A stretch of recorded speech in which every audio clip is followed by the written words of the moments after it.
Okosunu baby Sumamia. Ase kwa nefo jabanye si akuna nyego bamkambasi ozo. Since I was born, but now I am getting youth. Akuna motangu akuna koga book.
And there it is right there. So there it is right there. So there's, yeah, it is me. So you can come back. I'm not quite sure. There's two sessions running in tandem on the One Man Went to More platform. So I think that might be well confusing some people. As you know, we have a guest host that is hosting a Pan-African session on the platform.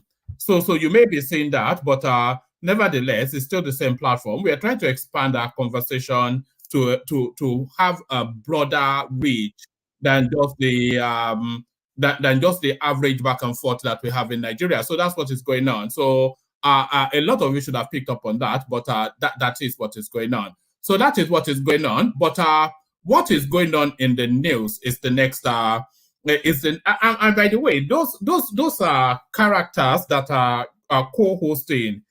They come under parental advisement. They come under parental advisement. So they're like they're a Gen Z group.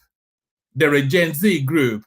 They are very, very clever, but also very, very funky. So they come under parental. So you go there under advisement. That's essentially what it is. So go there, but it's a delightful space. So I spend time with them as well. So that's what's going on there. But what is going on here is the question. It's the traditional sessions that you always have with your friendly neighborhood one man went to mow. That's what is going on here.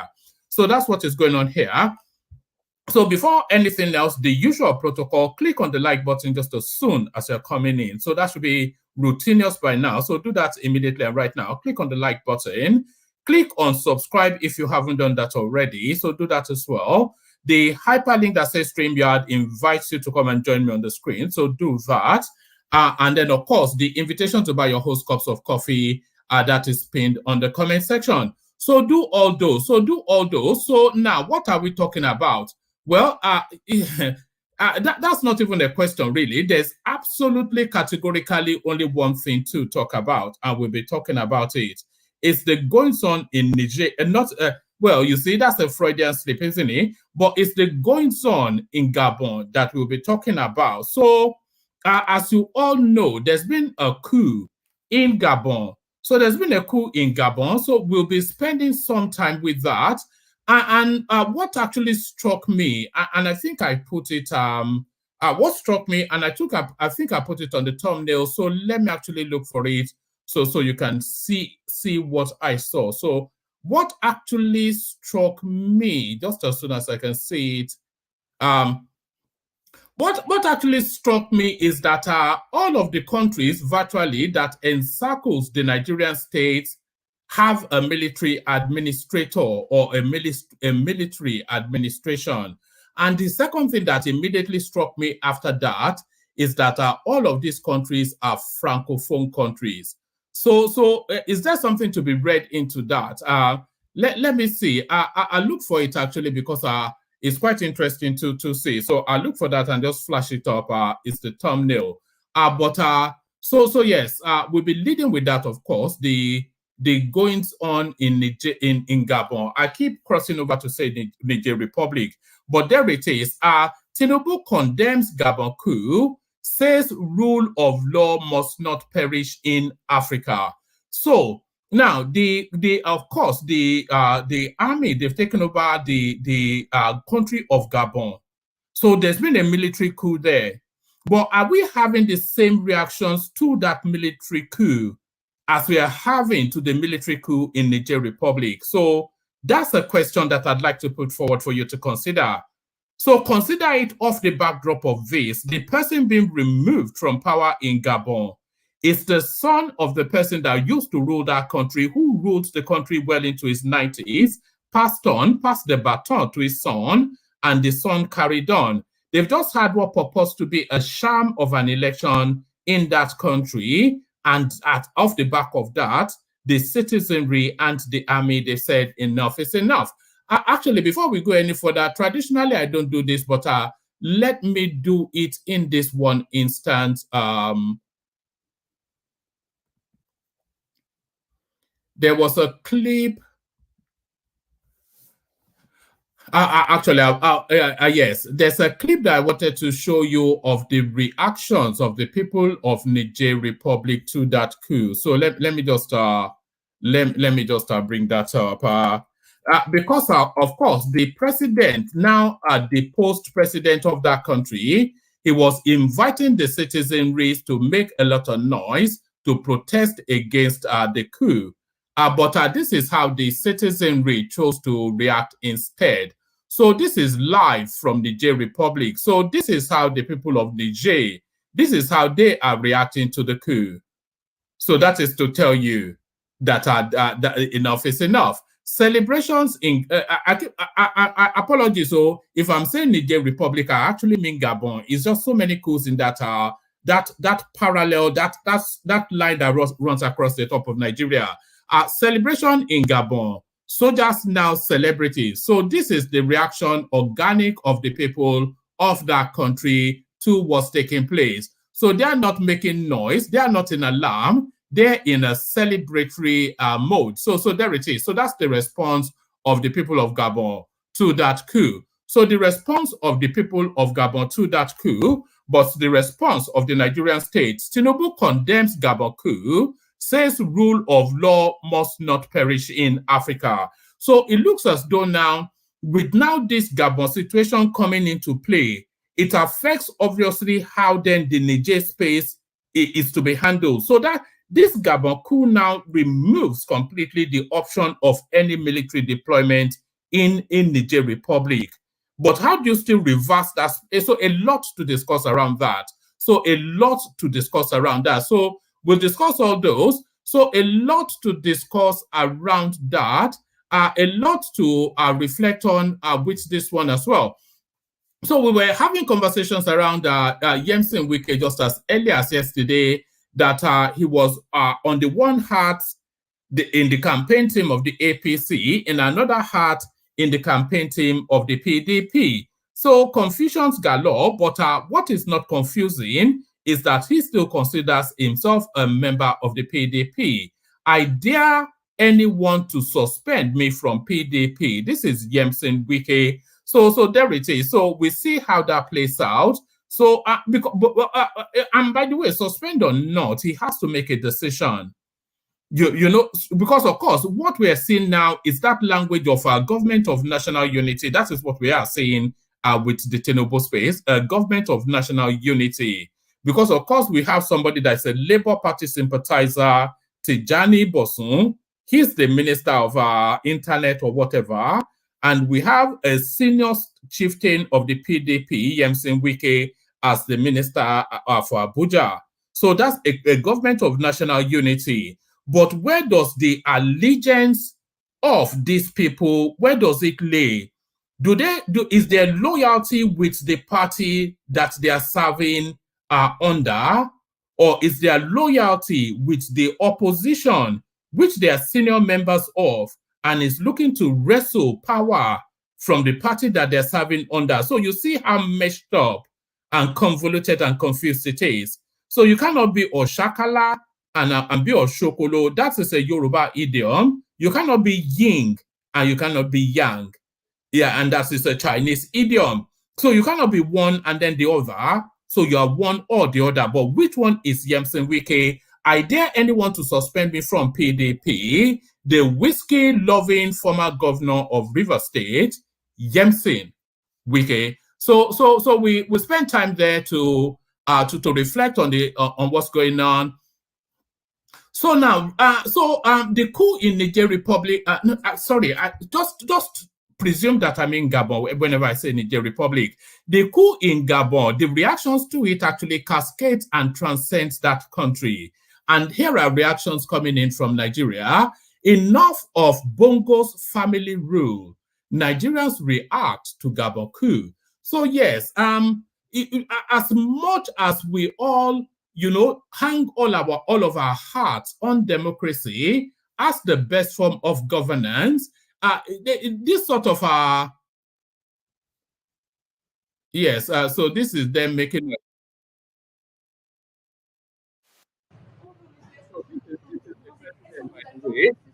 They usually leave that office in a coffin, don't they? This is the guy they got rid. Look at that. Look at that. This is somebody that purports to be a president. Look at that.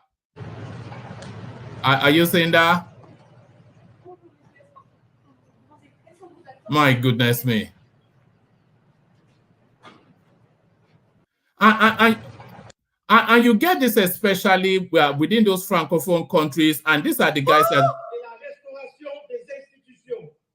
CDRI, au nom du peuple gabonais et garant de la protection des institutions, avons décidé de défendre la paix en mettant fin au régime en place. À cet effet, les élections générales du 26 août 2023 ainsi que les résultats. Whatever he's saying, we are not French speakers here, but whatever he is saying, Tinubu Tigbajoba is what he's saying. If you understand French, whichever language you understand, Tinubu Tigbajoba, that's what he's saying to them there. So Tinubu Tigbajoba, Niger Republic style. But let's see just reactions to it universally. That Sieze Fly, as Kulata likes to call him, David Udeyi. A coup already took place in Gabon 3 days ago with the fraudulent sham election. That's the coup I will condemn. I hereby condemn the Gabonese coup. Lafont queries why coup in Africa have always been in Francophone countries.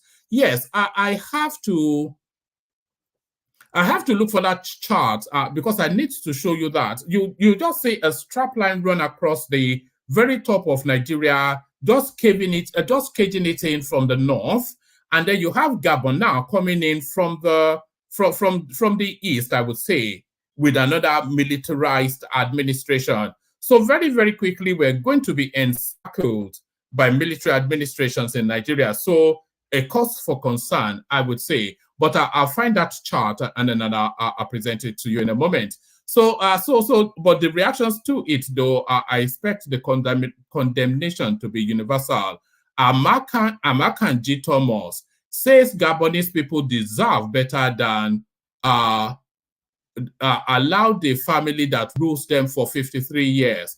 The people of Gabon deserve better. 53 years rule of the Bongo family comes to an end. There's everything cliched, African cliche, about the Gabonese story, including their president, a man called Bongo. I kid you not, is straight out of a Disney cartoon, isn't he? An African president called Bongo. Can you imagine? All of the cliches, a president for life in Africa called Bongo. All of the stereotypes just wrapped into that. The people of Gabon deserve better. 53 years rule of the Bongo family comes to an end. Election must reflect the will of the people, not family of the family in charge or something or the other. So whatever, condemnation from that space. So you can imagine that the condemnation will be universal, but then, of course, a lot of people will try to leverage it to tell their own pecuniary political narrative. So we saw that with David Udeyi, of course. And then we are seeing that so all the Okechukus will be there now with the usual line. So there it is. So the goings on in Gabon. So we reflect on that. So we still stay with Gabon, and we hear from Femi Fani-Kayode. I am not surprised. Fani-Kayode reacts to Gabon coup, gives predictions. Former Nigerian Minister of Aviation Femi Fani-Kayode has said he's not surprised by the military coup in Gabon, and that people should expect more coups in Francophone countries of West and Central Africa. Correspondents report that Fani-Kayode made the comment in a post on the social media platform Twitter. He said the coup in Gabon was prophetic and that it was frankly to be expected. Fani-Kayode cited his recent essay, "Does Killing Nigerian Babies Bring Glory to Our Name?" in which he warned that coups are becoming more and more commonplace in Francophone Africa. He said that the reasons for this are corruption, poverty, and a lack of democracy. Fani-Kayode also questioned whether the Economic Community of West African states or the African Union will threaten to invade Gabon, as they have done in the past with other countries that experienced coup. He said, sadly, another coup has taken place. And by the way, sorry, I had to pause for a moment because I just had a thought. By the way, between the coup in Gabon, between the coup rather in Niger Republic and this coup now in Gabon, there's been other coups as well. There's been attempted coups in Sierra Leone, and there's rumored attempted coups in Liberia, but certainly it looks like a successful coup now in Gabon. So within the space of about 2 months even, we've had instances of about 4 coups. I'm going to have to look for that. I'm going to have to look for that. That article that tells us what is going on within the Francophone space. So I'm crossing missing thoughts. So let me just carry on. Let me just carry on. So yes. So that's pretty much Fani-Kayode's reaction to that. So that's pretty much Fani-Kayode's reaction to that. So now this next headline is somewhat of a departure from all things political, but this next headline is quite intriguing and amusing. It's intriguing and amusing, and that is why I'm bringing it. It intrigues and amuses me. But what will you make of this? So you've had thoughts in this direction, but what were those thoughts? And will those thoughts align with what has now been documented? So I'll say that before I bring the headline on. You've had thoughts in this direction, and those thoughts took a particular form. But will those thoughts that you've had previously, will they align with the data being presented by this next piece? The 10 top African countries with the highest IQ. So now, I'm sure you've often thought who the cleverest Africans are. But now, before we get to those, before we get to the readout of that piece, I want you to drop your list and then see if it mirrors what the article is going to present us.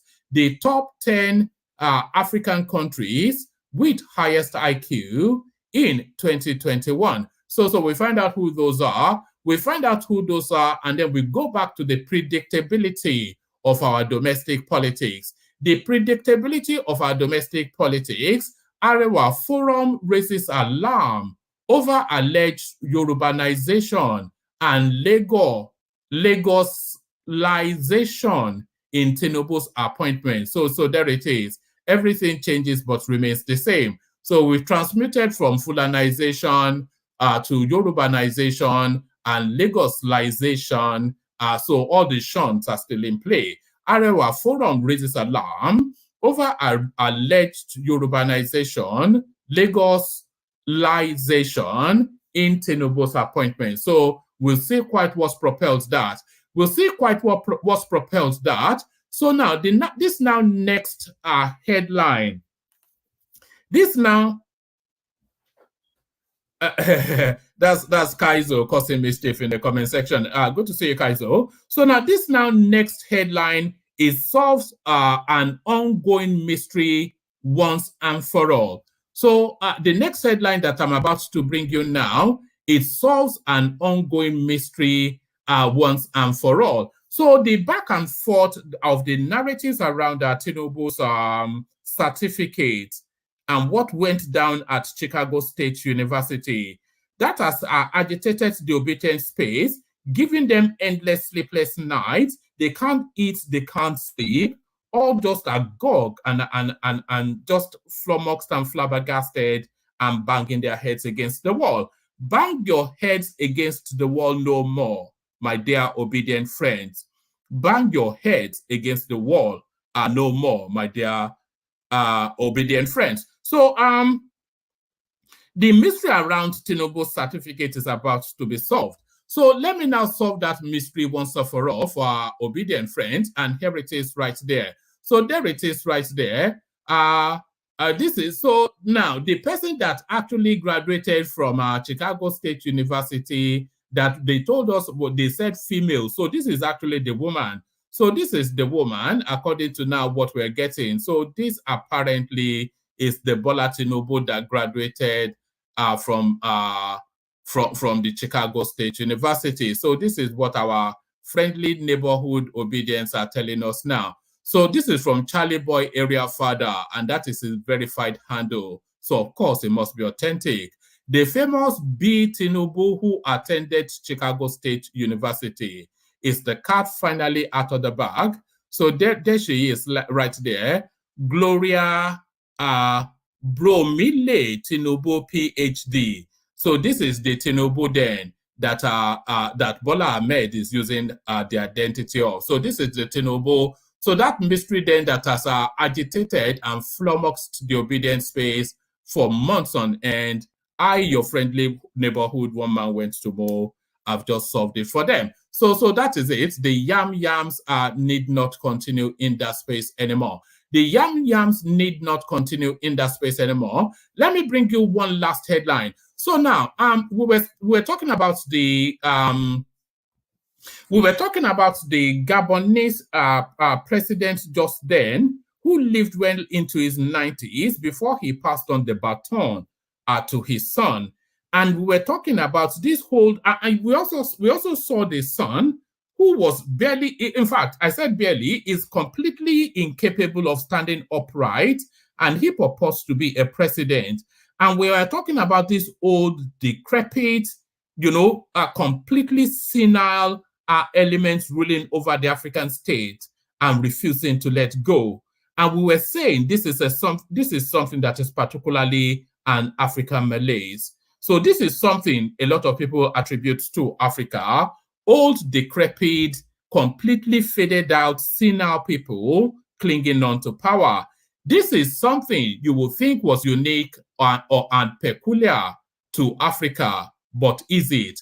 McConnell appears to freeze while speaking with reporters in Kentucky. So everything changes but remains the same. This is exactly, if this was an African, I'll play it to you in a moment, but if this was if this was an African space, the Washington Post or whatever it is, the Wall Street Journal, they will write an epistle about this, writing just how low IQ and backward you are in Africa, that you will end up with somebody like this in your leadership. But these are the people that lead the United States. Watch this.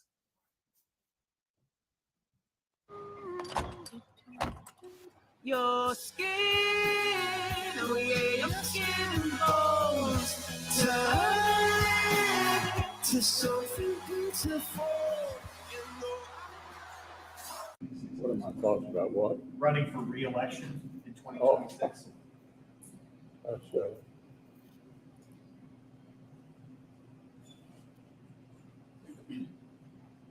Did you hear the question, Senator? Running for re-election in 2026? All right, I'm sorry, you all. We're going to need a minute. Senator Benny.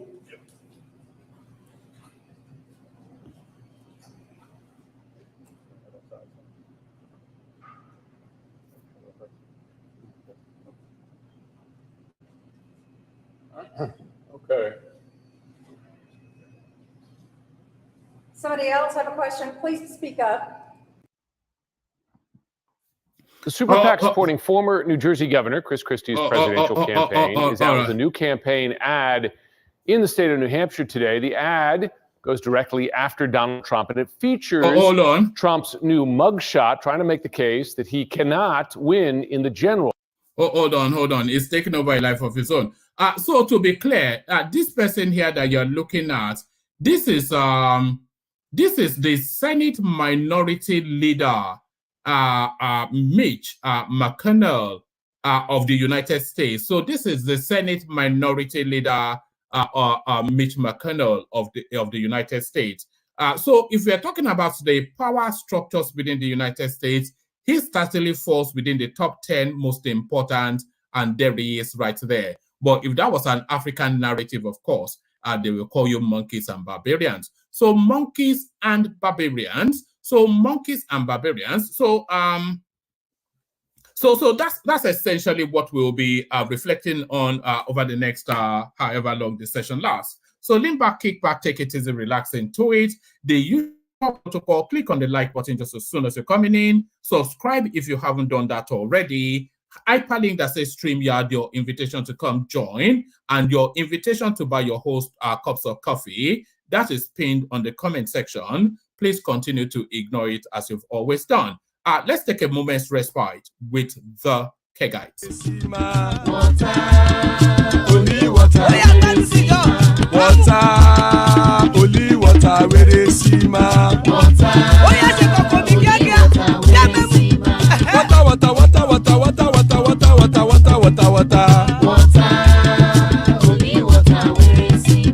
Hapa o naido.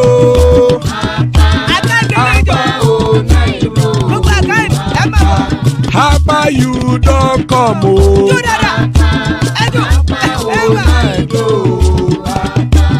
Hapa o naido.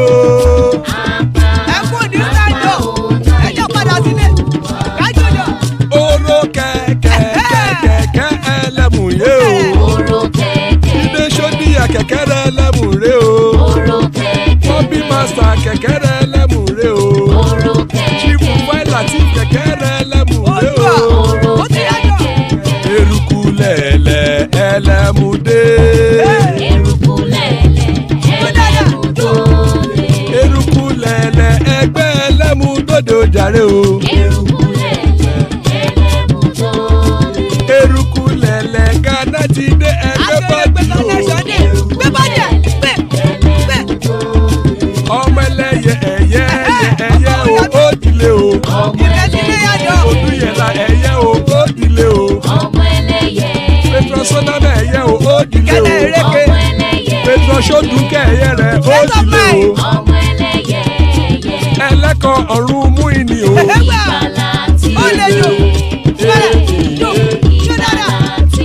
Àkùkọ ọ̀run mẹ́kọ̀.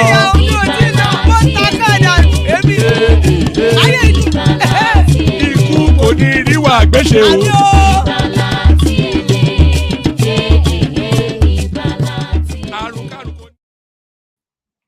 All right. Ikuko Niru Agbesheme, death have nothing to do with us. So the image that I was wanting to show you, this is it. This is the image I was wanting to show you. So if you look at that image on your screen, then that tells its own story. Look at that image on your screen. So in the brownish sort of, yes, so it's a gray and black, or let's call it black and brown. Let's call it black and brown, just for the ease of identifying. So the brown bits cutting through, those are countries that have military administration. So you have the Sudan, you have Chad, you have Niger, you have Mali, you have Burkina Faso, and then you have Guinea. And then you have Gabon coming in there. So you can see that slowly Nigeria is being encircled by military administrators. So if you had Togo and Benin Republic, which will go to military administration fairly soon, because a lot of people are actually anticipating that the French, they will start to orchestrate military administrations in some of these Francophone countries in order to beat the coupists to it. So they will install their own puppets before that wave of anti-French sentimentality sweeps through. So, however it plays out, there's every anticipation that in Togo and Benin, and Benin Republic, you are going to have military administrations there. So when that happens, then Nigeria and Cameroon, of course, that almost certainly. So when that happens, Nigeria is totally encircled by military. It's like we have guns pointing at us from all sides. So there it is. I'm not quite sure if I'm overreading it. Mahamat Debi. So that's the rascality going on in Chad. Asmini Giota, that's the Malian one. Mamadi, whatever, that's the one in Guinea. TSC is the one in Sudan. Ibrahim Traore, that's the Burkina Faso junta. And then, of course, Cheni, the one in Niger Republic. So there it is. So, and the other thing that strikes you, all of the coups, all of the military governance that we have in that West African region, and correct me if I'm wrong in saying this, they are all francophone. They are all francophone. So there it is. So what's going on there? What's in play there? What's the deeper meaning that we're reading into all this? So we get into all of that conversation. So Tinubu condemns the coup. I'm not going to do too much of the readout, but let me just give you a little bit of a soupçon of what Yemson Wike has to say. I dare anyone to suspend me from PDP, Wike. The Minister of the Federal Capital Territory, Yemson Wike, has dared the leadership of his party, the People's Democratic Party, PDP, to suspend or discipline him. Wike, who spoke exclusively on Channels Television's Politics Today program on Wednesday, said he has not seen the party chieftain who will suspend or expel him from the party. Who will discipline me? I should be the one calling for the discipline of these people who violated the party's constitution in the way that the party supported rotation. Who will suspend me? I want to dare anybody. So that is Wike, of course, in the language that we know him for. I think we may well capture it here. So let's hear it. Are you afraid that your party might move against you and expel you? Who's the party? The PDP. Who are the PDP people? They are the executives of the party, the neck of the party. You saw that the former vice president and the presidential candidate are meeting with governors and leaders of the party. Please, you don't think that those can come against you? But let me tell you this today. Let me tell you this. We are just waiting for the presidential panel to finish. You know who actually are those who are working well for the party. How can anybody talk about expelling me? A state that provided that bought a governor, a state that bought three senators, a state that produced 32 House of Assembly members over 32, a state that produced 11 out of 13 House of Rep. The person that will suspend me is one that couldn't produce a governor, is one that couldn't produce 3 senators, is one that couldn't produce assembly. What? Look, I have not seen that person. With all due respect, if they do it, what would you do? Nobody will do it. So the issue of they will do does not arise. What if it is in a plan? Which plan? To discipline you for who will discipline me? I should be the one calling for the discipline of these people who violated the party constitution. In what way? In the way that the party said they avoid the rotation. And you violated the constitution of the party. Who dares that person that will say will suspend? Who is that person? Who? I want to dare anybody who will say that. Listen. We know men of character. I'm a man of character. I can tell you authoritatively. What happened? This government, what the press was saying was not what I said. I never said PDP governors nominated ministers. I never said so. I said that this government wrote to all the governors of PDP and APC to nominate people for appointments. That's what I said. To nominate people for appointment, 10 person, 13. Yes. And I said, PDP governors nominated people. So there it is. In the local Nigerian parlance, they never born. Well, they never born their papa rich. Who also look at that, the audacity of it. So that's CMC Wiki. So now let me now give you the top IQs as I let the panel into the room. So I bring the panelists on as I read this. The majestic Ajande Koko, of course, good to see you. Kumi, almost certainly in his car somewhere, often joins us in the car. I wouldn't even bet a penny that Desmond is in a stroke. He seems to live and sleep there. Rational Mind to give us the Bar Hamburg perspective on things. Solomon joins us from Abuja. Ababa Kure from his busy life, he makes a rare appearance. Ribadu are here to speak to matters arising, and War Peace joins us from Japan. So good to have you, gentlemen. Still a few seats left in that space. So, gentlemen, now before I do the readout, you tell me. Don't tell me, but you have in mind who you think the top 3 most intelligent people in Africa are, because this space has gone to document it. The top 10 African countries with highest IQ are 2021. Africa is the second largest and second most populous continent in the world after Asia. Yet, over the years, the continent has been lagging in almost every sector. Mention education, infrastructure, governance, and the list is endless. Therefore, to understand this continent, one needs to look at African countries with the highest IQ. It will help to explain why most countries rich in resources continue to struggle several years after independence. So we really just want to know the list. Intelligence quotient IQ represents a person's thinking ability compared to the average for their age. IQ test begins to assess this by measuring short and long-term memory. They also measure how well people can solve puzzles and recall information they have heard and how quickly. So I'm not quite sure that is a make. I would say the metric to test intelligence is creative thinking. That's just there's no, because all of these things are studied things and they're endurance things. So if you can intuitively creatively respond, then that is intelligence, not any of this skewed nonsense. But let's go with this. Intelligence quotient represents a person's thinking ability compared to the average for their age. IQ test begins to assess this by measuring short and long-term memory. They also measure how well people can solve puzzles and recall information they have heard and how quickly. What is the average IQ in Africa? Unfortunately, there is no actual data about the average intelligence quotient of the continent of Africa.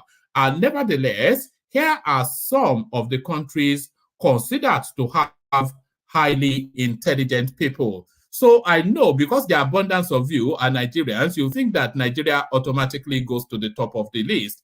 But it surprised me, and I'm sure it will surprise you, that Sierra Leone, of all of the thoughts you could have had, you would certainly not have thought this.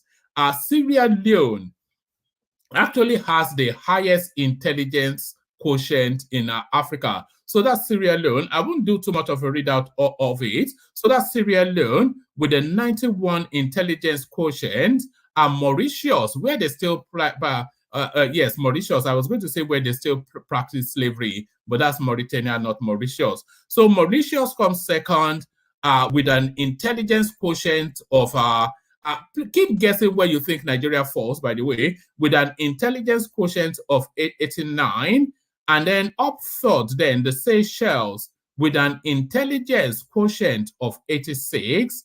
And then number 4, Eritrea, which surprises me, but then does not, because it's an ancient culture. Eritrea with an intelligence quotient of 85. And then number 5, then there we are halfway down the list. Morocco, and we couldn't even hold a spot to our own. We have to share it with others. Morocco, you can just about grudgingly tolerate, but Uganda and Nigeria is really the thing. So apparently, we are at the same intelligence level as a Ugandan. Can you imagine that? We're at the same intelligence level as a Ugandan. So we come number 5, and we share that slot with several. At the 6th slot, Algeria, Libya, and Tunisia. Number 7, Madagascar, Zimbabwe. Number 8, Egypt. You'd have thought the Egyptians will be higher up the list because they've had science even earlier than the Europeans. They've had science even earlier than the Europeans. But I'll make sure to send this to Kaizo, who is always rating himself high IQ, but certainly the data does not lead to that. Kenya, number 9. So that's Kenya then, as dumb as they come. But even dumber still than a Kenyan, you never thought that was possible. But the only person dumber than a Kenyan is a Zambian. So that's that list, a fun little thing there. So let's kick it off and start it off immediately and get the conversation around. I was going to actually play you a clip of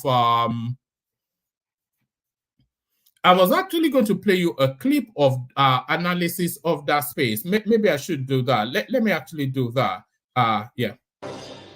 Developments in the Central African nation of Gabon, where a pose of soldiers earlier today seized power and put President Ali Bongo under house arrest, have been nothing short of profound. Videos have also emerged of the dethroned president appealing for outside intervention. We're not going to watch all of this, by the way. We only get a feel of it because I know people are waiting to speak. For him and his family. African affairs analyst Dr. Victor Okhai joins us now to discuss the coup in Gabon and how to tackle the coup epidemic in Africa.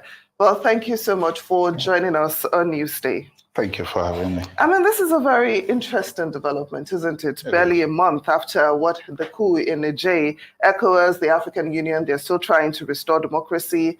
And now we have another coup in Gabon. What would you say is causing this wave of military takeovers? Well, the spate of civilian dictatorship.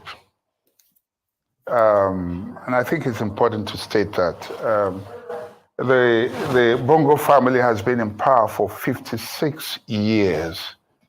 56 years. The father would still have been in power if not for his ailment and then his eventual demise and all that. But, you know, and then the son has been there, the current leader has been there since 1999. Okay, and his intent on continue, which means he and Obasanjo at almost about the same time, you know, have been in power, and he intends. So you see, there comes a time when even the people would have had enough. You know, ordinarily, Gabon is one of the stabler, the more stable democracies, you know, on the continent. They have a stable and growing economy as well. But when, and I keep using the word, when a dictator insists that, you know, it must always be his way or the highway, this is what you get.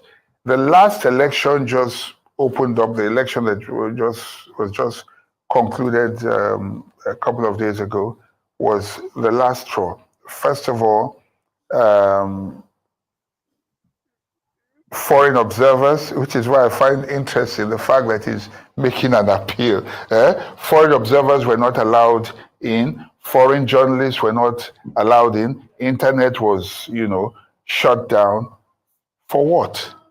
You understand what I'm saying? Just so you can have your way over a people and against their will. And so, and it is things like this that provides, excuse my language again, the ingredients for cooking coups. You know what I mean? So, and he actually cooked, he had bought all the ingredients for a coup, and it was served to him. And that's what happens to civilian dictators and people who insist on having their way over the will of the people. And the fact that they've been releasing videos of Gabonese citizens running into the streets celebrating as news of the coup broke out, it just piggybacks on what you were saying, you know, this irresponsible government. Truth is, coup plotters derive their oxygen from the heartbeat of the people. Yeah. Did you hear what I said? It depends on the pulse of the people. You know, coup plotters would usually, and if you notice, when coups don't succeed, we have often said that if you look at the history of Gabon, this is like the third coup. It's been stable for over a period of time. The first one was in 1964, and in that coup, there was an immediate. Okay, I think we can pause it there for a moment and get the conversation going. So this comes as no surprise to anyone at the coup in Gabon. So who wants to kick it off? Who wants to kick that off? Good to see you, gentlemen. Yeah, I'm here, man. Sorry, one before you kick anything up, I called you yesterday. You see my call? Oh yeah, I saw your call. Sorry, I was intending to call back. Okay. When I called, I think it was like an hour before they announced the new military junta that will be heading Gabon, and I already heard the news that it's going to be his cousin. This coup is just on, this coup is just on that France coup. France is taking a junta coup right now because they are losing grip in their own territory. The place they cannot control again democratically, they'll use military to use their own boys in the military to topple the government. Are you suggesting that it is France that is really France coup? It's yes. France coup. Have you ever seen where a lot of people think that? Have you ever seen when you arrest a military president and you say allow him to be sending a message to inside the country? Which military junta would do that? And the presidential palace of Ali Bongo has underground tunnel to the French embassy. They have tested him twice, and how he escaped through. France will march in. This one, France is not marching.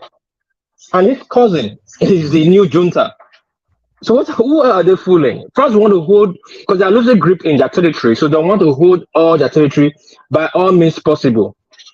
Senegal is going to be the next. If it is not stable, they'll use their own military again to take over there. Then people will be happy. Then by the time people realize that, no, this military is not really doing our bidding, the same military will come back again with democracy, installed under France puppet. So France is playing this game because they already lost 4 states. And if you look at it, Gabon is on that rich Union country. So France don't want to lose that. In African terms, Gabon is a middle-income country in African terms. Yeah. Yeah, so they don't want to lose it. And these people are no friends. Russia, America, everybody wants to gain a territory. So France wants to hold its territory. They're not friends to themselves. In that Western power, all of them want to subdue the next person, take over the next person's territory. America depends on Russia for uranium and France. And Russia wants to cut off America and France. France wants to cut off Russia. And so they're all in that space, trying to get what they can get. So this one they are doing, like Shore said yesterday, we should not be celebrating. You understand? Because I use the fucking next person now. All right. Let's bring Baba Kure. Let's bring Baba Kure. Yeah. Baba Kure, you're having a private conversation. Look at that. Baba Kure is having a private conversation. Let's hear from Ribadu. Baba Kure, we're coming to you, but all right. Hold on. Let me mute Baba Kure for a moment. Yes, Ribadu, let's hear from you. Ribadu, so, I mean, if you look at that map on your screen, it's quite, there is something going on, but what is going on is, but the one thing that we do know is that there is something going on, but what is going on is what we're not clear on. If you look at that map on your screen, all the browned out bits, those are all countries that have military administrations in that West African subspace, and they're all Francophone countries. And then just at the bottom of it, the latest entrant into that space, Gabon.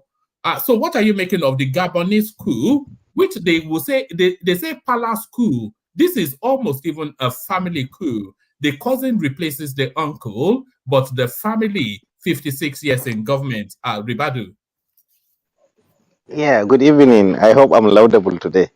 Yes, it's clearer than you've ever been. So we should enjoy you now. Yeah, carry on. Yeah, good evening, everyone, and it's good to see you. I've been away for a while because I'm a field person. So Yes. I'm currently in Yola, my hometown, and it's good to be here, one man. Um, well, this Gabon issue is I don't have much knowledge about the country, but what struck me, I think this Gabon coup has thrown a lifeline to Tinubu. At least now he can rest legitimately, saying, okay, this thing is getting out of hand. Let us just find another way of solving it. So the issue of invading or whatever it is now, That is he can completely is off the table now. The idea of invading, because if they invade Niger, they have to invade Gabon. yeah. So I think now he can tell the international community, because the West is putting a lot of Is pressure on Gabon a West ECOWAS. African country? Gabon is a West African country now. It's just not. under Nigeria. Gabon. It's not West Africa. No, it's a Central African. Central Africa, and it's not member of ECOWAS. Why?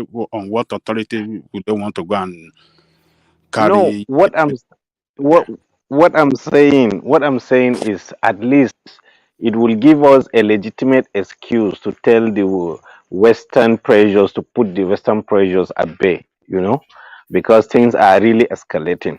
And Yeah, then, right, right.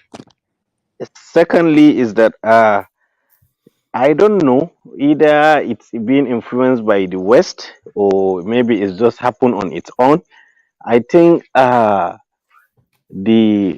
because it's this arid zone, this arid zone belt of a countries, they are going through a reformative process, so to speak, because it's a kind of it's present a lot of opportunities, because they can use this to form a closer ties, one, and because they have common factors now, and also it's a kind of renaissance that it's starting now. In Nigeria, we had our own in the 60s, 70s, and 80s, even 90s. The last time was Abacha. So we are way past that stage. I think now it's their own turn to see how they can go through that process, because development is a process. So to me personally, in my own personal opinion, I think they are becoming where we left 30, 40 years back. They are now on that juncture. So it's left to the leaders there now, if they are prudent enough, because it has silver lining. It creates opportunity for these countries to bond together. Do you think, Ricardo, do you think what is going on is organic? Because when you put things on a heat map, sort of like it's not a heat map, but when you put things on somewhat of a heat map like this, it shines out a narrative by itself. If you look at all of these countries, Sudan, Chad, Niger, Mali, Burkina Faso, and Guinea, all of them within let's say 2019, within 2020 to date, they've suddenly swapped from being democratic to military administrations, and they are all francophone country. So that there is, you cannot. It'd be naive to say it's a coincidence, and it would be naive to say it is organic, that they just had the groundswell of nationalism and individually, isolatedly. So there's clearly something in play here, and that thing in play, it may well be bigger than the coupist in government in this trap line that we're looking at. Or am I being too conspiratorial? No, you're not. You see, let me tell you something in personal note. The motto of my company is chaos, order out of chaos. It's a Greek word, ordo of chaos. You understand? The issue is chaos is an interesting thing. Chaos create opportunities. Okay, that is why I said it has a silver lining. Chaos is one factor that has the ability to create goodness and also evil. So you see, it's definitely not organic, as you put it. But I want you to. Hello, can you hear me? Perfectly. Carry on. Yeah. You see, if you let me give you some instances.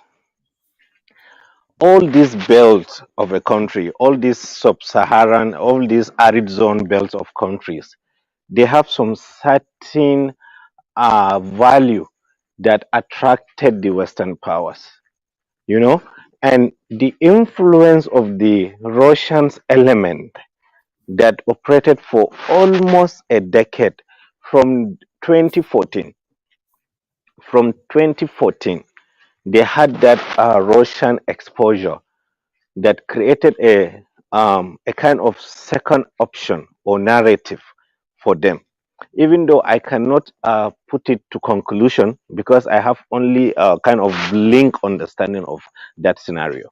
So that and with the Western influence coupled together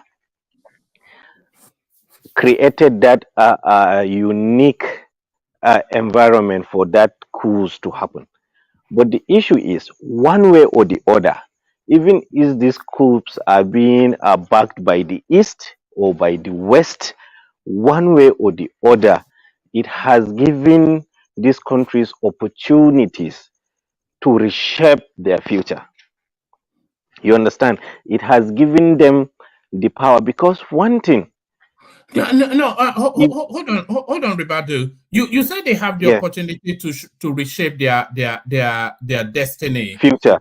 Yes. Yeah, their future. So if it Mm. was one or two countries, then you will say that opportunity is there. But if we look at this belt, that this strap line that runs right across that the African map, this tells you that these people are being puppet mastered by a greater power. So they are not going to control their destiny, are they? They are simply moving from one overlord to another. Or No, is that no. That is why I said chaos is an interesting subject. You see, even a master runs when his house is on fire. Do you understand? And there is power in unity. Do you know how ECOWAS? Do you know how Organization of African Unity come to being? It was forced to Africans by America precisely, because that time the founding fathers of most of African independent African countries wanted to create a United States of Africa with one dimension. But if you research it very well, you will come to the conclusion. You will see there is a lot of write-up on that the Organization of African Unity, that is prior the precursor of a African Union now, was forced down to our founding fathers because they has two philosophy then. Let's build Africa in a single format. Then the other faction were saying, no, let's build brick by brick. If we grow stronger, then we can unite. So that was the crack that happened between the African leaders, and the US take the opportunity and forced for Organization of African Unity. So what I'm trying to say is this here: even if there is Western powers influence in all these coups, it depends on the ambition of those soldiers, because now in this very era, in this very era, at least we are reasonably informed to know our weakness and our strength. Even if Russia sponsored this coup, or the United States or France or whatever, they still have one silver lining, they still have one opportunity. If they come together, because if they come together and form a union, you understand, no matter how loose it is, they can at least prevail against whoever sponsor that. Even you get what I mean, because all the structures are there. Most of these countries, all right? most I think you're being a bit generous to these people. They look like a bunch of dumbasses to me, but Yeah, it happens. You understand? But let us be realistic. You understand? What I'm saying is this. Well, even an apprentice can have wisdom that is different angle from his master. You understand? What I'm banking on this subject is this: they have the structure to swindle against their masters, assuming it is so. You understand? Because already they have most of the structures are the same. They share the same cipher, they share the same language, official language, which is French. They have all those bridges that need to form federation. You understand? They can form a loose federation with the same financial institution that is somehow independent, or at least even not independent, not controlled overly by the West. If they put their defense together, it's huge. Plus the natural resources they have, they can sit down on the table and say, okay, we want to form a new way to exploit our resources, not the way it used to be. This is a new age. You understand?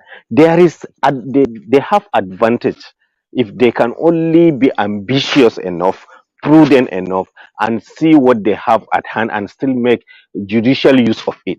This is what I'm saying.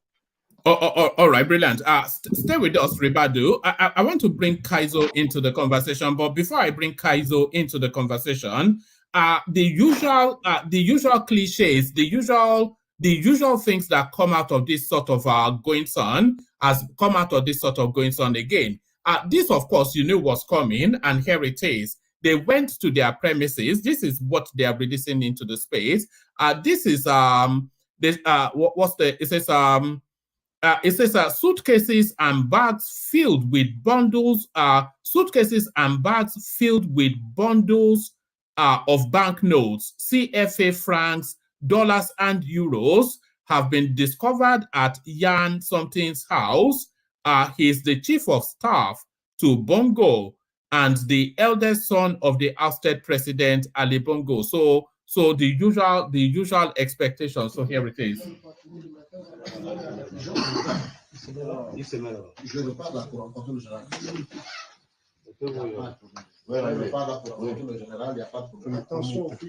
Allô? Monsieur le procureur. Allô? C'est où que la question là-bas? Allô? Allô? Oh, ok. Oui, allô? Oui? Oui? Non, non, ça passe pas où?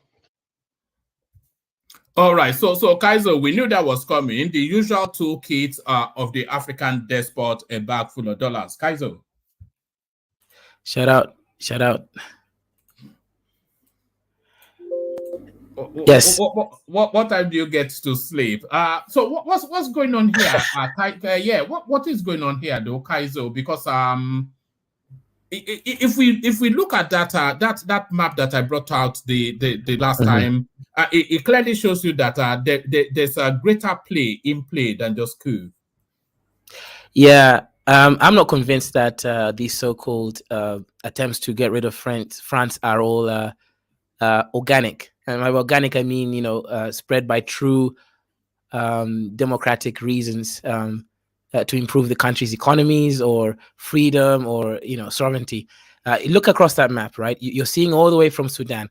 It goes to Chad, Niger, now even Gabon as well, Mali. So across the whole of Sahel, there's a belt, right? There's a road belt network there.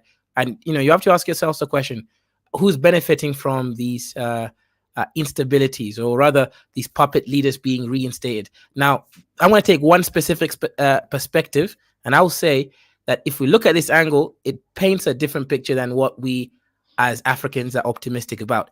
We go to Sudan. Sudan over there is having a civil discourse, or rather a civil war between the Janjaweed, that's one faction, aka RSF, Royal Support Forces, versus the official government military.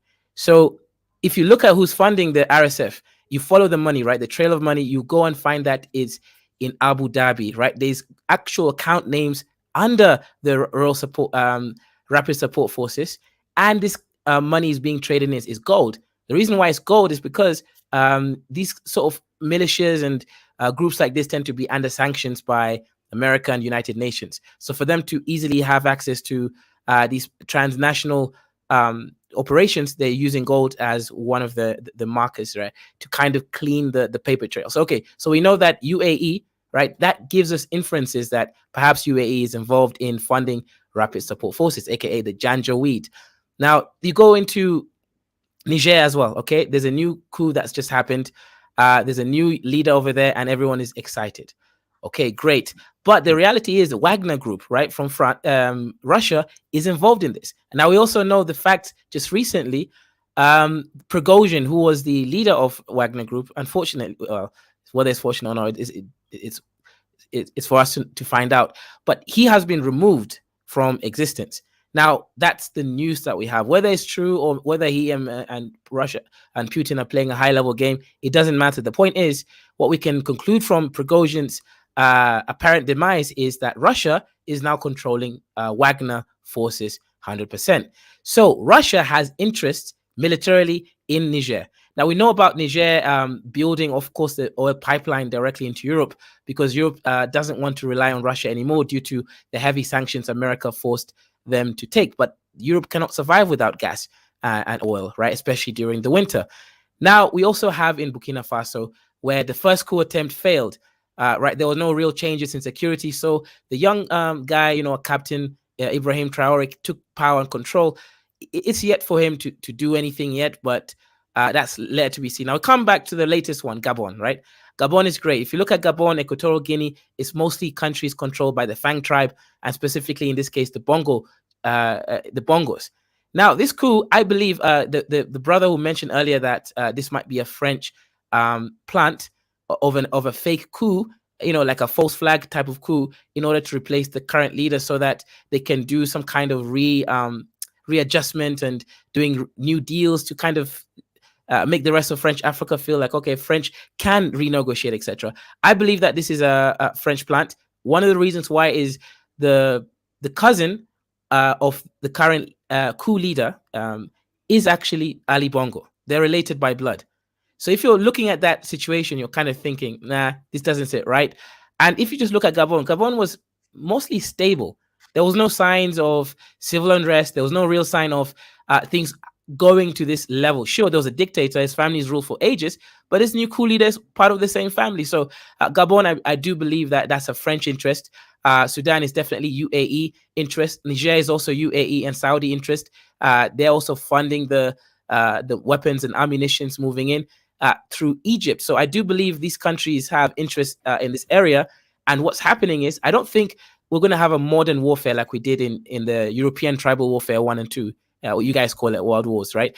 I don't think that will happen. What will happen most likely, in my opinion, is we're going to have mercenaries fighting on the ground. And the mercenaries that we've at least been able to pinpoint is the Janjaweed, Wagner, as well as these so-called Islamic terrorist groups, whereby some of these interested parties are telling you that they want to reinstate an Islamic caliphate. There is no evidence of that. I'm not saying that's not what these groups want to do. I'm saying that that is not the motivating factor. The motivating factor here is power, tribes, control, and promising these Islamic groups from Tuareg, Mali, Burkina Faso, when we put you in power, we will allow you guys to unify under one country and control, etc. So I believe that this is a resource war, and it's an attempt to prevent African countries from industrializing so that they can be independent, as well as increasing the human resource element, like skilled human resources. Kaizo, you've broken it down into subsects. You've brought the UAE in, the Russians, of course, in play, and then you are giving the attribution of the Gabonese to France. But if you look at this, it says since August 2020, there's been 7 coups. So that's 3 years or 2 years and a bit. So, I mean, it doesn't lend to that. If this happens at that rapid a speed, in that short a time span, surely that lends to the single actor narrative that is trying to seize property from France. This is essentially a land grab from France, is it not? Does it not read better that way as a land grab from France? It is okay. it is a land grab from France. That's one element, but it's not by the natives, or the natives are not in control of No, this. no, I'm thinking the Russians. The Russians. I think the Russians are trying to take French territory. Is really what I'm thinking. But carry on. Yes, but it's more than Russia, right? It's Russia and its interested parties. Now, for me to let me lend help furthermore with more circumstantial evidence about the interested parties. If you look at the recent entrance into BRICS, Nigeria was denied entry, but the countries that were allowed entry, not surprising that they're the same countries that I've mentioned, have paper trails as well as ammunition trails in Sahel of Africa. We have Saudi and you have UAE. These countries are now member states of BRICS nations, together with Russia. And now only one country out of all those countries that were allowed into it are also members of the International Criminal Court, aka Russia is building a new political system at leveraging the economic potential of BRICS in order for them to have a large voting power, so that when United Nations put heavy sanctions against Russia for whatever reasons, that they can't, Russia can't simply be moved across.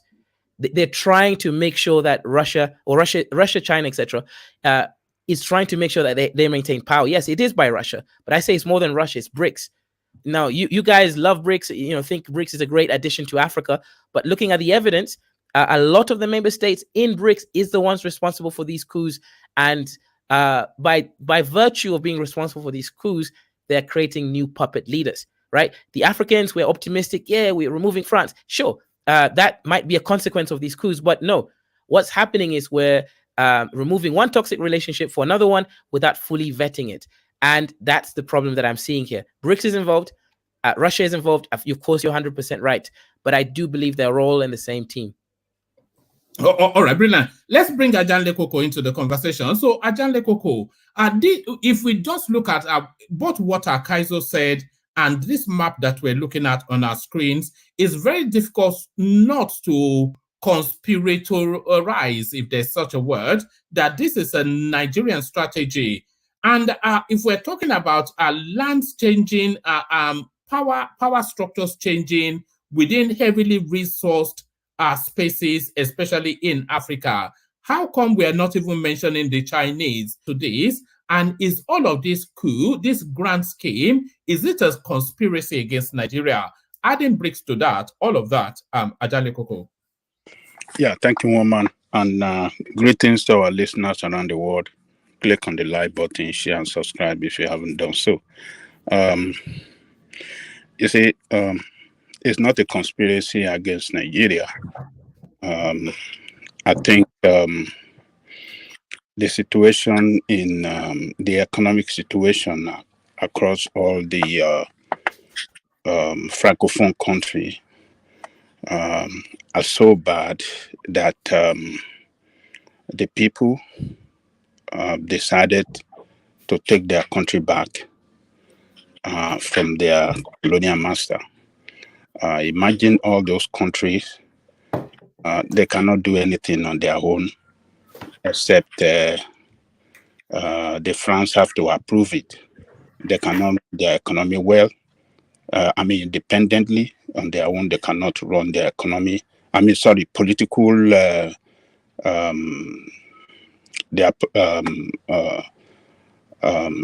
cannot run their politics well, except by the influence of France. They cannot run their economy well, except by the influence of France. They cannot do anything without France involvement. So that totally means they don't have sovereignty at all. So, and we have a young generation of people that are more enlightened now, that are more educated now than people, than their, past leaders that were, mentally colonized by the French. So we have young, educated people that have even schooled in France, that are on internet. They see what's, they are watching events around the world. They are seeing the way other countries are progressing and what the young people in countries where they have good governance, how they run their country. So you see some of this young guy thinking that how long could we continue living in this way? So like Traore of what do you call it, of Burkina Faso is young, the youngest president in the world now, and is well educated. He's a university graduate. He's a university graduate, guys, after he left college. And he graduated with honor. He's an excellent, sharp, smart, intelligent guy. He graduated with honor before he went to join the military. So when you see young guy like that with a mindset of, we have to take our country back. So that is what is happening. It's not a conspiracy against Nigeria, but rather a young and new generation set of people that are trying to take their country back so that it can work for them and see what they can do to turn their country around and see how the country can work for them. So I heard some people saying that the coup in what do you call this one that just happened in Gabon, yes, that maybe French is the one behind this new guy. I don't think so. The fact that their family does not mean that French is using one against the other. And this type of situation... Can you not see that argument?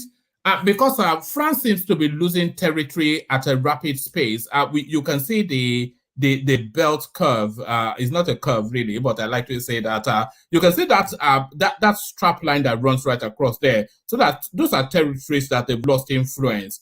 So the anticipation and even in the analysis on Rise TV, there is almost a universal sort of a suspicion that this is a soft coup by the French to take military possession of Gabon. Well, yes, people can think like that. People can speculate like that, but I'm not seeing it like that. I'm seeing it that you see, how come you have one family ruling a country for 60 years, country with abundance of resources, country with abundance of resources, country with less population, and still one family continue to loot the resources for their own benefit at the detriment of the people. So everything have time. It cannot go like that forever. It's just a time for a change. So look, even father, son against father have done this or almost done this before. In Ethiopia, when, what is the name of that Rastafarian leader? What was his name? Haile Selassie. Haile Selassie was there. His first son almost overthrew him. He planned coup against the dad. he almost overthrew him, but he couldn't succeed. I don't know whether he was killed. I can't remember whether he was killed, because the law is that when you carry out try to overthrow you have to be eliminated. So I'm not sure that he was killed, but he tried against his father, and later Miriam Mengistu, succeeded in overthrowing him. So what we have seen happen in Burkina Faso and other countries, Mali and Chad, is going to spread across African country. It is going to spread around.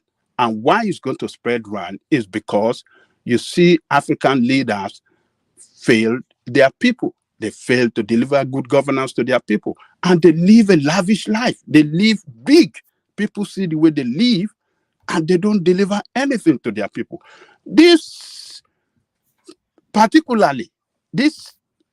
coup is sending message to Nigerian leaders that, look, Even though we are practicing democracy that have not delivered much as expected to the people, the table can be turned against them. Nigerian leader should be worried now. Nigerian leader should, across the board, try to do something good and deliver to the people, can satisfy the people. That is the only thing that they can say. At the moment we are now, it is Tinubu that can save that country. If Tinubu should fail, you guys should expect something like this. It could happen in our country. If it happened in our country, would that necessarily be a bad thing? It's not going to be a bad thing. And why I say it's not going to be a bad thing is that, look, Nigeria cannot fail further than where we are now. If we should fail further than this, it might lead to disintegration of the country.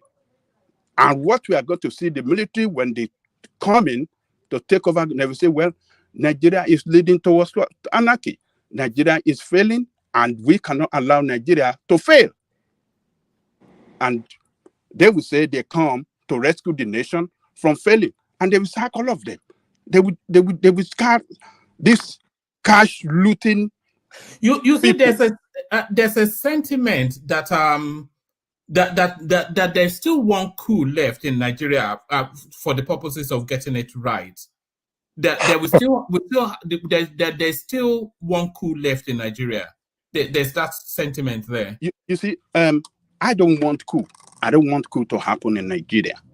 But a situation where you see leaders across board, across level of governance, and across the entire federation looting the resources and making the situation bad and worse. Currency failing, economy failing, everything failing. No, something will happen. It cannot continue to go like so. If except Tinubu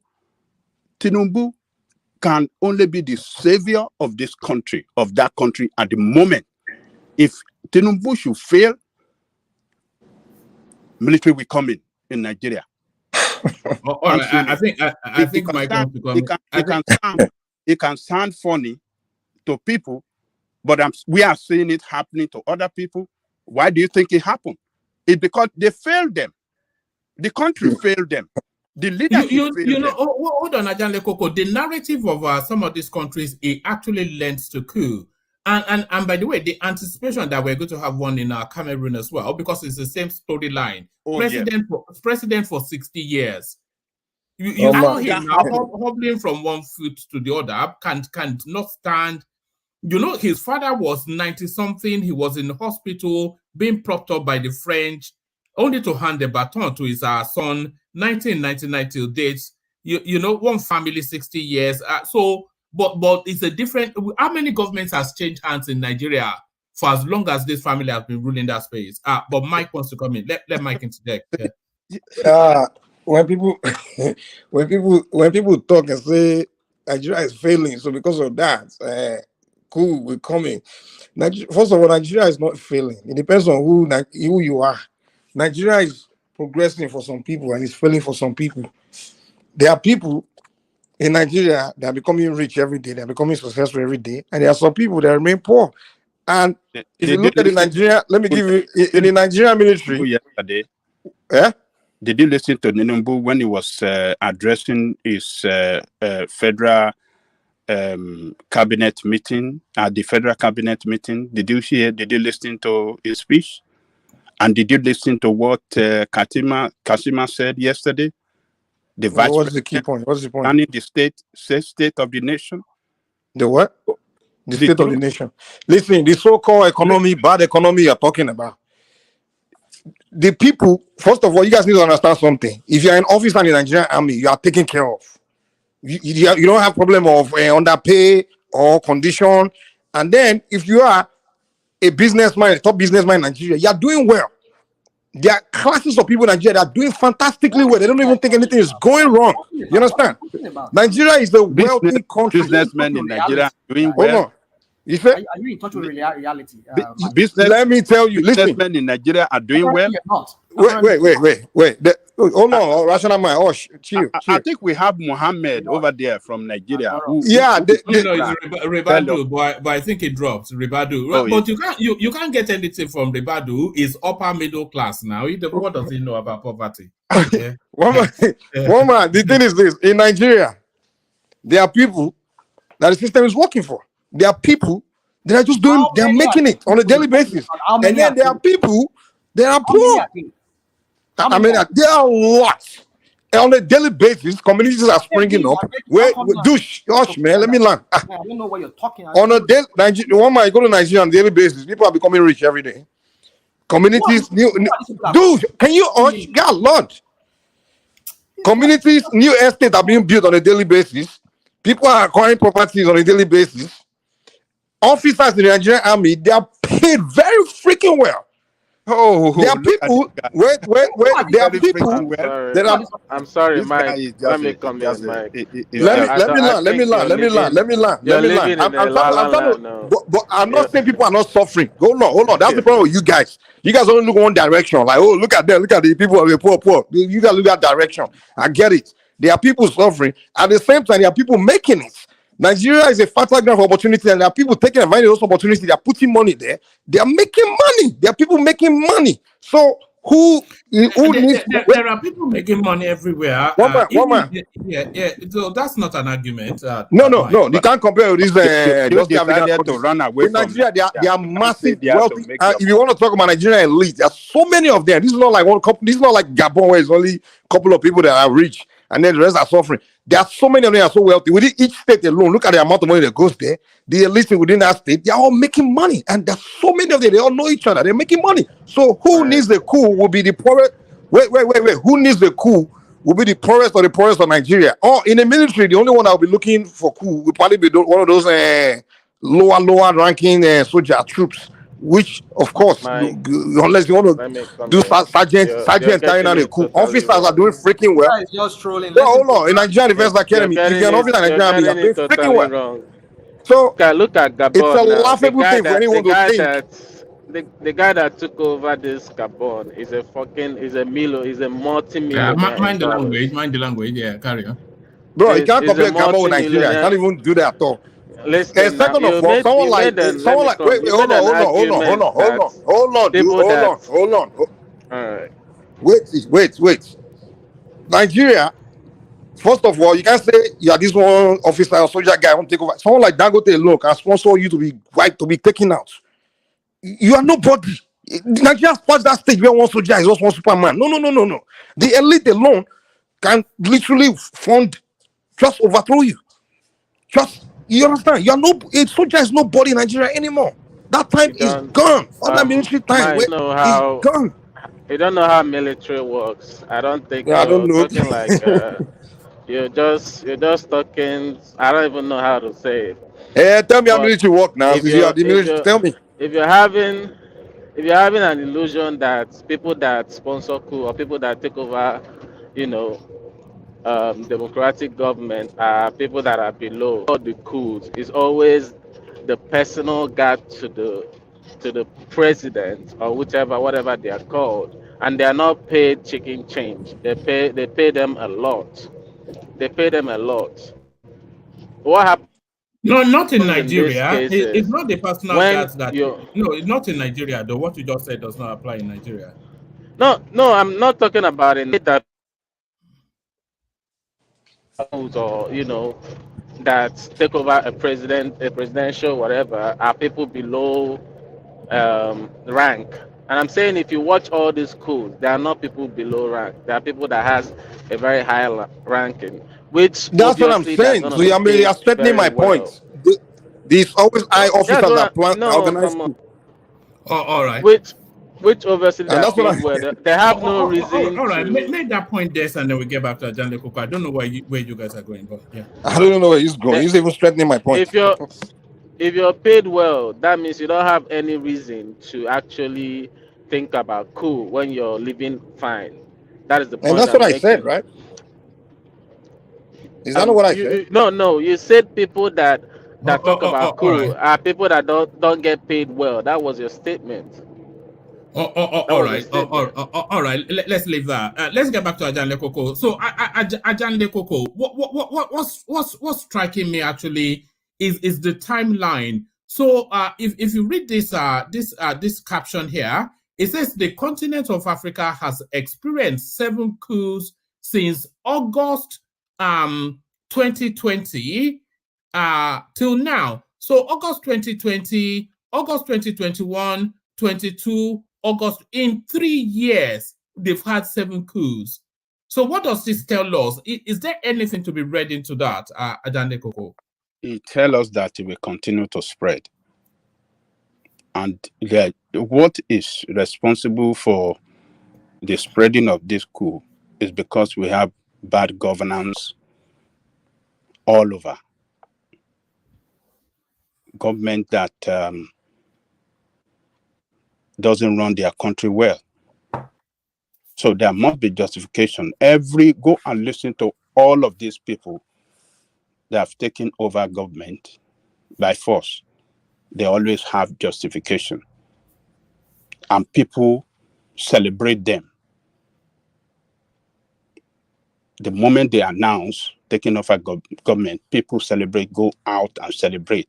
As a matter of fact, this new one, people are regarding it as the independent day in their country. Even in their embassy in London, in France, they were jubilating there. What does that tell you? And you guys, you think Nigeria can continue like this? It cannot continue. People can say there's not going to be. What you see, what on your bank, some political bank para, when you see death killing your colleagues, is sending you messages. But should we be drawing parallels between us and all this? These are third world countries now. These African countries. These are third world countries. What is Nigeria? Yeah, Nigeria is not a third world country. What are you talking about? What is it? What do you classify Nigeria? Nigeria is a middle We are income almost like country. a second world by now. Second world. Your country is underdeveloped country. Yeah, I don't think Angelica has been to Nigeria recently. We are more like transiting to the second world right now. Just go and sit down. Keep on deceiving yourself. Nigeria is underdeveloped country. What's rational am I trying to say, sir? Let's hear you. You like to do something. You won't learn anything, but just you rant. You Okay, like rant. to Go ahead. castigate people. Who has been to Nigeria recently? Agale Koko just came back from Nigeria. Isn't it Agale Koko? Agale Koko, are you there? I'm here. So I think you just came back from Nigeria, right? Don't mind him. Let him be. Yeah, you didn't see massive wealth. I just don't know how you speak sometimes. Go on, Agale Koko, please. Just go on. So you obedient. All right, Mike, let them flow. I want to get to Baba Akure quickly because we've not heard from him in months. Yeah, carry on, Ajale Koko. So, Nigeria is underdeveloped country. Nigeria is not. When I say I did say I wanted you to flow, but we cannot. There's a chasm between Nigeria and places like Gabon and Niger Republic. We're not at the same level. They are third world countries. They are the archetypal, definitive, textbook definition of third world countries. We are not. Do you at least concede that we are not at the same level as Niger Republic, Chad, Gabon, by any metric that you want to? They are third world countries. Woman, if you want to base it on individual level, but you compare Nigerians' exposure to life and worldview, yes, you can say Nigerian people individually we are top, and a top class citizen of this world. But we are talking about the country itself, the situation as the way the country is run, the economy of the country, as bad as it is now, and the way the future look, it's not bright. Nobody can predict the future. As we stand, we cannot predict it. So we have similar situation with those people.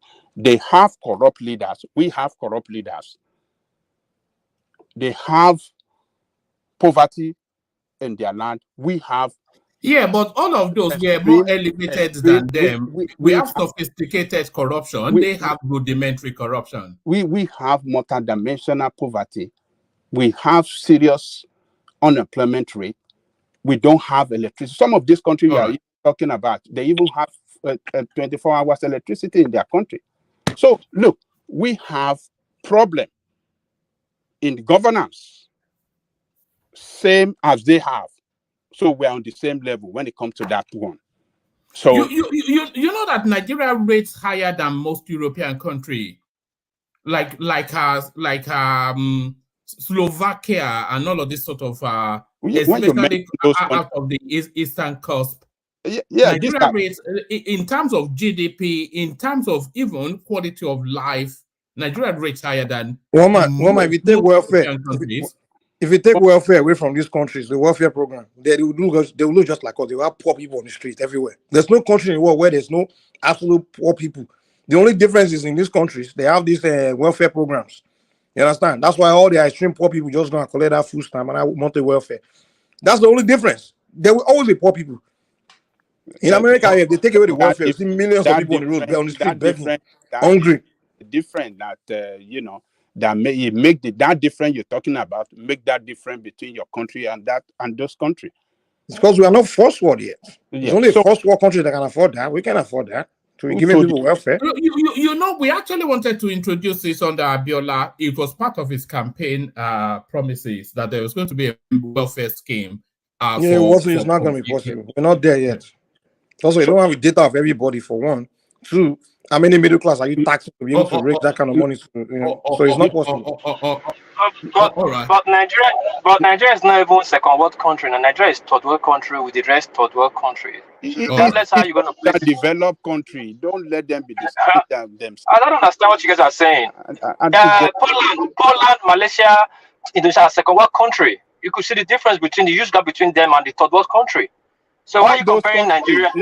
Slovakia, that they have subway, they have everything. They have better infrastructure than us.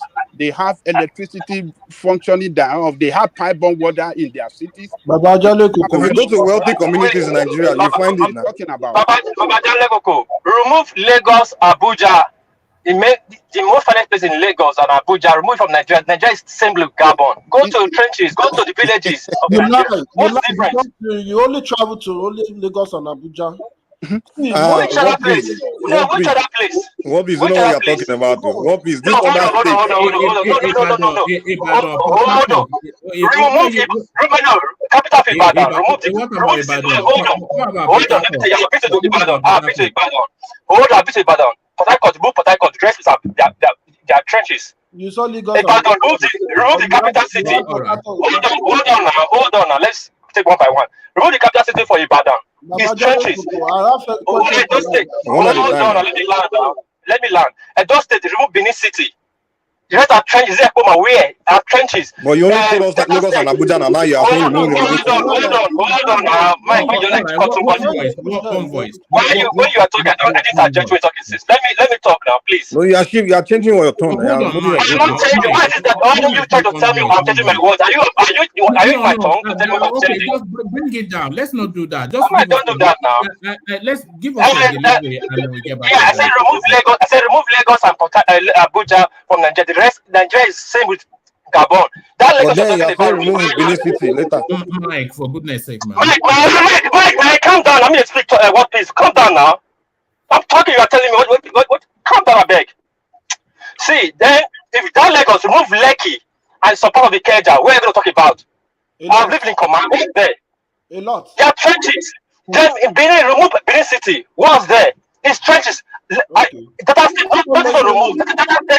Data state is trenches. Port Harcourt, remove Rivers, remove Port Harcourt, the city. These are trenches. Is it the five eastern states are trenches, not to remove, are trenches. Then go to the north, Kano, remove Sabogari, what's remaining? Trenches, Sokoto, Abiyobi. Why we keep talking at the same ourselves? What about Remove the capital city, remove the capital city. The rest are trenches. Then, now talk about Osun. What is in Osun? One might become to the United States then. What is in Ondo? You listed the whole What is in Ekiti? No, what's in Ekiti? What's in Ekiti? What's in Ogun? Man, why are we deceiving ourselves? Nigeria is a third world country. Simple as ABC and period. We know one might, if we come to the United States, in each state they only have like maybe 1 or 2 major cities. Once you get out of it, the rest of it is country, is villages. Yes. So that's the same thing he's saying. So it's as if the other countries in the world, every part of the countries are cities. When you come to I was trying to get to Baba Kure, but we've lost him. You see, that's why I was trying to get Baba. In Texas only have 2 cities that look good. I mean 3 cities that look good. Houston, Dallas, and Austin. The rest now. Hold on, everybody. Hold on. I want a smooth flowing thing. So the interjections are fine, but let it not. Back to your let me round up so that you can take it. Let me ask Baba Jale Koko question before you go, please. One more, please. Yeah, the question I want to ask Baba Jale Koko: which country in Africa is the second world country? No, let's not. No, don't answer that question because it's going to loop it around again. I'm going to somewhere. I'm going to somewhere now. No, I don't want to open up that space, man. Jale Koko, just I want to take this Gabon story round. Yeah. President Tinubu said the situation that we find ourselves today is like a person giving a bucket to go and fetch water in a well, in a dry well, meaning that there's nothing on the ground to run the country effectively. Nothing. I heard that statement. I almost cried. I said, this man is in a big problem. This man is in a big problem. We have to pray for that country. And we have to pray for Tinubu to succeed. Tinubu must not fail. If this guy should fail, that is the end of that country. Tinubu, that country is bankrupt already. Bankrupt financially. We have to pray for him to succeed. I'm in Nigeria. I can criticize him from today to tomorrow, but I don't want him to fail. Do you think if we should fail further than where we are today, you think such a situation cannot happen? Because we will see agitation from everywhere. People will agitate. People will call, opposition party will crowd loud, and people will stand up that this country is failing. And then when we go to a situation where you see that the country is failing at a rapid speed, something will happen. Something must surely happen. And that is when military usually come in. When it is becoming that anarchy is about to set in, they will come in. We don't want that to happen in that country. So what we see happening in Gabon and around us is just sending message to our politicians that they should be sincere with Nigeria. They should be honest in doing their job well and save that country from collapse. And Tinubu, as the head of state, can do something. If Tinubu really, really want that country to come back, it just needs to deploy that political will. And that political will can save that country. It must step on toes and get things done. That is the way out. So we don't want this kind of thing to happen. We don't want coup to happen in Nigeria, but we cannot really allow it. If the nation failed further than this, that's my position, one man. Thank you. All right, brilliant. Thank you. So brilliant, thank you. So I was going to go to Baba Akure, but I think his connection is dipping in and out. But as we await Baba Akure, let's hear from Baba, who seems to have omitted himself. So Baba, we were talking about the coup in Gabon. And when we were talking about the coup in Gabon, then it led us then to the spate of coups in that West African sub-region. And then when it led us to the spate of coups in that West African sub-region, it led us to the obvious then thing that these are all Francophone countries. And these Francophone countries, the coups since August 2020 are just 3 years, 7 coups. So what's in play here, Baba? Thank you, Woman, for the opportunity. Salutation, folks. Please, our viewers, listeners, please like, share, and subscribe to this platform. By all means, click the like button, and if you can't share or subscribe now, do it. You can do that later. Thank you. Woman, it's good to place a map on the screen. Firstly, I think let's remove Sudan out of the picture. Sudan is purely Arab country. They speak Arabic. I think over 90% of them, they are Arabs, and that's the language they speak. Let us situate the problem. I look at all of this. If you look at Chad, Mali, Niger, Guinea, Conakry, and Burkina Faso, and lately Gabon. I say what is happening there is our own Francophone Africa Spring is happening right now. Francophone African Spring is happening on us. If you look at the map very well, it follows a pattern. Apart from Niger, the other countries are about tenure on elongation. It's not about poverty. It is not about political instability. It is just that the leaders, they were greedy. They want to go third term. They want to go fourth term. So the boys have the opportunity to overthrow them. But only Niger is different. Niger was an opportunistic coup. Let's come back to the Anglophone countries along the West African coast. Nigeria, followed by Ghana, Liberia, Sierra Leone, and Gambia. Apart from Gambia, if you look at Nigeria, Sierra Leone, Liberia, and Ghana, we have very good democratic There was an attempted coup in Sierra Leone barely 2 weeks ago. Oh, well, an attempted coup can happen in Nigeria too. Did it succeed? No, because we have good democratic credentials. Particularly Nigeria, Ghana, Liberia, Sierra Leone, we've died for democracy. We are well practiced, and no military will mess up with us. They know. So let's leave that aside. I'm not saying they will not attempt.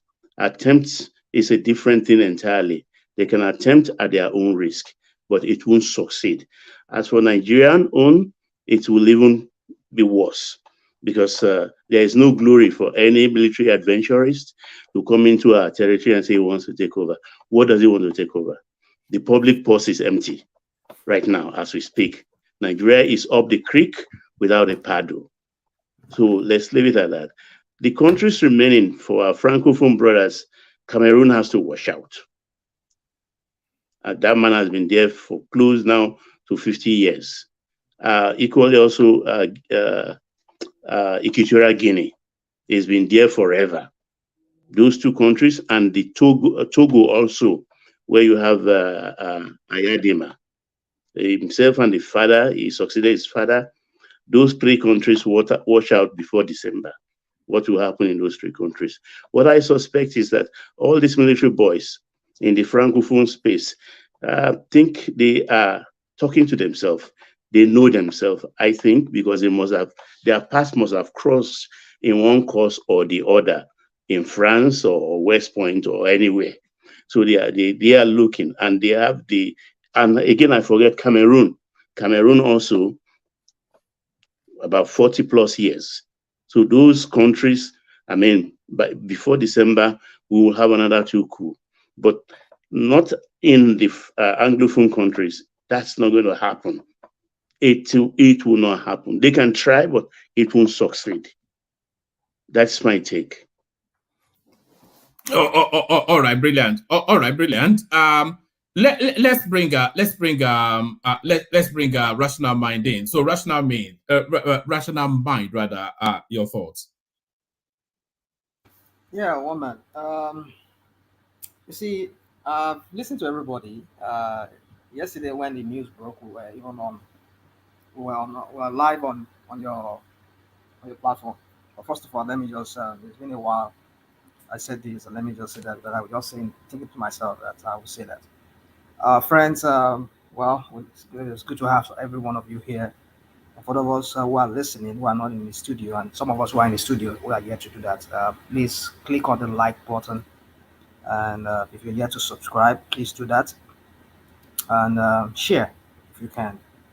The more you like it, the more the YouTube algorithm will propel this session or other sessions to help the platforms, up the platform rather. So anyway, yeah. So for me, yesterday I think I gave my submission even before we got the whole full details about what really actually transpired.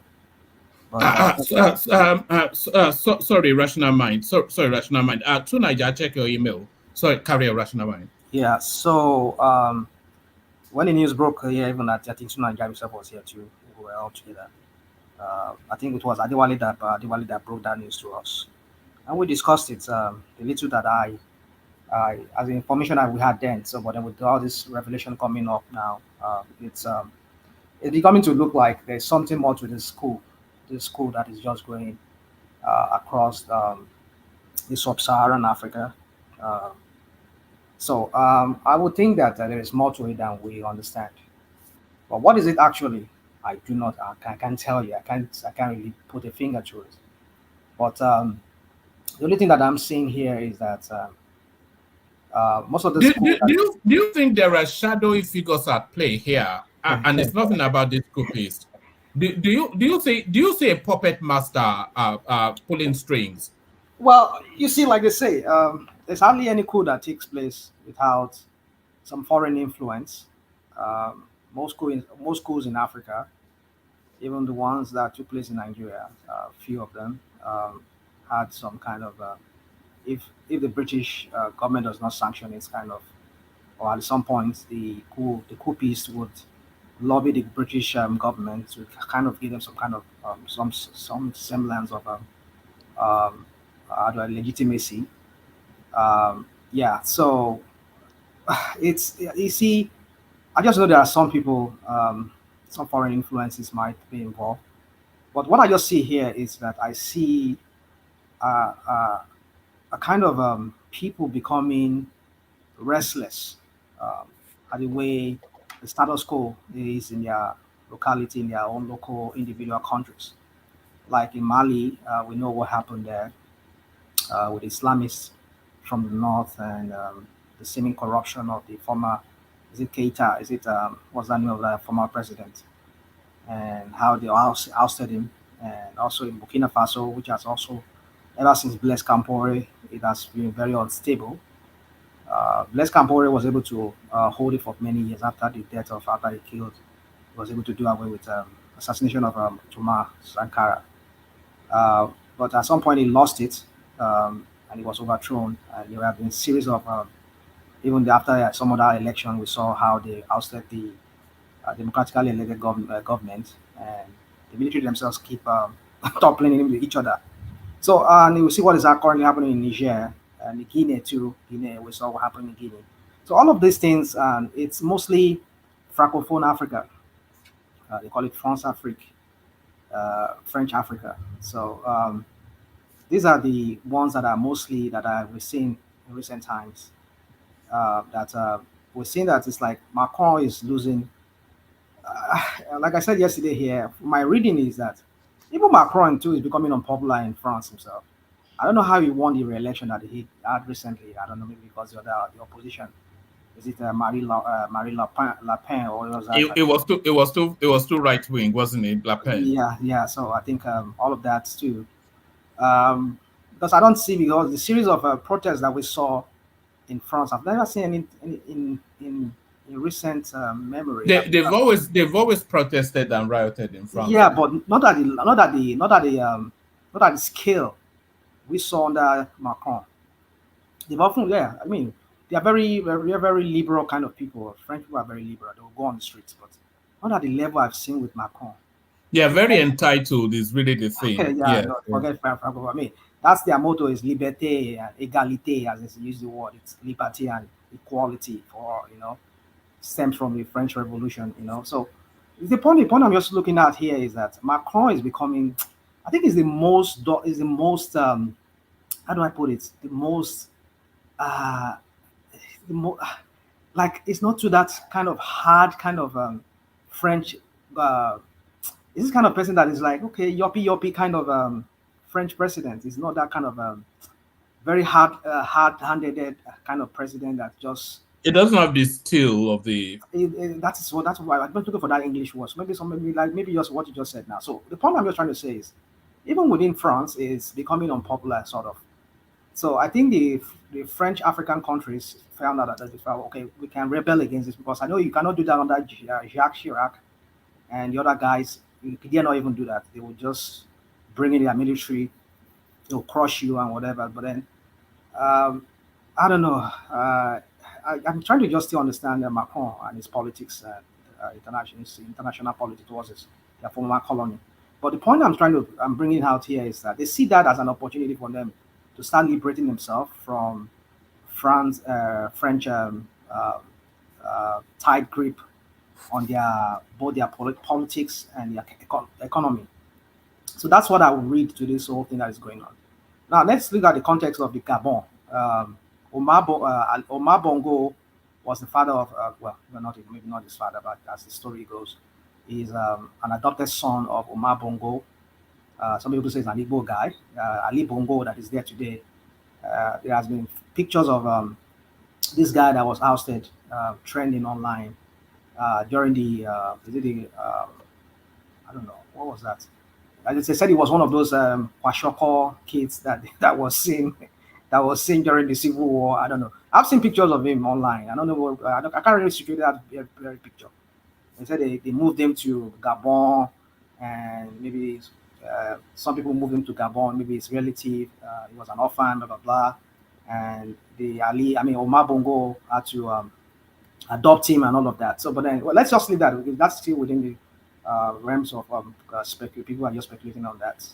It's not a full Gabonese.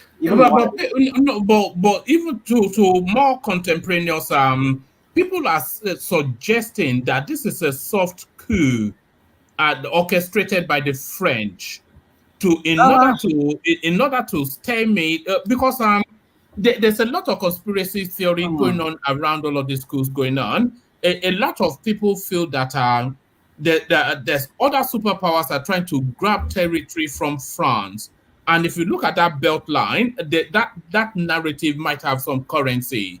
And off the back of that narrative, a lot of people feel that France is now plotting soft coups to use the military to replace subsisting Francophone government in order to still hold sway. And that is what people feel is in play in Gabon. Yeah, I had somebody brought that up too. You see, we can, like I said, it's very hard for anybody to say they exactly understand what is going on. I don't even think any intelligence of any country, not even Nigerian intelligence, because I know when Tinubu got in there, the first one of his pronouncements when he had the ECOWAS meeting was that we're going to this is going to be the end of coups. The coup in Africa or in West Africa, and the next thing, the boys in Niger, they struck. So, because could it have been that they knew, or the intelligence? I've often said that on this platform.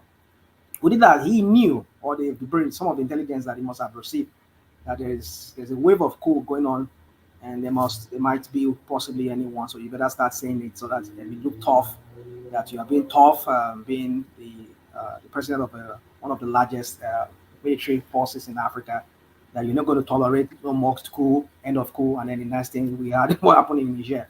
So my point is that I don't know, do they have all this intelligence? Does the CIA know about this? I don't even see. The point is this: it's just we can also only speculate. Like you said, one man, it could be that France is seeing or they're reading meaning to all of this thing that is going on. That, mind you, what really led to this Ali Bongo's he's being ousted from being the president is because there was an election that he won. They said he won almost 60-something% of it, and his closer rival had about 30-something%. The question is, how did you even do that? Is that how they love you? And this is, I think, this is the third or fourth time. They said they shut down the internet. It did not allow. It did not allow observers, and it just closed off the whole country, and then rigged himself back into power. Rational mind, 65% he won. No, it's 65% of the vote. Is it 165%, right? Yes, 65.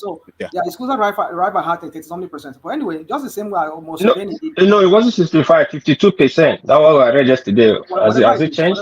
Whatever it is, let's just leave that. So, but my point is that he won majority of the votes, and but then the protests we saw here today, we've seen images that we've seen there. I mean, where just like you see, I want to go back to Nigeria. We didn't see protests, though. We saw celebrations. Yes, I'm saying. Oh, I mean to say celebration. I mean to say not protest. Celebration, like people like, okay, where are the 60-something% or 50-something% that voted for him? And we should see them as the majority coming out to say, no, we don't want it. We voted him in. Like we saw in Nigeria. Where are the Tinubu's 8 million people? Allow me now. May I talk? I talk. Okay. I always go on Tinubu direct, But the point is, let's just leave that, I just want. They always land on Tinubu now. I don't catch you there. So I know you're going to. Also, you're going to react. One man, Jacko, one year see now. Oh man, 1 year, you boy, man. You must not mention Tinubu like this. They would all of them will go and ratify the only one. The day you won't land on, nobody's ratified. The day you won't land on Tinubu. We will celebrate that day.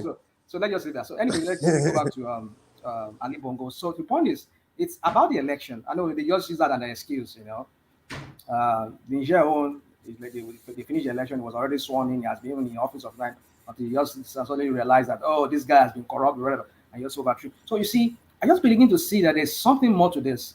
And like you're saying, could it be that France is also looking at, like whether wake up or this thing that is going on in Gabon, with an election that this guy won. But I find it very difficult to believe that France is behind it because, like somebody said, was it here or where did I hear that? Somebody was saying that there's a tunnel that leads from the presidential palace to the French embassy. So, and then somebody blocked it, or they blocked it, or the military knew about it. Of course, the guy who is the presidential guard, head of the presidential guard, definitely we wouldn't be aware of it because if it's protecting the president, in the case of coup like this, or maybe an outside coup, the first thing is they want to exit him out through that tunnel. If it's not possible to get him through the gate, normal gate. So maybe he must have knew about this tunnel and then blocked him. And so why would France allow them to block it? So these are so many speculation going on around. So which makes me doubt if maybe France is even involved. So so that lends to the fact that it's a soft coup orchestrated by the French. You want to call it one. So, but let me just quickly, because I know that people are going. So, for me, it's at this point. I just don't want to. I don't want to be too quick to put any spin to it. But I just see that there's a disquiet. There's this disquieting or restlessness among many African, especially Francophone African countries. And I know the big blow to the France is if really they're not part of it, or they're not really when it comes to this, or they're partner supporting these coups. If the Ivory Coast goes out, if Alassane Ouattara, if it's removed, if Paul Biya is also removed, forget it. I think that would be the final blow to French influence in among most of their colonies. So, but for me, you see, I just want to hand it this way. I cannot put a finger to it. But just to talk about the headline that you use, the main thumbnail that you use for today's session. As you shown from that map, we're seeing a gradual cycling of Africa. West Africa, by these coupists. Could Nigeria be the next, like Ajari Koko said? Possibly. Like Ajari Koko rightly said, already even before all this coup going on, we've seen some of you people have said, some of you, especially the Agado people, you see, rational mind. I thought the last window for military coup in Nigeria was under the Buhari administration. If we didn't have a coup then, I don't think we're likely to have one. No. You see, Buhari is a different person. It's a different beast to that of Tinubu. Tinubu is a civilian. Buhari's posture as himself, as a coupist himself, as a former general, and someone who has participated in many coups in Nigeria, and the stance and the way he kind of like all the security architectures, how he put his own people there, like the chief of army staff was another man. The one in charge of SSS, virtually all the intelligence, they are all just dominated by the Fulanis. So you assume that he knew what he was doing. He knew that there could be a possible coup. That's why he had to put all these people there, people that are loyal to him. I'm not saying Tinubu did not do the same thing. I think he did the same thing too, by putting the Yoruba man as the chief of army staff. But then a Fulani man as the NSA. But during Buhari regime, there was an alarm about coup now.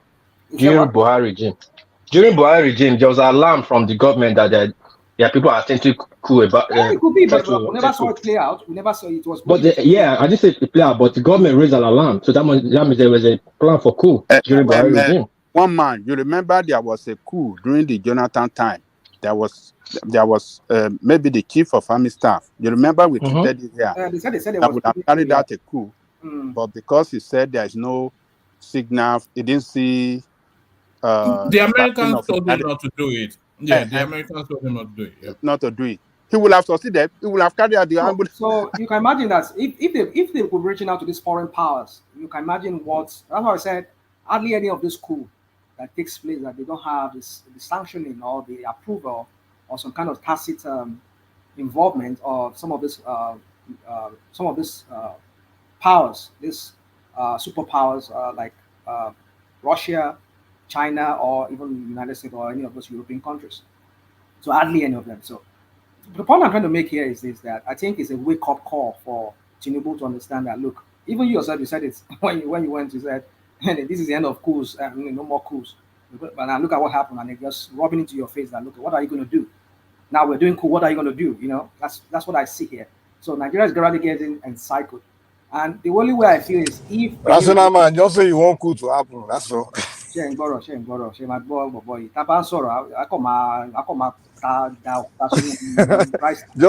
want coup to happen against Tinubu. Let me be straight with you. That's all what they want. Hold on now. You see on Batify, you see how they are all coming out like from their rising up from their like zombies from their dead whatever. You want coup? I mean, well, come on. You see, what are the reasons for coup? I mean, like we've seen in what happened in Gabon. I think Gabon is similar to that of Nigeria in some ways, because how can you just in the middle of a game you change the goalposts? Like all the ingredients for the coup, they're in place in Nigeria anyway. Of course, what I'm saying. If the military wants because to some do people it felt that INEC in the middle of the game. No, it's not INEC. Forget INEC. Can I go on this one, man? Can you just allow me? See, if let me say this: if there's anything that would have brought it like chance of a coup was when Emefiele shut everything down with everybody, and then something like that. If something like that didn't bring a coup, what makes you think anything else will? I mean, come on, man. When they shut down everything, people couldn't get their money from banks, and you're telling me that something else will bring coup in Nigeria? Come on, man. Are you kidding me? All right. Yeah, you're right. That could also could have led to coup too. But then we're talking about politically. When this boy is a strike, usually there must be they must hold on to some kind of things. Like when Buhari was toppled, the Bangida used excuse of Buhari was falling out of place, and they were going too extreme, and they even used religion as one of those things, because we had both of them were both Muslims, and they used that as one of their reasons too why they strike. And they used the issue of they were totally derailing, and they were doing things that were not supposed to be doing, and all of that. They also use all kind of excuses, and that's for that. And so my point is this: you see, we can just go on and speculating on all of these things, but my point, the general point I'm saying, we see that there's a recipe too for that kind of thing, for military in Nigeria to strike. But do I think that can be possible? Well, it's still possible, but it's going to be very hard, because Nigeria, with almost 20-something years of experimenting with this democracy, I think it's going to be very difficult for any military to want to really take over. And if they must do that, it must be the real top boys in the military that will do that. I don't think any of those younger boys will be able to do it. So for me, you said what? Somebody's trying to say something? Land, and then I want to hear next from Mike, and then to Niger. But right, bring it so for me, I think there's a recipe there, because, like I said, you turn off the internet and you're in trouble because they feel like you manipulated the whole thing. Our own INEC changed the game in the middle of the game, changed the goalpost. They voted you, gave you billions of naira just to be able to do card reader and transmit this thing electronically, so as to show transparency. But at the end of the day, you turn off the whole portal that leads to people transferring this data in real time. Look, the military are not likely to do a coup because Peter Obi did not win an election. No. This is not Peter. This is not Peter Obi. Peter Obi was not the only candidate. It's usually wrapped around languages of corruption and mismanagement of an administration, but it's never around because some person did not win. Did you listen to the coupist thing from Gabon? You know what was their reason? They said the election. What was that? That was that French word they used. Something like a disaster, kind of a disaster kind of. Nigeria is not Gabon. You see, thank you. Nigeria is not Gabon, but when it eventually happens, you know if it's Gabon or not. Let me tell you why it will not happen. Hold on, please. Let me just end this one. I'm actually wanting to move it around quickly, but if you want to continue to interject, then you can. Okay, you want to interject? Go on. If you want to interject, go on. I'll tell you why it won't happen. Finish, but not so Nigeria will come like later. Are you talking, or you want to? Nigeria has 200 million people. All the coup in Nigeria, apart from 1966, and those that didn't succeed, like Oka and Co., all of that coup has been planned successfully by Hausa Fulani. And if they come up today, they rear their head and come up today, the East will not stand for it, neither the West. The East will stand for it. Or don't say the East will not. No. Why? Listen, one man. We need to control one notion. Can I finish? Can I land? Can I land my point? Okay, land. Why the East will not agree?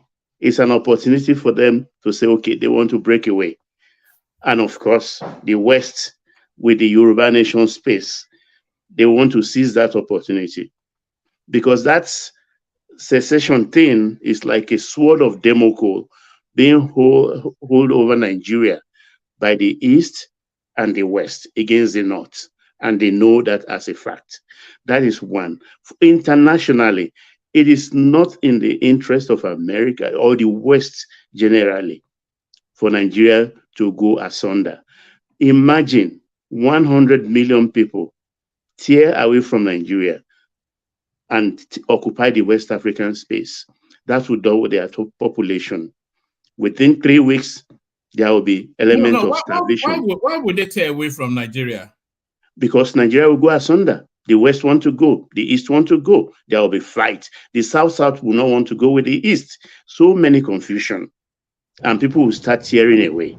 The military can stop that from happening. Can I land my point? The military that can stop Boko Haram is the one that will stop. Can I land my point? Can I land my point?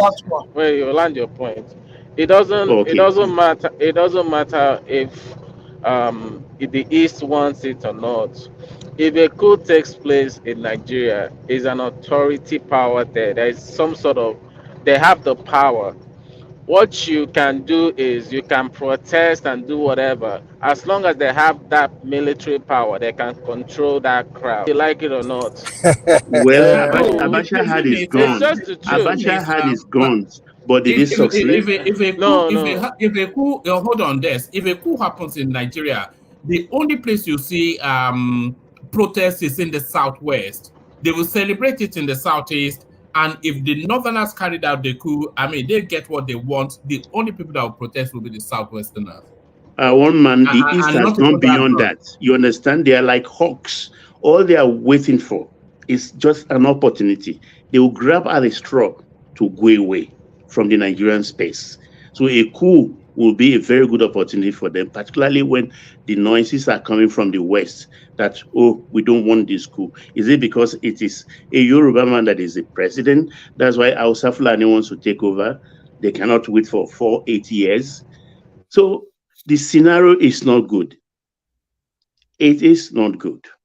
It's not. That is why the West will not allow it to happen, because the humanitarian disaster will be the type they've never seen in Africa We've never before. had the humanitarian disasters of the back of a coup in Nigeria before. So Okay, you just picture what I'm trying to say here. Honestly, what is not look at responsible it. for that now?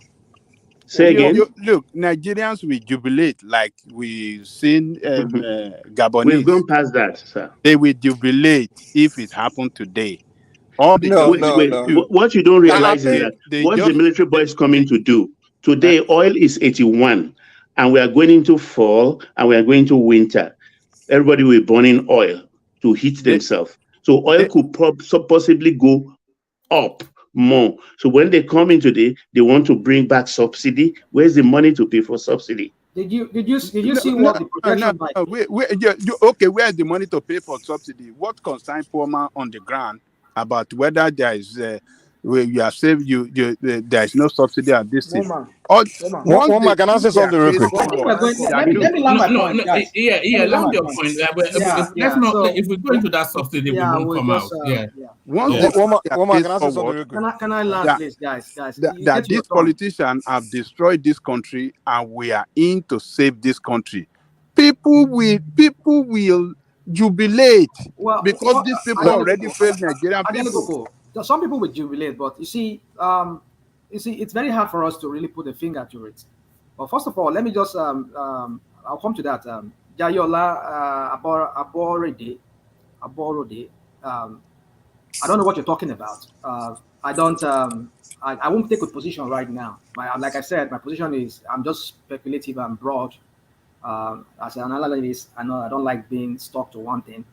I won't go by, oh, it's the French people behind it. But apparently, as the thing is going, what is sweeping across the Francophone countries is like at least 4 of them, namely Guinea, Mali, Burkina, and Niger. They've come out. Rational man, you never take a position. No, for goodness sake, let him just land and then we move on now. We've been on Rational man for 40-50 minutes. From what I've seen from this country and from what these coupists they've said in these 4 countries I mentioned so far, Gabon is about the election. What they said is that they want to break the yoke of France from their neck. That's what they said. That's one of the major things they said. So for that, I would say those coupists they've been clear about what they are doing to France. But out of Gabon, I don't know. We're still yet for us to be. I can't be speculative of that. But they said it was just the election. Now, in conclusion, Adaleboko, about the coup, if I say coup d'etat, that's a French word. I don't know why I used to, I would be saying it in English way. I mean, coup is not coup d'etat. So now, the coup d'etat in Nigeria, if it's going to ever happen, it must not be led by, even though it's ever led by the Fulani, Hausa people, they're not even try giving it to a Fulani person to be the head of it. A Yoruba, a Southerner should be the person. Because if they do that, that will stir up that rebellion of our friend here, Baba, is saying, that the East will rebel against it. I know some people might jubilate over it from the East. It's possible because of what we know what's going on. But I know the Yoruba people a lot of them will go against it. That no, is it now because of you have our Yoruba person then and you people are now toppling him? when Buhari was there, nobody toppled him. Why is it now it's a Yoruba? So they must not yet not even try doing that. But we can't put it beyond them. They might put another one there. But if they do that, then they are calling for the secession people to start their wala again. So they dare not do that. So for me, it's very hard for right now to say what's going on. I think Tinubu needs to wake up, or whoever becomes the president. And I think Nigeria is already in that very verge of a coup, a possible coup in Nigeria, because the economic situation and the political situation going on in that country. They need to the elite needs to sit down and ask themselves questions. Are we here to serve the people, or want to serve ourselves? So yeah, that's all I can see. Well, like I said for now, let me just allow that people. All right, brilliant. Let's hear from Mike then to Nigeria. So Mike, you're up next. You can hear me, right? It's not like because I'm driving. It's not too loud. Yeah, it's a decent. Yeah. Go on, carry on. Okay. Let me first correct one thing. When this where we trying to these two tribes that we're always trying to pass out their image, the Fulani and the Hausa. Most of the coups in the past were not done by Fulani and Hausa. It was most of those coup plotters are not Fulani and Hausa. Babangida is not Hausa, is not Fulani, is Nupe. Abacha is Kanuri. Gowon is from Jos. So let's spare this tribe. This thing. But that was always another point. Oh, this idiot. Sorry. So anyway, coup is not happening in Nigeria, first of all. If coup happened in Nigeria today, the only people that will celebrate will be maybe Southeast, and then maybe probably some disgruntled group of people in the North. But the Northern elites will not allow it. The Southwest elites will not allow it. The Southwest will not allow it. And the South will not even tolerate that rubbish, man. And once the South and Southwest are against that, we are not living in a time where it's only soldiers that can carry gun. These days, people, just billionaires alone in Southwest, can organize rebellion, like sponsor rebellion, import weapons, and just turn things. You think it's only Boko Haram know how to organize all those things? Even if ESN with this Racta can organize it, you don't want to. That's one thing, you don't want to provoke the Southwest, because the Southwest were the one that fought the military out of power in the 90s with limited resources. Now, the age we live in, information age, we always sophisticated technology. You think we won't use the general, we come and be controlling people as highly educated, as sophisticated as Southwesterners or South Nigerians in general. The only way you can succeed and your military coup can succeed if all the elites, all those billionaires are backing you, all the population are backing. That's the only way coup can succeed in Nigeria. But one selfish general cannot wake up. One selfish, even his own fellow soldier will take him out. Cannot wake up and say, do what Babangida did, all those kind of things. Abacha again.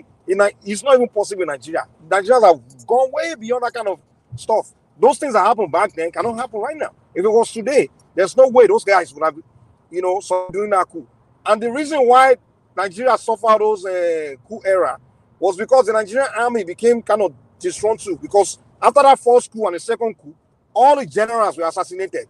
The first coup, the Igbos assassinated all the northern generals, and then the second coup, the counter coup, the northerners assassinated all the Igbo generals. So he became junior officer. They became in charge of the Nigerian army, and they all just promoted themselves to rank of generals. And that's why we suffer all those rubbish things we experienced during that time. But the Nigerian army has been fixed. Everything has been better organized. People we have general people are better educated. So they are smart enough to know what they are doing, to know that Nigeria is not the type of country you can say you want to come over, take over and be dictating to all these billionaires, all these elites, super powerful people. You understand? So it's not happening, man. I don't know why people are thinking like this. I know the obedience are rational mind. That's their wish. They just want anything except Tinubu. They don't mind Nigeria. Everyone, get wiped out. Yeah, nuclear bomb drops. Not anything except Tinubu. They don't mind. It can only happen if Peter Obi win an election. If Peter Obi become president, that's the only way coup can happen in Nigeria. They should just forget it. No, coup is not even happening. No matter what, it's not happening. Nigeria have gone way beyond that kind of stuff. It's not happening at all. And the situation in Gabon, what's your reading of that? All these countries, the thing is, it's looking very clear. Okay, if our president has been in power for the same family ruling for so long, I mean, even the Africans are becoming more educated. All those, I mean, it's only country where the people are not so enlightened. What's going on in Africa?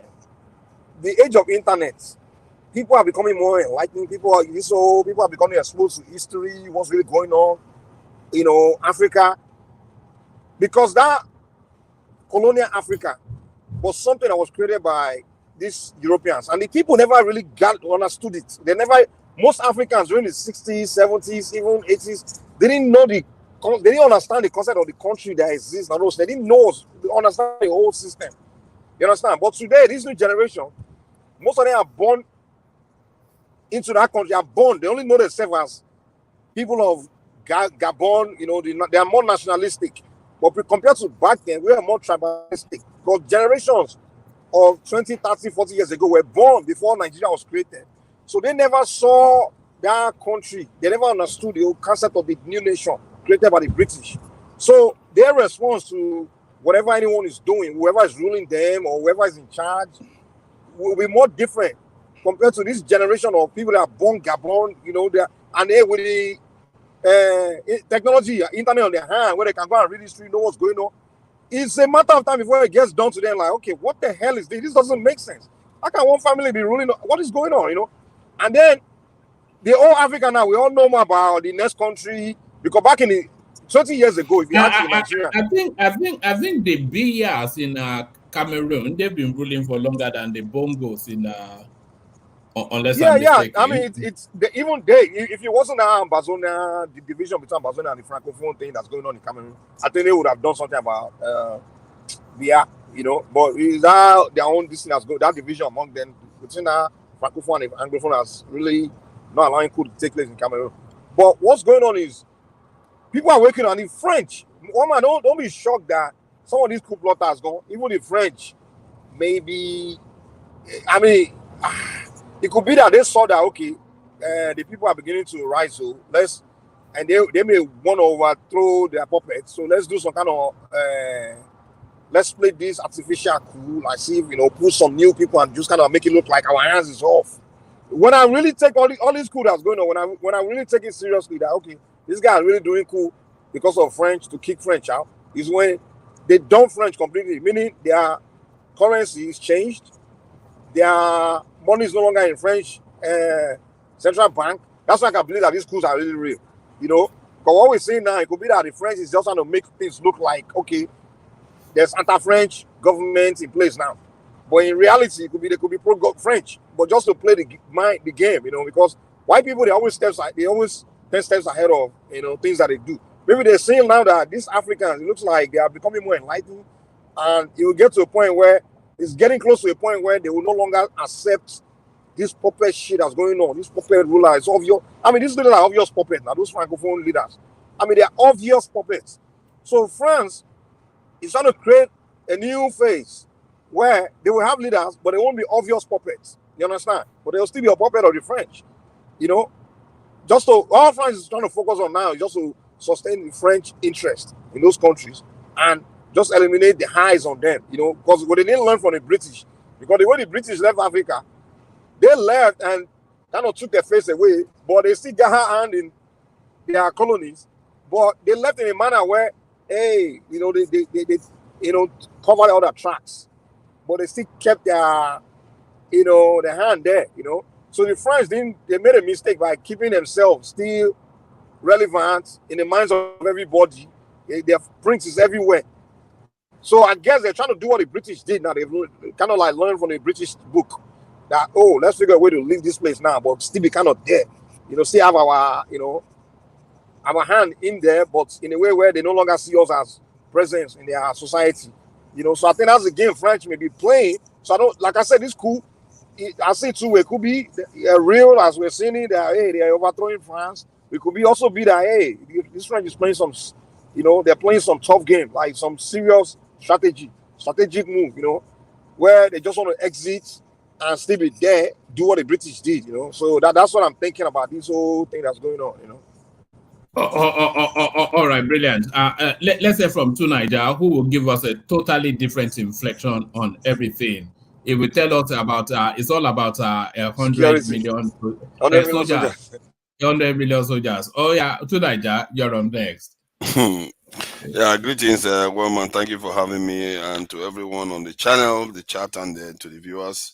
Yeah, you can see the trembling in the voice of Mike, afraid that his Egbo is going to be kicked out of Aso Rock. I don't understand how you can narrow your opinions just based on who is in your, because the person in the office is your person. I don't know. See, what makes you think it cannot happen in Nigeria?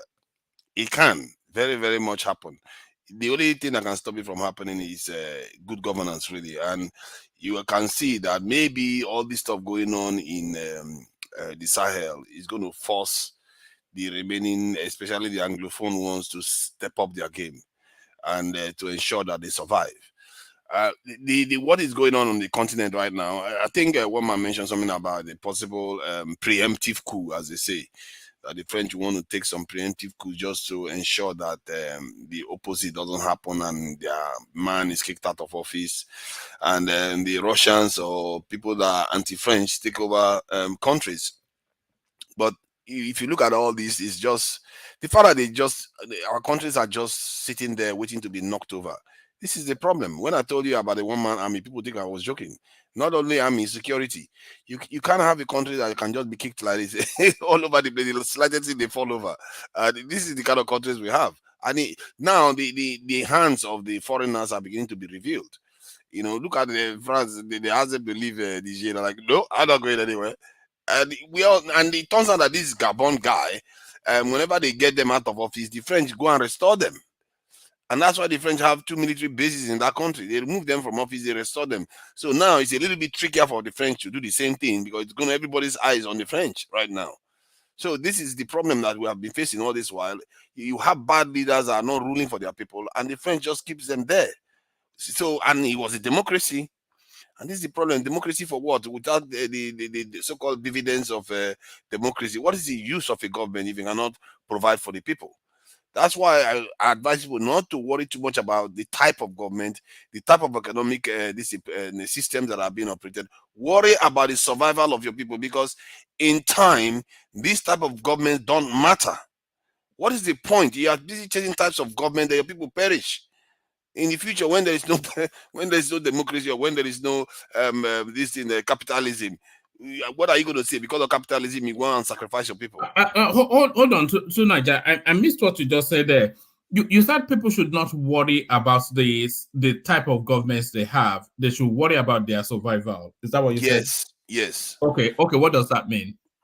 The ability for them to survive into the future. What is the use of worrying about the type of government when you cannot even survive into the future? Well, who is going to shape that survival? Whatever type of government, whatever set of people that come in to take charge of the destiny of the people and make them strong and secure. Those are the kind of people. It doesn't matter whether it's communist, it doesn't matter whether it's capitalist, it doesn't matter whether it's military. And in many other countries, you tend to see that it is socialist, communist forces that tend to do these things. Even in the French one, you tend to see that the United States being a good example. Is this socialist? I'm not sure it's a socialist. I think they are a bit. No, that was sarcasm. Yeah. But look at it. United States was not like that. They have different types. And the United States, they were not like a revolution. You see, it's just it's what you just said there. It's just I'm not going to say well. Let me just say it's totally false. I'm not going to say it's nonsensical. The type of government that the country has, it determines everything. So I suspect that where you might want to be is that the style of government that we need in our space should be peculiar to where we are and what our needs are. But it does matter. Of course, it does matter. The sort of government we have. Yeah. No, it doesn't matter, because evidence suggests that, like you said, the US used a different system from the Soviet, and the Chinese use a different system from that of the English. So they are all different. What I said. That's exactly what I said, though. It means I'm correct and you are correct. But more to it, that the style of government is paramount. is above everything else the most important thing, because that is what shapes direction and the future. No, when I said the type of government doesn't matter in terms of when you are welded to having a democratic system, that is what I'm talking about. Because you had most of the speakers saying, "No, we should be welded to this democratic system. No military, no this, no that." It doesn't matter because most nations emerge based on whichever type of system that comes to heal it. That's what it is. And in the end, what they all tend to have in common is nationalistic drive. That is their purpose, to heal their nation and ensure that nation is strong. And we've never truly had that for a very, very long time. And that's something that we truly need. And it doesn't matter the shape of the government, whether it's capitalist, communist, or whatever. They just come in, fix the country. We need people that are committed to doing that. This is a sacred task, because it's a sacred task that involves blood. People will have to share their blood to heal this country, because nations we are all going to perish anyway, either by the hands of our enemies or by poverty or whatever. But if you don't willfully try to use it to save your country and your people, you are going to perish. And look at the president of that country. He was basically begging. These people, they don't understand any sense. And you know, he had billions, I don't know what is billions, at least millions of dollars of this in his property. These people, his people are suffering, and he's just there, just leaving the people to fester. And this is the same story from sub-Saharan African countries.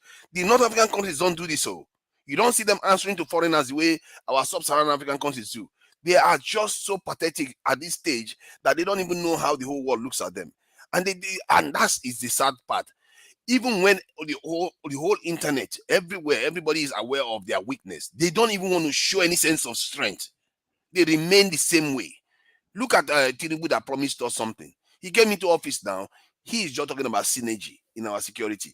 UFC asked one poignant question the other day that I found very interesting. He said, it's funny because no Nigerian spy has ever been caught anywhere.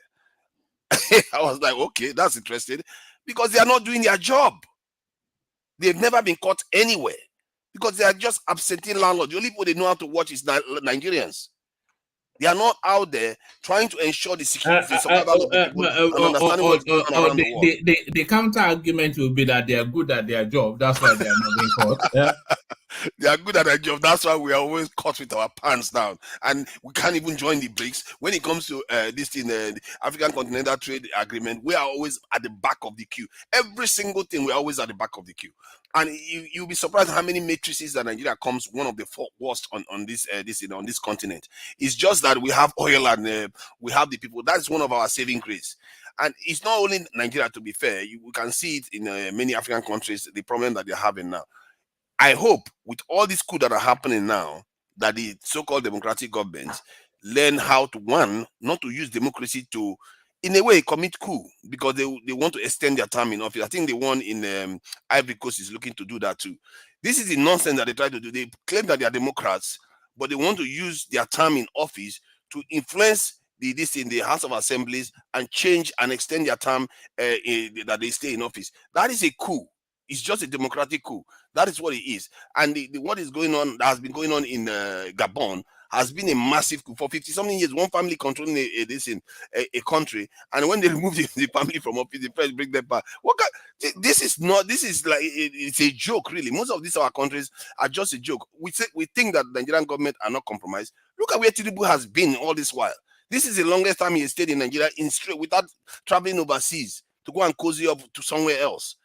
Many of our leaders, all of them, they are all in foreign lands.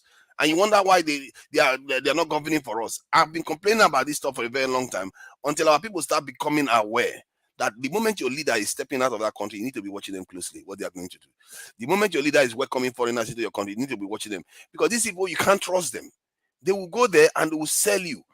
Was it not this Bazoum guy that went and invited Germans to come into his country, as if he doesn't have 25 million citizens? They will keep inviting. They are traitors. Germans to come in. Hold on, Germans to come into his country to do what?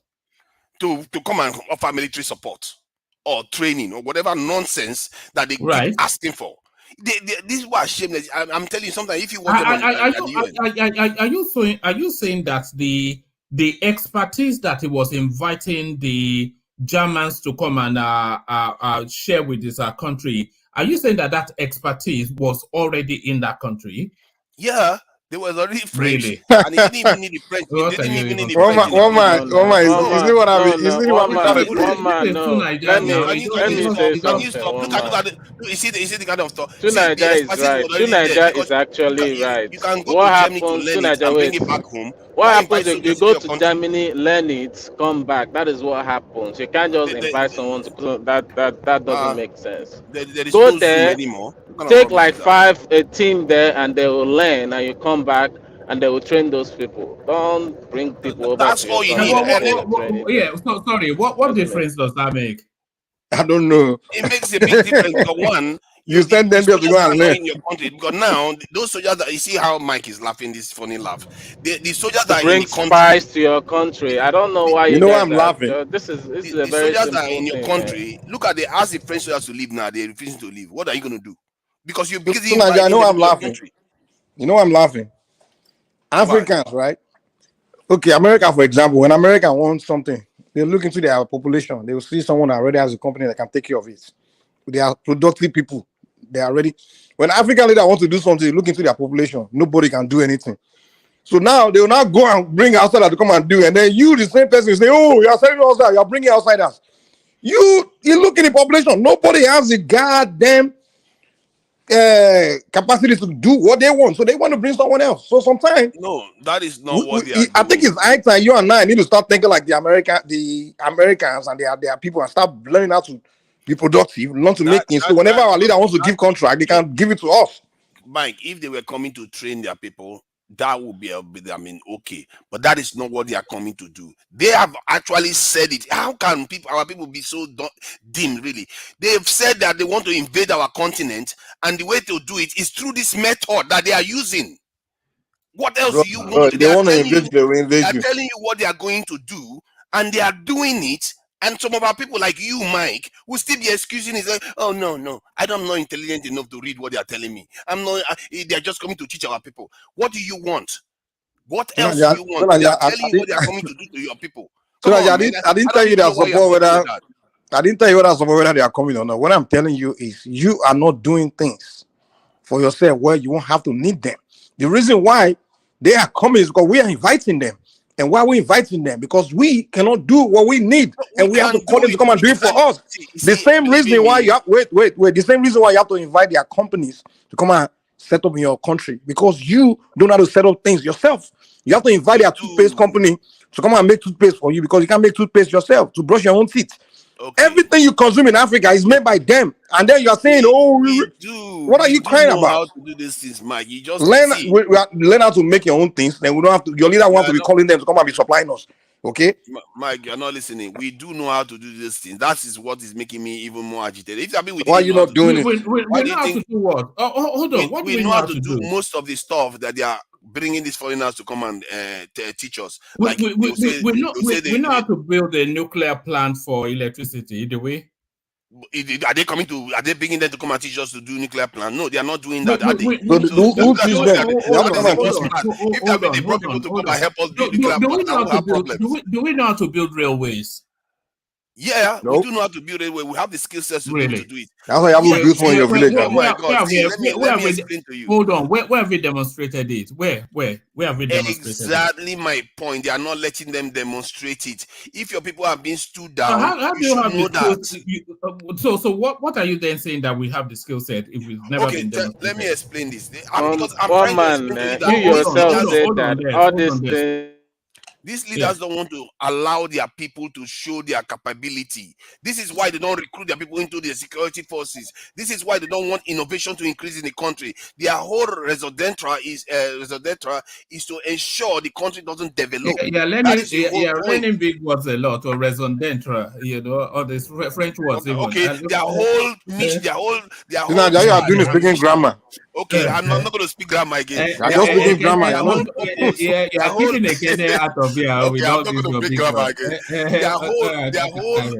Their whole purpose and their whole agreement with their masters is to ensure Africa never develops. This is why they keep us the way we are. How is it that Egypt suddenly is moving forward now? They have 1.3 million soldiers, a country half the population of Nigeria with less natural resources. Is doing all this, but Nigeria is just there twiddling its thumb, talking about synergy. And they literally, a British official come to Nigeria and says, Tell us honestly what you want. We are eager to help you. Tell us everything you need. Tell us what we are not doing right. And our guy was like, maybe we have a bit more training. In other words, bring more soldiers and we send more soldiers to you. No. You. I don't know why you do these things, man. A lot of you just all this free stuff, sort of stuff. You know, a lot of those sort of conversations, those are frontal for the cameras. You know, talking. By the time you get to that British man coming to Nigeria or whatever that happened, there would have been a whole stream of functionaries synergizing, looking at options, looking at where the needs are, etc., etc. So it's not just it's not the sound bites that they just throw to a microphone thrusted at them. That is a policy position. Come on, okay, think about it now. You don't say things, you know. You don't say things. You are being dodgy there. See, if that was the case, everything that he said during that meeting is exactly what you see happening in Nigeria every day. There is no deep. It's not deep. It's just that shallow. If you have been, they say he said that, but actually what you see them doing with Nigeria is building a nuclear power plant or doing missiles and all the rest. Then you say, okay, that's just surface. What he said is what we have been seeing for the last 60 to 70 years. That is the shallowness. That's what gives it credibility. That's our problem, and I have that serious issues let with me that. come in. What happened to Africa is most of African countries have this I'll call superiority complex towards the Western world ourselves. What you're saying, superiority. Basically, like, yeah, we have that we're it better than in them. ourselves. No, like towards them, basically, like they are better than us. We have this inferiority complex that they're better than us. Yeah. So inferiority complex, yeah. Why that happens is that we don't really trust that we can do this. All these things you're talking about, can we build railway? I'm sorry. I mean, it's not rocket science. The books are out there. Me myself can actually go and read a book of how to build a railway if the materials are there, and I can So why do haven't you it. done it now? So it's not saying we have this inferiority complex that we can't do it. We don't trust our people to be able to do it, which we need to stop. You know, if we stop it and we start hiring our people and trust our people more, I think things are gonna change. It's not because we don't know how to do it or we're not intelligent enough. I think that is a very lame argument, please. All right, brilliant. All right, brilliant. But you know what Tuna just said there is the entirety of the thrust of Tunaja's narrative, and maybe one of these days I will have to take him on that narrative space, because there are so many there's so many things that he leaves out and then just lands on some. It's like pie in the sky thinking sort of thing. But maybe not today. One day, that's exactly what it is. One day when I have the time. Your argument. Okay, let me just say this. Okay, good. You know, a lot of the expertise that people commission internationally, these are expertise that those international spaces have evolved over decades and centuries. So they're not just in the textbooks or whatever. These are evolved technologies and expertise that have, you know, transcended over countless periods of time. So that's one. So and then you cannot just say that just out of the whim of will, you will say you are not going to avail that expertise, and you in your own domestic space, when you have not shown any trajectory of any evolution of any of those spaces, you will suddenly abandon where expertise is established because you want to beat chest on a tribal or nationalistic fervor. It's just wow. Let me ask you one question. One man. Answer this question. One man. Answer this question. Yeah. Doing when America, whichever developed country that did whatever they did, when they were coming up and they were learning all these things, did they go out there and look for somebody? That's one Yeah, they question. Did did. They did. Who? Please tell me. Einstein, for instance, was a Was a German Jew, German Jew. Was a German Jew. and he was smuggled out of Germany to America to And not complete just that work. the whole of America's nuclear technology is German Jews. And they are taking our boys, That's what our tech you're boys, you're right still now. making my point. Let's I'm go not to the making your point. Germans. No, let's go to the Germans. Yeah, when the Germans were building their roads or building whatever, they actually have to do it on their own. Whoever started it first, actually have to actually more like a try and error or whatever, call it whatever. Trust Exactly. yourself first So before you do go you there want and try trust do someone else. you want to reinvent the wheel? We're not reinventing anything. There's nothing You to start from reinvent. where you stop, Everything is there. because the technology is already there. We have the technology to build rail tracks because the technology was invented how many decades ago? We have more than that technology in Nigeria right now. We have more technology in Nigeria right now than they had when Where? they built the first atomic bomb. So Yes, just let me interject a little bit, please. we have the technology to do it. True, Naija. Sorry, I disagree with you. My brother 50 Cent will say, if all it takes for you to be a billionaire is in the book, then the professor in Harvard, all that should be the richest people in the world. Who said it's If everything you need to build a nuclear plant, railway is in the book, then we don't need. Nigeria will be the best, the most developed country in the world. The book doesn't do it all. You need people that will teach you how to do it. People that actually pass you the knowledge. So what are you talking about? Let's say You can you read need that. read the books. But we've always been associated with the West for how many decades now? What good has it done? First of all, Yes, if you have to look at examples of countries that have done this. It's true you need close alliances, which Nigeria doesn't have. All these fake Western alliances that we have. Yeah, can I interject, please? Can I respond to that? 1 minute. Sorry. Just for 1 minute, please. Baba, before you respond. The problem with Nigeria that we are aligned with the West, that we're not getting what we want because we cannot negotiate what we want. Simple as ABC. Every country that got what they want, they sat down the table and negotiated what they want. If our leader cannot negotiate, then that's our cup of coffee. Don't expect the West to come and give you what they have for free. Isn't that what I was saying? That our general, they asked him, "What do you want?" and he just asked for trinkets. What do And you one want? man, can I come in, please? Just 1 minute. They don't have ambition for their Is people. Ekene in the panel? No, Ekene is not here, but come in, Baba, okay. and then if you go, look, we don't lack in. Baba, hold on. Come in, Baba, and then after Baba, round up to Niger, and then we hear from Kumi. So come in, Baba. Okay, we don't lack in small things. You understand? That Alaba market, for instance, you are looking at. If you go in, Ekene may not want to admit this openly. If you go deep into Alaba market, it's not what those shops you see on the street. It goes deep, up to maybe 3/4 of a kilometer.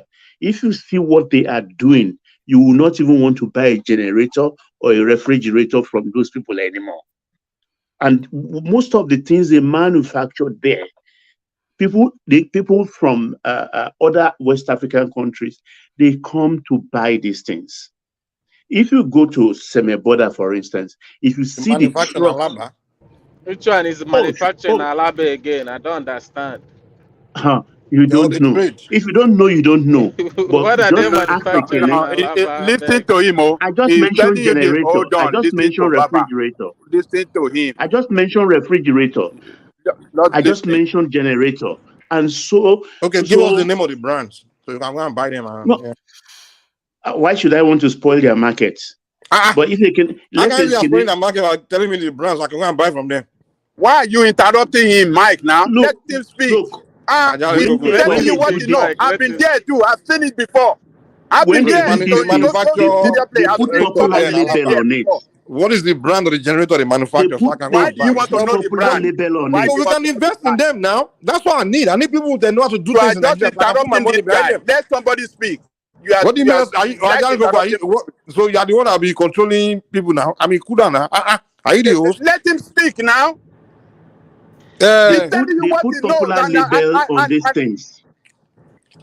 They put popular labels on these things, and we serve West Africa. If you go to Seme Borders, if you see the trailer load trucks that people are taking out, the problem we have actually is that the Ministry of Trade have to harness this thing. They have to register them because that trade is like informal. They do their things and they export them. They export them and they don't come into the record. They pocket their dollars, they pocket whatever money they earn out of it. But that we are not, look, if you go to Agbara and Ogun State in that axis, there is no more border. You wouldn't even know.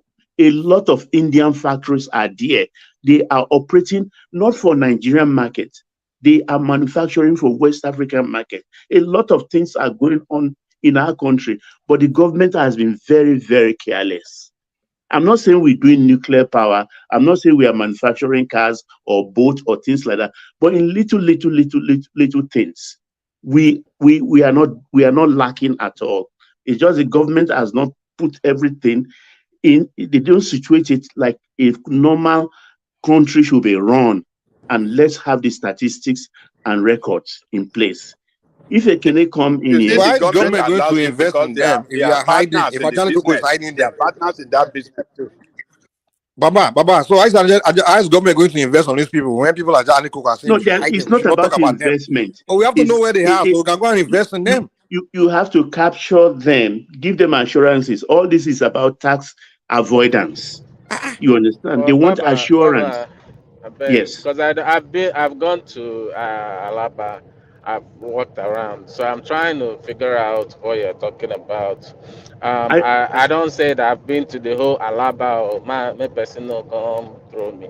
I've not been to the whole Alaba. Is one man there? When, Hold on. Is one man there? I'm Yeah, here. there's a breaking news. Yeah. I don't know. Maybe, let me bring you the breaking news. They said, I don't know. You continue, but it said. Breaking news from National Mind. Hold Hey, on now. fake news. Boy, Farabale now.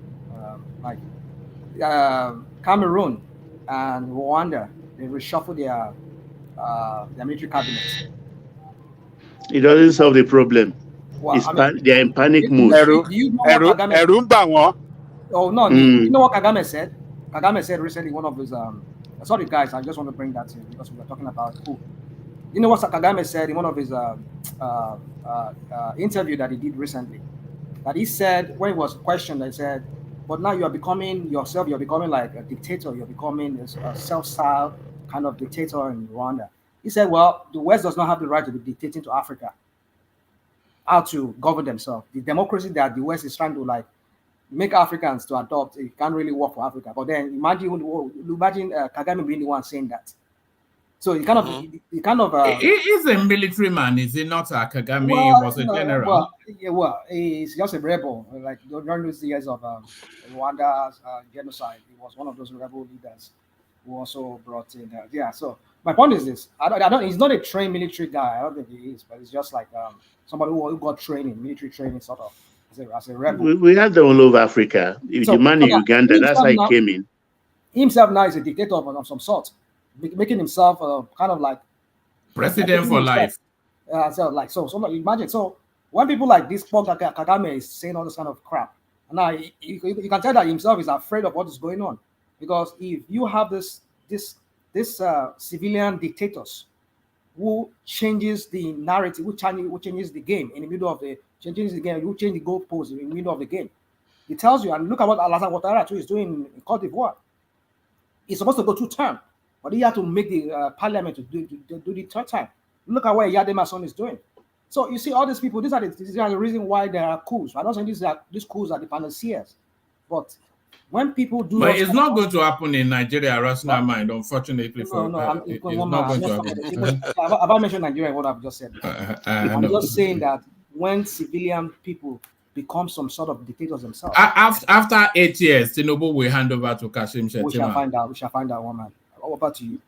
Okay, as we are saying, these I think deaths All right. The Alaba is a very, very. What I was saying is, I know Alaba is big. Alaba is not that. It's not that. I know Alaba, so it's not really like you have to walk around Alaba. It take you like 2 hours. It's not like main market. Do you get?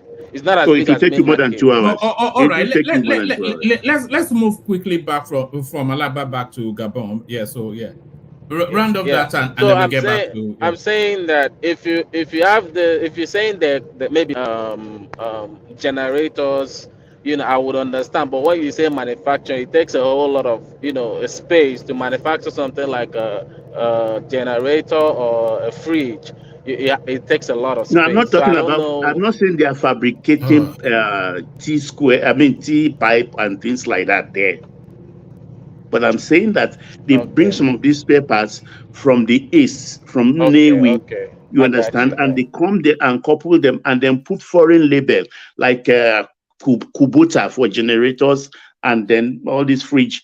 You would think it's a Sony fridge. It's not. You would think it's a Sony stereo set. It is not. You understand? But they serve West Africa principally, and most of the vessels that are battered in Tinkan and Apapa port, those crew from Europe, they come there from India. They come there to buy in bulk. So a lot of, if you go, they export. A lot of these things go into West Africa. You go to some West African countries and you check into a hotel. Don't be surprised in the bathroom. The stuff you find there are all made in Nigeria. I'm not saying we are doing nuclear, we are doing but in those small little things, we are not idle. Thank you. All right, brilliant. Back to one man, sorry, John, my bad. But I think we used to have Tamako. You know what Tamako?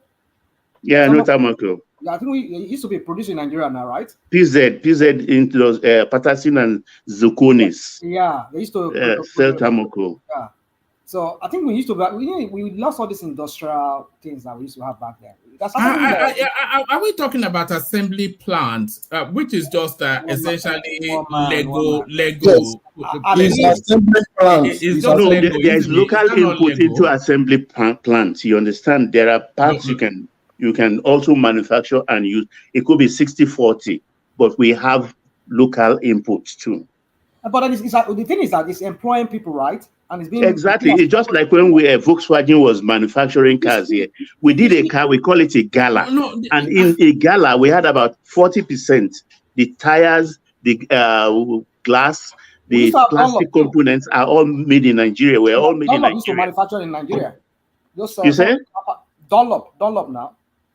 Oh, how many do you want to count? Yeah, if you go to Ijebu,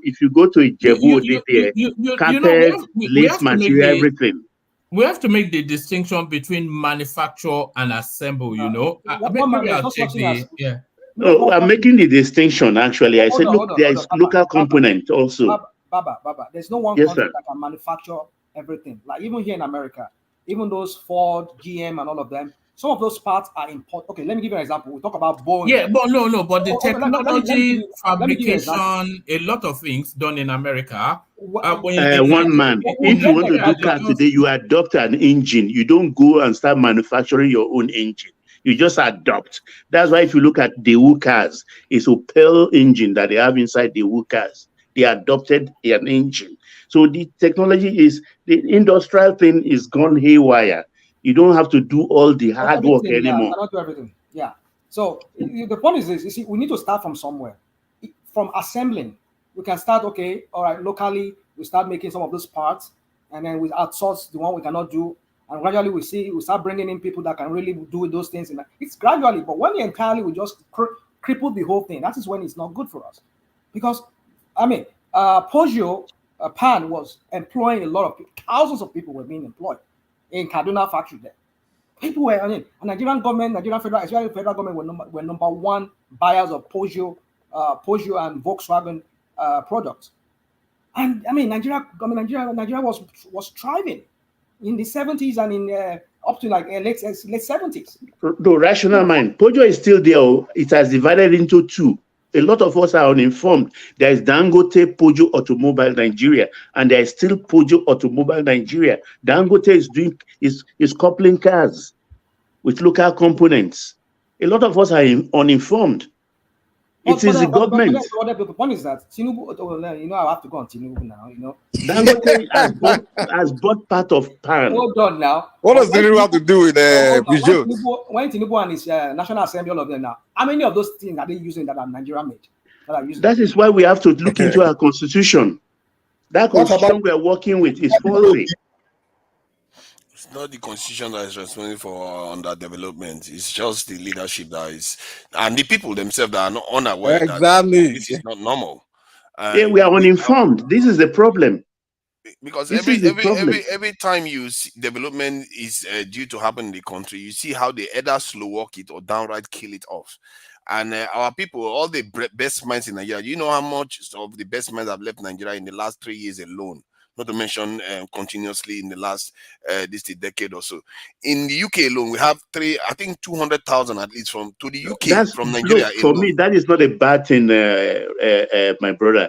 Look, even one man, Ajale Kuku, all of them, when the country starts improving, the knowledge they've gained here, they will take it back home and enjoy. And also, Baba, what are you know? I've heard that there's so many arguments that you just don't have the strength. You don't want to take it on. Sometimes you know this narrative of the brains are this brain drain argument. No, there's you know, the brain internationally now is on an aeroplane. That's where the brain is. The brain internationally now is on an aeroplane. What do I mean? The brain in China, people are digital nomads now. Nobody lives anywhere anymore. The clever people in China, in India, they're in Silicon Valley. The doctors in Nigeria are in Dubai. The teachers in Ghana, they're in Nigeria. So everybody's on an aeroplane. The brains are on an aeroplane. I think that the draining, if you like, you want to call it service drain or brain drain, it's still the same thing. And the only time it becomes an advantage to the originators where the people are living from is when those people actually bring the knowledge back to develop their own economies. In the case of our people, what they tend to do is they go and they never return. Many of them perish overseas and they may as well not have been born in many cases. But imagine if the country gets it right. That's not true anyway. If the country gets it right, they will come back. But that's the problem. How can the country get it right when they are not returning? Hold on. Let's do a test here. Let's do a test here. We'll take it around very, very quickly. Kumi, when was the last time you went to Nigeria? Kumi is not there. Yes, I'm here. When was the last time you went to Nigeria? 3 years ago. All right. Rational mind, when was the last time you went to Nigeria? All right. Last year. We know you were there last year. I was there. Hold on. 25 years ago. 40 years ago. It's okay now. Let me answer my question. It's not you that I asked you. So I was there last year, between October and November last year. Oh, all right, brother. It was a brief appearance, though. Yes, Mike. When was the last time you were in Nigeria? I just came back. I was there this year. Yes, you even sent us images. Baba, when was the last time you were in Nigeria? April 2021. Oh, all right. Tonight, we know they don't let you back in Nigeria, so we'll skip you. What about you, Walkies? When was the last time you were in Nigeria? About 2 years. About 2 years now. All right. What about you, Josephat? When was the last time you were in Nigeria? Josephat. Joe. All right, Patrick. Like 7 years ago. Mine was like 7 years ago. Joseph. Hold on, Josephat. Yeah. Okay, 4 years back, like 4 years ago. All right. We know Ajale Koko was in Nigeria even this year, and Des, you were in Nigeria this year too. So my point is that people that travel internationally, they still don't leave Nigeria because some actually visit Nigeria 2-3 times a year. But that is not the point, though. And they have investments, they transfer knowledge and wealth Do they Well, not? one man, do you think And they those who went sponsor to the people's moon education. from India, those who went to the moon from India, they didn't come to US to study? They came they in came, droves. but they went back. That's the point. You see, you have to understand everything is Yeah, that's what I'm telling you, that if the atmosphere back home is good, everyone will go back. Okay, what atmosphere do you want? Like, describe the atmosphere you want. The wages, right? The what? That's not gonna Lights, happen. 24 hours lights, That good would never roads, happen. That would never happen. availability of water 24 hours a day. It's not utopia we are talking One about here. welfare before you If go and other start doing countries that. have it, why can't we have it? But here's the deal. Let me tell you something. Do you know that the European scientists in the 1700s, like before electricity was invented, they were actually more productive. They're actually more innovative than the Nigerians today. And what they had back then compared to what we have in our disposal today, we are in better position to actually be more productive and more innovative than they were back in the 1700s. You know that, right? But when people give me these excuses that the reason why we are not innovating, we are not inventing anything, we are not productive, is because the environment. We need 24-hour lights. We need a super highway. We need all these infrastructure. Like, come on, man. It's like a capping. It's like an excuse why we don't want to use our brain to start doing things, man. Mike, that is why The reason why we have to start using our brains is because we need to make these things happen. We need to figure out to build a nuclear power plant. Where do we start? We have to start thinking using our brain. But we are waiting for nuclear power plants, 24-hour electricity to be built before we can start using our brain to learn how to make nuclear power plants, before we start building science research labs and start doing all these things. Every time I say, why are we not doing these things? That's what India started doing 10 years ago. Now they are immune.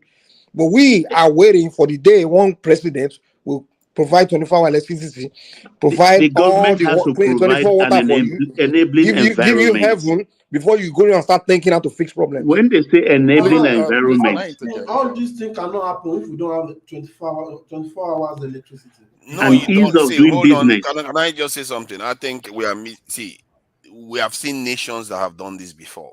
You don't have to have 24/7 power, electricity. You don't even have to have a thriving economy. There are nations that were living on rations when they built their nation.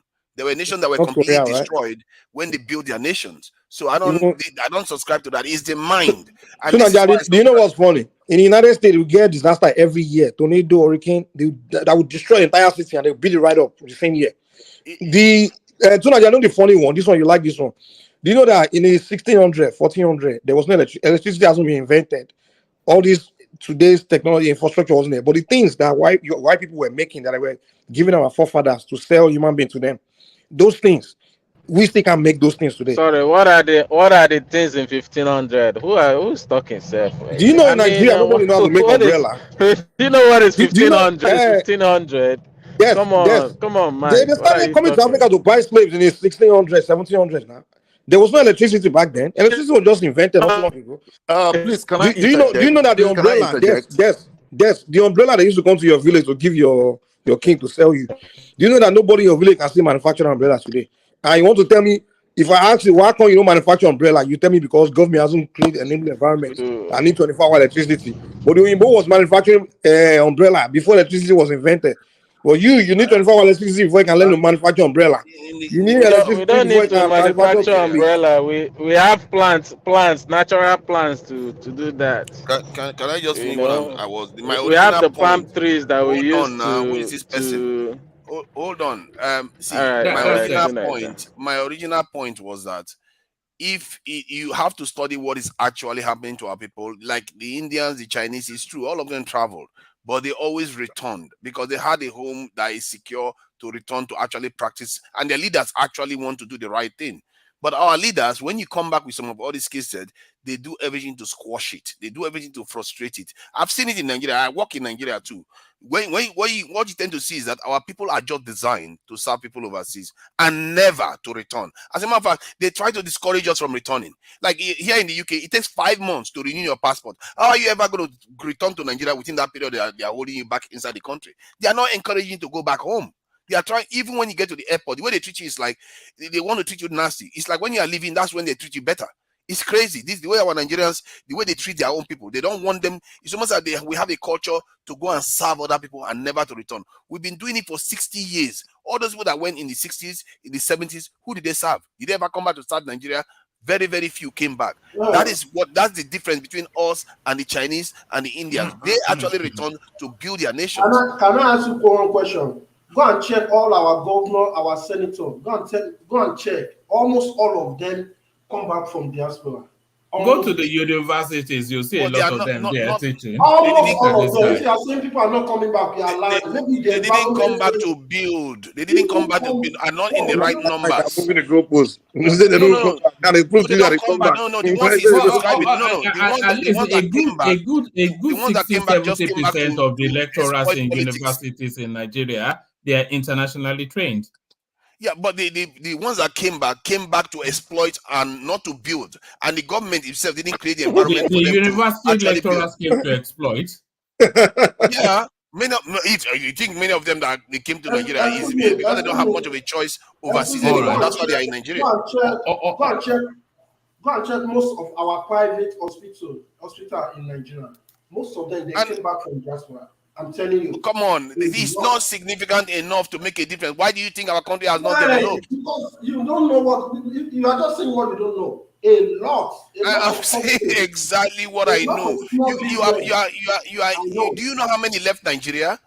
Do you know how many left Nigeria? And when they come back, hold on. The ones that left Nigeria and the ones that came back to actually serve with their full knowledge of what they know over there. Some of them, they are nuclear physicists overseas. They came to Nigeria and go and sell medicine or go and do some of that job. They don't do what they did over there. They didn't, because the environment is not to develop this thing there. That's what we are talking about, enabling environment and the ease of doing business. All those things have to change.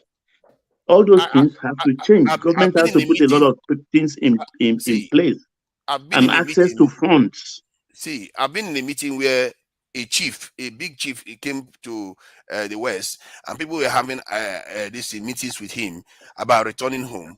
And every single one of them were talking about security. And all these people that were present there were highly educated people, have a lot of money. Some of them have retired.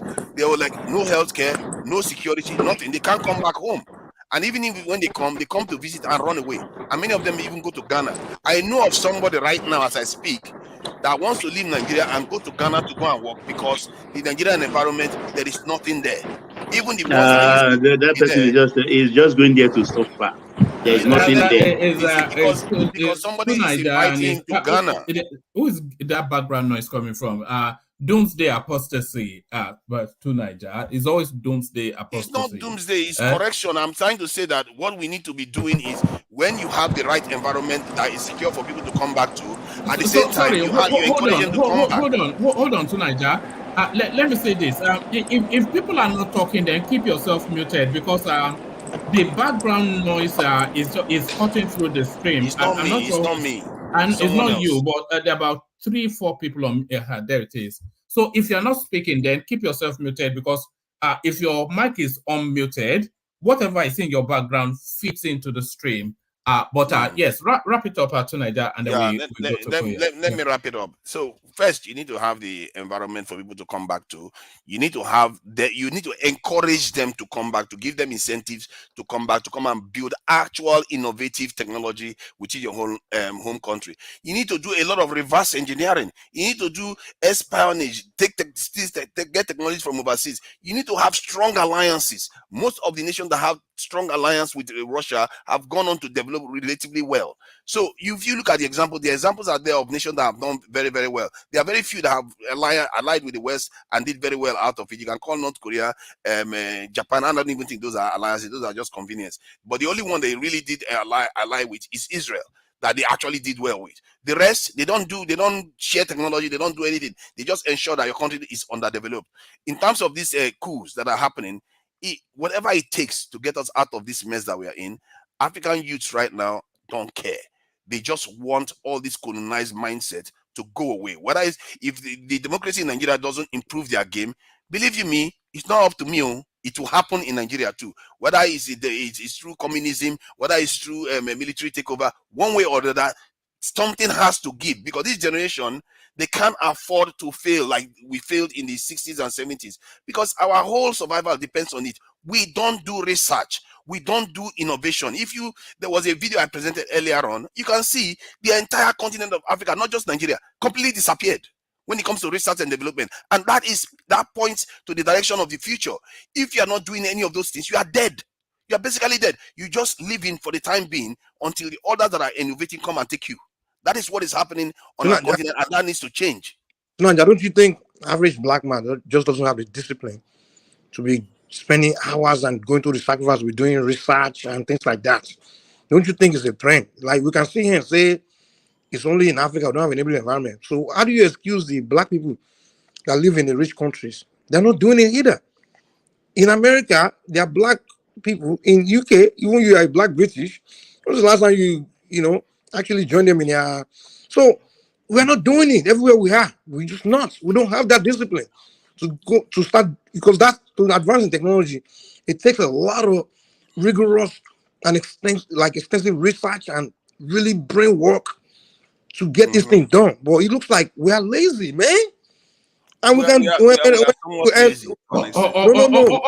intellectually lazy. All right. Go on. Before you respond to that, and respond to it only in a short cameos, just so we can have other voices coming as well. But before you respond to that, let me read Kulata's super chat, because it's in line with where your response might be. It says, what atmosphere did India have in 1963 when they tested their first rocket? Address the elephant in the room. So it's the address the elephant in the room that I was wanting to land on, because Akulata's argument, which he has presented severally, is that the black person is intellectually inferior to everybody else. So, and that I think it lines up with what Mike is saying. So let Tunaja wrap it up and then we move on. Yeah. I think the reason why that is the case is that I've always submitted that it has something to do with the macro environment that we exist in. We have not been subjected to what India and China and North Korea, all of them have been subjected to, that unites them, and that increases their collective intelligence. You can call it a group IQ. If you have been, we were subject to those things, and that is what is happening now. Now people are beginning to see that there are foreign interests, there are foreign people that are trying to manipulate them, and you see that the collective intelligence is beginning to increase. People are beginning to say, no, France, get out. That is what needs to happen, and if it needs to happen on even on a more catalytic scale, for it to actually take effect. I don't think this the reason why we are backward has anything to do with even individual actions. In the end, the macro environment actually has a bigger effect. That's why it looks like we are suffering like from some kind of voodoo spell, because we have not been subject to the kind of stuff other people have been subject to. Collective intelligence, you mean collective stupidity. Collective intelligence increases when people have been subject to catalytic events. They tend to unite more, set their differences aside, and work for a common goal. And that is what they call intelligence. Yeah, laziness, Abi. All right. Thank you to Nigeria. Thank you to Nigeria. Always impassioned, at least, is that.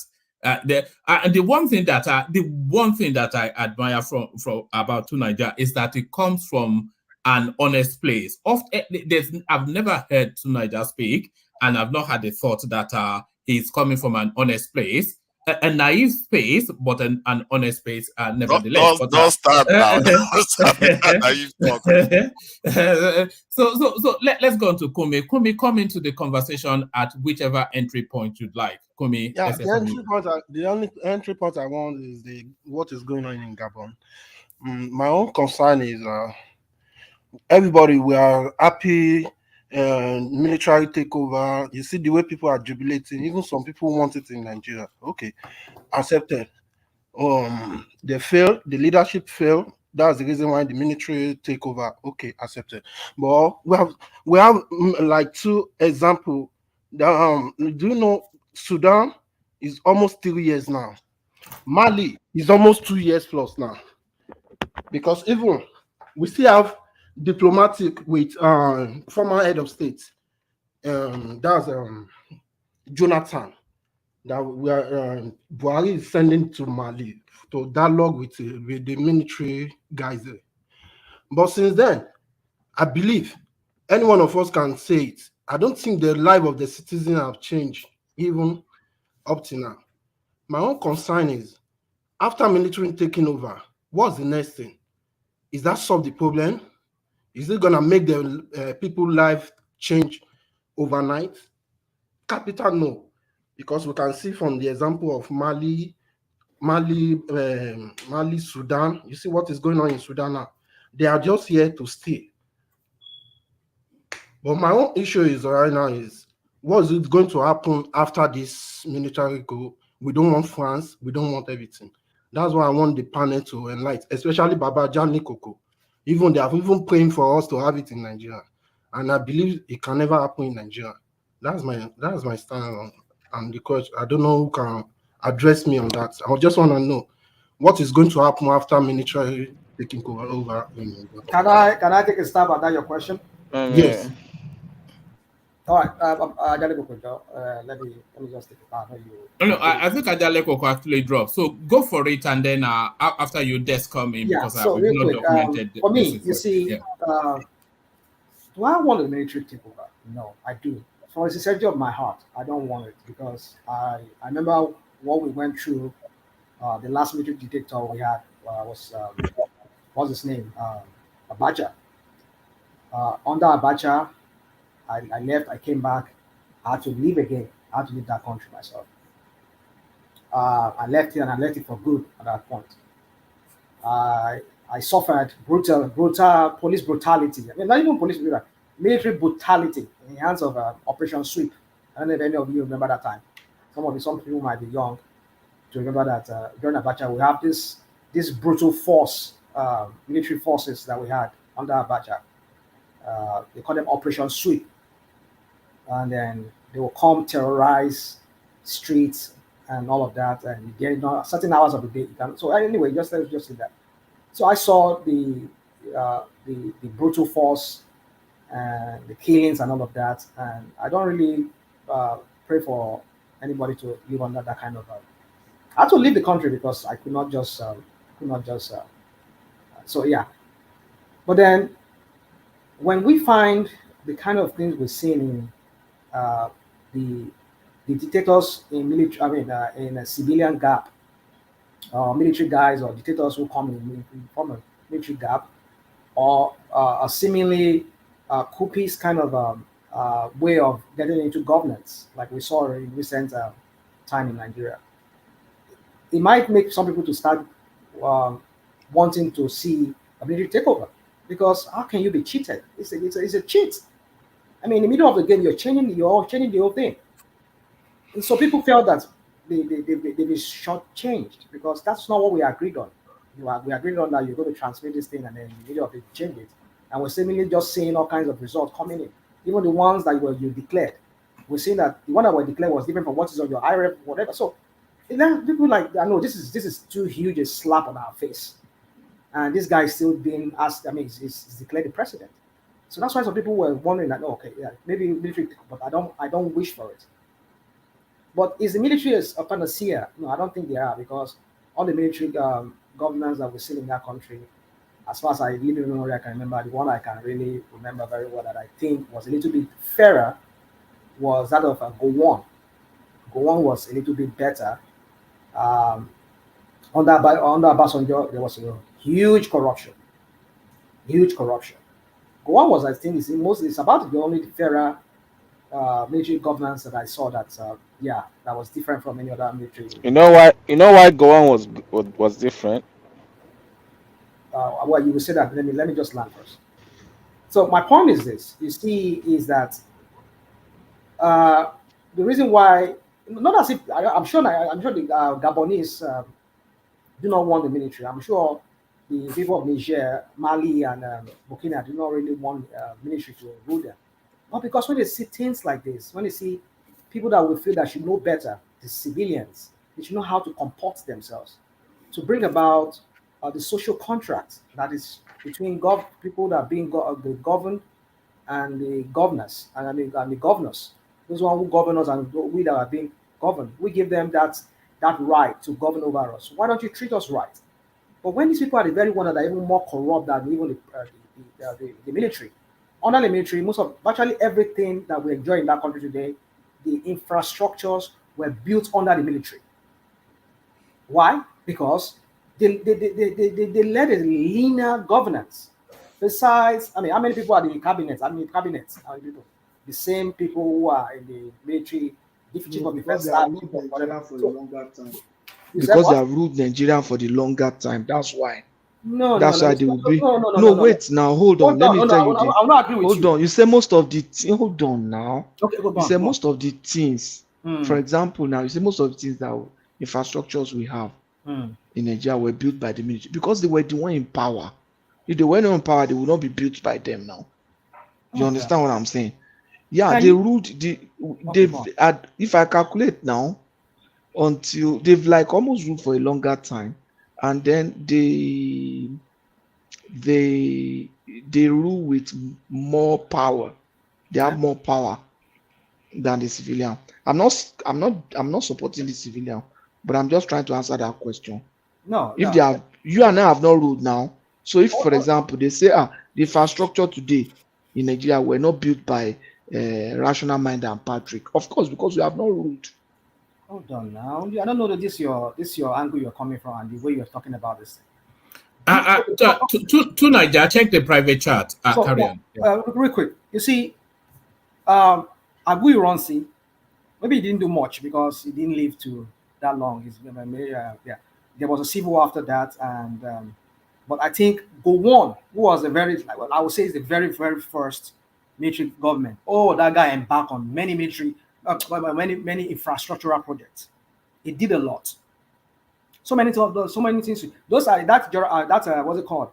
Marina there was built on that. I mean, let me say it was built. What was most of it? Most of the renovation and the one we inherited from the colonial people. He improved on it. That first stack, I used to say maybe it was about some other. No, it was under Gowon. They decided first stack. Let me correct myself. Somebody was correcting that very day, and I realized that because I saw a video clip that shows that it was under Gowon that first stack was started. Those high-rise buildings you're seeing in first stack, and also it was under Gowon that started those projects. But the things they were building was within the capital city. Now it's not like they were building all over the country. Hold on. Today, the governors are building all over the country now. You want to compare it? Hold on. In every state, the governors are building something. But during military time, you just build something within Lagos and Abuja. I'll tell you. Everything. Besides the Ibadan TV that Western region did, Jos, Kaduna, most of those TV stations you see there, it was under military government. They started NTA and all. No, I will be. Should I tell you? Please hold on. Let me just interject. Hold on. We need to interject. No. Let him land so that. One man have not spoken since now. This guy has been on and it's feeding us all these things. Hold on.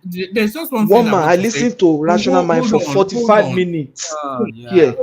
Hold on. You know, sometimes somebody interjects and then that interjection gets interjected and then and it just goes off into some sort of tangent. And we end up in the middle of some cul-de-sac, nothing relating to whatever we are. So we want to streamline it a little bit, you know. But one man, please, I beg you, let's Patrick interject. I won't allow any other person interject after him. Please, all right, come in, Patrick. You see, you have mentioned NTA and all this stuff. If you look at what the non-military guys have done, UI was built by non-military, UNN non-military. Amadou Bello, non-military. Cocoa House, those were not presidents, so those were like governors. Cocoa House, non-military.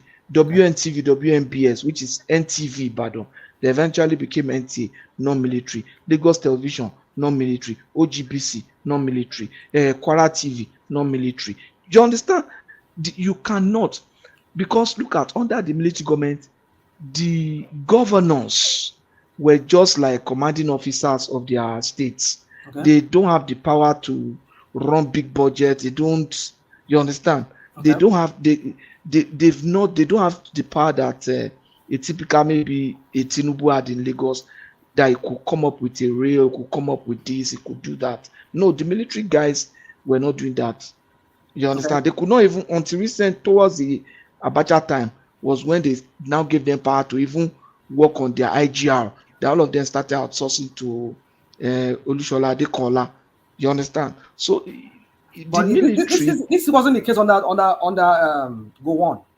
What's his name? No, in Gowon's case, you know, Gowon just came and we just had the oil boom. Gowon came in the middle of oil boom. If there is anybody that I think have really squandered and does not have a big picture mentality, it was Gowon. I'll give you a good example. No. Hold on. I won't agree with you. I'll give you the reason why. Hold on. If you have to look at the bulk of the infrastructure we have in Nigeria, over 75% of it were done on. I'll give you the statistic. I mean, I'll give you please do. Now, 75% of them were under the military. Now, Gowon did a lot. Obasanjo came in, did a lot. What did Gowon do? Hold on, now I'll tell you. What's his name? Shagari. We know what happened. In fact, the huge corruption. He could not even do much. There were embezzlement and all of that. The little that he did, it was not even anything to write home about. Now, under Babangida, there's that guy did a lot of. Forget it, that guy stole. Maybe he and his people, his cronies, they stole. I agree with you. Infrastructurally, he did a lot. We had a lot of he virtually built Abuja. He built Third Mainland Bridge. He built a lot. So many bridges in Lagos. Look at Third Mainland Bridge. He built it. There were so many Italian construction companies during Babangida. They were getting Julius Baga was getting contracts. What's his name? What's the name of this? Not Covanti. There's one other Italian, mostly Italian construction companies. They were having contracts. PNMW, whatever. All of the Arab contractors, they were getting contracts. What are you talking about? And then these people came, especially in 1999. Besides, Obasanjo did a little bit too during when he was there. Did a little bit of within Abuja, mostly I would say, and maybe not much outside Abuja, but because mind you, every state governor, because the constitution gave the state governors to embark on their own projects. It give them money, whatever allocation that comes to give to them. It's now up to the governors because it's no longer a military, like you said, whereby the military is a unitary kind of system they run, and they call the shots. They tell the governors what to do. You see, but my point is this: we've had almost 20. I mean, is this 26 years of uninterrupted? What's it called? Uninterrupted democracy. Yep. But then, tell me, what have they improved on? What project have they embarked on that we can say this is one project? I'll tell you what has not been improved on. The super charts. The super charts have not been improved on. So yes, we need to. We need to see the improvements on the super charts. That's because rational mind is so boring, man. People don't even want to super chat, man. Carry on, bring it on quickly. So that they are not landing anything when you want to super chat. I will not land because they keep interrupting me, and then I have to give you background to what I'm saying. They are waiting for you to land so they can super chat. Land, man. This is why I'm landing. My landing is nice. That I've given you Obasanjo. I've given you Gowon. I've given you Obasanjo as a military. I've given you Babangida as a military. Maybe Abacha did not do much because he was just busy stealing money, and he had an embargo on him, sanction upon sanction. He was just using the opportunity to steal money and all of that. But these other military guys that I mentioned, Babangida was another thing like that. I think could rival, what's his name? Gowon. I forgot about him. Totally, I even forgot about him. Within Lagos, he did a lot of projects before he eventually moved to Abuja, which he also did massive construction in Abuja. So my point is this: we've had 20-something years of we're just servicing the life of these people. More than half of the income revenue we have, it's going to the pocket of these thieves. We call leaders, civilian leaders. We're only just financing their lives, and at the end of the day, the only trinket goes into our own the social contract that we had with them, which is roads, electricity, electrify the country. They will never do this. Even the one they give to us is token, so just a token of what we're supposed to be getting. And then you're telling me that these people are no worse than even the military that were there. They are worse. I mean, look at that Abiodun. Look at it's a small empire. It's a small emperor in what's it called? I just saw a video now. All right. Hold it right there. Hold it right there, rational mind. Okay, right. So hold it right there, rational mind. So you landed on on a space. So now, Dapo Abiodun, who is the governor of Ogun State, he stood accused of stealing the monies of the local government area, and the functionaries of the state were complaining that he was looting the local government funds, and then he started to flog them, and then this happened. So this happened.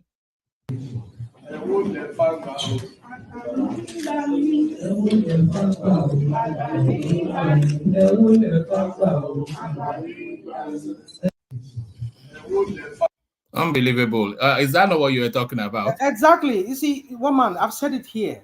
You see, the same template of Tinubu is what this guy is replicating in Ogun State. Not just only him, all other Yoruba Southwest state. I'm not even Yoruba, even in Southeast, in other parts of Nigeria.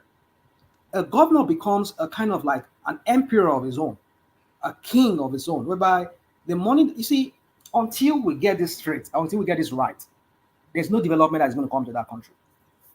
Well, of course, military, we know they rule by fiat, they are unitary, decentralized, and just a few cabinets people that are there. And that's why you won't see money being wasted that way. And a lot of the money will go into infrastructural project for the people, even though we know they steal too. But not at the scale of these civilians who are dictators, who are emperors of their own.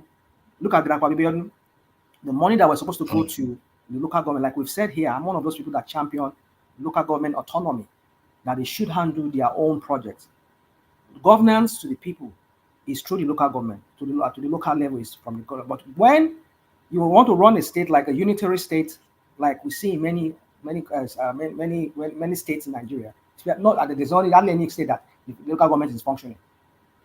Now you centralize everything to the states, whereby the state governor, he tells you how much you're getting from your local government. No, if the federal government is saying this is the amount Apapa local government is getting, if hello do record do, this is what they're getting, give it to them. Let it go straight to them.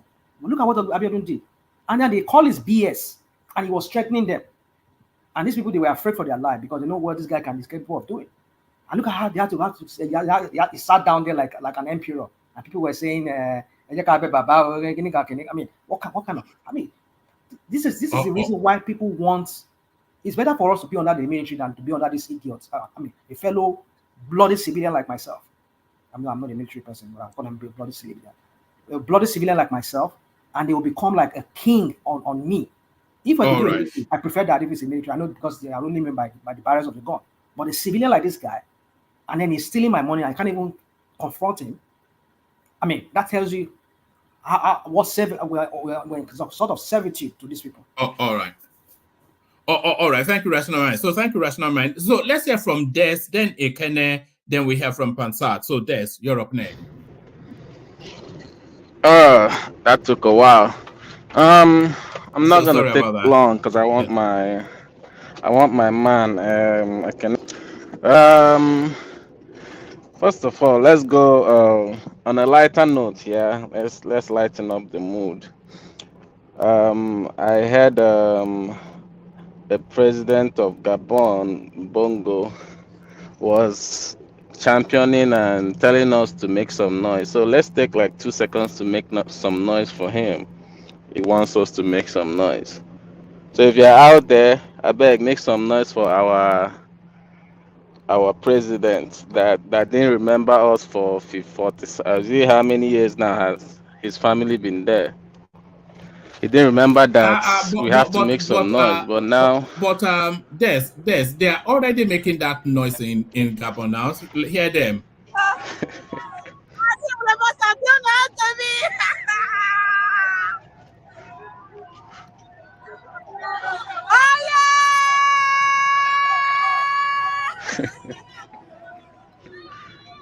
So that's coming out of Gabon. So that's their response to the military coup. Yeah, that's cool. That's the kind of noise he needed. So right now, but on a serious note, it's very sad what's happening in Africa. I totally don't agree with coups. Before people will come here and tag me obedient that I want coup in Nigeria and all that BS they wanna they want to do. I don't agree with it. It's reeks of I see coup as something that reeks of greed and sort of how will I put it? Just so let's just say greed and the sense of trying to have power. That is what I so I don't like it. If you watch any coup, you would notice that it's mostly people that are very comfortable. They have no means to or no they don't feel what the people are feeling. For them to say I'm angry, I'm not really liking this government. They are well put it that actually organize a coup are well paid because they have to have some sort of a very high security I didn't know they had fine clearance. girls in Gabon. Eh? I didn't know too. That's a pretty girl. I have to go to Gabon and let you know how that goes. Um, Anybody that could have to have a really high level of security clearance. Anybody, so you are really highly paid.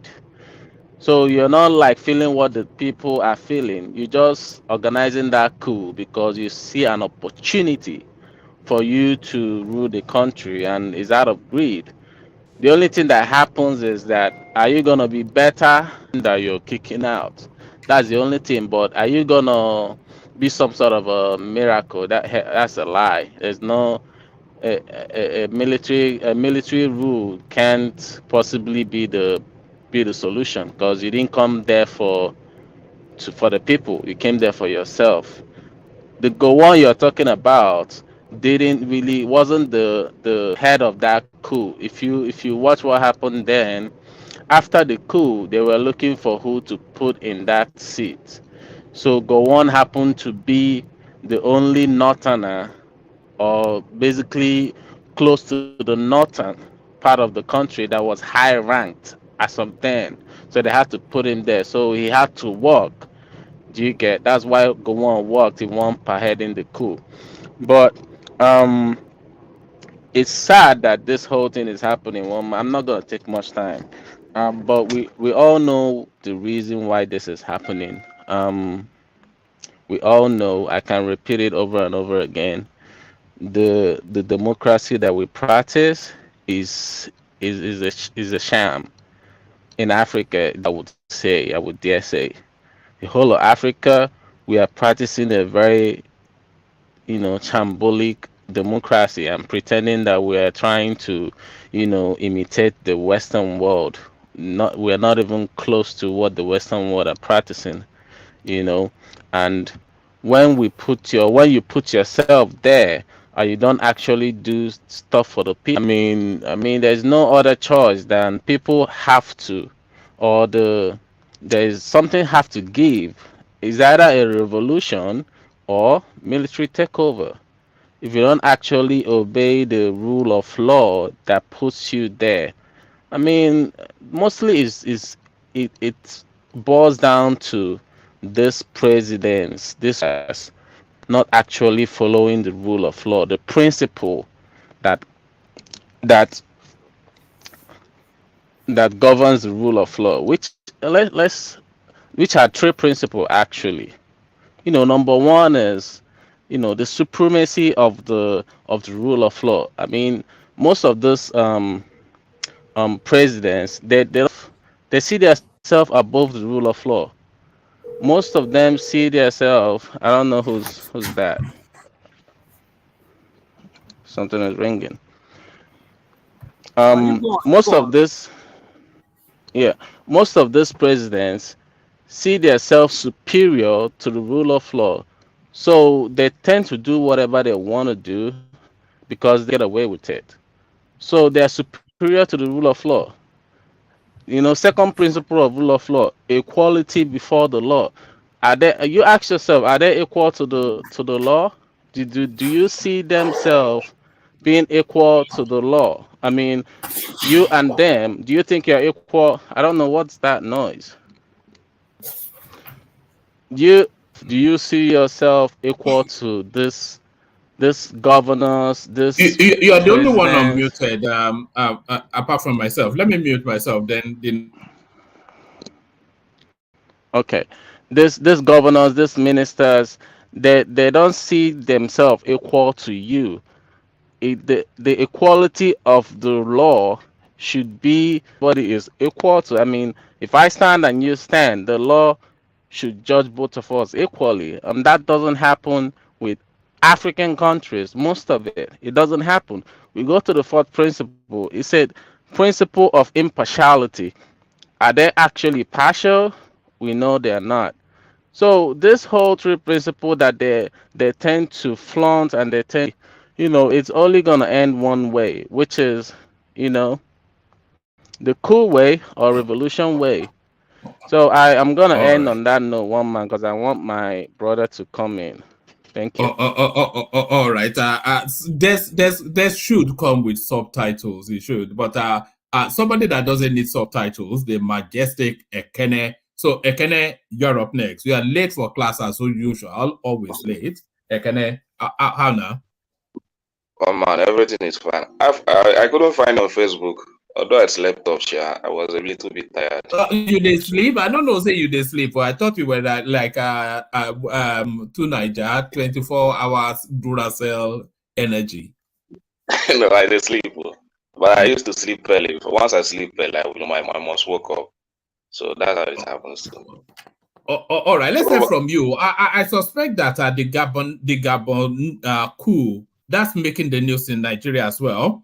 And with this now, it's almost impossible for Nigeria to blow up Niger Republic anymore. But what's your reading of it?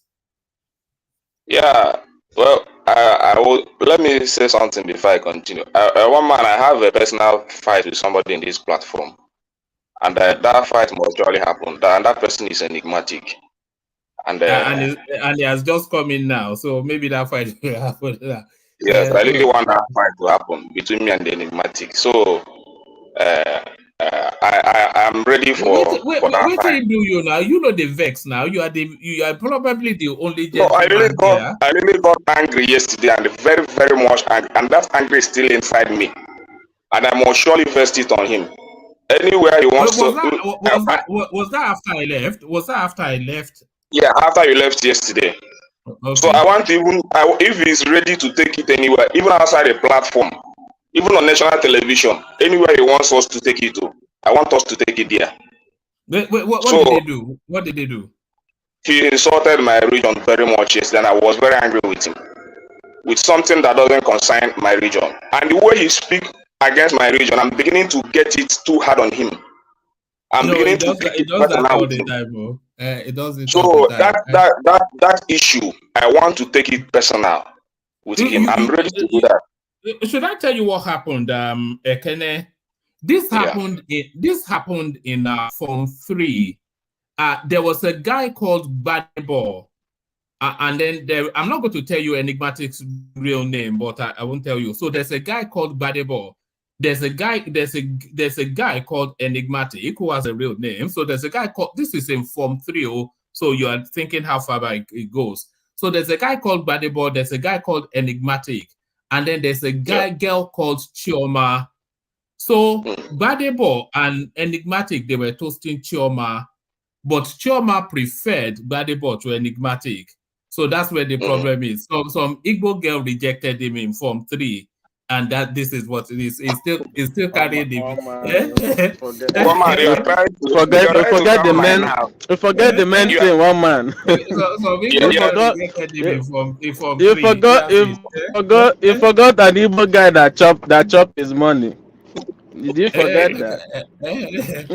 All right. Anyway, those things are the things I want him to explain to me. Why he really take it? Yes. Why? I don't know, because that kind of hatred, and I'm beginning to wonder where it is coming from. Forget about the obedience. That's political space. But for my region, Enigmatic must surely explain it, and I'm ready for him.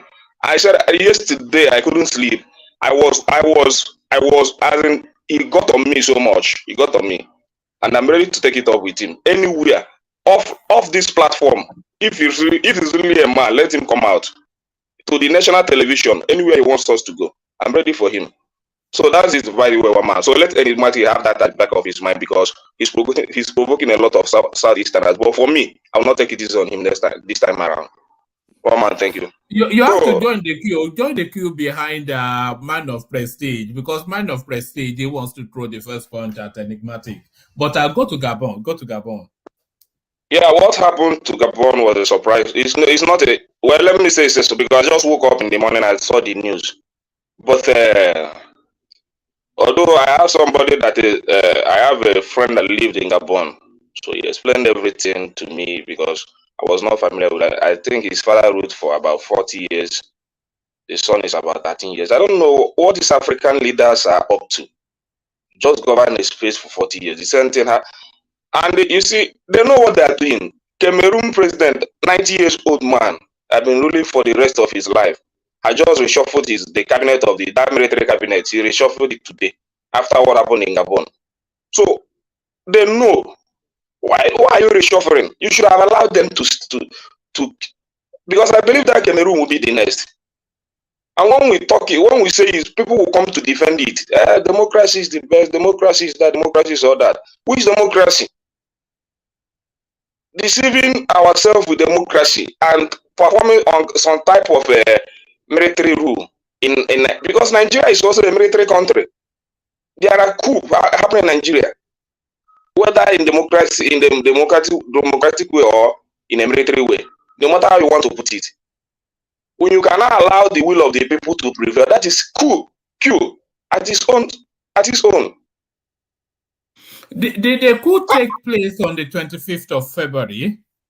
Yeah, it really took place, but that's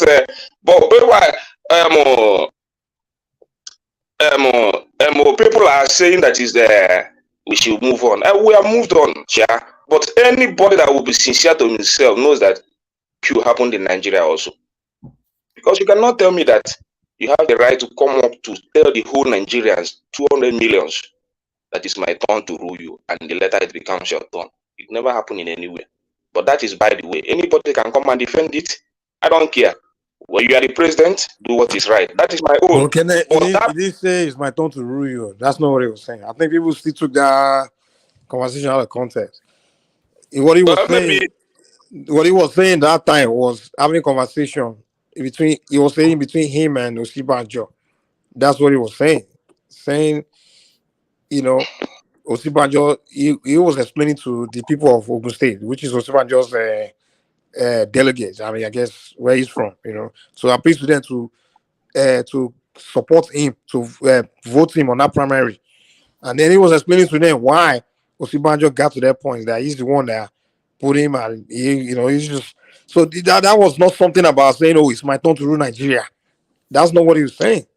He said between him and Osibanjo that is his turn. Well, whether that's what he said or not, but the narrative is there. Maybe because I don't understand Yoruba. But the people that explain it, Mike is spinning it. Mike is spinning it. He actually said something about Mike is always spinning. They want to rewrite history. Mind him. So if somebody that explained to me that Emiloko means my turn. So that is what they told me. And now between him and Osibanjo now. So you see what there was a space that he said that he personally made a Buhari president. All that. And we know that. So we cannot continue to recycle these people.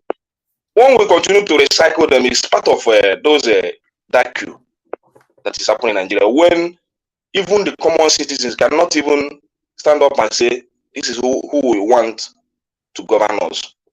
Even as state governors, it's just like what happened in Imo State. Now people are saying, we're not the right candidate. We know who will win. But definitely Hope Uzodinma will still go for the second time. What is all this nonsense?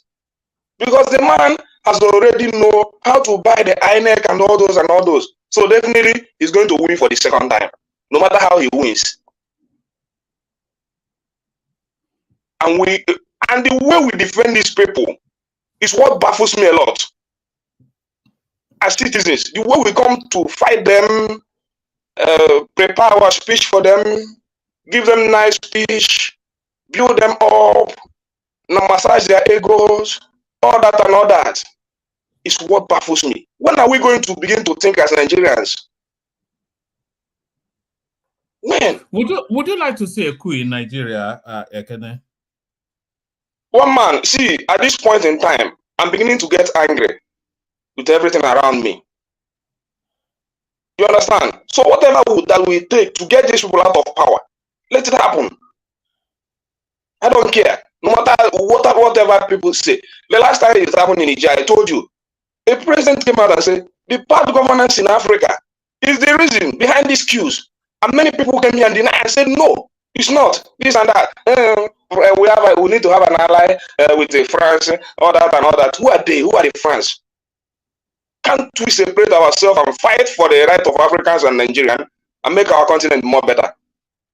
For how many years we have not gotten a simple electricity in our country? And people, even those countries that have this QCF have steady electricity supply. Some of their critical areas, the citizens still have some access to some health care, at least some better education, 24 hours electricity. But in my space, we don't have any.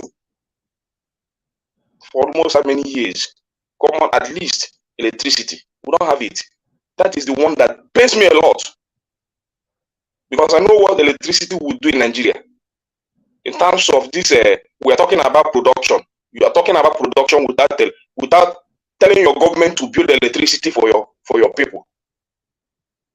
And you know, the people that live outside the country, you know the type of electricity you enjoy there. What you enjoy, even most of your data. I heard that you people enjoy free data there. Maybe at the end of the month you might pay. But here in Nigeria, do you know 1 month data is just for 2 days or 3 days? There's nothing free in America. I don't know who's telling you guys. It's not free, but at least, everything you subscribe there, if they use 1 month, it's 1 month, whether it's free or not. But I'm telling you, Nigeria, here, 1 month data is for 3 days or 4 days.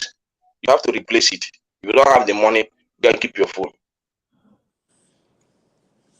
No rule of law. Nigeria is for the rich now. Everywhere is for the rich. Yeah, can't make money. Nigeria is for the rich. That's how we say it, and that's how we defend them. In this world, you have to pay for everything, man. There's nowhere in the world where you get anything for free. You have to pay for everything. Here in America, the kind of bills we pay here. Hey, do you know our bills in thousands of dollars? The kind of bill I pay here in a month, if they put on, even the rich Nigerian man you go, if you pay him. The rich, you cry. My bills are in the thousands of dollars, man, every month.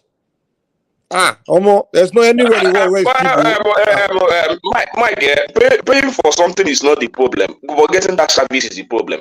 Just like electricity, people are complaining that the electricity will be high.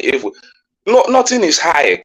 If you have 24 hours electricity and you are paying a bill of 15,000 naira every month for it, it's still good. Do you think you can pay 15,000 naira for 24 electricity? Why can't I pay it? Why can't I pay it? One man, can you pay 15,000 naira for 24 electricity in UK? Even 30,000 naira here. 30,000 naira is how much is that in dollars there? That's like it's cost of production, isn't it? It's it's cost. But one man, the cost of production for electricity. Okay, the cost of the crude oil and oil and all those things is the same globally, right? It's not like it's same price for Nigeria. But it's same globally, so it will be the same cost. The cost the production will be the same cost all over the world, right? It will not. The cost to get electricity to people in Nigeria, given all of the things that should be in place and are not, is quite different from. I don't know, like whatever it is that is required, all the infrastructures. The oil, they have to power it, So those things. The cabling, and then the cable price is cheaper in Nigeria. I mean, I think the cost is. I think you know what I mean. I won't go through the list, especially not being an engineer, but the infrastructural deficit is it bakes into the price point. Yeah. Yeah, anything they have to do, because I know even the natural resources we have it there to do it, but why are we not doing it? That is my problem. Why are we not doing it? Sorry, what we are saying is that 30,000 naira will not give you 24-hour electricity. Let me tell you. Let them calculate. Let me tell you. Let me just land it. Let me land it. If Nigerians are willing to pay the same amount that we are paying here for electricity, it will be available. I give an example here on this platform. When I first came to this country, about 25%, close to 30% of my monthly earning was going for utility. Can you Nigerians use about 30% of their monthly earning to pay for utility? You understand? If they use, let me just land, I will land it there. If they are able to do that, the same company that is producing power for me here will come to Nigeria and give them power because they want money and the market is there. You understand? The same company that is giving me power that I'm paying here will come to Nigeria and provide the same infrastructure that we say is not available, the same thing that we say, they will provide everything as long as you're able to pay. But they won't take their money to a country that will not give them the required return when they can simply put that money here and get a higher return. So if you want 24 hours electricity, we will have to tighten our belt and work harder for it. I'll give you a good example. In Magodo, my brother-in-law lives in Magodo. Let me give you round up with this. My brother-in-law lives in Magodo. He's telling me that the rate that they pay Ikeja electricity distribution in Magodo Estate is higher than some other local.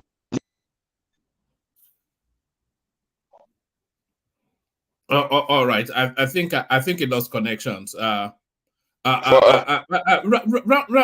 it home, and then we hear from Pansat, and then enigmatic Hondi. For me, one man. There is nothing to complain about. Let's get things begin to happen in our space. All this has happened because of bad governance. Once you get a good leader to begin to fix things for you, making your election transparent and all that, all these things won't happen. It's very. I don't see why Africa has so too much greed in their blood. Too much. Somebody will be on seat of power for 10 years, 20 years, 30 years. You're not satisfied, and after that, you're still planning for your children to take over from you. This is ridiculous. I don't understand. So this thing will continue to happen. Kenneth, together, that family has ruled that country for about 60 years, father to son. That is, I don't understand. Not even only Cameroon, their own, that man is dying on seat, and he's still fighting. He's reshuffling his cabinet, the military cabinet today, to make sure that nobody overthrow him. What is happening with us? And all this West, it's just that I don't have the opportunity. If I have the opportunity, these people, this West, this France and America and all that, I will have the opportunity to talk to them. These guys are wicked. They're seeing our continent, seeing us turning to beggars. Most part of this country turning to beggars, and they're happy with it. Taking our resources to build their own continent. They subject our continent to abject poverty, and people are clapping for them. We need the alignment without their support. Who tells you? Come out from them, become separate, build your space. They will come for you. Have something to present to the world. Use your mental capacity. Think out of the box. Build a space for yourself. Build something to export. Make a brand for your nation. Other countries will come for you. They will be looking for you. You don't have something to, as it is today, Nigerians have nothing to present to the world apart from this diminishing oil. We are not even, how much are we getting as a revenue from exporting oil at the end of every year? That's something billion. Why other countries are doing only at the agriculture? Most countries are doing better in agriculture. And most of us will have the audacity to come and be sharing them up. It baffles me a lot, and that is why I don't know, Shia. If I speak now, they say I hate English. I did this and I did that. But how? Because I think that is what is happening. Because the way that English sweets in our mouth, that is how we would like to decorate things. But I continue to say it because I know where the problem is coming from. If you allow us to use our local language, we will speak to issues very well. Because we will not have any big words to use to confuse the people.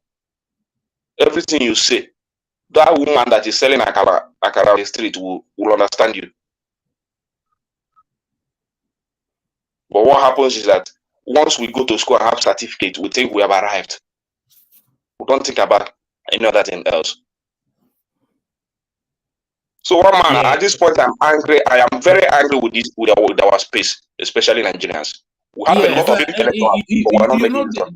The anger marries with frustration, and it's a potent mix, because Nigerians are angry, and rightly so. But really, what will concern the government is that they are frustrated, and that is a potent mix: anger and frustration.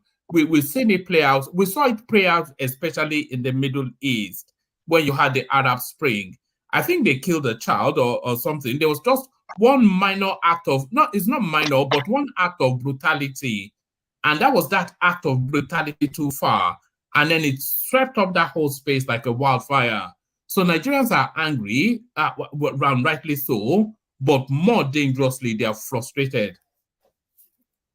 Wow, people are frustrated the way things are going, because the last time they went and borrowed the 3 billion to sustain the dollar. What happened? Nothing happened. But the dollar is still going down. The 3 billion cannot sustain it. One man, real quick. I know.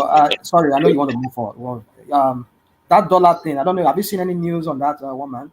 That they said the bank, is it that bank, Afri-Exim Bank, has denied them access to that fund. The $3 billion.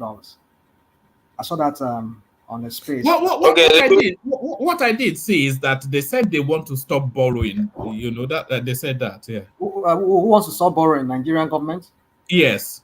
I heard about that, but I think they said the Afri-Exim Bank said it's not going to release that money to them because they realize that that money is not going to be used for the purpose that they said they want to use it for. And that is why the dollar price is still like $900. I mean, 900 naira to a dollar. 925, 930. Okay, they couldn't borrow the money. I didn't see that news, but my take is the dollar. I thought they borrowed the money, but maybe later they deny them. But the dollar is still still going south. So, but anyway, yeah. I don't know what they are going to do, but for me, the last administration was the worst for this country, and we need the capacity. It will take us a long time to recover from Buhari. Buhari did a very bad damage to Nigeria. It would take, the 4 years of Tinubu. I don't know what he's going to do, but if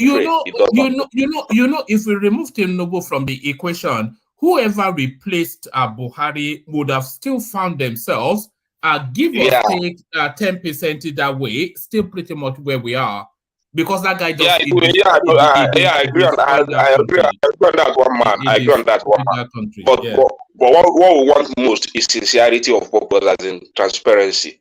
As in, if they are telling you to cut costs, let them also cut costs. That is my problem with them. Nobody saying that they will not have some challenges.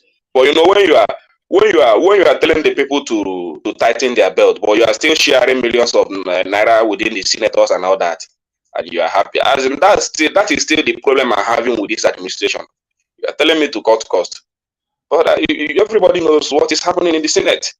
They go there, share the money. The last time they went for holiday, the Ababio that could not close his mouth revealed it to us. That one talks like woman, so he didn't know when it leak out of his mouth. And we know that they are still sharing the money. So that is the problem we are still having with them. So if they can make very use of our resources, we can get out of it. Thank you, one man. All right, brilliant. Always excellent by Kenny. Of course, we know. That's why we always delight to hear from him. Well, let me reserve until he finishes. It's a flip of a coin with Pansat, but which side of the coin does it land today? Pansat, you're up next. Pansat, are you there, Pansat? Can people still hear me? Move on, Hello? move on. We can hear you. Move on. All right. We can't hear Pansat, so let's go to Enigmatic Conde. Enigmatic. Can you hear me? Thank you, one man. Can you hear me? No, we can now. Yes. Okay, thank There you. was a long pause. Yeah. I had my mic off. So anyway, good evening to everybody. It's evening here where we are. I disagree with the last thing that you and Kenny were agreeing on, which is that no matter who came in, it's going to be the same thing. But let me first go to my what I want to talk about, and then I will say why I disagree. Right. So that's fair. We have a coup there. Now, one man, you have so many important topics. It's very hard to pick and choose where to begin. But let me start with Gabon. I don't know if everybody here, they know what's the population of Gabon. Pastor, please, I want to say something. Man, there was a topic you didn't address. NMPP suspended Kwankwaso, but you didn't make it a topic. We did it yesterday. Maybe I wasn't around when you discussed it. Yeah, we did it yesterday. But I think the population is about 5 million now, Pansat. No, try half of that. No, 2.4. Yeah. 2.4. Imagine that, right? What is it? What about Gabon? I mean, Gabon, Niger, Chad. Do you know the population of all these countries? The biggest one is probably maybe 21 million. Another one, 17 million. Incidentally, the GDP for Gabon, with that 2.3 or 4 million people, is higher than that of Niger. Now, I teed up something here. Because I'm going to mix up a couple of things. There are people who laugh at people who manufacture by assembly in Nigeria. Let's say people in automobile industry who are trying their best and they manufacture something. They assemble it or whatever it is they do. We actually come online to try to disparage those people. Now, I posted something on the private chat. If you could show it on the screen. Let me show you. Even people who do this kind of manufacturing, one man, can you show it on the screen? They're laughing at people who. No, it's too far. What's this? It's a picture. Is this even? Oh, I'm not sure. Only you, Pansat, but there it is. Yeah. Okay. People who manufacture this up north. This is their own manufacturing. No. I didn't know that's where you were going. No, it's true. All right, carry on. But they talk about people who manufacture things. One man, can you please take it, delete it, please? Just delete it. No, carry on. Yeah, that is nonsense. That is nonsense. Okay, like I said, it's a flip of a coin with Pansat. No, you never know where you get. It's not funny when the rabbits got the gun, right? So the hunter could carry the gun all day, chasing the rabbit. But once the rabbit got the gun, then you start condemning him. So what I'm trying to say to everybody here, these small African states are colonized because of their size, for one thing. They don't go to school. We have the same culture up north. That's what it is. They don't want to go to school or assimilate and do the right thing. If anything, did you know in Mali, for example, where you have Tuaregs, some people like our Fulani in northern Nigeria, do you know what they refer themselves to as? White. They're about 10% of Mali population. Go up there or search it. To them, they are white. So in order to discover the truth or one of my favorite words, anthropology of a people, where do you come from? What do you want? You have to go to some of these places where these people come from to know what they really think. They think they're white. They don't think they're white. They think they're Arab. No, some of them.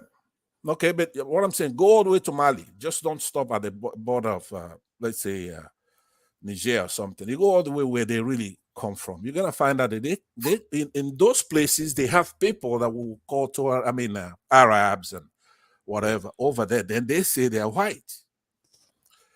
So when we like me and to Nigeria, we say Pan-Africanists. We want Africa to prosper and do well and challenge some of these our external enemies. Man, we are so far away. It's discouraging. It's discouraging for me to say I'm a Pan-Africanist again. When I see my research that I'm doing, I'm going to be writing a book on this. It's very important stuff because we can't keep wasting our time. It's probably impossible. Okay, now when you bring it home here, even the little, let's say on this one-man show, because now what I'm gonna be, the criticism I'm gonna be laying now is gonna be on you, one man, even though it's gonna look like it's somebody else, like say Mike, right? A lot of people come on this platform. Chioma, she donated. One man's embarrassed. He doesn't like to talk about donation. People do all kinds of things to make this platform sell. Have more people. Have more than 100 people, 200, 500, because we can. We have a lot of people that come here to discuss Nigerian issues. There are 200 million Nigerians. We should be boasting 3,000, 5,000 people online here every day, firing it out. But you prefer to have people who make no contribution, such as Mike. None. Not monetarily. I've never seen him chip in a dime here. Just a dime. Chip in something, whatever. You don't have to give a lot of money. Give a little bit. Or try to. You've never seen him is different from he never has. You know that it's a basic language. You've never seen him is different from he never has. Maybe when I talk, I don't make buddies. I don't like jokes. I don't like laughing, right? Things like Pastor, that. so your own contribution. He's not gonna let me talk. You are suggesting going to war with face fight. Please mute this guy. I want to correct you because you're a young man, right? You don't know your ass from your mouth. No, you are a foolish old man. You didn't learn from insult me, right? But please mute. How can you be so dumb? It's my turn. Pastor, Ojuku went to war. It's on you now. Okay? Ojuku went to war with Machete. You lost 3 million lives. If you don't mute him, it's on you. 2023, you are suggesting going to war with a face fight. Pansat, you know when you brought that him. You know when you brought that him, he will respond now. Pansat, you're a mental midget. Let me use my time the way I want, and then he could respond to me during his time, right? Are you a mental midget, man? Remove him, or it's on you, one man. Why are you emotional, man? Why are you being a bitch? All right, Mike. Carry on. Yeah, Thank carry you very on. much. Carry on. Because that's what it is now. I'm not just making a lazy criticism here. I'm making foolish criticism. That's what you're doing. Please remove him, or it's on you. Okay? Because Mike, continue your low IQ. Continue your low IQ. What I'm saying is that, all right, Mike. Yeah, carry on, Pansat. Yeah, thank you. What we need, we cannot solve Nigeria's problem with 100 people, 120. You say you don't care, but I do care. I want this platform to do very well, right? I've said that before last year, but you cannot have people, because that's what the problem is in Nigeria. The leadership is the problem.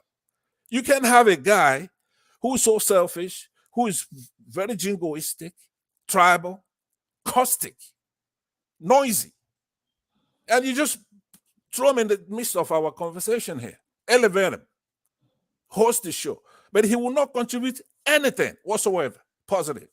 So the leadership is where I'm laying the criticism on that. So let me leave that space for right now. I want to talk about one of your favorite words that you use here is oxymoron. I've seen you use that word a lot. Of course, we know what that means. You mean you've heard me? Yeah, you use it a lot. So I wanted to ask you if you do know the difference between oxymoron and a paradox. Can you tell me what is the difference between those two words? Carry on. Who cares? Pastor, what are you here to talk about? No, hold on now. Is this space? You're here with your foolish low IQ, just fucking rubbish that nobody understands, man. What are you here to talk about? You can't just admonish him on that. You have to remove him. I thought you said you want to talk about Gabon, but now you're talking about Mike, Gboju, file. Gboju. Why don't you go to Radio Biafra and go and talk your rubbish? Gboju, file. Say, Mike, no, carry on, Pansat. Carry on. Yeah. Thank you very much. So I'm saying that in the Nigerian space, what they've done is they're operating a military administration. What we had is a coup, like you said, on February 25th. So it's like, to me, it's an oxymoron to say Nigerian democracy, right? No. It's a military government that we have in Nigeria. It's a paradox in the sense that both things, they're contradictory, military, democracy, but it's operating there, and it's just very clever and very childish, actually, the way they're doing it. the INEC chairman is gone. He committed a coup. It's the first coup that we had this year. And Buhari, who's a coupist himself, is behind the whole thing. Let's not play around, wasting our time. Let's call a spade a spade. It's a coup. Because they're basically saying, what can you do? Because if there's something you could do it. He's illegitimate. All these people they know about. I mean, it's such a laugh to have this guy running around trying to tell coupists one thing or the other. I mean, it's so stupid, right? So I'm upset. So I'm gonna cut all those things short because what is the debate? Like, for example, you listen to Kene, who came here. He made wonderful speech like he does all the time. Good contribution. But what is new there? We know all these things. We'll talk about it every day, every single day. What do you expect? What do you expect? You expect Tinubu to what? Bring that inflation? Give you health care? What is that are you expecting from this guy? Right? Or you say you're gonna give him time, and I admonished you the last time I was here. I said, look, I agree with you on everything you said, but please don't say to me you're willing to accept this administration and give them 4 years or give me a year, because you wouldn't be doing a fine job as an analyst, because that's exactly where you have to come in and use your marble to calculate what is it that you're gonna get from this administration. It's not over. Don't be saying after 4 years, because there is a process going on that could remove him and will remove him from office. You do Igboku, have you? Actually, the assessment of the Tinubu age will be after 8 years, not 4 years. 8 Okay, years. well, yeah, well, like I said, you see, there's no difference between you and somebody on our side, such as Ekene, and I say the same thing to Rational Mind. We're all on the same side. What do you mean your side, our side? We're all on the same side. No, but we're not, because if you're gonna be milk toast, I used that word for Rational Mind yesterday, and I'm using it now. Yeah, let me land. Let me land. Master, you're on Rational Mind. You can go and plot Igboku. Yeah, please mute. If you cannot remove him, at least mute him, right?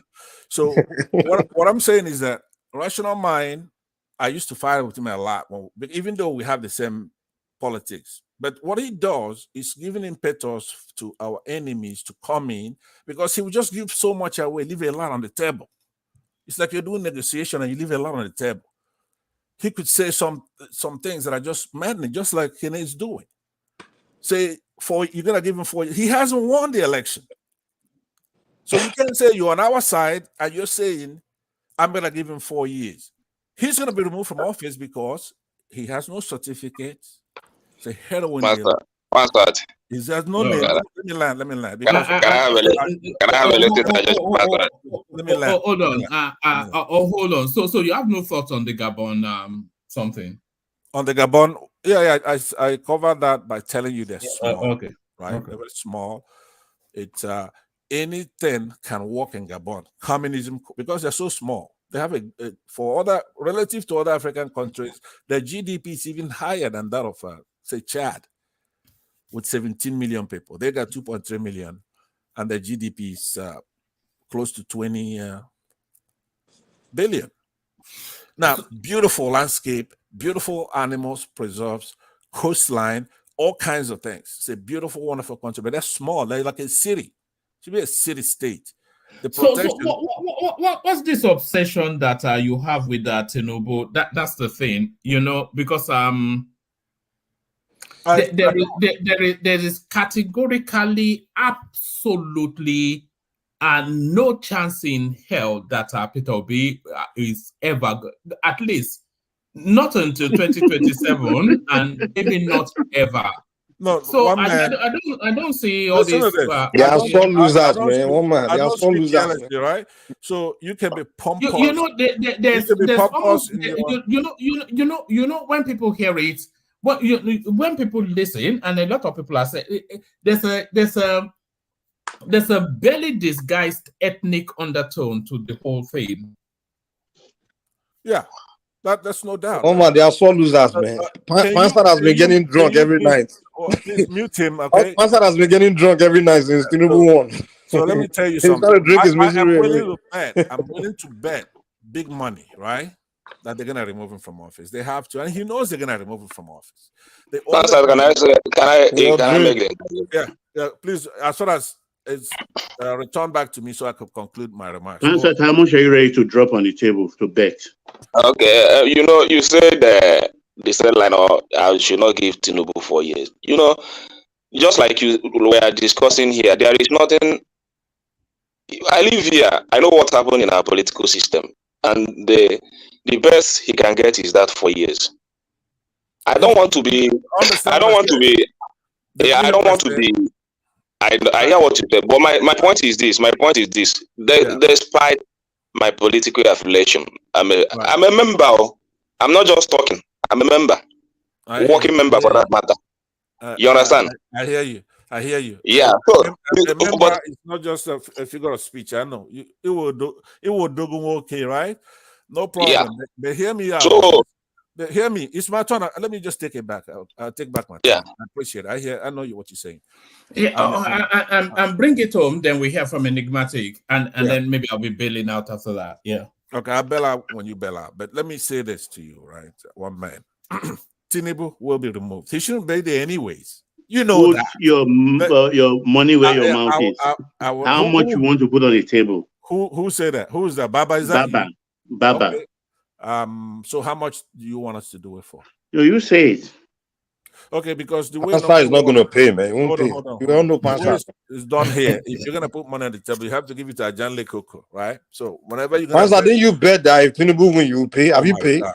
Can you remove this guy from I remember a time, so sorry, Pansat, let me mock you a little bit. I remember I was watching Edo Light or whatever they're called, and then the quotes because I know you like to dangle carrots in front of them because the guy lost us after cricket so much, and then you promised to pay him. How much did you promise to pay him, and you did not pay up? And he was raging and riding at you, and you were reading and riding on the. It was a spectacle. I was texting Alexander Gomez, and we were having fun. Pansat, man. Pansat, are you broke? How could you pay off, man? Mike, you have to let him speak. Let him speak. But how many times? Well, it's the one that accused you of being broke. All right. How many times you have money? Yeah. Carry on. Yeah. All right, thank you very much. So no, you see, he's not that kind of guy like what you just said. A dangle carrots and the money doesn't move the guy. Like I don't get along with him. I never got along with him. Now, Alexander Gomez, a friend of mine that comes on this platform, who I introduced a friend of yours that comes on this platform. You met him here. What do you mean a friend of yours that comes on this platform? Okay, you know him from anywhere else. Look at this guy. You're not a funny. Hold on. Let this guy speak. Let this guy speak. You met him on this platform, and you are saying a friend of yours that comes. You say this is the thing you do. I met him on this platform. You're right about that. But he's a friend of mine, and I took him over there. Yeah. And he and I pledged. You didn't take him over there. He went there, but carry on. Just carry on. No, I took him. He would tell you. Is he around? He'll tell you that I did. But anyway, make a long story short, we donate money there, and that doesn't move him. We don't get along. I fire him all the time, and that's not why we have a bitter fight. And I have his number. He calls me. I call him. We talk, but I don't go to his platform because I'm not really somebody you can command around it, tell me what to do, stuff like that. You run your platform just like you're doing here. I told Dr. Damages the same thing over the weekend. You run your platform, you don't run the truth, right? Follow me? You're administrative. When I'm on, we are in search of the truth. You have no superpower over there because it's your platform, but you get to determine your rule. But anyway, make a long story short, I'm willing to bet, Baba, we can do it tomorrow when our general cook is here, but you have to put up your money. My thing is that this September, right, some point, Tinubu will be removed from office. Period. And I say he will not be removed from office. Right, then we'll have a bet. Not at PEP. We will bet at PEP. After PEP, we'll bet for Supreme. No, and I'll double your stake. Yeah, we'll do it. Let's take it one step at a time. You and I Exactly. now, we are gonna bet on this tribunal. Okay. I believe they're gonna remove him from office now. So if we understand you guys, are you betting that the this appeal court this court this judgment that we're all waiting for, Yes. it's gonna go against Tinubu? Is that what you're saying, Pastor? Yes, it is. He's gonna go against him, and then he's gonna go to the Supreme Court. But And before it's he not- goes to the Supreme Court, Obi will be sworn in. So he's gonna be going to the Supreme Court. No, then you don't know the system. You don't know how the system works. Let's just move on. The bet is not going to hold because people will disappear and whatnot. But yeah, let's carry on. Okay. Yeah. So, but anyway, so let me then conclude, since you have a packed house here, by saying that the Nigerian system is both oxymoronic and a paradox, right? That's why two things are going on simultaneously. So it's like we have to choose. I say we say democracy, or that's the clever part of it. It's not a democracy. What happened right there is a coup d'etat, and the chief culprit in doing that is Buhari. That's who did it. Tinubu did not win a single state, like I said. I mathematically showed that his best performance is Lagos. Prior to the election, that's when anybody, if you ask anybody, hey, where do you think Tinubu will win out of these 36 states and the federal capital? They're going to tell you Lagos for sure. He has to win that. The question is by what margin, not if he's going to win or not. So in Lagos, he did his best performance. Where he lost, he might have even lost his precinct, his own polling booth he might have lost in Lagos, right? So how do you go from there to go winning elsewhere? That's your best you could have done is Lagos, and he lost. He didn't win a single state. But now this tribunal, to me, they're gonna go methodically and show it. It's a disgrace, to be honest with you. If I have my pick, I think that we should take it back by force, whether he likes it or not. Because we can't, first of all, we have to be serious, first of all, right? So we'll come on this platform and we tolerate idiots who come to make us feel bad. They don't want to respect the fact that we're Nigerians and that we've been around. That country's been around. It's produced all kinds of people, all kinds of fighters, all kinds of civil rights fighters, Fela Ransom Kuti, all kinds of people. So they come here and they want to do small balls, taking us back, talking nonsense. It's very clear what happened on February 25th. It's unacceptable. So we might have our fights, tribal bullshit here and there, but when it comes to the core of it, we're still Nigerians, and we have to rescue that country. And it's going to come from shouting down anybody who rears their ugly head here. And we have to expand this platform. I want to help in funding it. We need more people on the platform. So Don't be saying things like that. This is not Niger Watch, but bring it up in a couple of minutes. But it's serious. Look, one man, I know you're shy about things like that, and you try to.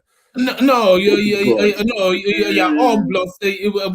We've seen you do it severally. You're all bluster, no bang. This bet you won't. Your bluster. All bluster, no bang. The money on small shows like this don't mean anything. But I'm up there. All right.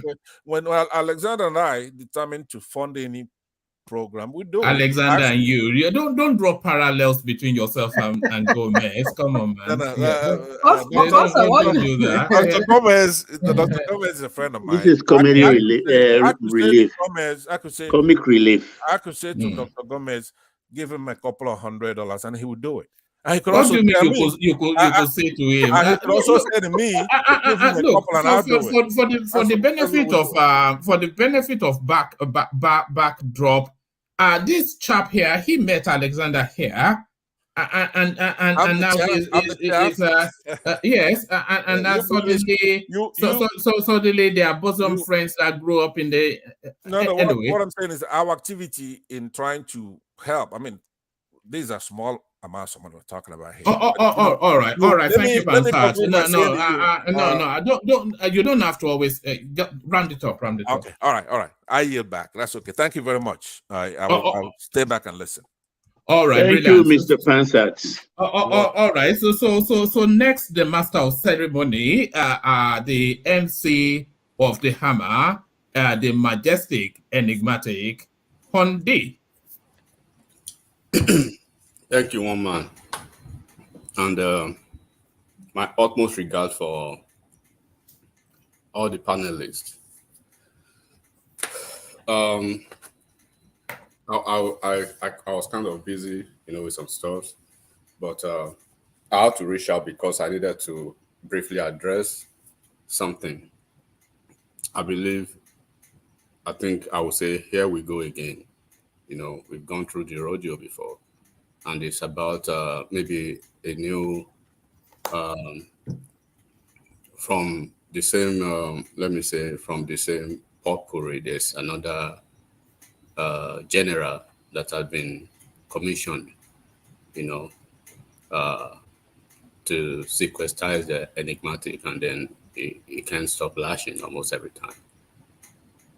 I had to do some daddy duties last night. That was the reason I had to leave. I could have taken the time to carefully and cautiously respond. But I was actually astoundingly stupefied and then lugubriously flabbergasted when I listened. And I would have loved to, forgive. And I'm very happy that he said he wants a fight. But of course, my sophistry and the elocution of my substance wouldn't give room for such,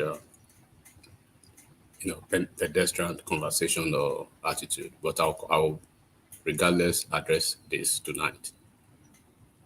Like I said, I would have loved to forgive, against benighted tantrums and his obfuscating pontification last night. Such sanctimonious fulmination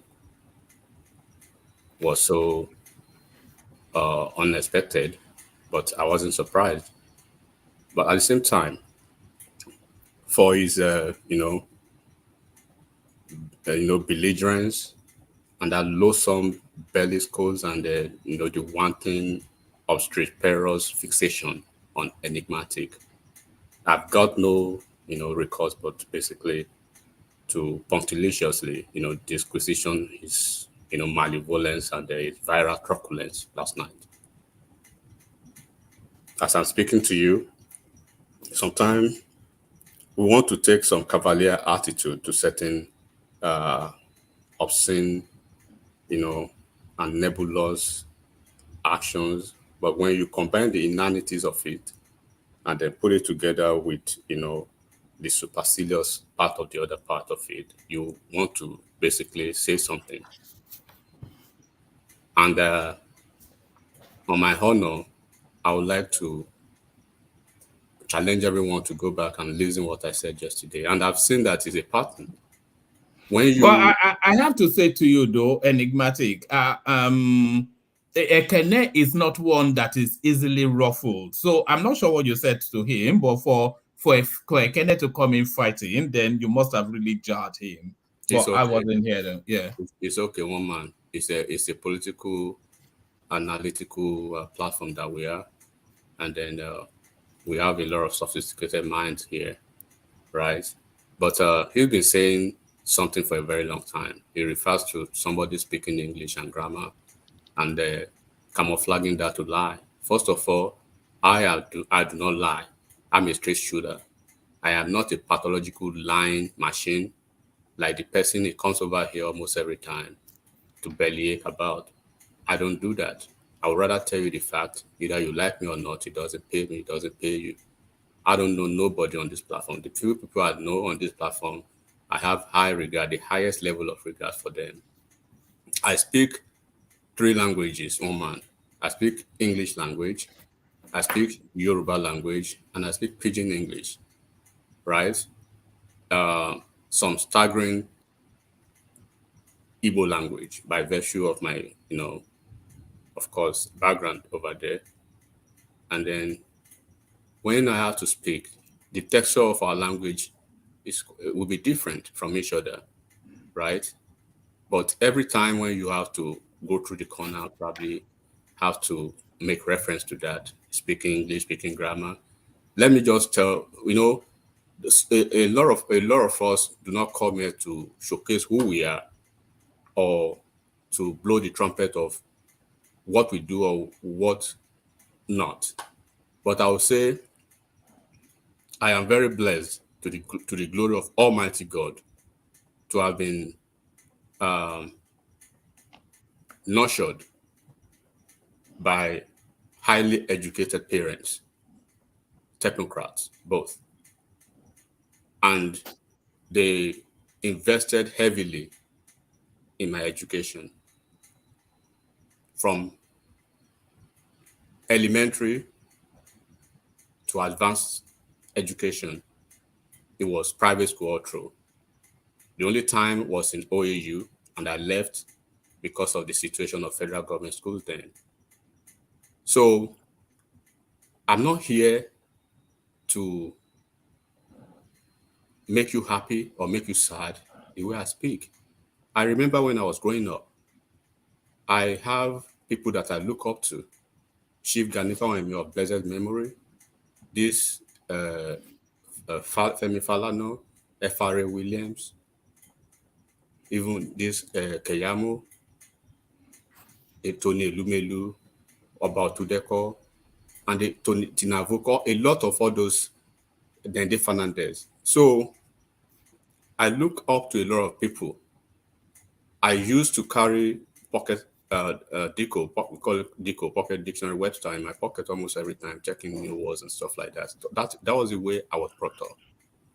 So when I speak over here, I'm not speaking because I want you to be happy or be mad. I'm not coming here for anybody. I come to one man's platform to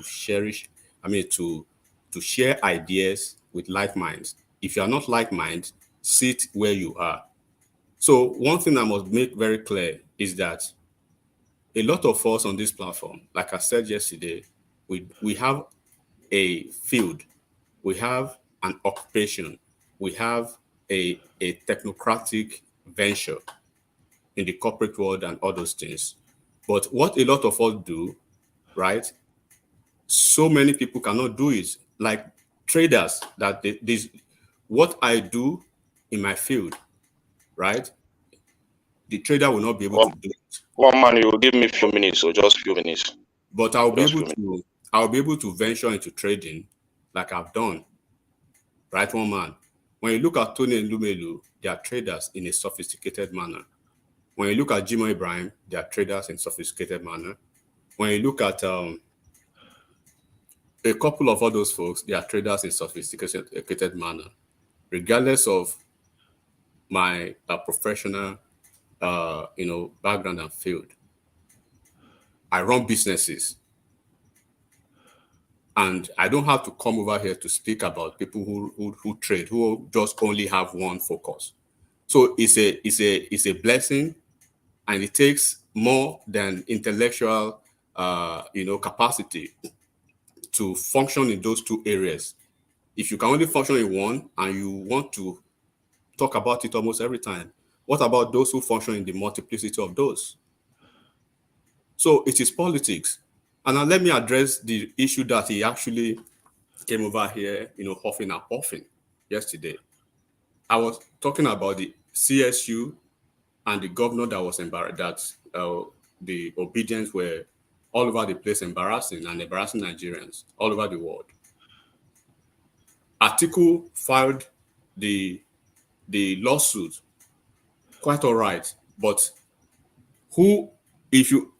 anybody on this platform, check the understanding of preponderance and the substance. Tell me the preponderance of people who have been fingered and identified to be the one carrying gala on their head to cry for Atiku's lawsuit. People can be here. Go and check the names. Go and check the group they belong to. And I mentioned yesterday, were they Kwakansiya movement people? Were they articulate? Were they batified? So if Atiku filed a lawsuit and obedience were crying all over the place, embarrassing state governors of the governor of Illinois and the CSU as a whole, and the same group, they've continued to demonstrate their fascist tendencies. And then you took it out of the blues, extrapolating the point that I am talking to you and Southeast. How would you always come over here to say I'm referring? These people, they have this common victimhood agenda. When you speak in a different pattern, they will reroute the conversation and bring out their own meanings to that, and they want to cry over it. How am I responsible for your cries? For Christ's sake. Why would you try to reroute my conversation all of a sudden? Enigmatic. I'm talking about Enigmatic. I hate, listen to me. Let me tell you something. I hate Let me say this. Am I the If you want me to respond to you, let me respond to you. If you just want to have a one-way talk, then you can have it. Good. But let me tell you something. Good. I've followed you for a very long time in this platform. I know who you are. You cannot. You see, if I know somebody that is bigotry, you don't even need all this thing you are speaking here to confuse me. You understand me? Whether you are into business, you are intellectual. Yes, you are intellectual, you are business. But sometimes I look up to people like you to bring more something objective to make a unified nation. But the way you think that English you are using to dignify yourself or that can build a nation without having some atom of sympathy and coordination with your intellectual capacity. I take your point, Ekene. Let me proceed. After I've made my point, please. Let me tell you this. We are all Nigerians. Can I interject? I understand you, but I will give you the floor to proceed. Can I interject, please? So I will still have time to respond to you. Just continue. Speak in English. Enigmatic. Yes, please let us. You can take on another topic because it's not good for us to go back to what we did yesterday concerning the Chicago thing. It can fuel more, attack on each other. So maybe you want to speak on Gabon issue, so that we are not going down around, but I still really want to address some things because when we come on a platform like this, it's all about the nation. It's not about particular. Because that issue he raised yesterday, I know where he's coming from. I know what he said. When I was speaking, I was not speaking about the obedience. My concern is the way he's talking down on Southeast. Not only that day, but each time he comes on this platform. Ekene, you talked about it yesterday, and I think and everybody noticed it. Don't let us. I'm not the only person that noticed it. No, see, let me tell you this. Actually, let me tell you this. Mad as much as you want. Okay, listen to me. You have. I'm not being mad. I cannot be mad. I cannot be mad on unnecessary things. You do have. You understand? Your English, whatever you speak doesn't affect me personally. Of course, I know who I am. Whatever you want to take it.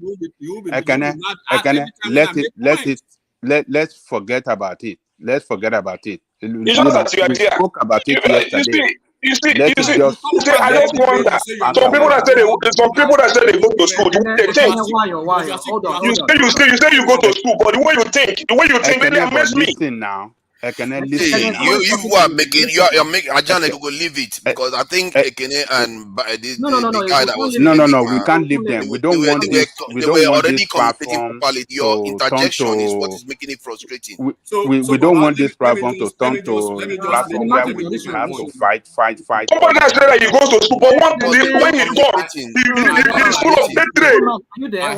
But you go to school. I had the floor. You go to school. Ekene, you think you go to school now? Ekene, it's okay. Ekene, it's okay. But tell you it's okay. Let it be okay and let's move on. Sometimes when people see, Ajane Gogo, what you were doing there, I'm not sure it's actually appropriate because they were communicating, then you started shutting Ekene down. It's not nice. If you are just let them hash it out, they were hashing it out. To Naija, please. please hold on. Please, I beg of you, please. One man, are you there? One man till Is us one man? back one No. man. If one man is there, this will not go this far. Maybe I hold on, please. Everybody, please hold on. Please, everybody hold on. It's getting out of hand. Please. I put Enigmatic and Ekene in the background to cool off things. One man, are you there? One man is Don't muted. worry, One man is not here. you can consider me. To Niger, please, please, let me finish, please. This is getting out of hand.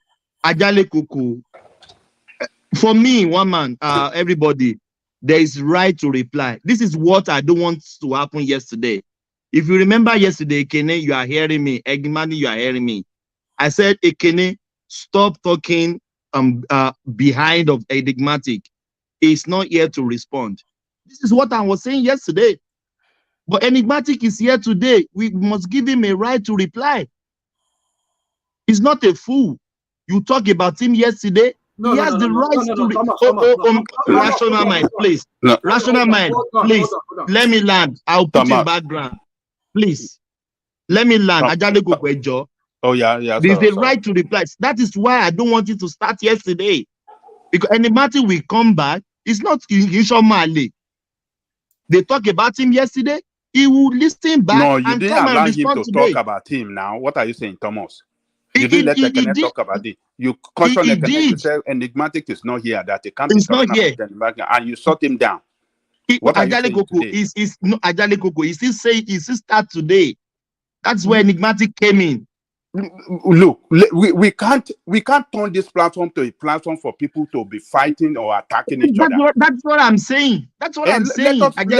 Let them just forget about that issue. We mustn't open that issue of Chicago or Tinubu attack. Let us talk about what we have today, and let's move on. What we have been talking this morning is about Gabon. Yes, because I'll bring if everybody Enigmatic back. continue to Then talk we about move forward. Chicago issue, some people will feel offended, and that they will attack him. And I understand you, Baba. I understand you. That's what I wanted to happen yesterday. Stop attacking individual. Speak to the issue. I've been saying this on this platform 1,000 times. Stop mentioning names. Stop attacking individual. Address the message. Address the message. Leave the messenger. I will not lie to you. If I'm enigmatic, I will come back today and clear myself. Because my name was mentioned yesterday. You did not allow. You didn't allow Ekene to speak. Ekene was trying to yes, you shut him down yesterday. Let me say something. He can't be talking about Enigmatic. I understand you. Before one man left yesterday, he has talked about Enigmatic when Enigmatic is not in present. When I took the section from one man, he still continued talking about. He wanted to continue talking about Enigmatic. That is why I shut him down yesterday. So it's ongoing something. It's not only on my section yesterday. He's been talking about Enigmatic when one man was anchoring the section. So that is what happened. But I didn't allow it to Vesta on my own section. That's why I shut him down. That leave Enigmatic out of this issue. Speak to the message. Enigmatic is not here to reply you. So why are you talking about Enigmatic? And Enigmatic listening back to the program yesterday. That is why he came back today to clear himself. Look, we can't do it. Whether I was listening back, you want to reopen this thing, and then Ekene can go, and then Ekene will come tomorrow and come and start his own fight. What are we doing now? That's what I'm saying. Let's stop all this fight. Ajale Koko, can you please talk to these people? I'll bring that is why I've been saying, okay, yes. I have pleaded with Enigmatic that please, Enigmatic, let us not go. Discuss this Tinubu certificate, Chicago, the way they are. Some people are bombarding Chicago and abusing and sending attack on them. Don't let us go there again, because when you start going after these people that, oh, these people, they don't love this country. Some people will feel you are referring to them and they will come after you and the fight will continue. It has ended yesterday. It is gone. It's another topic we have today. We mustn't go back. Ajale Koko. Please let me address something real quick. Thomas, I think it's maybe because you have access to putting people behind. I'm not here to fight today. No. Please. Sorry. No. Me, Wabila Tiwaja. I'm not here to speak. When I'm hold on, please. You do something here. You want to say something? What do you say? Please listen. Yeah. Please listen, because you've been talking a lot. And I'm getting sick and tired of the way you're acting sometimes. I know you are the co-host, and anytime I co-host here, I don't do this to you. And you've been doing that to many people, and you have to put me behind. I'm challenging you what you did here yesterday, or I'm going to be saying, what kind of is it because you have access to it? Is that why you're doing this one? It's not because of that. Yesterday here, Enigmatic was about saying something. Ajale Koko told you that you shut him down, and I reasoned with you. Okay, it makes sense because Enigmatic is not here. Enigmatic exited when. Ekene, you meant Ekene. Not Ekene was trying to challenge Enigmatic. He exited. And then you said, okay, fine, Enigmatic is not here. But now they are here today. He wants to trash it out. And then you're making it sound like it was Ekene's fault for not saying anything yesterday. And then you put me behind. No. This is rather. I mean, I don't understand this your ways of doing rational mind. Thomas, let me address something. I don't want to hear anybody's voice. All right. Hold on, everybody. Okay, I'm going to do this. I'm going to remove everybody and leave Ajanle Koko, Enigmatic, and Ekene, and let them have a conversation, and Ajade Koko will guide them through it. So I'll do that. So I'll remove everybody and leave Ajade Koko, Enigmatic, and Ekene. So let them have that conversation, and I'll remove my. Okay. Ekene and Enigmatic. I know both of us have let them address their issues, but just stay in the background so that the language does not overspill. So Enigmatic, have your say, again, push back, and then we move on. Is Enigmatic there? Yeah, I'm here, but I'm here. Okay, what I would just say is I have nothing further to say or to discuss with him.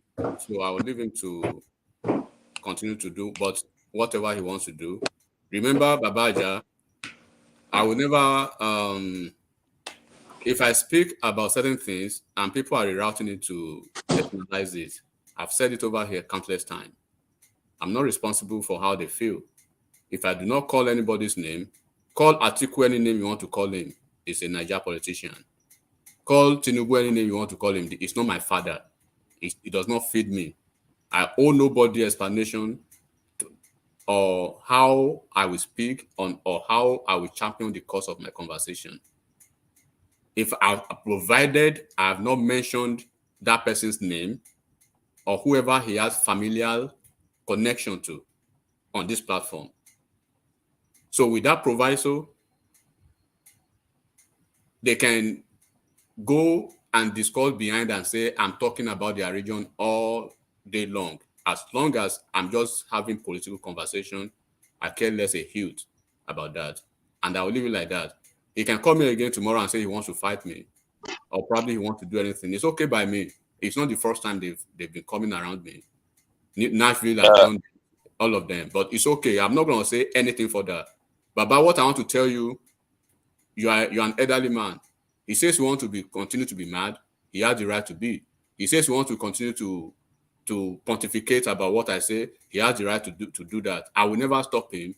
And I will tell you, God give you more blessings so you can continue that on this platform. At a point, you'll be tired because I'm not going to stop. Let me tell you this: whether you feel that I'm being mad at you or what, But when many fingers are pointing at you, you see, you think you have the right to just come up and walk up to say anything you want to say about a particular religion, and you continue to do that every time. I've been following you. You understand? An issue rose up between Atiku and your candidate. The best thing you can do yesterday was to invest this on the whole entire region. They now become your problem. Leaving the Northerners, where Atiku came from. I don't know what you want to get from them by doing that. But that, I don't care. Either political influence or they want to see you as a nice region. I don't care about that. You understand? The Southeast can continue to be whatever you want them to be in your eye. But you cannot control their destiny. Your English cannot change anything about them. No matter how you want to put it. You can continue to insult the whole entire region, but you still come up to say one day that people are the people insulting you. You understand? Making it on them that are you the one giving presidency in this country enigmatic? Are you the one who is begging for presidency? I heard everything you said about it yesterday. As if you are the one to make a Southeastern a president. Who cares? The one you governed, what have you governed? What is the benefit we are getting from it? You speak as if you are the one giving the presidency of this nation because you can speak English or what? Who cares? I just want to put it to you for you to understand that direction you are thinking that is we are going to be begging you or whatsoever in order to get the presidency. Nobody is thinking towards that direction. We're only thinking about who made this country a better place for every one of us. If you don't see it that way, that is the only the Southeast that is the problem you have in this country. You can continue having the Southeast as a problem, but you cannot control their destiny. I was thinking on my head yesterday, if it was Obi that fired that suit, what would have been the outcome? You are making it a fight between the Igbos and the Yorubas. The last time you told me to go back to my state. An educated person on a worldwide platform, you told me to go back to my state, that I should leave Lagos State. And you say you're educated. You think education is by speaking English. It's all about your personal knowledge, the way you control things around you.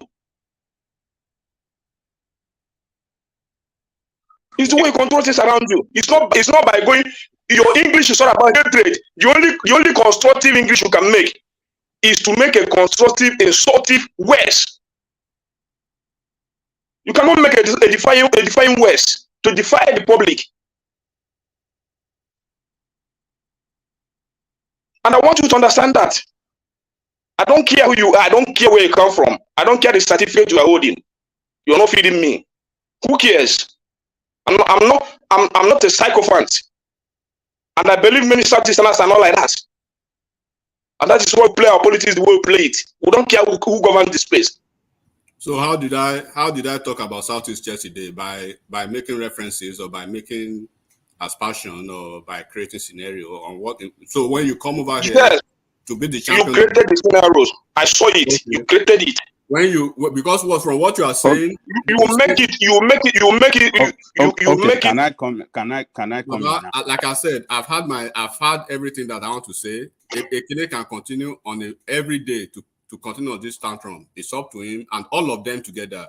If I speak, if I cough, my cough is addressing Southeast. If I drink water, I'm drinking water because of Southeast. So nothing will stop me from speaking. You can either block your ear or you go off the platform. I'm not going to go off the platform for anyone, and I'm still going to continue to speak the way I speak. Nobody is saying that you should not speak the way you speak. But you see, what I'm telling you, I'm not talking. What I'm saying is this. What I'm saying is this. If you say you are an educated person, act like one. Use your intellectual to build a nation. Don't use it to destroy it. Am I the president? I'm seeing somebody like you bringing division in this country, and that is part of your work. Can I say something That now? is it. Continue to speak the way you want to speak. Who cares? Enigmatic. All right. Let Ajan Lekoko have the final word on that space here. You see, every time Enigmatic speak, I've never heard him mention Igbo or Southwest. Maybe the way is put out his thought.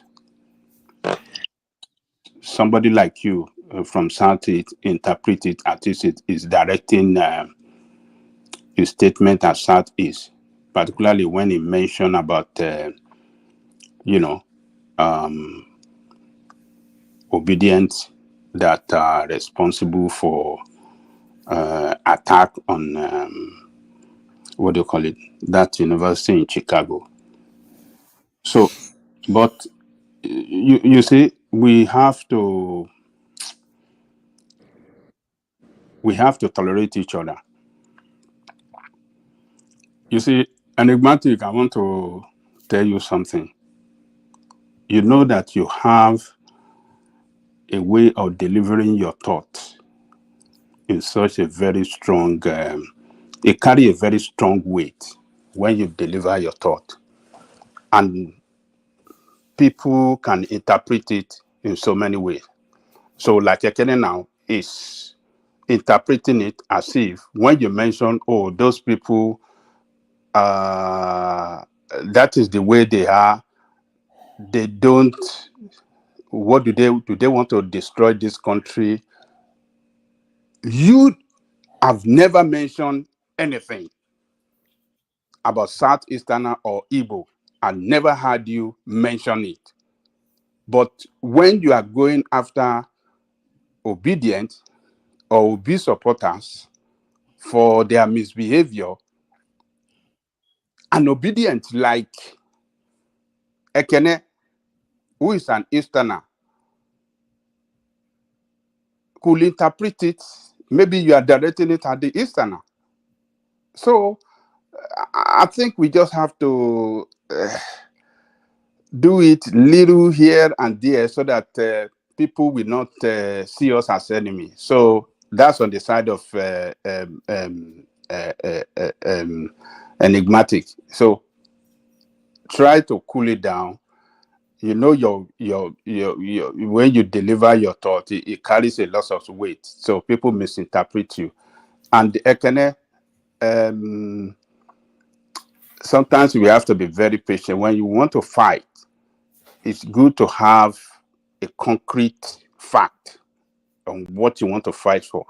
Because the way you are fighting now, in your statement, what you are saying is as if you have a hatred against Igbo. Because that is what you are saying in your statement. What do you have against Easterner? Well, every time you talk, I never heard him mention Igbo, Easterner, or anything. So, please, I just want to appeal to both sides. Let us. Aja, yesterday he referred everybody in the Southeast as IPOB. No, you never mentioned. I never heard him. Me in this platform, I hear him mention it. If I don't hear him, I will not get angry with him. Please. To be fair, you do in some instances, but maybe not with the venom that is sometimes. I crave your indulgence, Mike, please hold on a second. I crave your indulgence, man. Please, I want you, if you still have the video, right? You know, when I speak in certain way, but the context in which you are interpreting it, I shouldn't be responsible for how you see it. When I say what I say, the only one, before you play the video for everyone on the platform, the only times that you will see me here, mention Southeast, I said pointedly, like the preponderance, right? The preponderance of those people who attacked that school and then went ahead to go on the LinkedIn and then proceeded, right, to lampoon the governor of Illinois, right? Go and check. I said everyone should go out there, check the preponderance of those. 70% of them, you can make the answer for yourself. One. Number two, I say, because he has said on this platform several times that whenever I mention Obi, right, that he will come for me. And I ask him, is Obi your father? Tinubu is not my father. Tinubu does not feed me. No politician feeds me. No politician, paid for my education. So I have the latitude, right, to condemn any of them. I may have my political leanings. I may have my support base. My support bias, but not to the point of losing my head because of a common politician. So I've said it on this platform on a daily basis.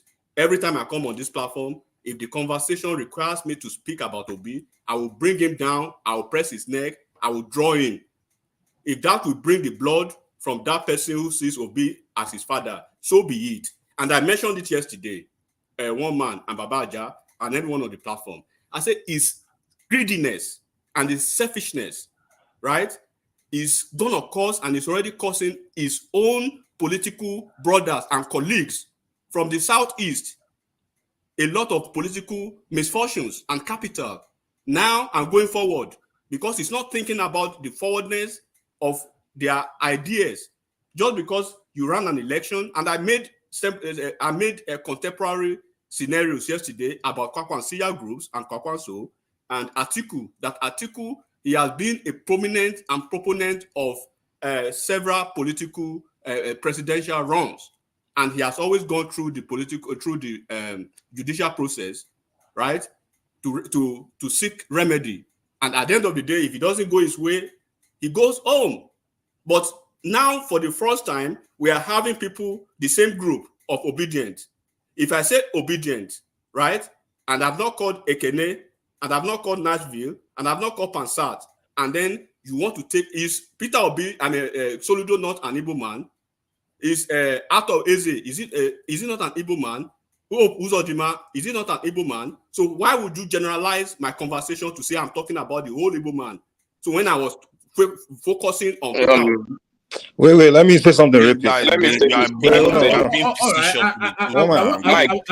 I want to have my final word. One man. Hold on. Yeah. Okay. All right. Have that final word, and then we'll move on from there. Hold on, I just have one question real quick. No. I want to cap that place, Mike. I know, but something very important. I just want to. Mike, I want to hold on. You wait now. I'm not coming at you. Hold on, Mike. Let's Ekene have a say. Ekene. Enigmatic. You see, I've been following you here on this platform. I'm not a child. When I see people attitude, I recognize it very well. You understand? Somebody that you make it as if I don't understand English or what. That when you speak, I don't know how to interpret what you speak or what. I'm not that too dull. You understand? You have your. I'm not that too dull. Just have it that I cannot interpret your English. So be it. Let me finish. That's why I wanted to do, because I know they'll keep going back. Can we let Ekene speak? I don't whatever you want to think. So okay. That is I can think what I want to think. But whenever you make that your constructive, insultive language against my region, I know it very well. No matter how you want to explain it. Do you understand? So, for me, it's not all about the obedience or the political space. You are not the one to teach the Southeasterners how to play their politics. Play your own politics. I've been on this platform. You have called Anambra names, you have called them DOMs, all that. But I've never see you one day mention about your state. Like, I don't even know your state in this platform. If I call Anambra, let me finish. My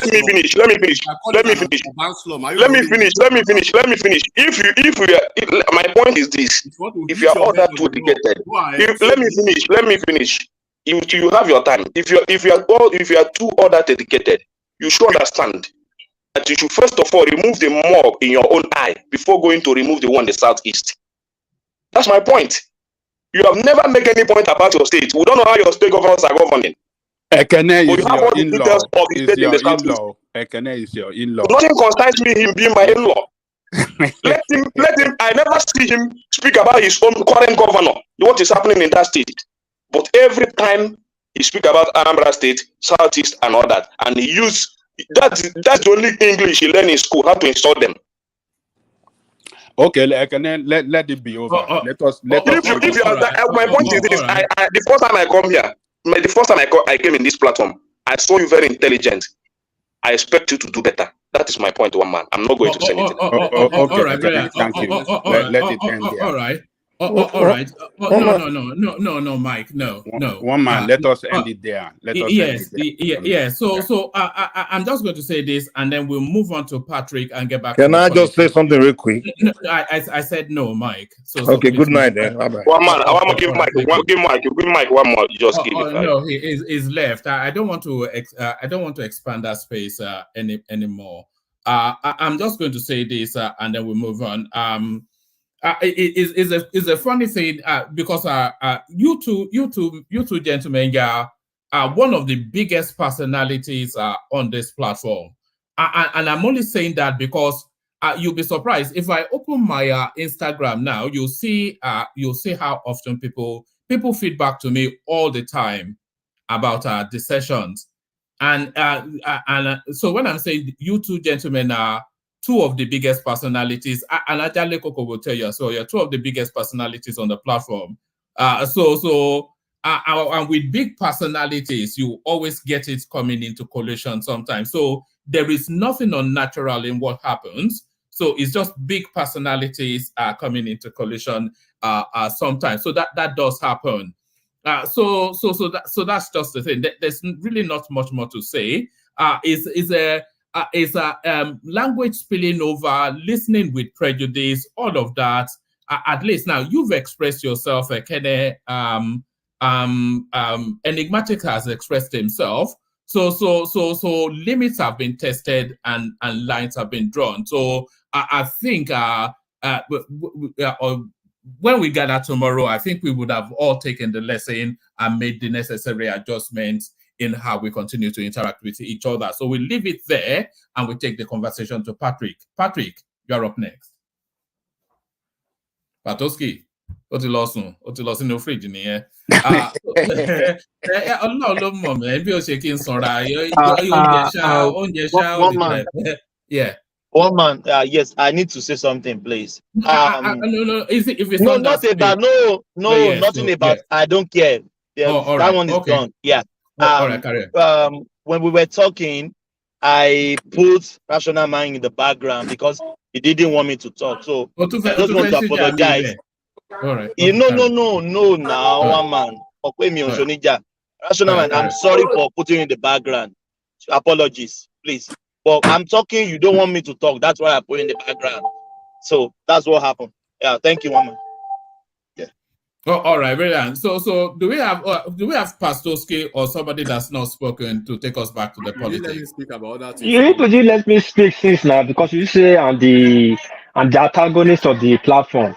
You kicked me out. You brought me back. Now I cannot speak. I didn't kick you out.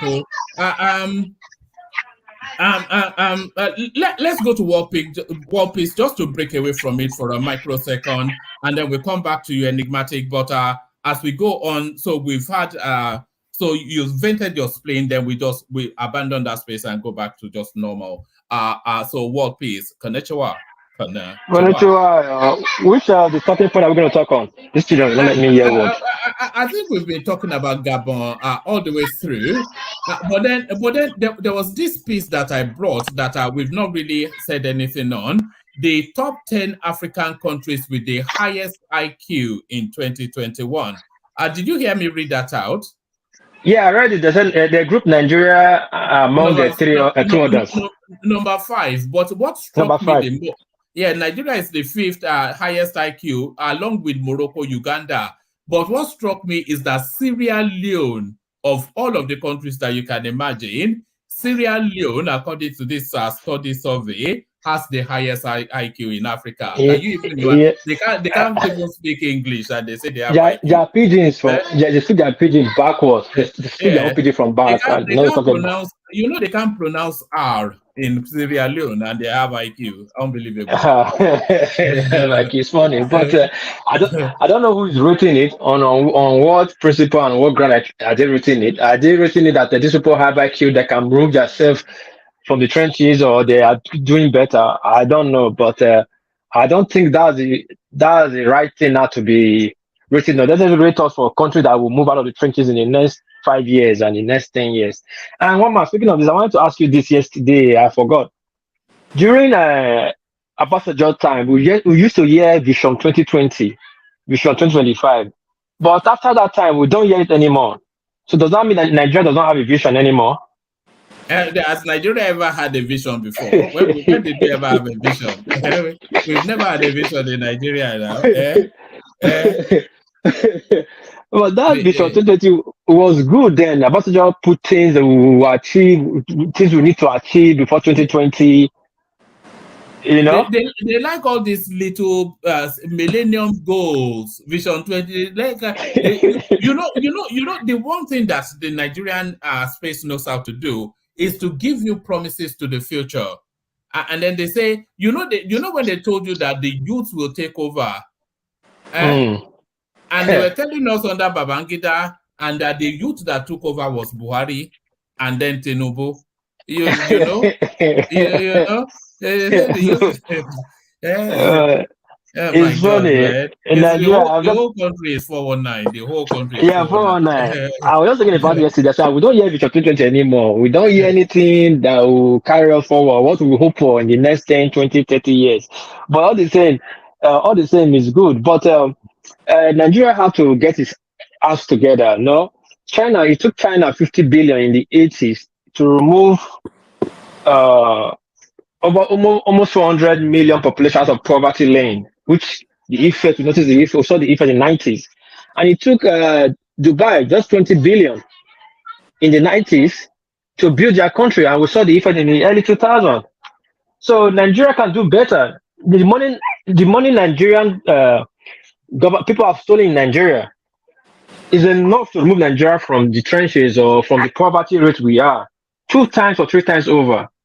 But because of no good planning, no institution to go after these people, we just see talking about the same thing all over the year. You saw this thing I sent to you, one man, the message I sent to you on WhatsApp about I was reading, I sent to you about the Ariwa at the BDC, that is one of the chairman of the Bureau de Change in Lagos. The money they saw in his wife's account. Did you see the message I sent to you, one man? I saw the message, yeah. So if that man, one of his wife, he has about 103 billion each in each wife account, totally about 407 billion in his wife account. So can we imagine the amount he will have in his account or other offshore account? And he's not in the government. He's not a government official. He's just the one chairman of Bureau de Change has such money in a naira. So you can imagine how much some ministers, head of parastatals, governors have in their own account. They are losing that country dry. And we have to look for good agencies that will go after these people and recover this money. We can't be borrowing money when we have people that have this money. In short, if the government go after like 10 Nigerians, they can pay off our debts, our international debts. The money will come from them. You know what, Peace? It's funny you should say that. I probably look for it. This was about I think about 7-10 years ago. I'm not sure if Adan Lekoko recalls this. We weren't doing the sessions then, no boy, because I think we've only been running about 3 years or something. But there was a British politician. They were talking about debt forgiveness, and they were mentioning Nigeria. And this British politician said that there's really no reason to forgive any debt for Nigeria. That he knows about. I'm not sure if he said 5 or 10. He says he knows about, let's just say 10. He said he knew about 10 Nigerian politicians or 10 Nigerians. He didn't say politicians. He said he knew about 10 Nigerians that could that could pay off Nigeria's debts without breaking a sweat. You know, just all that looted money all over the UK. So you can imagine that. So Nigerians, we don't need to be going after looking for money to borrow. Let's just some will just say we'll beg them, okay, let's wait for the optics, we'll come after you, give us half. If Nigeria go for 10 people in Nigeria, if the government go for after 10 people, 10, we don't even know their names. You'll be shocked how much they will recover from those people. That will remove Nigeria from debt, you know. So one man, my wife has given me my daughter. So let me use the floor for the next person. Let me attend to my daughter. I really wanted to talk before. But all right. I want to go to Shaw just very briefly, because of course, as soon as we say that Sierra Leone has the highest IQ, our resident Sierra Leonean comes running in to take the spoils. But before you say anything, because I still insist that that Sierra Leoneans don't know how to pronounce R, so I'm going to spell a word for you, Shaw, and then I want you to say it.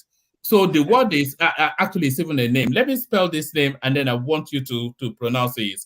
Robert. How do you pronounce that? Shaw. Robert. Oh, all right. It's not Wobot. It's not Wobot.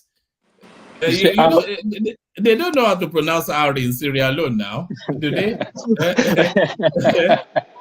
Good to see you, Shaw. So where's all this IQ coming from? Well, you are the one person that proves it, but every other Sierra Leonean that I know, they're as dumb as whatever the metaphor is. Well, I truly believe I disagree with that. Of course, I will have to disagree with that. I'm a Sierra Leonean. By the way, good evening, gentlemen, and thank you for having me. But I disagree with that.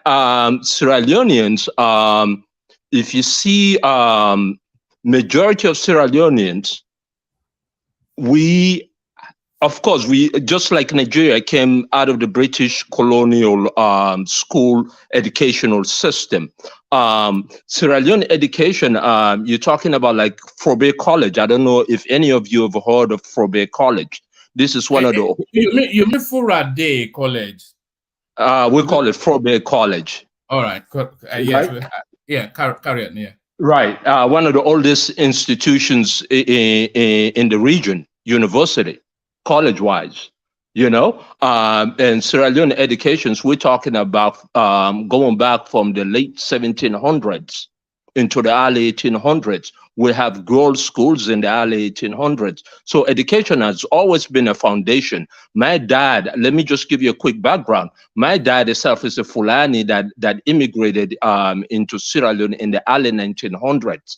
When my dad entered into Sierra Leone, at that point, majority of Fulanese at that time don't have any Western education. My dad was one of the founders to put their kids from the Fulani tribe to educate their kids, both men and women. And my brothers, my older brothers, were part of that generation that educated in the 40s, 50s, 60s. I mean, they could speak different languages. They could speak German, and they're writing. Like my oldest brother, up to today, even I got nieces that are in Columbia University. Compare the two, their writing skills are completely different. My brothers can write extremely well. You know, sure, you are breaking so many stereotypes today. An educated Fulani man from Sierra Leone who can pronounce R. You are breaking so many stereotypes. Huh?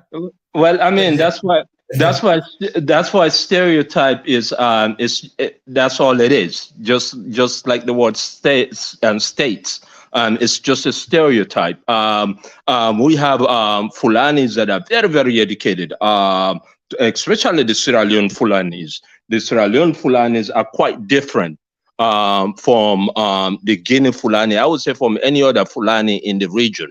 You know, we're highly educated, and of course we grow up. I have to say, Shaw, some of our best brains on this platform, if not our best brains on this platform, they are Fulanis. Although some of our dumbest ones are Fulanis as well. So some of our best brains, people like Hassan, Ribadu. So if you listen to them, they are. I'm not sure that there's who Who is the dumbest Fulani? Jafar. I will claim that. I will claim the dumbest. I will claim the dumbest Fulani. But it's not just Fulani. He's looking for trouble. Yeah, but it's not just that. Our whole country, finally now in the last few years, 5 years ago, we introduced education, free education, both in the primary and in the secondary. You know, that has its challenges, but we just started that. But before that, I mean, education has been a priority in Sierra Leone. You know, we don't have the tools, but if you look at Sierra Leoneans abroad, very, very educated. You know, per capita, if you look at us in the Washington area, highly, highly educated. You know, and the Sierra Leoneans that mostly immigrate to, especially to America, not so much Europe, but to America, they further their education. You know, they end up going doing science, a lot of law degrees also, but mostly science. You know, but anyway, but to take this bigger one, I just want to bring this in a bigger question. I'm sure you guys understand about the election earlier this week, also in Zimbabwe, the controversy with that, and we have seen what's happening in Gabon.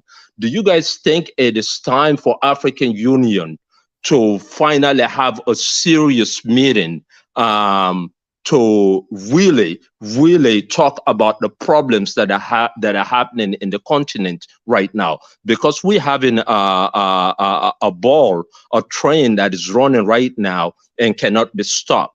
And I think there are little states, very vulnerable states, that sooner or later will also be overthrown by military. And I think Senegal is ripe for that because of all what this leader have been doing, you know, shutting down opposition and even wanted at one point to try to run for third term. And for Sierra Leone, we see the elections problem in Sierra Leone up to today. The APC have refused, the opposition have refused to participate in the government. And we're seeing Liberia coming to an election also. We know that's another serious time bomb waiting to happen. So I don't know what you guys think about all this. That's my question. You see what you said? You said that for the AU to have a serious talk. And that's the problem right there, because all we get from the AU and from ECOWAS and all is just talk, isn't it? They have no leverage, they have no bite, they have nothing to enforce or assert. All they do is talk, and then they issue a communique, and then they go in front of cameras and print and peacock, and that's just it. You know, if they have no power of enforcement, if they have no authority to assert, then it's just talks and communicates, isn't it? Well. Hence here they need to have some. This has to be carrot and stick, because if not, they will be overrun. Because what's happening right now is a effect that's happening all over the continent. And if you look at every population right now in every country in the continent, it's very, very dissatisfied with the governments. Every country in the continent today is the population, overwhelming of the population are very, very dissatisfied with the government. So it's an easy excuse for any military in the continent today to take over, and we're seeing the snowball effect of that. All right. Let me take that pause as a window to build myself out. Acknowledging the super chats. Alexander Gomez, so of course, regularly, Ayo, of course, it never completes without mentioning him. Gomez again as a passing short. Kaisorian Empire, you all know Kaizo. Chioma joins that mix. Regularity somewhat. Prince Daddy, we mentioned him. And whenever it's not on the screen, Kulata communicates via super chat, and it does that in this instance. So that space still open for anybody that wants to participate. So I'll bail myself out and leave you in the it's a buy one get one free this time around. So you got two Niger and Thomas to guide you through the rest of the session. So just take it easy with them. So are you guys available? Yeah, I'm here just to take up from where you left off. One man. Yeah. Before you leave, I just want to appreciate the time for assembling all of us here. I believe we all. I hope you are not going to say you are not going to come back again, because I know that tone of voice that you when carry on. No. Okay. I just want to appreciate but I must tell everybody on the platform: education is not scam. Aggressively educate your kids to the highest level you have the capacity, so that maybe in the future they won't come to this kind of platform and somebody will be telling that grammar is scam or whatever. Please, I just want to thank you, one man, and then appreciate everybody on the platform. Thank you. All right, brilliant. You still have to throw that one in, enigmatic. Can I respond? One man, let me also, before you go, let me also make my final statement before you go. I also appreciate everybody on the platform. One man, I thank you for this your platform. It has really opened a lot of things, both to me. I've learned a lot, and I thank you for your kind attitude towards everyone. But I want to say this: education is not scam, but education is scam when you don't learn morals to add to it. When you don't learn how to accommodate people, when you don't learn sympathy, when you don't learn, when you're not being able to deal with some certain Adamic nature, which is hatred and bigot, education becomes a scam. All right. So when you're educating, you're about to reopen the meaning of Otunegi, one man. You know the meaning of Otunegi. How can I know it? I'm from Oyo. You're laughing now. How do I do? I can even ask anybody. Let me please conclude. Okay. And then once again, let me say my own. I appreciate the opportunity. And then whoever want to talk about. All right. Okay. Before I go, I have to insist. I have to insist on a virtual hug from between Ekene and Enigmatic. So a virtual hug, but only from the side. You know, men only hug a virtual hug from and he hug. Yeah. I go come here and press Obi's neck. No. You know what?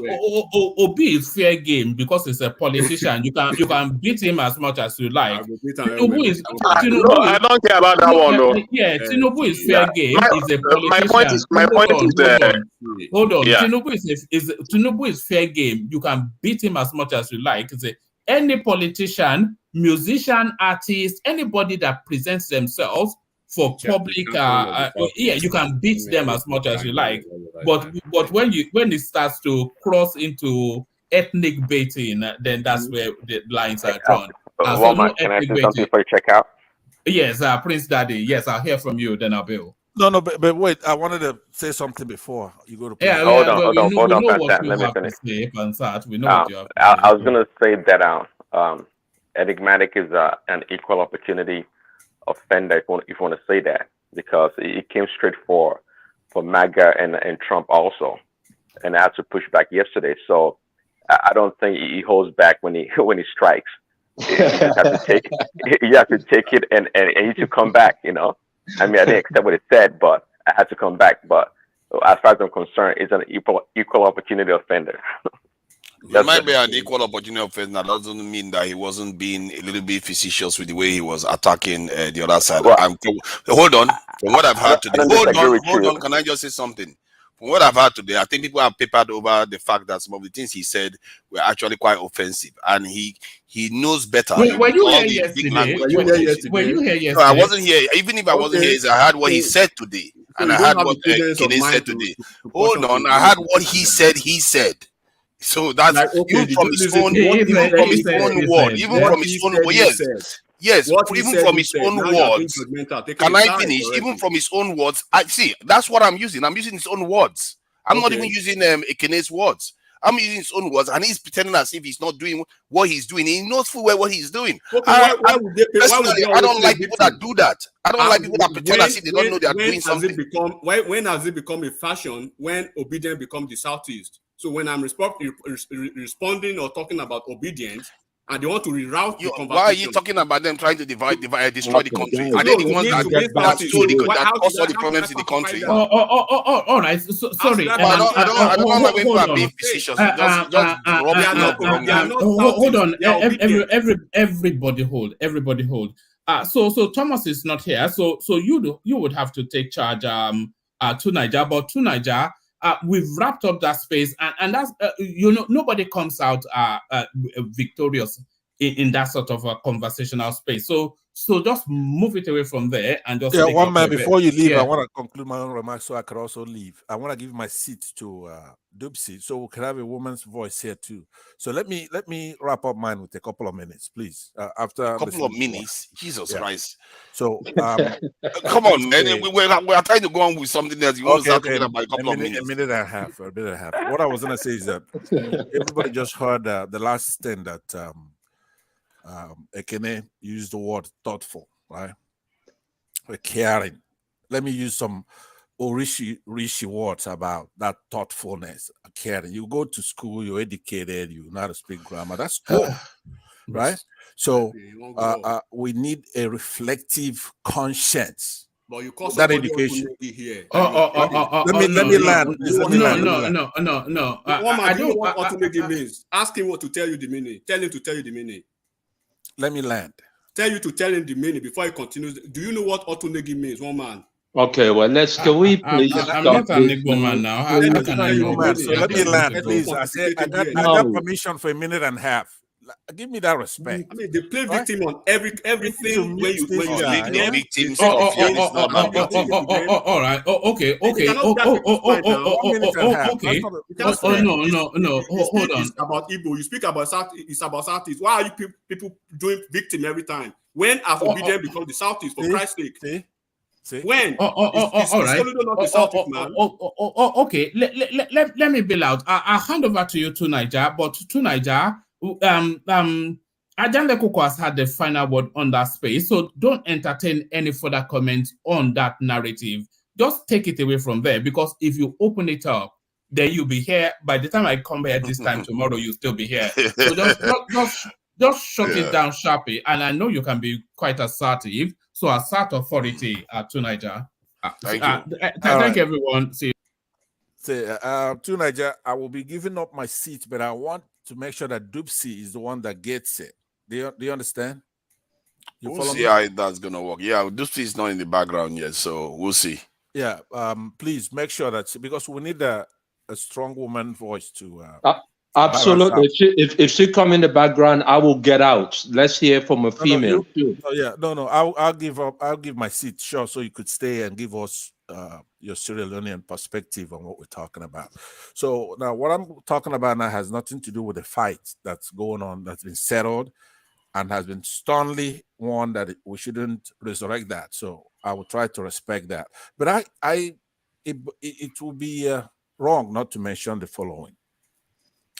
When we're dealing with the problems that behoove the country, it should be good to have a reflective conscience. Friendly.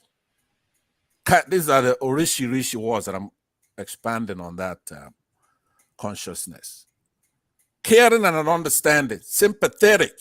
I believe can I use that word as well? Right?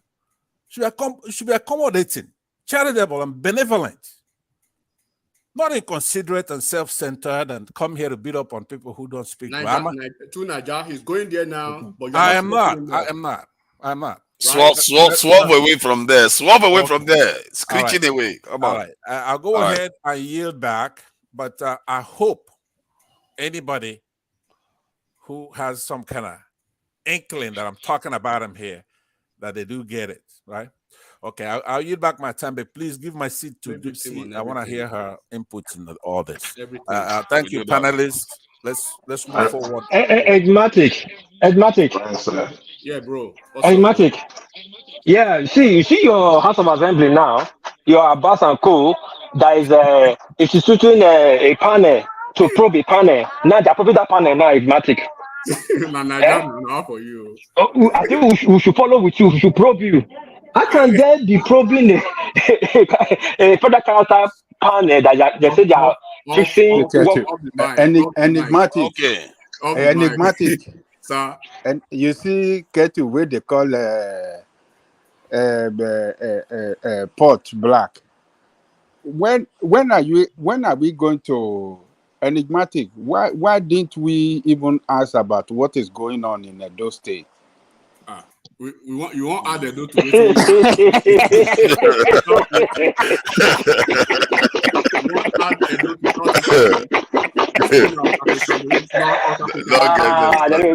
You get me there. You get me there. I say you support me. Like gang up with this and gang up. We don't collect bribe for the house ourselves. Because Ajareko, I beg, listen to what yesterday when I was going after that, listening to that case, I was laughing. The House committee that was raised to probe federal character is now being probed, but they being probed collecting bribe now from people they are probing. Nigeria, no be here you dey where NDDC where they probe that they say make them off my when they come they indict the people where they probe the NDDC. My God, go save us for that country. That country is a joke, man. It's a big joke. What is? Do you know that Ganduje is also being probed in Kano State? The EFCC guy that is probing Ganduje in Kano State, the guy now is being probed. It's just so laughing, but not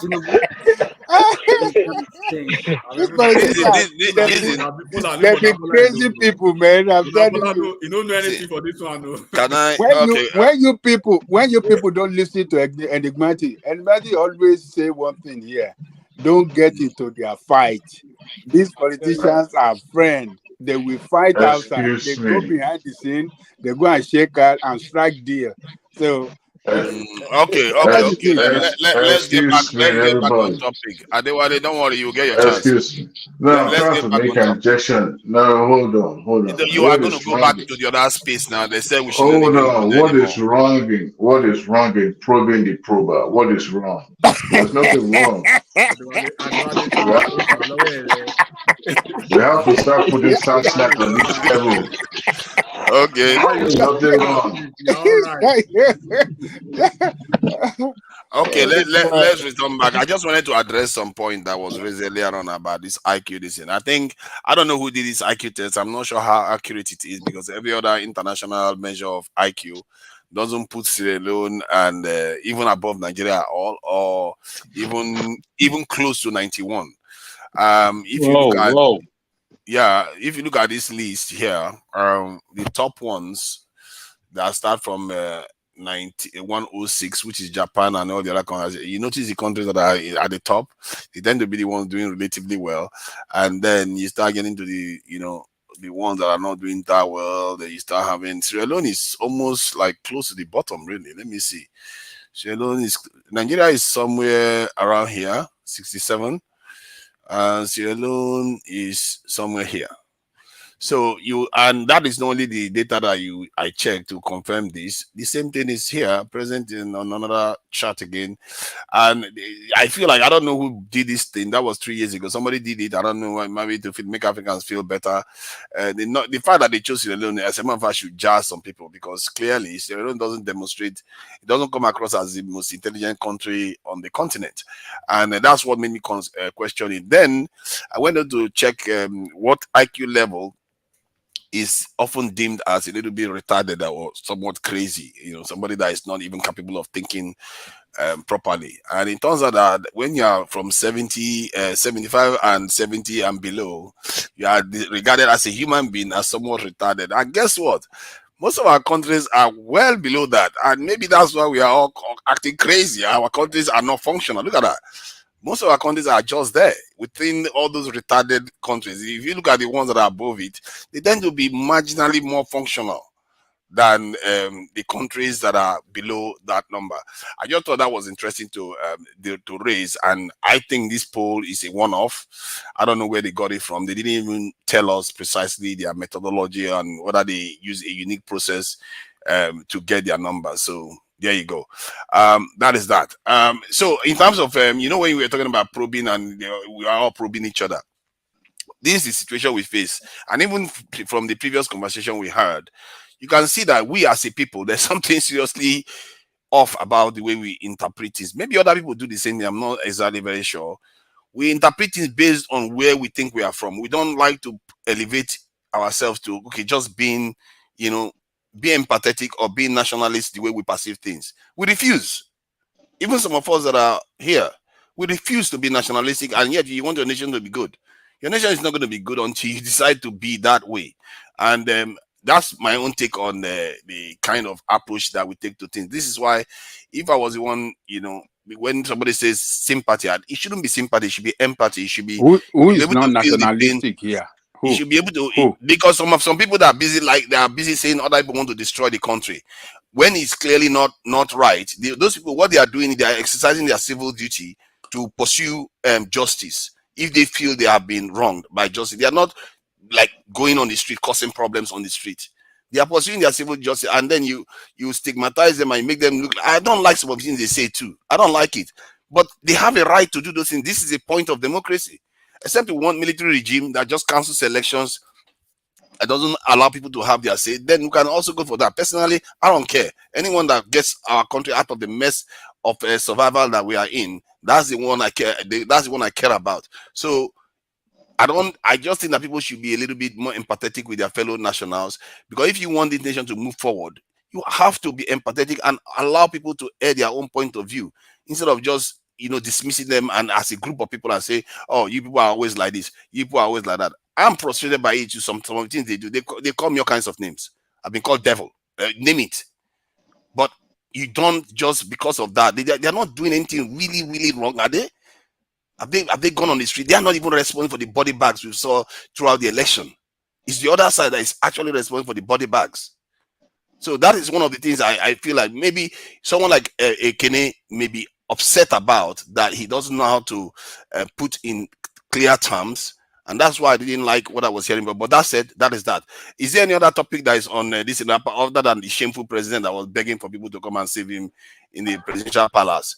I think there's not talking for, but I cannot go back to my phone to see. But that president of 18, let me speak a little bit about it. Because if you follow the program at the beginning, when I was talking to one man, I called him 1 hour, but he didn't pick up his call. I want to tell him the next person I'm going to throw in. Because the coup is so, I don't know, it's so funny. I don't know how people are going to say that maybe coup don't just happen by chance. If there wants to be a coup in a country, the top military personnel are involved and the external bodies are involved. So it's not like they just did it, then suddenly they are actually coup. No, this is a well-organized coup. And to me, this is a French or France organized coup. That's interesting. 1 hour before before the military juntas choose who's going to be. How do you know? What's the point around that? I think he wants to give us the reason. Yeah. Huh? I think you want to give us the reason why you think it's a French coup. My proof you not. Tell you won't take it as a fact. Even suspecting. You're just suspecting. You won't take it as a fact, and I cannot disclose the. I will just tell you a little bit of it. Okay. Okay, I can't even say much, but let me tell you. I'll be showing here. What's happening? Am I the one that's breaking up, or the panel is breaking up? You are the one breaking up. You are the one. Just keep talking. We are hearing you. What piece? Your uncle is Ali Bongo, isn't it? Oh my God! I wanted to hear why he thought it was a French coup. That would have been interesting, because some people are already saying that French is preempting coups now and wants to start causing military coups. I don't believe that it's a French coup, because Exxon is it what's the name of Total? They suspended their operation in that country. Other French company. Can you hear me now? Yeah, we can hear you. Yeah, we can hear Okay, you. sorry, maybe I was on breaking up. Okay, now I've been saying that before that I have a cousin that works with a World Bank. Is actually is the PA to the African chapter. You know, people just think World Bank what they only do is to borrow money. No, World Bank involved in national building, like all these building of dams, road. They actually get that contract through. They influence it or they are bid for it through companies, or they do insurance. Like now, like I'm going to build a refinery, it can go to World Bank and insure that company, like pay like 10%, so that we're gonna make sure that the contract the company is being built at the time stipulated. And if anything should happen, like anything should happen, the World Bank will take up the child responsibility and pay him back. So my cousin always flies Africa, fly international countries all the time. When this coup happened, so a friend group, we were chatting. So just one of us asked him about this could have been happening in all these African countries. Hope it doesn't know people don't have investment in Gabon. And he said, no, they have like 3 major investments in Gabon, but the coup does not affect their contract. And I said, why? He said, well, the coup is from France to France, that the next person that's going to be in power is going to be from the Bongo family. That's as he just said it. I can screenshot. I don't need to screenshot it. You know. So we talked deep a little bit. Then I pick up my phone. I was like, okay, let me tell. I like somebody who would like tell. Let me tell one man. Let's discuss. I can send it to one man. Let me discuss. Tell one man just in case it happened. I called one man. He didn't pick up. 1 hour after then, it was declared the military chose a junta, which was Ale Bongo's cousin. Can anybody hear me? Yeah. We can hear you. But Yeah. rumor, I can't follow. Hold on. Yeah. But the rumor has it that the guy is not really Gabonese. That he was brought in. It's Ale Bongo's is their cousin. Is their cousin, your family cousin. Now, my cousin. Hold on. You continue, please. I beg you. If like this, like it's said that Ali Bongo himself is not the biological son of Umar Bongo, then it means that there must be another Igbo guy. National mind. You see, in Gabon, they have a huge Igbo population in Gabon. Do you know that? I know, not that we're talking about now. It's not the lodge we're talking about now. Either his cousin adopted or the mother is his family member. That's what they said. Huh? They said it's not a Gabonese. They said it's. It doesn't matter. He's the family. He's their family member. He's their cousin. Now, that guy, the general that took over, is a billionaire. He has a drug scandal in the 90s, heavy baron. So a baron. Then this Ali Bongo, his special palace. He has an underground tunnel. The safe part of it is have an underground tunnel to French embassy. Now, twice, I mean 3 times they tried to overthrow him. Just one time he went to Gabon when he was sick, when he just got this stroke when he was in France. They actually took over, but French put boot on ground and took the power back. Then, I think that was the last one. Almost 3 times, France go in forcefully and returning back. Why they're not going this one? Now, if there's no, it's bloodless. We just had those gunshot, it's bloodless. They don't know where the president is, they don't know where the son is. Then suddenly the president came out inciting the people, and you said you're under the military junta custody. Would there any military junta that arrest you? They're trying to seek for calm or validate your authority, give you the opportunity to be speaking to incite people against the government? Is that what possible? But my friend, did you hear the French Foreign Ministry statement earlier today? Thank you. Will you expect French to say they're the one doing it? All the coup they're doing in the 60s, did they come out and say they're the one doing it? They always come out and not support it. But I'm not saying the fact. Well, nobody says the fact that it's French that is doing it. Okay, why do we have a French oil company, Total, and some other French company in that country suspending their operation, and they are moving out of that operation of that country? Of course, they will do something to make it look. It's to suspend. They say, why didn't you suspend the one they have in Niger? Because no. Hold on. No. So hold on. Sorry. Hold on. Of course, they will, because of they want to satisfy French and suspend the oil drilling and their business in that oil sector. Hold on. To satisfy. They just make an announcement now. They make an announcement. They're going to suspend, or they're going to suspend. When Abacha took over, the section about Abacha, oh yeah, call it suspend, but they're still working drilling. What part are they suspending? Are they taking that oil rig away from there? So we have No, to relax. These are no, the they're instructional. not. Because when the military take over, all they're suspending is the constitution. The majority of this contract, oil contract or uranium, they still go on. Going on. They're So not affected. No. Hold on, guys. Let us listen to each other. Total announced today they are suspending their operation in Gabon because of the coup. That's what they said today. And other companies as well are considering that, taking that kind of action too. You know, so why would they be doing that if France is behind the coup? Why would they want to suspend the operation in a very lucrative sector? France itself made a statement today that they are against the coup. That's what they state.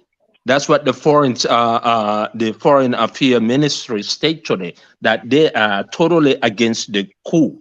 They believe that, for now, they believe that that corrupt former president won the election. That's what France is standing at right now.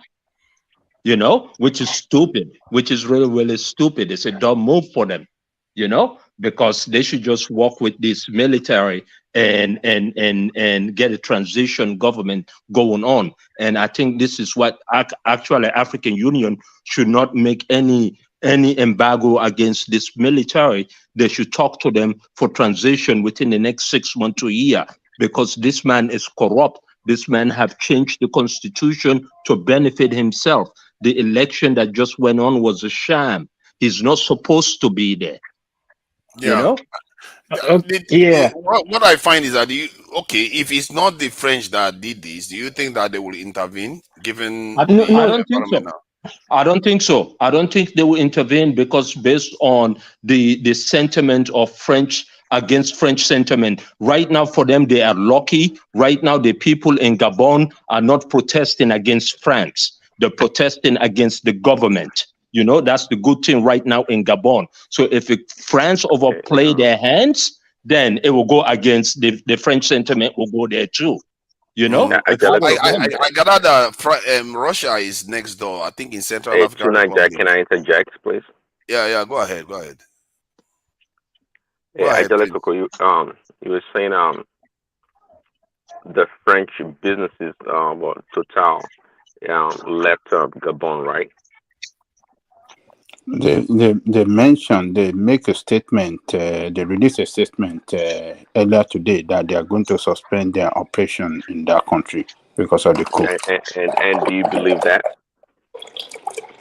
Well, that is what they said they're going to do. So I'm just making that, bringing that to the fore to counter world peace, that French is behind the coup, you know.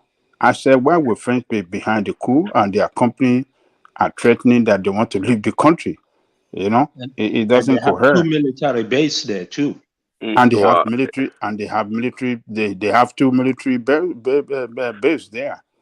Well, they can't appear, the French companies or Western companies cannot appear to be in support of the coup, of course.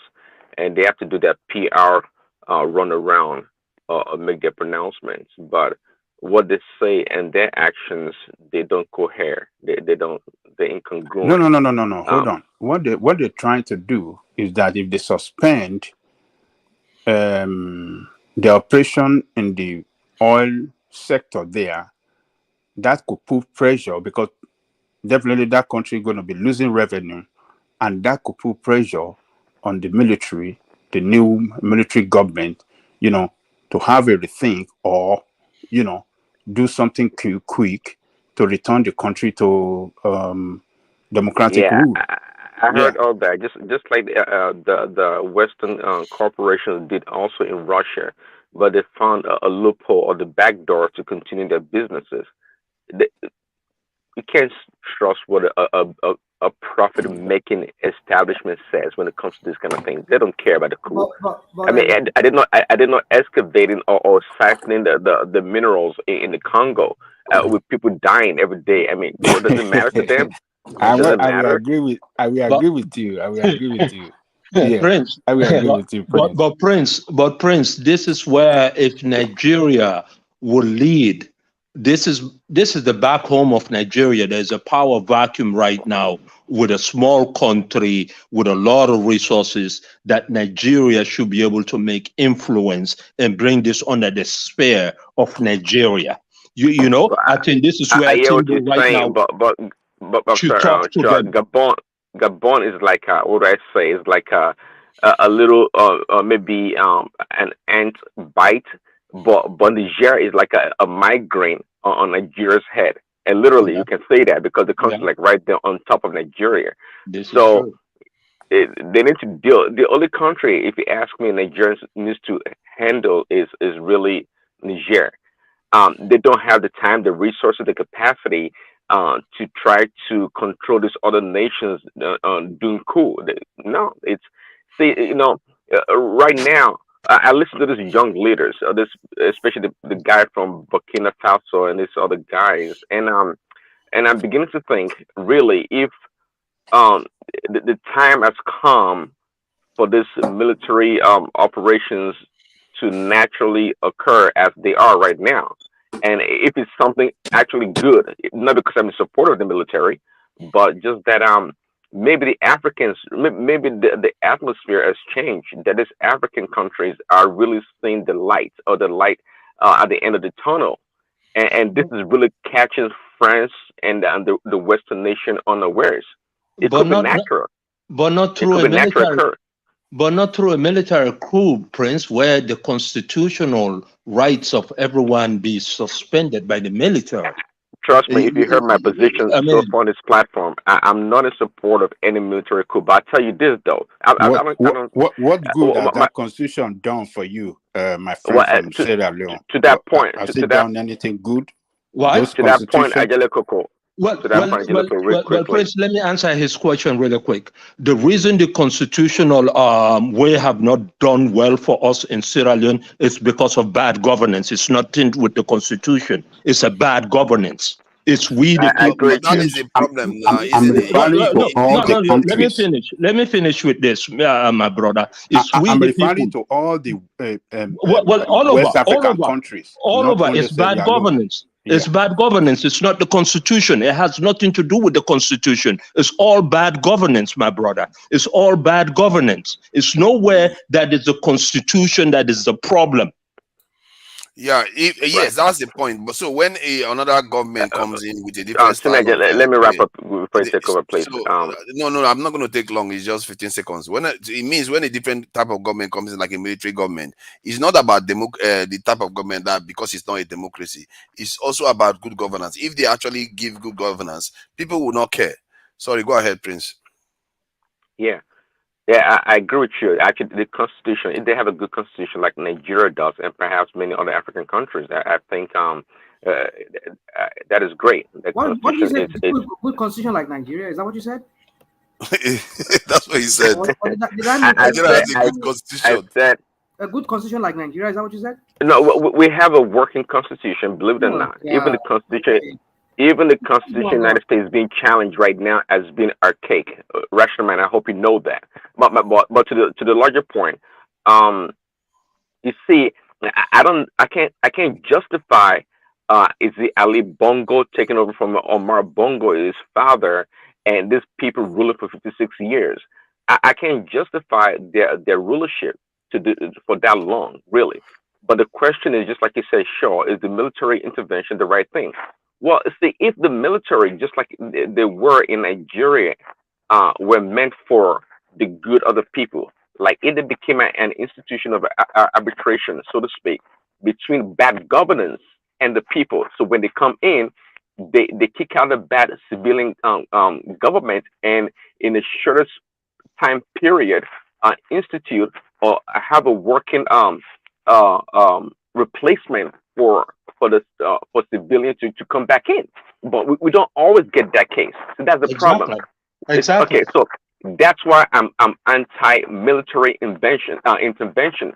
But again, what is the justification for? I think Pansar was saying earlier, what 2.52 million people in Gabon. They have that's a joke in terms of the population, and they have the natural resources to make everybody as to have a standard of living higher than the Western nations. But bad governance, greediness, and selfishness is what we're talking about here. And 56 years and counting, they've done nothing. So how can we justify that such a government should not be truncated by any means necessary? But again, I'm not in support of the military.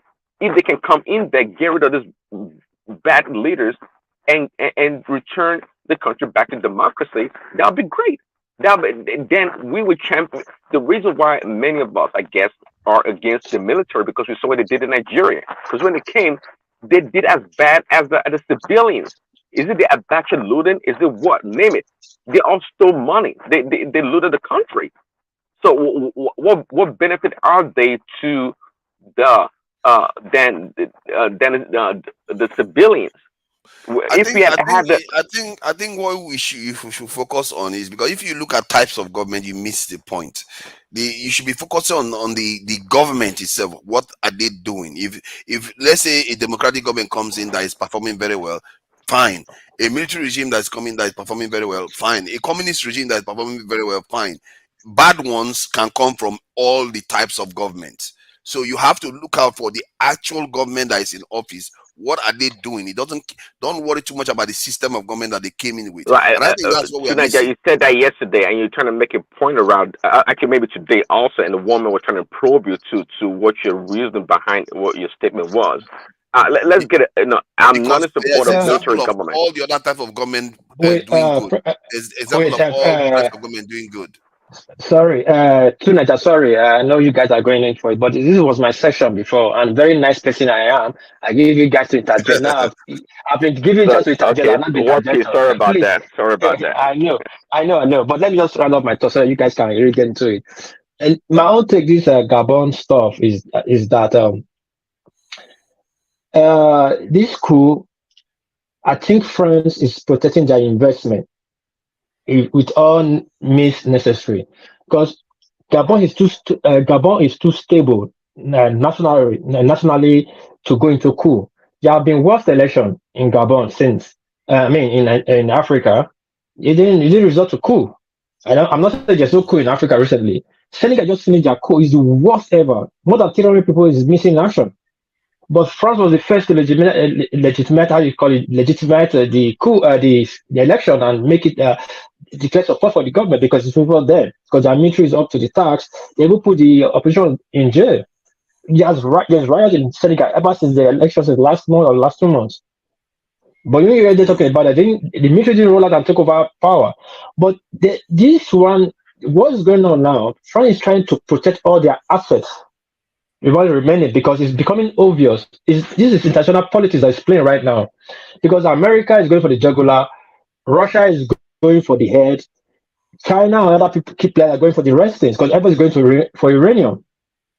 Now, after Niger, Gabon is the second biggest deposit for France for uranium, where they get their uranium from. So people don't look at that. Yeah. So now, either way, they are trying, because right now, what seems to be the trend in Africa, in the Francophone area now, is cool. Because there's an excuse that is a bad government. When you hit the when you hit the rock bottom, there's other way to go is to go up. So they don't know, like, okay, if we don't do it, somebody will do it. So for them to protect the investment, they do the coup to take out the legitimate government. It's not legitimate government. They put the government there. They'll take the government out, put their own government there as a military junta. Then by the time the dust settle, when everybody start complaining, no, the military is supposed to go back to the base. That's okay. They want to arrange election again. They'll still bring another two or three people in, which is on French interest. Can I ask you this though? Could it be possible that the West saw this coming? you know, after Dr. Arikana started revealing some of the practices of the French, maybe the West saw it coming, hence why they kept Russia hemmed in with Ukraine. Because if Russia wasn't hemmed in with Ukraine right now, many of these countries would have even more support from Russia to really push the French out. Could they have seen this coming? Well, I wouldn't have a direct answer to that, but let me use this. Let me use this logic or this analysis for an answer. You know about this Second World War, Hiroshima bomb, Nagasaki Hiroshima bomb. You know that bomb was not really, it was uncalled for. But the only reason they made that bomb is to push Russia away, because Russia was just like 2,000 nautical miles to Japan shore. Because Russia wanted to take over Japan, and America need to tell Russia not to take Japan. They already taken China. You understand? Poland, East Germany, and all that. Your strategic position. So America, like, okay, now the war was already over. Japan already submit hands off the war, but they need to do something to push Russia back and to secure their own country. Is there any evidence for that assertion? Because I've never heard Yeah. We have it in Japan. We watch in Japan every time they do the Nagasaki, whatever. Yeah, they say, because they said there's not necessary. That war was not necessary. That bomb was not necessarily needed. And if they wanted to bomb Japan, that America really wants to bomb Japan. Hold on. Let me land. If the America really needed to bomb Japan to extinction, to submission, the B-52 jets they were flying from nearby the island of Japan here, which passed through Tokyo. They left Tokyo. They left Yokohama. They left Nagoya, which is an industrial city. They went to Nagasaki and Hiroshima. Do you even know the history between Nagasaki and Hiroshima? You are conflicting this whole thing together. Hold on. The 1938, 39 to 1940, 1943 or 45 war, the Second World War, was between the Allied forces and the Germans on one side, and then the United States with Japan that was supporting the Nazis. The Russians were also part of the maybe they were on their own, but then they were also fighting the Nazis because Hitler also got into Moscow all of that. And so I don't know where you're getting this all confused that Russia. I think you are getting. You don't even know what you. I don't know. I don't think you don't even know how to interject what I'm trying to say. What I'm just telling you. Hold on. Let me tell you again before you can put your assumption straight. At the end of the Second World War, all the key players were securing their territory. Russia already secure East Germany, Poland, China, and so on. They were moving. Now was securing territory. America already secured Taiwan. Britain already secure some other part they could secure. But Japan was all for grab. There was no need to bomb Japan because the war was already over. It was 1945 at the end of the war. Japan already called their military to come back. But America needed, because Russia was very close to land their military on Japan. So if Russia does that, Russia will take over Japan and take over all Japan territory. That's why America control Guam today. There are some islands that Japan was controlling. Taiwan was all Japanese territory before. When America took over Japan, Japan ceded all those territory to America. If it was Russia that would have ceded it to Russia. But now America needed to make a statement. You need to secure that territory. That's why they land that bomb in Hiroshima and Nagasaki to push Russia back, not to make. Dude, this doesn't cohere. No. This doesn't cohere. But my brother, you don't. This is the country I am. Hold on. Listen. No, let me tell you. Not by you cohered. My small daughter will tell you the same. No. Don't tell. No. What are you? Hold on. These are professors. Listen. National mind. Listen. Every year they do the Nagasaki bombing. They bring professors, intellectual professors, Japanese professors. They will write the same thing to you every time. Where Russia Listen, hold on. My ex-wife, hold on. My ex-wife is hold on. Listen, please. No, I won't. Please, sorry, I'm not trying to cut you short. My ex-wife is a doctor. I've said it many times here. Nagasaki and Hiroshima, go and check. Google it. It was where the bomb landed. It was hospital. Nagasaki and Hiroshima have a high population of metahelminate diseases, like a kind of deformation. At that time, it was very rapid. We still have in Japan today, like deformed people. I have like you have like big hospital for the poor people. It's a epidemic here. World peace. Let me support some of the things you are saying. See, there are various reasons why to shorten the war, demonstrate power, but avoid Soviet influence is one of them. They said by ending the war quickly, the US aimed to prevent the Soviet Union from gaining a significant foothold in Japan. The Soviet Union had agreed. They said the Soviet Union had agreed to enter the war against Japan after defeating Germany in Europe. There was a concern that they might exert substantial influence over Japan if they participated in the conquest. Hence, the US did what they did. So I think you have a point. I never heard that before. What every year we do the Nagasaki festivals in the remembrance. I got this information from ChatGPT. It's everywhere here in Japan now. See, rational mind. The city they bombed, that city was high in infection of diseases. They were treating like city they have a lot of diseases, these mental diseases. That ask anybody, I will tell you why is it Hiroshima they bombed. The big took place pass through Yokohama, pass through Tokyo, pass through Chiba, their big city, they bomb it. It went to Edge and bombed a city that actually did them a favor, clean out their heinous people, eliminated the people there. Check Nagasaki, what was the most common heinous in Nagasaki and Hiroshima? Check it, Google is there, it will tell you. Was height of Japan where they were treating their mental heinous people. So the bomb was not called for, but it was for a statement to protect. America needed it to protect their sovereignty, but that's not the argument. Now, I just use it for example to explain to Nigeria. France, I'm not saying it's the fact because everything happened now is a conspiracy. France needs to secure their territory by all means necessary. Every territory that is remaining that is not overturned by military junta now, either France secured it by a strong democratic led government, either legal or illegality, or they use military to take it over before another person take it over because they don't do somebody to do it. Because Africa now, most African country now is all for grab. Coup is taking place in almost countries. America is not their friend.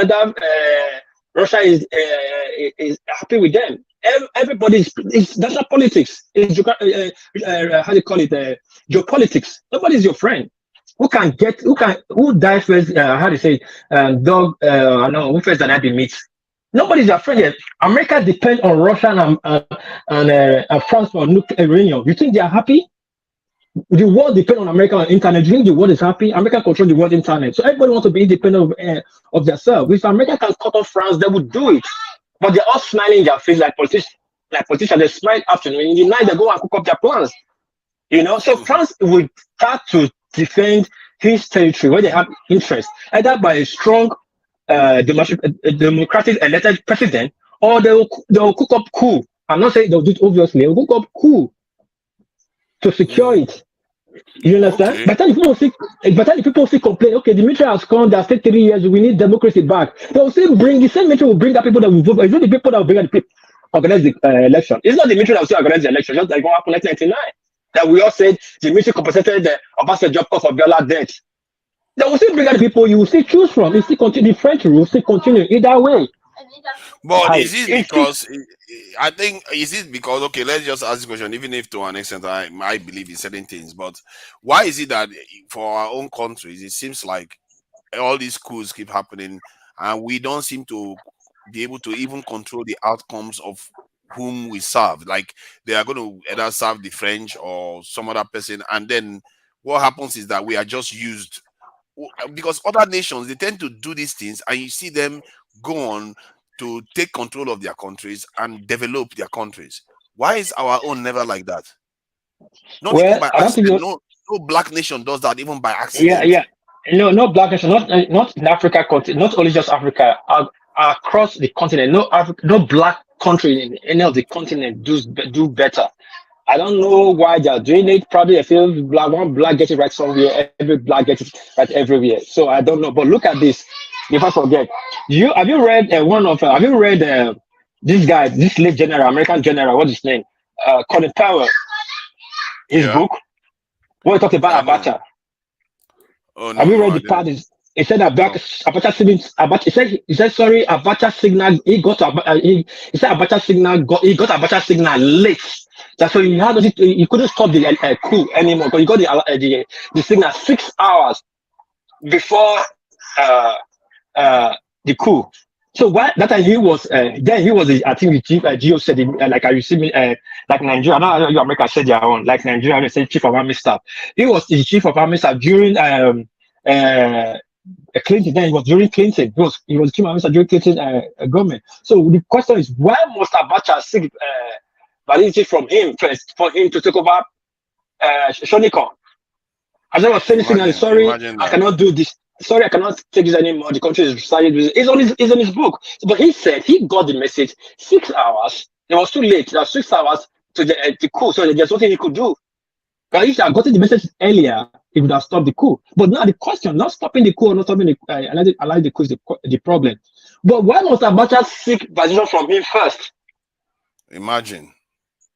That's what I find problematic with our leaders. And for me now, it's becoming clearer though. But let me just add this. Because I asked this question before that, is it possible that people that have enslaved your forefathers and colonized your parents go on to partner with you on an equal basis? Or are we even capable of partnering with them on an equal basis, given that we have this kind of inferiority complex towards them demonstrated by our general just yesterday? Are we capable of working with them? If we are incapable of working with them, why are we not just moving away from them and go and partner with Russia, China, and all the rest? To quickly, if you can answer this question, are you capable of working with your housemate? Exactly. That is tricky, isn't it? Depends on the housemate, what the housemate is doing. Because if the housemate proves themselves, maybe I will. You see what I mean? Okay, well, if that's the case, then I guess you can also. So exactly, but our leaders, instead of, because I saw a British defense official come to our country yesterday and spoke to our defense team and said, you know what, be honest with us, tell us what you want, tell us what we are not doing right. We are eager. All this time, he used all this time. We are inching to help you, to assist you with whatever you want. And what our guys were talking about training, we're talking about landmine clearing vehicles, when he could be demanding the heaven and the earth. This is, and that is what I mean by, are we even capable of getting out of that inferiority complex to talk to them on an equal basis? Because he couldn't recognize that man was asking him to tell him anything he wanted. Just say, tell us what you want. And the man will go back home and shake his head at yeah, can I go on? Well, we're not capable. Most of our leaders, we are still lacking in some basic things, which is we're not being able to educate our young ones to get that capacity that we need. Because from our leaders are, you know what they benefit from those French colonies. So, and most of those African leaders, including our nation, they're not coming there to serve the nation entirely. 80% of their service are for the West. Then the other one, they just use it to maybe for people to see that they are just governing. And that is why when you see them perform, they don't do some basic things in government, trying to improve the educational sector, healthcare, as in that component of development, which is the human development index. They don't really work in that area. The only thing they do is just build some roads, commission it, and you clap for them as if they're working. But those things that will, as in those things that will really make the nation to have a long-term benefit improvement, they will not do it. When you talk of education has a long-term benefit. You invest in education. When they invest in education, they feel that they will not get the desired result, the desired approval they want from the people. People will not share them at that moment. So they intend to go on building only roads, which even they don't build everything, they just do half of it, commission it. They'll put it on television and you clap for them. So we have not really get. Right now, our state is really bad. Though. See, all this one they are looking to remove the French now from Niger and maybe other countries. Okay, they are bringing the Russians in. What many of our people forget to realize is that there is also North Africa and the Arab world that are also a threat to us. And we are in such a pathetic state that we are not defended. This is why our leaders cry to Europeans. So they cry to them, okay, our security is basically being guaranteed. Let's face it, right now, our security is basically being guaranteed by Europeans. That's what it is. We are not capable of defending ourselves as it stands, not only against Europeans, against Middle Eastern people and North Africans.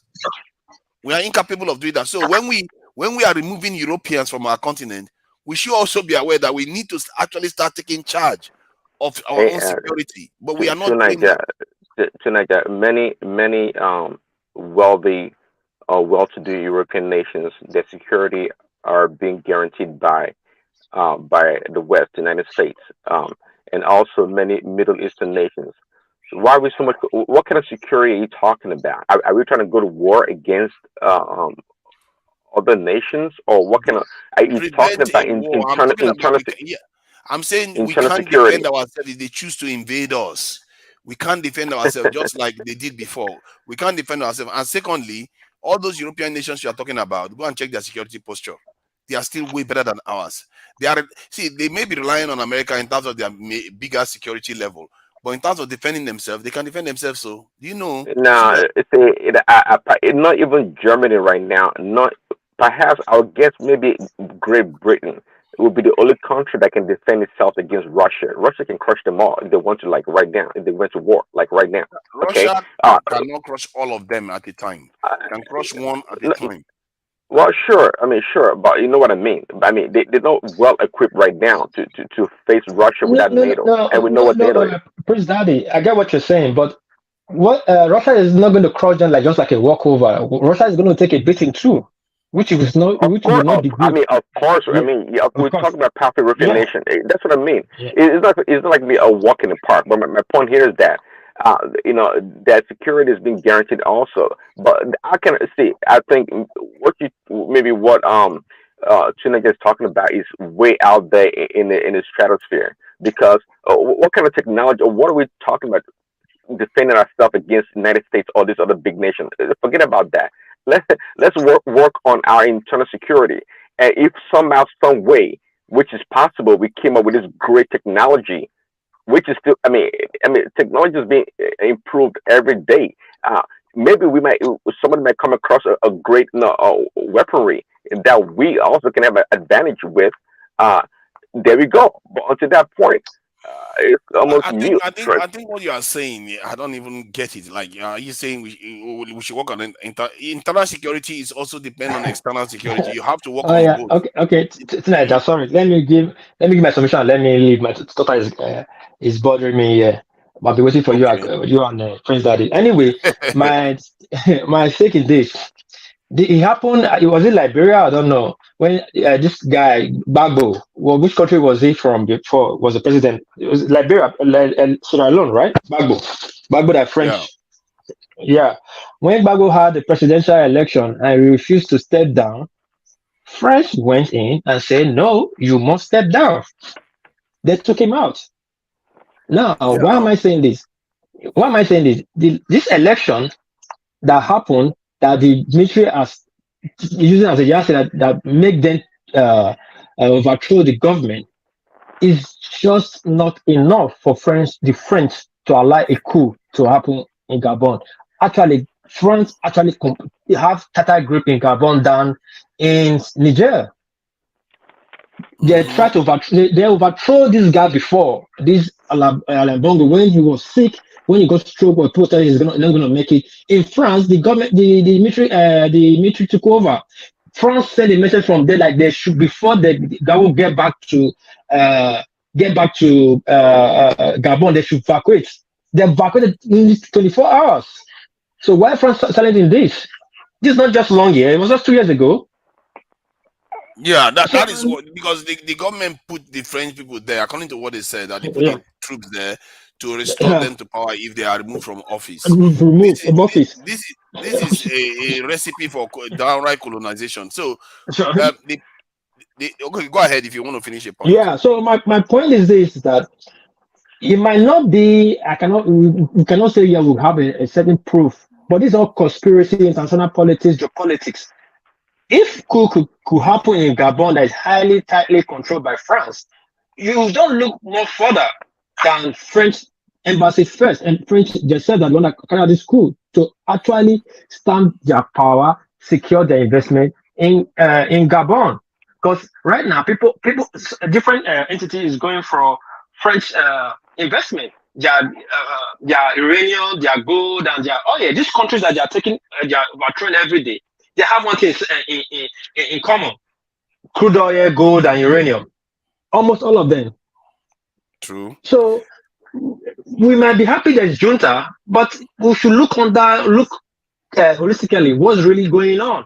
And if this happens now, if there's another country that is French controlled, like Senegal is the next, and Cameroon, but Senegal is well controlled by the government. Like I said, they just had an election that is worse than this of Gabon. Yes, the president is there. There's no coup.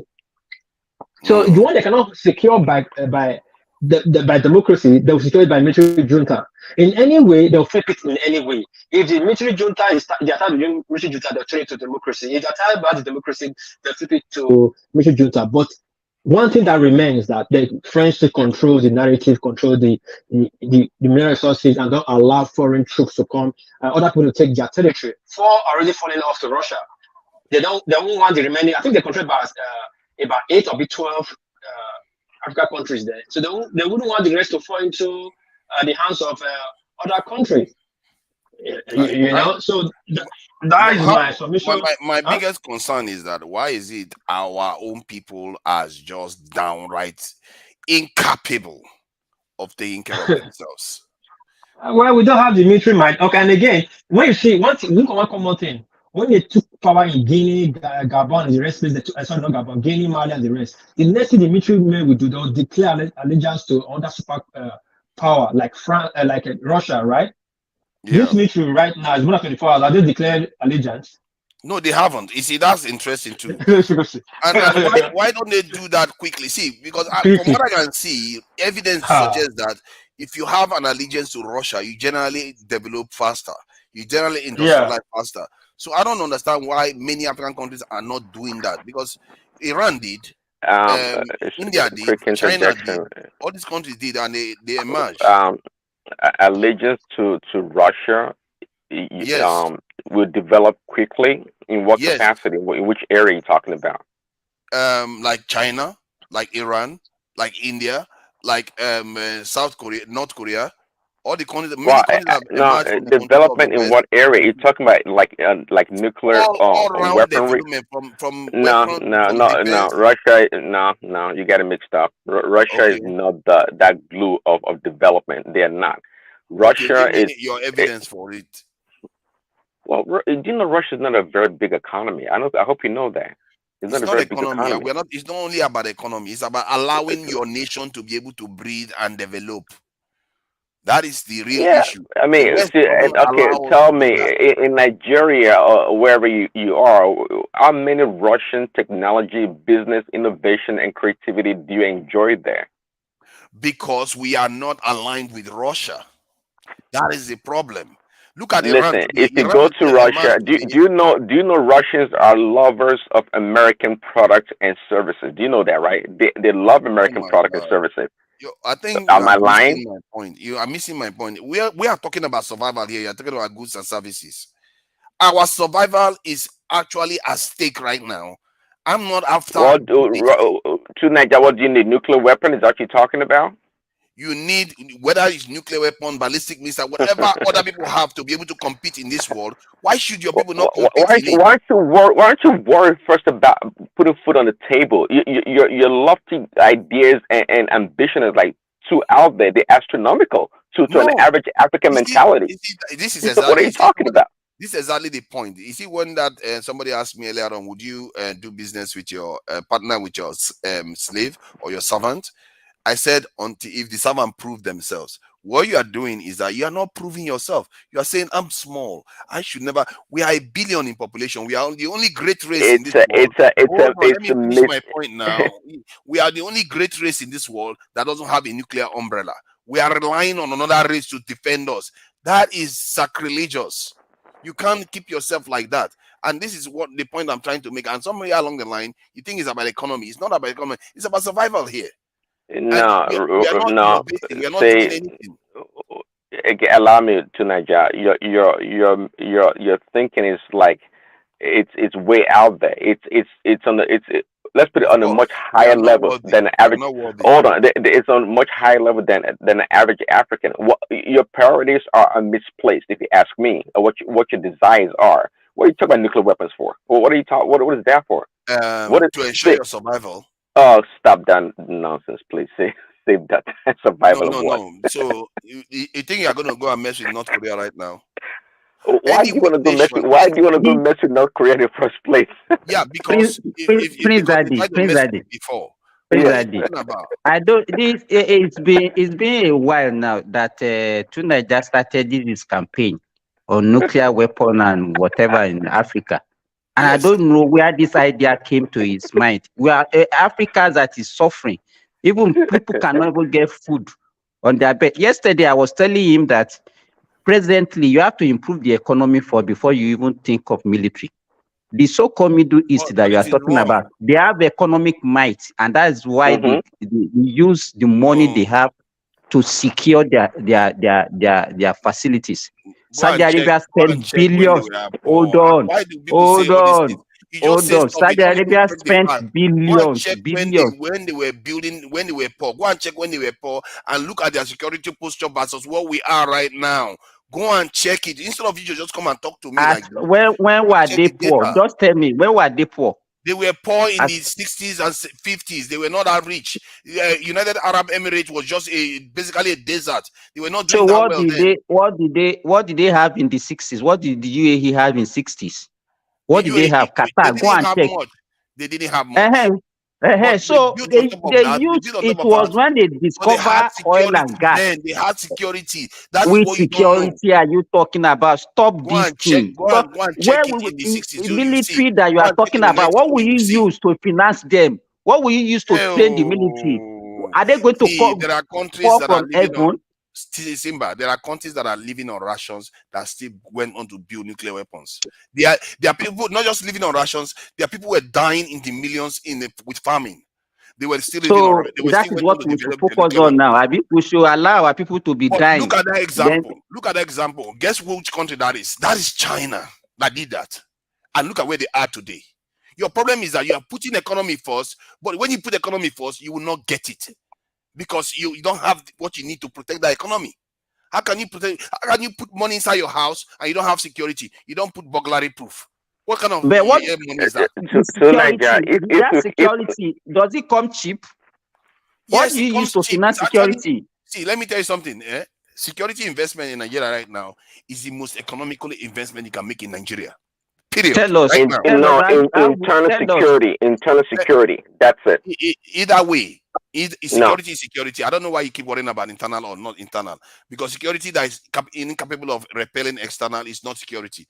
One, if you invest in security, do you know that our economy right now is No, that's a lofty statement. That is not true. You can say that, but see, we don't need nuclear weapons to fight Boko Haram unless they have one.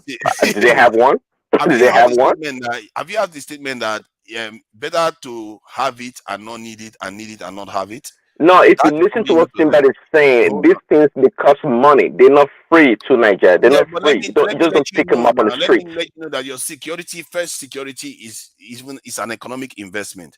Our economy right now is being depressed by more than 10%. This in GDP.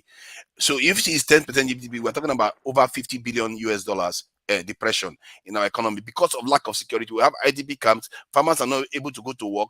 Businesses are closing earlier. Even infrastructure is not safe. All we need is very simple, well organized, coordinated internal security. It's not that complicated. Listen, I think you know that, and most people know that on this platform and around. The problem of Nigeria is not because we don't know what to do. is the deliberate inaction that we take or not take, and that's why we are in the state that we are in. Security is not a problem in Nigeria if Nigerian military wants to take care of it. We all know that. Do you Just hear like what power, he's saying? just like when people runs to Egypt to learn about power, that's like a joke. Like Nigeria can't solve its own power problem. It's not just jokes, man. There's nothing. I'm telling you, there's nothing in Nigeria that's a problem that we can't fix. See, Spence, do you know when they say the world is a kind of fractal? Look at human beings. Just use human beings as an example. Are you going to say, let's say, multivitamin protect our internal organs and all the rest from immunity, our system, so that our immunity will be very good, but leave your skin unprotected? If you leave your skin unprotected, it's going to compromise the internal parts too. This is the point. You can't just protect one side. What do you think will improve your immunity if you don't eat good food? You don't have balanced diet? Do you think your immunity? What I'm trying to argue to is that Niger, you just have to hold on. protect Let me both ask you a question. sides. Let me Both ask sides you a have to be question. protected. What do you think is responsible for the insecurity in Africa? Insecurity in Africa ultimately is we, the black people, the black men What is specifically. What is the cause? What is the cause? The cause of lack of this building security structures. We don't have security It's not establishment. that. It's poverty. Oh my God. It's God. poverty. The Have you insurgency actually in bothered to Nigeria. read history? Simba, we've been debating this for a long time. You've never really bothered to go and check the Look at what documentation. is happening in the Sahel region. Desertification, Simba, lack of food, poverty. Those are the things that are fueling. But if people are well fed, they have everything that they need. Nobody that is advantage in the nobody. You can't just go to any European world and go and. I think I just need to demonstrate it to you, because I think you need to go and seriously check the data, because I think the reason why you argue with me, because you actually believe what you believe. But if you go and check the data, And you have your belief. That's why you insisted on what this thing that you are preaching. It's not a belief, it's real. So go and check the data yourself and you will see what I'm seeing. You have not bothered to go and look at the data of other nations' security posture when they were even poor, what they were doing, how they persevered. They were not even persevering for economy first. They were persevering for security first. That is how crazy some nations. For me, it came across as crazy, but it turns out that it's common sense to other people. It's only us. It's not common sense to. Well, how is it that Switzerland, a peaceful country like Switzerland, has 300,000 bunkers? How is that possible? What if I told you to build 300,000 bunkers in Nigeria now? They were able to do that because you are strong economically. And that was why they were able to get that. That also in Niger, the fact that you got to keep in mind that the European countries were warring countries over the years. They had to do that because of First World War and Second World War.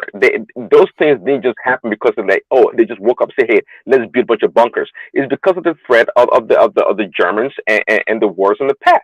See, what is the threat to Africa or Nigeria that went to spend billions of dollars to invest in nuclear weapons and all this weaponry that you're talking about? The J government just asked France to leave and the French said no. We have been enslaved and colonized. What else do you want? Your children are suffering. You have IDP camps in your country. What else? Take care of your economy. Take care of the economy, and we'll be fine. But one thing I can say. Sorry, one thing I can say. When Pakistan acquired their nuclear bomb or nuclear capability, they were third world country, poor country. When China acquired their nuclear capability, they were rated as a poor capital of the poor capital of the world. I don't know, because China was rated as from 60s to hold on. Sorry. From 60s you have to put don't run the stories around. Put some real narrative behind it. The reason why it happened. Don't just say they were poor and they just decided to go build nuclear weapons. What happened? Hold on. Wait, I'm not talking about what happened. I was just saying, even then when they were poor, they were still able. And they were still able to in the 60s when they were poor. Because China at 80s, they were still calling China as one of the poorest country in the world. But they had nuclear bomb at that time, So what China is saying, understand, and what you guys are saying, understand.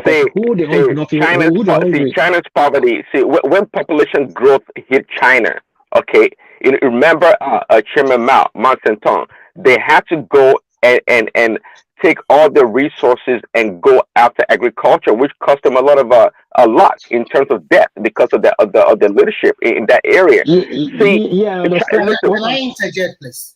What I'm saying is that you both of you is correct. You both of you is right because who the hungry enough to carry gun? And what I mean, Prince, I know you don't hear pigeon. What I mean, the person that is hungry cannot handle a gun. The person that is I hear starving to pigeon. death. Of course, Can I speak pigeon. interject, please? But they can So though. They can Can I because interject, please? China was living on rations when they were building these things. They were able to Yeah, carry a can I gun. interject? They were being yeah, Chinese people Remy, you interject real quick, but Russia to Nigeria. This is the point here. See, because China was working on its nuclear program, didn't mean that he abandoned the rest of the economy and concentrated on it. See, Did I say we as should they say, abandon it? you can I chew didn't gum, you say can that. chew gum and I walk. just said to See, you that it's the most economic this thing investment we can make. I didn't say we should abandon the it is economy. not. I disagree, but Remy comment, I guess. Okay, $50 thank you billion very much. in GDP growth, and you say it's not? Come Thank on. you very much, and good morning to you all. And I've been listening to the conversation. First and foremost, China does not rely on Russia at all. It is the other way around in entirety. China in the early 1970s, they closed their country to what we call cultural revolution. Oh, sorry, before their independence, sorry, they call it cultural revolution, because there were hunger in the land, and they were so poor and misery. What they rely on, China was old superpower before the advent of America and the rest, and they rely on China product like China ware and the rest. What the Chinese did was very simple. They have a man called Chairman Mao. I think Prince Daddy already mentioned the man. He was their former leader at that time. At that particular moment, when there were hunger in the land, what they did was very simple. They closed down their country, and they don't care. People like two Nigerians that live in London will be sent to my village in Abeokuta. And Dr. Simba, that is practicing in Saudi Arabia, if it happens to be in China that time, will be sent to Shibok town in Maiduguri. You are going to be the district head there. You are going to go to the farm with the local people. You guys are going to plant maize and the rest. Of course, the elites protested, but Shaman Mao does not care. If you don't want to listen to him, it's a communist government. He said that you listen or you will get killed. So Okay. just supposed to, yeah. Let me just share the true history here before we just take individual narrative. Let's just see what happened. An atomic weapon anyway, but this series of crises gave the process a special urgency. Mao's first impulse with their new program was to Can go you let me finish with my own thoughts before you just hold on? Don't worry. This is unfair. Come on. We have a lot of dictators on this show. You'll get your chance.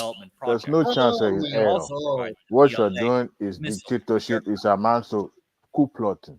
So you don't want clear information. You just want to Let me have an finish opinion. my own. I'm building on something. Majority wins the vote. Let my brother Remy finish his. Do I look like I'm a majority wins the vote kind of guy? Where did you get that one from? Where did you get that one from? See, the reason why I'm playing it first, because I don't want us to dig ourselves deeper in the wrong direction instead of actually. No. Remy be waiting since. Let me just go to a certain point, then we can come and watch your this thing. Please, let's hear Remy. Please, we beg you. Now use 1 minute to complete. Okay, go ahead, play your video. Thank you. And other military equipment. The PRC long knew about the Soviet nuclear program.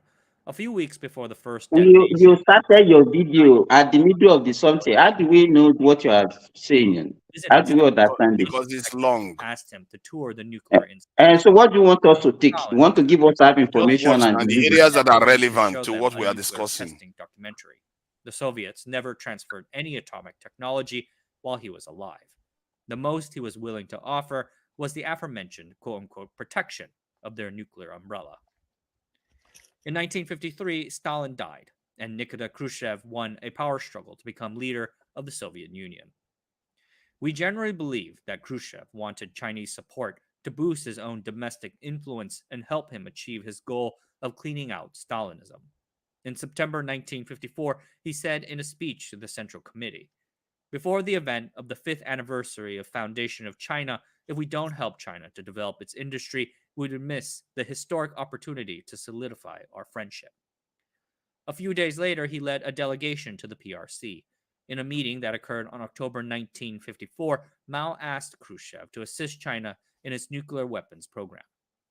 This caught Khrushchev by surprise. After a pause, he sought to dissuade China from taking this path.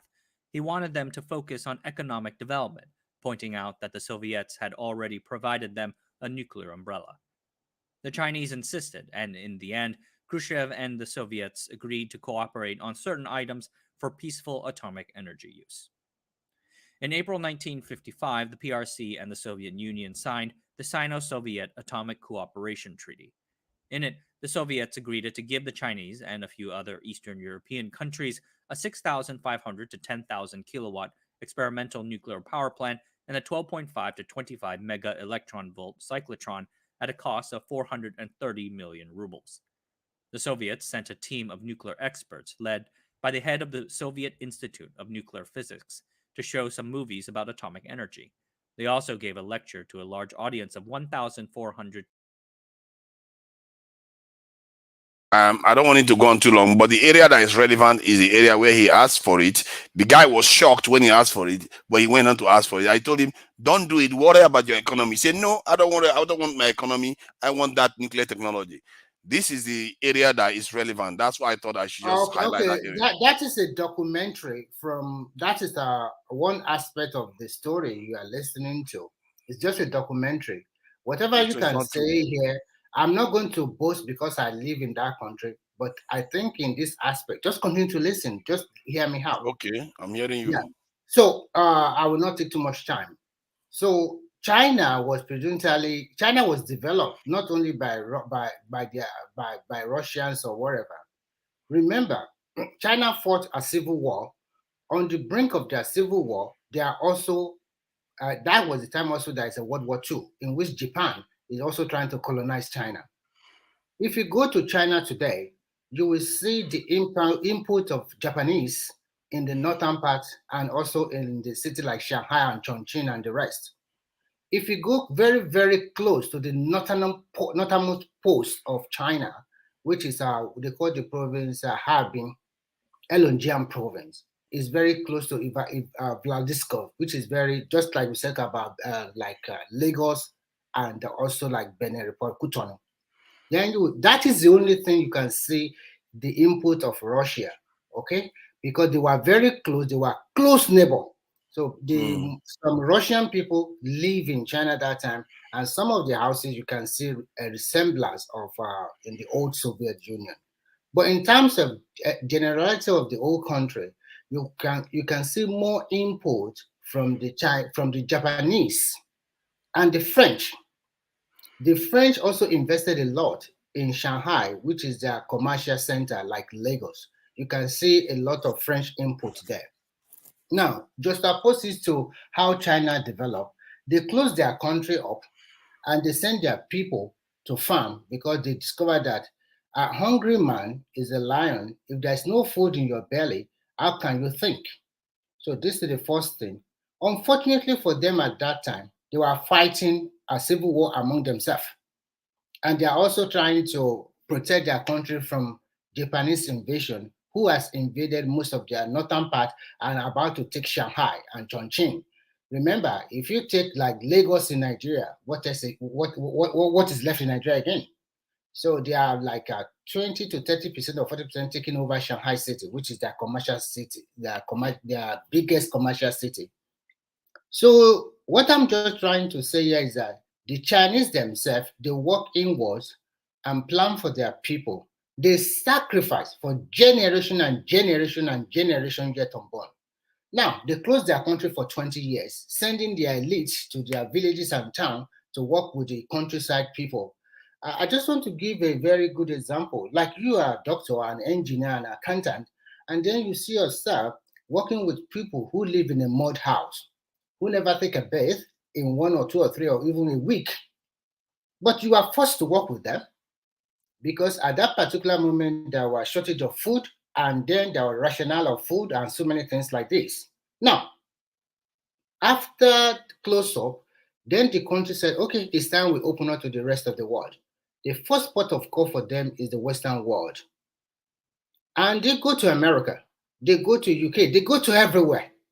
When you go to China today, you will see the planning and construction of China is similar to America in terms of their big road layout.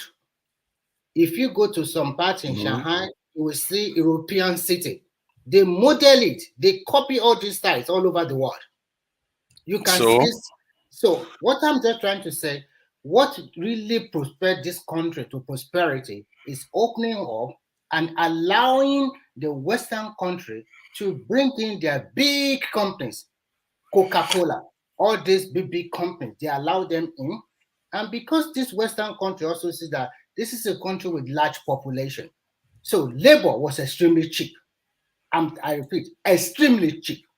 So everybody fall over here. They were just trooping into China. And while they were trooping it, the Chinese, being what they are, they look like they are dumb and they don't know what they're doing. But they continue to understudy them. Why they understudy this company, even China, and some of them were given more than 5 to 8 years tax-free. Why do I understudying them? They continue to send their children abroad to America, to Europe, go and study there. So what they did was that after they understanding all these big companies, they started coming up with their own copy with a mushroom factories. They Yes, I think all this analysis you gave is correct, but there's only one area you missed: the foundation of it all, their security. That is the area you missed. I think I mentioned one thing which you do not understand. China was a superpower, an Asian superpower. Are you going to tell me China does not know how to make a gun? Are you going to tell me they don't know how to? Oh, come on. Listen. They were invaded by Japan, and Japan completely defeated them. Japan nearly defeated them, not defeated them. China is as big as America. And the old Japan occupied a massive chunk of China during the Second World War. No, and no. That is why you get it wrong. What Japanese did was this. They nearly took one or two provinces. Province is, we can say it's a state, but their own province is bigger than a state compared to Nigerian state. It's way more bigger than Nigerian state. They nearly took one or two provinces in the northern part, like some city like part of Jilin province and part of there's another one, I forgot, Dalian side. They nearly took that side, and you can see their input there. And what they did was the Japanese were very smart. They know they were close to the northern part of China. The land in the northern part of China is very good, not prone to earthquake, good for farming, although it's also like these 4 seasons, very cold in winter. But if they can take that land and join it with Japanese, then they have a bigger land mass. They target that place. Then what can they do to really control China is to target Shanghai. Shanghai is like Lagos. You can Google it. It's the most developed city. It's governed specially. So they target Shanghai. They continue to bomb Shanghai. They did not try to get to Beijing because Beijing is a seat of power. So if they can get Shanghai, then which is their power base, then they can control the whole country. That is how the war was fought, and the Chinese fought a bitter war. At the end of the day, they were able to defeat the Japanese, and the Japanese went back to their country. That was all about that war. And then, just opposed to today, they open up their country to the Western world. They copied them very well. And before you can turn your eyes around, they started floating because they have more people, and the people are more patriotic to their country. They started floating their own company. And an average Chinese is as educated, maybe twice or thrice more than an average Nigerian. They like to study from day one, even from the kindergarten. And it's all about their name. It's not, I want to acquire wet like African man. So before you can say, turn your eyes around, they're already competing with the Europeans, competing with the Americans. And before you can say, and I was going to say, quickly before I go to Nigeria, the underpinning to the Chinese success is the need to sacrifice. And I think maybe Remy said that, the need to sacrifice. Okay, but one thing about you too, Nigel, is that I think you greatly underestimate the greediness and the selfishness of a black man or a Nigerian. I think you have a problem with that. You know, when you said something about sacrifice, I think that is where it comes from. And the sacrifice, the ability to sacrifice often is necessitated by events. And our problem is that that necessity, that capacity was taken away because most of our forefathers, when they were colonized, they basically died off by the time the the independence period occurred, which is the fake independence. Really, the Europeans had time to raise new set of leaders with their own values, brainwash them to think that they are part of the European elite, kind of. So when by the time the Europeans left, the fight against Europeans was already gone, and they had time, 60 years or more, to brainwash our new leaders to behave the way they are behaving now. I also think the problem with Nigeria is that after the Civil War, if that region, the Southeast, if they have let it go, it's over. Let's work together. They still have that animosity in their heart against an average Nigeria. They don't care. I think you see, this is why I No, always say that. let me finish. Let me finish, please. But I have not finished when you took over. But go ahead if you want to say something. I was in the middle You of just finished having or was it Remy Koga that had a long? You were the one that was talking for a long time, and you just want to start again. No. Take it easy. You won't okay. You won't let anybody respond. You just finished talking. Go ahead. Go ahead. Hold on. I have been listening to you for more than 6 hours. If you want to, if you no, can, you haven't. I've not even been here. When one man was here, and I think you are the host now, and even as the host, you have been talking and talking and talking. How many minutes have I spent? And you are already saying, it take all the time. Try to exercise patience. Okay, sometimes. say what you want to say. Then you say they should forget about losing millions of people. It's all good. No, so what I'm trying to say is that after the Civil War, and if our brother from that region have already put that war behind them, because if you still have the animosity against the rest of Nigeria, there is no way we are going to live peacefully. Because for them, it's like you slaughter our people. We are not going to forget. I don't know whether they still have it in their mind to avenge that war against the other tribe of Nigeria, especially the other Southern brothers. And from what I mean, the other Southern brothers are, in terms of ranking, maybe the Yoruba first and the other Southern brothers second or third. So they still have it in their mind. And you can see that an average Nigerian is not patriotic enough to sacrifice for generation get unborn. If I ask a question now, would you say you would rather accept it? Would you like Tinubu to close Nigeria down for the rest 4 years? Without you, that is even outside of Nigeria. If you come in, they are taking you to your farmland in your village to farm. Would you like that kind of situation? If an average Chinese told you what their eyes see, if they tell you their own story, you also pity them. Hold on. What you are saying, if it's going to heal the nation, why should I have a problem with that? It's not. It's easier said than done. I just mentioned now. You live in UK. Let's assume you go to Nigeria on a short holiday, and then the government in power say, "Oh, Mr. To Niger, sorry, you are in Nigeria, and we can see your passport, and then you are not going back to your UK anymore. We are taking you to Maiduguri, Chibok town. You are going to be a small head there, and that is why your life ends. No more going back." And Remy, what will be worse than removing the fuel subsidy? What did you say? What would be worse than removing this fuel subsidy? No. It's not about fuel subsidy alone. You must know that the fuel, even in China, they also subsidize fuel. But as I'm telling you, let me share something relevant to suffering. They are subsidizing fuel, and fuel today is about almost $2 per liter. Almost $1 plus per liter in China as of today. Okay, Remy, let's just say this. But our borders has been closed Hold on for a second, Ekene.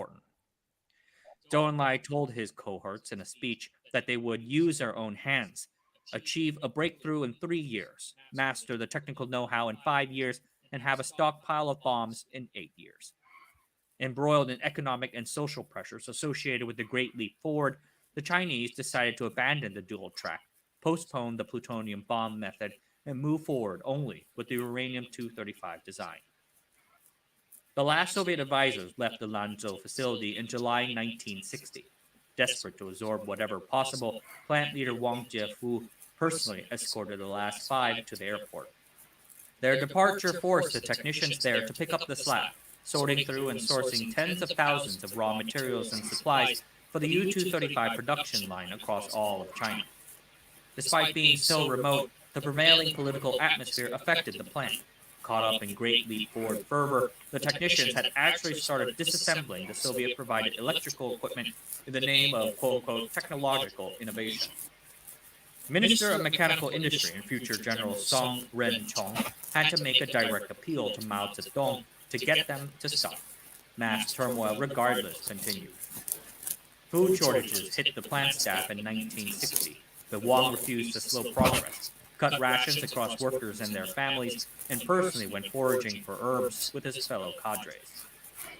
Slowly over time there was progress, and by the end of 1961, some 700 difficult days after the Soviet severance of aid, the Lanzhou's plant's machinery was successfully installed. The Chinese were able to find reasonable substitutes for many Soviet components, most notably a special lubricant for the gaseous diffusion pumps, which the advisors kept in a locked room and took with them when they left. By mid-1963, the Lanzhou scientists were successfully isolating uranium-235 en masse, and by January 1964, the ministry had 90% enrichment. Mao Zedong was given a report and scribbled "noise" in the margin. Sorry, I lied. He actually wrote, "very good." Once you have the enrichment, so that the point of this thing is that you saw they were living on rations. They have to go foraging for herbs to survive while they were doing what they were doing. And when we see everything you said, what you keep omitting the fact that these people took their security more seriously than anything else. And the same thing went for India, the same thing went for North Korea, the same thing went for Iran.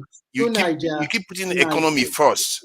Niger, do you know one thing? I will tell you something that you do not know today. Yes. An average Chinese will tell you that they were being overrun by the Japanese that time, because Chinese people, they have a particular time when they go for their lunch, and they have a particular time when they go for dinner. Chinese were attacked when they were going for their lunch, when they are off their guard. So if you are talking about security, how can a small country like Japan entirely about to overrun Shanghai? You know, the Japanese were in China, in Shanghai for 3 to 4 years before they were able to send them back to Japan. I mean, they were able to take their city back. They ruled Shanghai city. If you don't know Shanghai, hold on. How is that the point you got from this? That somebody just told you that people made sacrifice to build their security. Your argument was the police was attacking them when they were not on their guard. What you are Seriously? saying, all the security or whatever we are talking about today, all the security you are talking about today, if you want to talk about generating electricity or power in China, that nuclear power station they have all over the country is not the highest. It's not where they get majority of their electricity. They got their majority of the electricity from Three Gorges Dam. That is one of the wonders of the world. Are the viewers hearing me here? Because is this an epigenetic issue whereby people are just incapable of reasoning from the point of view of defending themselves? I am sharing information with you. Can I finish my point now? I'm sharing information with you about a nation that put their security first, and I'm giving you examples of other nations that did the same thing. And I also made an economic argument for Nigeria to put the security first. And you guys, you still go on, and not you guys, I mean you, Remy, you still say that economy has to always be first. To Nigeria, I didn't say economy. to Nigeria, what eminent threat to Nigeria? What eminent threat do we face as a nation? All of them. What else do you need? You have been enslaved, you have been colonized. Listen, is it enough to fear a nuclear attack from Russia, Japan, China, or United States? Is that what you're concerned about? Is that your Yes. concern? We face a nuclear blackmail. Yes, of course. They blackmailed China when China was trying to develop its own. Who blackmailed them? I don't know why you reason like that too. Because Who blackmailed China when China was developing? they wanted to bomb China too. They wanted to bomb Another China when reason, China was building its nuclear weapons. why there is a nuclear proliferation in the Asian region is that at that time that China was trying to have their own nuclear power, Pakistan, their next neighbor, they are very close to here. Japan also have. All of them have. Now it's a balance of power. Japan doesn't. Japan is not a nuclear power. All of them have nuclear weapon nation, but nuclear power nation, not at that time they are building their nuclear power. Maybe the Russians were right to tell them that why not look at food, but they are not looking at it at that alone because all their neighbors, because they were in hostile period that time, they were fighting among themselves. China also fought with the Pakistanis. As we are talking today, China dominates. Let me be frank with you, because China dominates all the small countries beside them, like Cambodia. So are you waiting till the fight start before you start building? Are you waiting for the fight to start when it's too late? No. What I'm trying to tell you is that apart from maybe you talk about security, there's also balance of power. And the reason why the Soviets also helped them about teaching them how to build their own nuclear power is like, look at Nigeria now. We have Niger, we have Chad, and we have let's say Benin Republic. Let's assume that at that particular time, all these three of your neighbors, they have nuclear power. So you are the only one you don't have. So they have a very good reason to also go for it. And that is why America and all of them cannot stop them at that time. So they had a reason to protect themselves because there are nations out there. Hold on now. You're right. But at the same time, they did not play with food. Of course, they did not play with food. Neither are we playing with food. I'm not saying that Nigeria should go hungry. I'm saying that we have $1 trillion economy. We have a bigger economy than Egypt, and Egypt have 1.3 million soldiers. What is our excuse? To Nigeria, do you know how much Egypt gets every year from United States in support of the military expedition? Huh? 2.7 billion this in US dollars and in weapons. Now you do have the answer. We have more money. We make more money. We have more natural resources. And we have more people to feed. We have more people to feed, and we have more things to do. I don't know why. I'm not sure you're obsession. I'm not sure. Hold on. Why do you say we have more people to feed when human beings are actually the assets? You have more people to create more wealth. And you're right. The human beings are the asset, and that's why we need to spend money on our human capital. You're right about that. Maybe the first thing you should need to do is recruit them into the military to give them good jobs instead of them bribing to join the military now. See, what you're talking about can come up by itself. It's not almost now. organically. Organically. If it won't, if people don't change their mindset. Listen, if we have a research institute in our institutions, high institutions, and in the military, instead of whatever you budget for those institutions, they can use those resources to pursue such programs, and eventually over many years get to that point. Are you against our security forces increasing in size? To what purpose? To be able to defend the country internally and externally. I'm in support. I'm in support of a military growing size to the extent to which it can defend itself internally. Yes. How do you mean internally? So hold on. Let me hear what he's saying. You want to be able to defend yourself internally, but never be able to defend yourself from external forces. Because keep in mind, be rational tonight, that because a big Nigerian military can take care of Togo, Benin, Niger, Burkina Faso, name all those countries around. But that is not internal. I thought you were talking about internal to Nigeria. That's what I'm saying. Just internal. That's what I'm saying. So in other words, if you build a strong, if you build a strong internal military, we don't have to stretch our budget ourselves because we can take care of those neighboring nations. They can overpower us. So let's concentrate strictly So on that's internal external military goals. security too. So are you saying internal security affects external security too? I just told you to an extent. To an extent. So in other words, there's no point differentiating them because you understand, even from your own analogy. No. Okay, you're quite tricky with your question. Let me explain a little bit further. What I mean is that we don't have to spend resources, okay, to the point of going to build a nuclear weapon to face a nation like Russia, United States, China. Do you know how much that's going to cost, or You're even not Iran? facing them. It's not a very, very expensive actually. $2 billion. And that's what I was asking you. What is the imminent threat to Nigeria to want to So are go you that waiting far? till you have imminent? Are you waiting till you have nuclear blackmail before you build it? Is that what you're waiting for? I don't think any nation in South. Correct me if I'm wrong, though. I don't think any nation in South America has a nuclear weapon to defend itself. No, they don't, because America won't let them do that. Okay, I'm not sure about the Eastern European nations neither. I'm not sure about the Eastern European They nations have neither. nuclear power plant. They have Brazil. If Brazil wants to build a nuclear weapon, they can.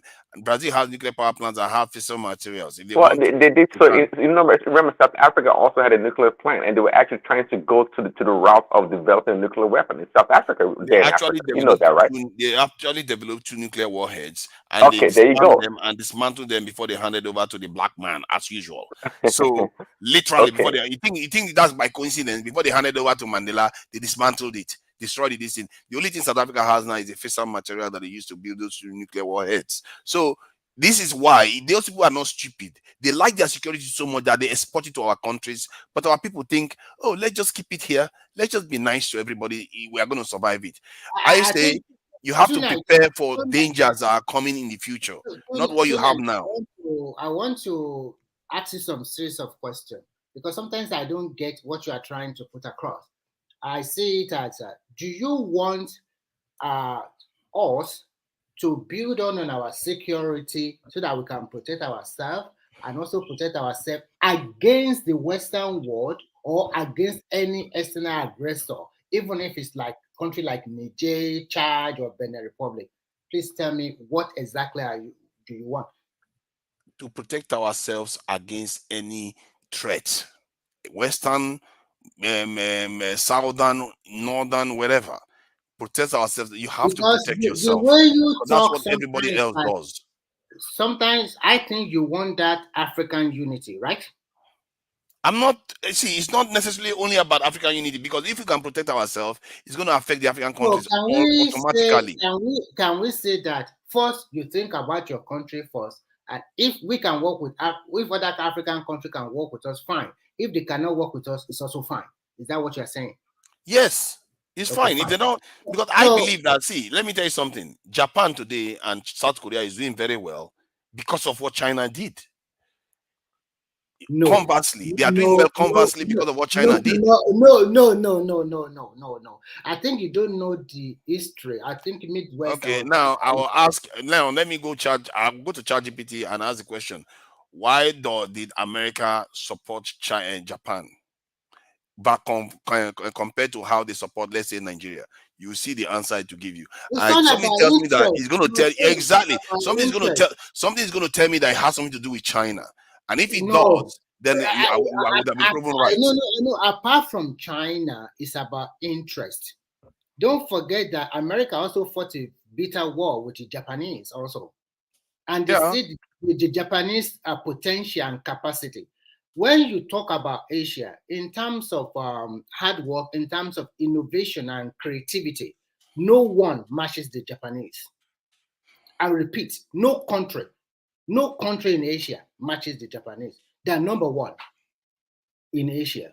So the Americans, to me, they see their capacity and they see what they do. You can see that the Japanese, they were a small country. The total land mass of Japan cannot be more than maybe Borno and maybe Yobe. Even maybe Yobe and Borno is even more bigger. A small country with a very good mindset for being hard work, a very good plan, and everything. Oh God! You see that? I just typed the question and China just showed up again. And you see, I can read it to you so you hear what they said. You don't need to. it can be one of the reasons. It cannot be But just but the point I'm making is that if Nigeria does well, even if just to thwart Nigeria, the West will help other African countries develop. I mentioned one thing when I was talking the other time. When you go to Asia, you can ask everybody in this part, even ask Simba, you can see the patriotic level of their citizens to their nation. Ask them. You are in UK, go outside, go to them, go to those countries. Look at the patriotic level of an average citizen of that country. They don't care if their country is bullying you. Everybody support Right. them. So, tonight, here's a question to you. Maybe Remy can answer also. Do you know what a spirit of a nation is? And if so, do you think Nigeria ever had that before, or can we have one? The spirit of a nation. Yes. What the spirit of a nation is, I think you are referring to maybe nationalistic spirit or patriotic spirit, and Nigeria can have one. We just haven't had a leader that the people can Hold on. march. Okay, see, you get it right there. We never had a leader. Okay, good. But have we had one before? Do you think we had one before? We've never truly. We've never. The closest one we came to was Idiagbon. The closest one we came to me was Idiagbon, because I saw some of the stuff he did then. So I don't know about Murtala. People like Murtala. But Murtala, no. Abacha jailed. See, people, half of the country hated Abacha. No, I'm just kidding. No, just So I think the moment Nigeria have that nationality and being patriotic is when we got that. Do you guys think the problem we have is leadership, or we the people are the real problem? Yes, the people. We After the our people. The people and the leadership are a feedback loop. No, They are it's not, It is not the Hey, leadership. Remy is right. Remy is right. It It's is not not the about leadership. leadership. It is Time. we. The leadership is key. Sorry about No. It's not the. Listen. It's not about leadership every time. Leaders See? come from followers. Yes. It is. Is this we the people? Our first 6 years was the golden era. Everything was going fine in that region. Our problem started from Darfur coup. If there's no Darfur coup, and then we continue to move ahead with that. Look at what happened in every Okay, allow me, Remy, real quickly. I was going to say, to your point, what you were saying earlier about sacrifice and all these things. See, the reason why I ask about the spirit of a nation is because even when you're poor, dirt poor, like China was, where Chairman Mao came about, the ability to galvanize the people to believe in one cause, okay, and go forward and trek on to whatever the goal the nation is trying to achieve is that spirit of that nation, okay? And it's something that you can do, okay, whereby you can sacrifice and eat once a day and try to work on a nuclear program because you know it's for the benefit of the nation. Do you think Nigerians are up to that? Do you think that's our spirit? To Niger? We are not there yet, and I think we should not necessarily blame the people, because we haven't we haven't been catalyzed like the way the Chinese were with the Japanese invasion. Because the Chinese were asleep to an extent until the Japanese invaded them, and even a top Japanese official actually thanked a top Chinese official thanked a Japanese official after the invasion and said, "Thank you for this, because you are woken us up now."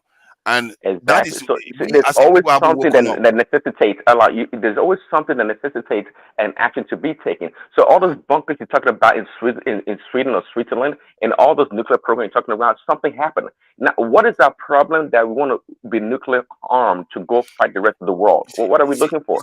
What makes our problem very, very dangerous, and it's almost like a poisonous snake biting you and you don't feel the bite, because the bite happened when they took over, when King Jaja of Southern and Sokoto, they removed all of them from office and they brought a new set. So when we had independence, it was soft. We didn't fight for it.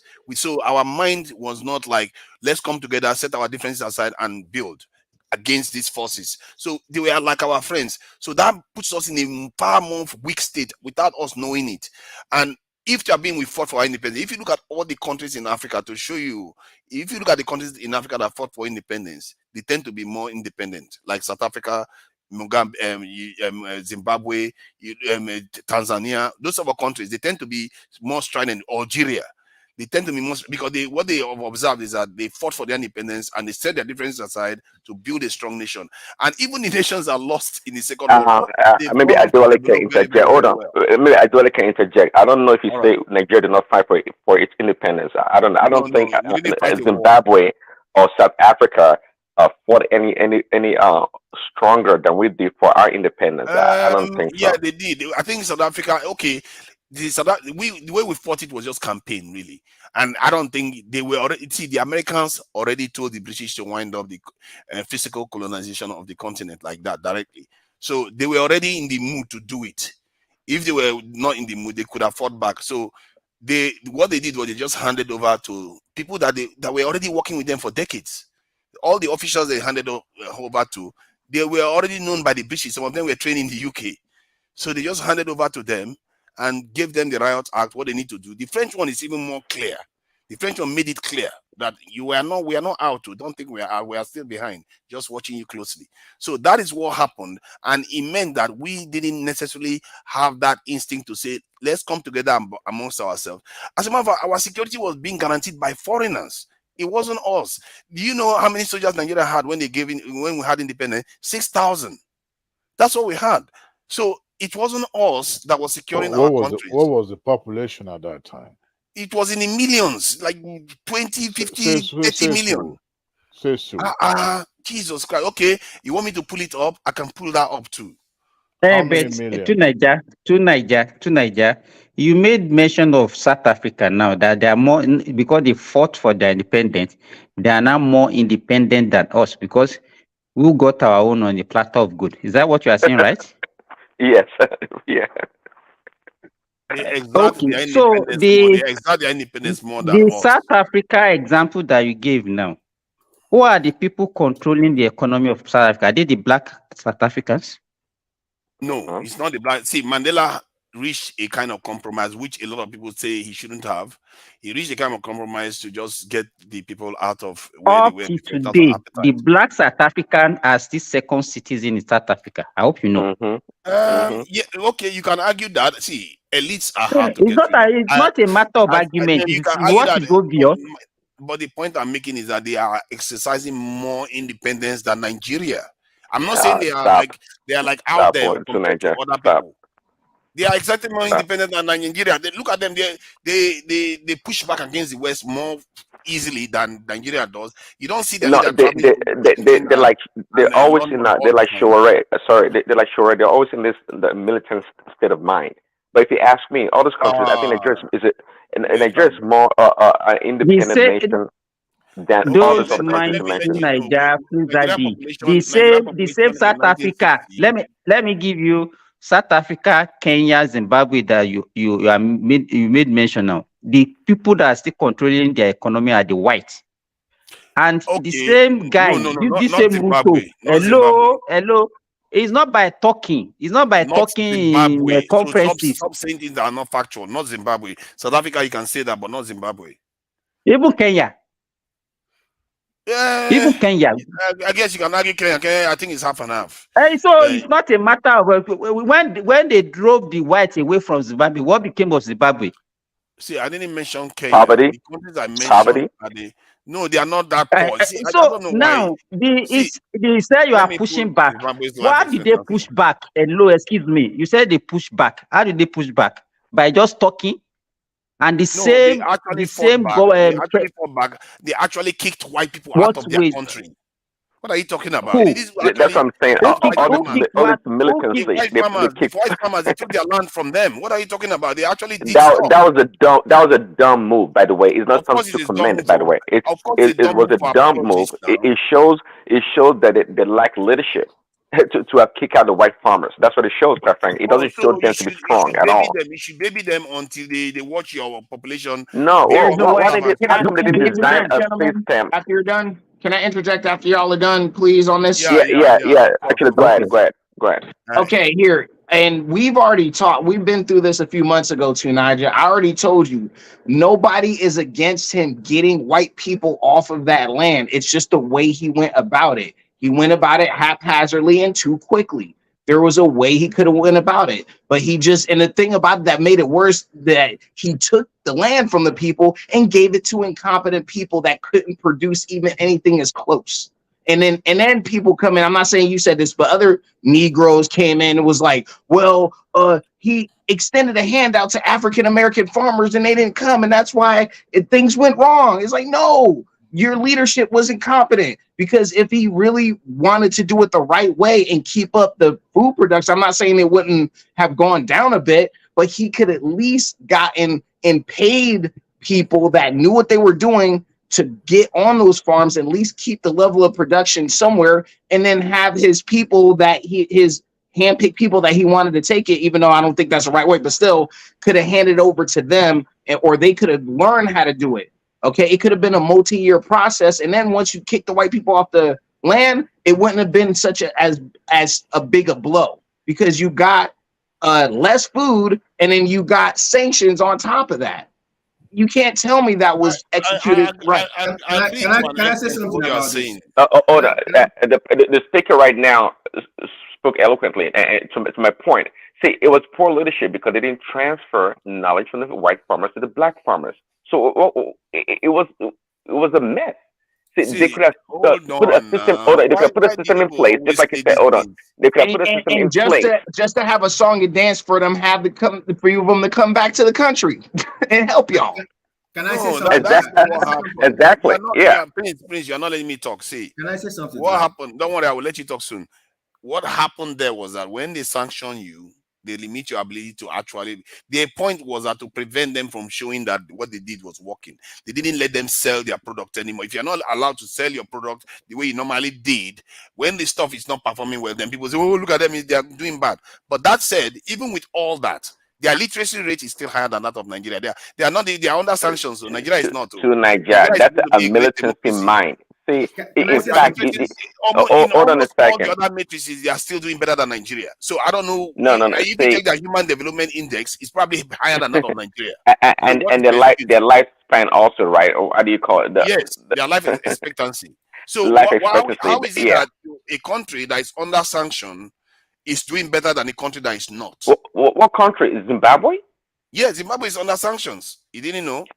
What kind of sanction are we talking about? See, All you kinds. talking about. Hold on, you're talking about the. Hold on, actually, allow me. Actually, you're talking about what happened after the taking away of the land from the white farmers. If you listen to the gentleman speak earlier, it was talking about a systematic way to have transferred knowledge from the white farmers to the black farmers, not necessarily by force taking away their farms. That was a poor way to go. I just told you. How did you know they didn't do that? They are not allowed to sell their goods because they are sanctioned. Can I say something, please? No. Okay, please, go ahead. Speaker, go ahead. Okay. Sorry to cut you guys. From my observation, from what's been happening, I think everyone would have observed what happened in with Russia. Most times when the West are coming into your country, they are coming in knowing fully well that they will use those opportunities as a weapon if you misbehave or if you don't dance to their tune. They are friends with everybody, so they make everybody their ally. That's why you see America everywhere. Britain, the same. When America goes, Britain is there, and then the EU follows. If you don't dance to their tune, you can't sell. And when they ban you from Europe, they also ban you from their ally countries. Zimbabwe cannot borrow money because of illegal sanctions. Exactly. They cannot trade because of illegal sanctions. They cannot do anything. So even if they had all the knowledge, their foods will still be a waste. They were cut from every corner. Look at what happened with Russia. They couldn't use the international monetary. Don't agree, but great. Well, I just wanted to make that point. I'm not sure everyone's going to agree with me, but just remember that point. If you're going your own direction, they'll stop you. Okay, you do have a good point, but the thing about it is, just like Russia got hit, and I'm not saying it's the same equivalency, but a similar thing they could have done possibly is just like Russia got sanctioned by the West, and they got the SWIFT system. They couldn't sell their oil to the regular people they used to sell to. they just sold it at a discount to people that were willing to buy outside the system. And they could have possibly done the same thing. Because I'm sorry, there's enough starving people that will buy discounted food. There just would be. Look at Russia. Compare Russia with Zimbabwe. They're not at the same level. There's still plenty of hungry people in Africa that would have traded something or given something for discounted food. You can't all day long. Yeah. Let me just make this final point. Don't forget that the statistics shows that Africa has 65% of the world's arable land is in Africa. But are you not surprised that Ukraine is supplying grains to us? That should tell you there's something in there we are not looking at. Yeah, that's called African leadership. A white man. I don't think really so, because it can't happen everywhere. No, okay. What I'm saying is, it takes political will. You see that time? So you can't use that excuse everywhere. This is like 40-something countries, completely disarmed and destituted. And people think this is by accident. I don't understand it. I think that is an example for Africa taking place on and on, and we don't know it. The EU, that's why they don't allow your elections to function well. There's something these guys have mastered very well on our I'm sorry, it's called resistance. Okay, so if you want to cry every day about what the white men or the Europeans do to also the Americans, nothing will ever get done. This notion that if you produce food, if Zimbabwe farmers are black farmers are able to produce food, okay, they will find buyers. They will find buyers in Africa.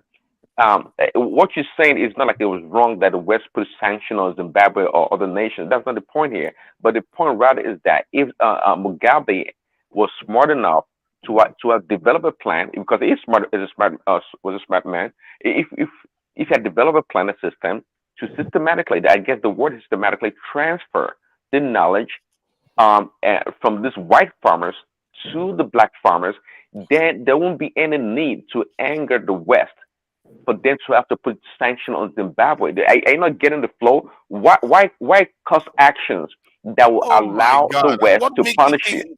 How can you say that? How can you say that? Let me add this. Zimbabwe, you think Zimbabwe just did it overnight? They didn't do it overnight. They spent ages trying to get the British to do it. The British refused. This is what they do. Trying to get British to do it. Yeah, they tried to get them to remove. They tried to get them to live by the obligation. They had an agreement with the British that the British was going to compensate the farmers, but the British refused to do it. Just like the that is the problem tonight, Jack. Every time you see, every time we get abused and we have to return to our abusers for solution is a big problem. What do you mean? Oh my God! They should not be going to the British. Listen. I have to respond. We have to be organized here. What he said just you already talked over people. Listen, guy. You know what? Let me tell you something. Yeah, good. That is not going to be tolerated. That's not good behavior. What kind of human being is this? You can't just be talking over people like that. No. Did you see him flipping you off? Did you see him flipping you off? Yeah, he was flipping me up now, and I was just trying to respond to a question. He was just shouting over me. No matter how he feels, it shouldn't be. I mean, this is a platform full of adults. You don't disrespect people by doing that. You know how many people watching? Even though they're not watching, it's being recorded. That is nonsense. Okay, so he was saying that when something happens, hold on, we're gonna address this. Forefather, hold on 1 second, to Nigeria. American First Rifleman. You can't come on a platform like this and start doing that. You're an adult. Let's leave it. I think okay, you're good. You're good.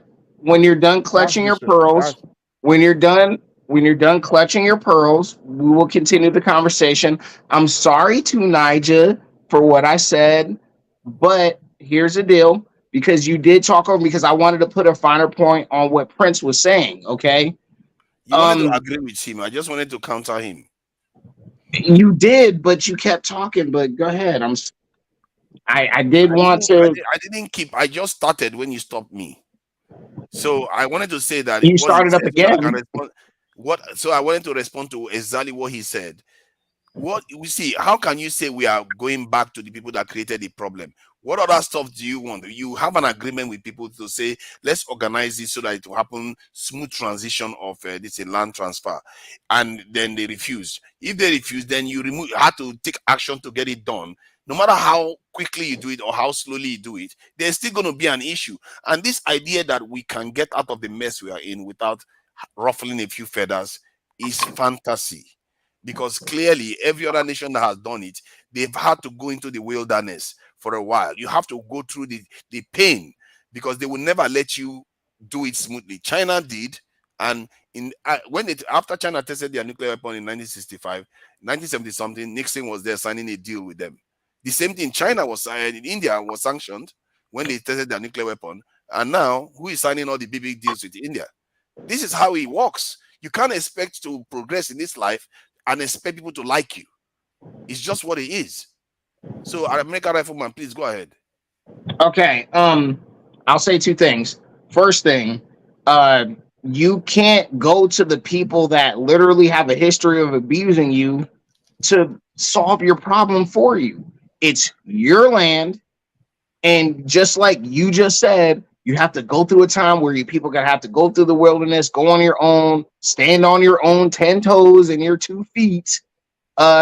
That's what that entails. You say, we're going to deal with this our way, and that way that they dealt with it wasn't good. But anyway, I'll give an example, or I'll ask a question. Maybe you know this, I don't. When you said it was a multi-year process, or you didn't say multi-year, but you said the process, it just wasn't overnight. That was your word. You said it wasn't overnight, and it took a while. We don't know the number of years. You can correct me after I'm done. How many people did they send to agricultural schools over those years, that time that when they knew they were going to start a project to requisition the land or land transfer, which is pretty much confiscate the land? I mean, come on, that's a euphemism for confiscate the land without compensation. So they knew they were going to do this, and it only takes a few months of study, even though it's a years-long process to go and get a bachelor's or something in America or in the West for agriculture, depending on what crop you're going for. It could take multiple years, but it only really takes a few months to a year to get at least rudimentary understanding to where you can start affecting something on the farm. So what I'm saying is, I never saw evidence that he tried to head off the bottlenecks before. So you answer this: how many people did he actually send off to actually become competent to take care of these farms? Can I say something? Can I interject? Okay. Yes, please. I don't think Africans really need that much of an intervention when it comes to planting our own products, our own farm products, because we've been farming from ages. Why do we look, Africa? You know that this medicine, this modern day medicine, you know that Africa has herbs that can cure almost any disease. But because we are so used to westernized medicines, we tend to lay more emphasis on those. The same thing with our products. Do you know that this GMO seeds actually came from America to destroy our lands? These seeds, after the first planting, they cannot regrow. Do you know that the major problem I see here is just that we couldn't transfer their customers, those who normally take their seeds from them, to the black farmers, and there was bad blood towards Zimbabwe after they pushed out the white farmers, and they used all their allies to block Zimbabwe. If you listen, there's a Zimbabwean, I'll let you talk. There's a Zimbabwean analyst, I've forgotten his name. What he does, his own duty is to help Zimbabwe to fight against all the illegal sanctions. Name it. There's so many of them, and they won some in the court, in the International Court of Justice. They won some. They actually won some. There were several illegal sanctions on this country to make them suffer. I kind of agree with what Mr. Forefather said, that there is going to be a time frame for you to, after pushing out these guys, there will be a time frame for you to suffer, readjust yourself, and then finally find your true friends who are ready and willing to partner with you. Look at what's happening with BRICS. Almost everyone wants to join BRICS. These are the kind of arrangements that would have countered such illegal policies that tend to stifle nations that want to be on their own and grow at their own pace. There's something that's called, look, you cannot grow at other people's pace. You can't. Once you drive away the intruder, the hegemony, you're going to suffer. They will use everything to put you down. But you will finally find your friends. You will finally find your friends. Thank you very much. Thank you. Go ahead, AFR. Okay. We need to be very careful about how we talk about certain issues. What you're just talking about, these issues with these seeds and these international companies like Monsanto, the same thing has been happening in India, not so much in China, but very much in India, where it's more about IP law, intellectual property law. They go on these farms, they give these farmers the offer they can't refuse, because a lot of times these seeds are able to produce products that can go right on the market right away without a lot of using a lot of chemicals and stuff like that, even though it's heavily genetically modified. Okay, so there's trade-offs that farmers know, that they take the easier trade-off and go with these international companies and use their seeds that are protected by law.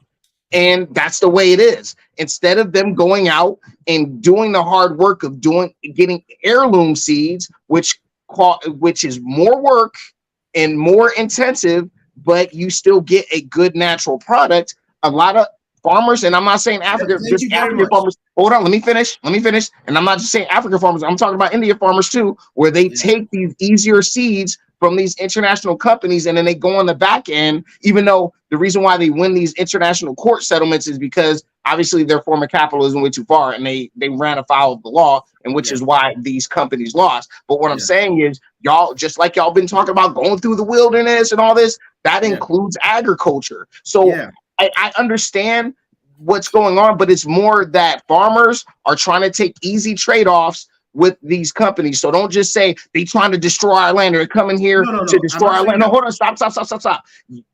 Don't stop saying stuff like they're coming to destroy our land by giving us these wax seeds. No, it's more about economics, and people are trying to take the easiest route. And the farmers have a part to play in this too. Don't just say it's these international companies. Let me interject you there before you go further, please.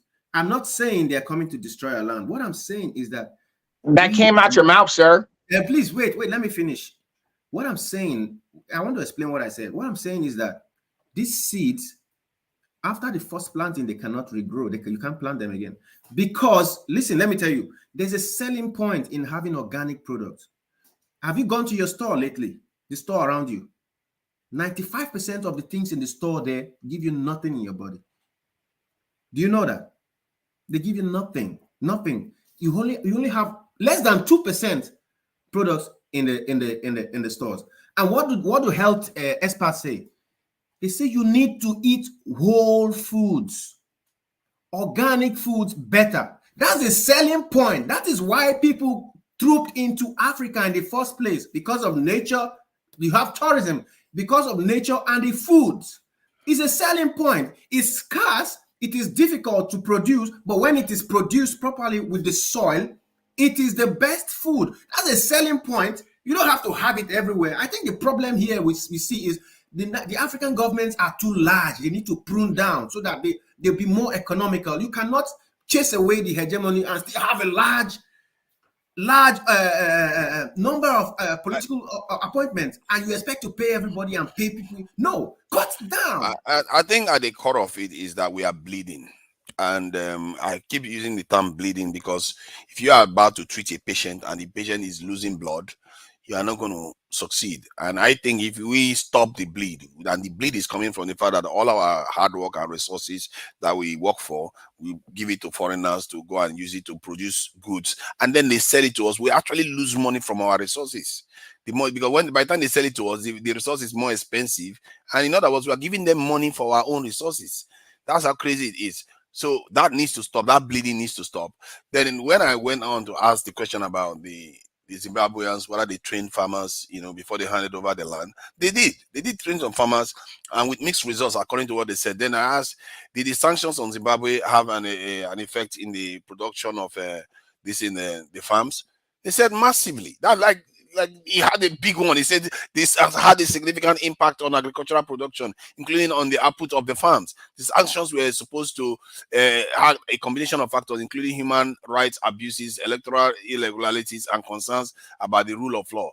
Then they said, look at the areas where the sanctions hit very hard. Access to inputs. Sanctions restricted Zimbabwe's ability to import agricultural inputs such as fertilizers, pesticides, etc., machineries.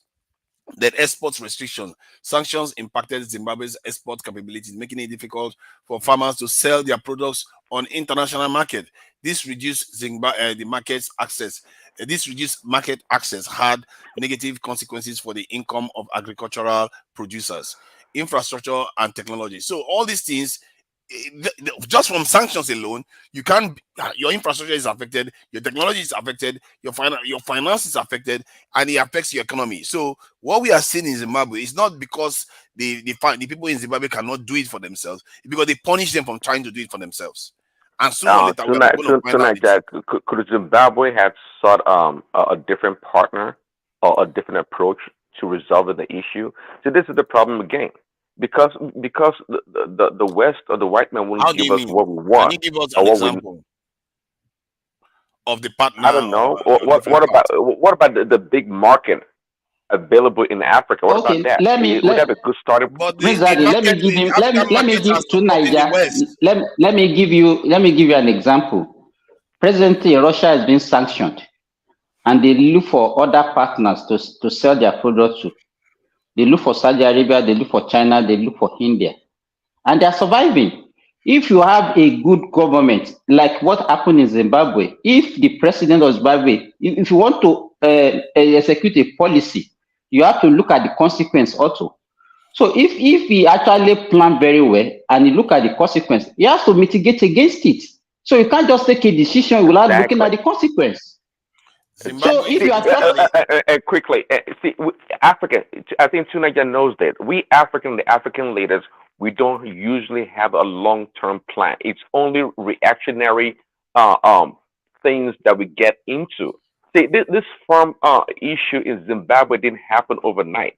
If they were truly serious, okay, and put up a system that would have helped them transition better, I think they could have done it. Of course, the white farmers don't want to lose their lands, and they want to control the market and the market share. And there's nothing wrong with that. Quite frankly, there's nothing wrong with that. It's and by the way, we know at the end of the day, well, they built the market too. At the same time, not to cut you off, but they built that market. Okay, good. But at the end of the day, we all can agree that we know how Robert Mugabe ended up. He ended up becoming the same African despot. Farmers that got the land from colonization to preserve it. You're arguing for that. Okay, glad with excuses. Right. Wow. Oh my God. You see, this is why our people are where they are. They are literally Tunaja, sir. They are loot from Sir, them.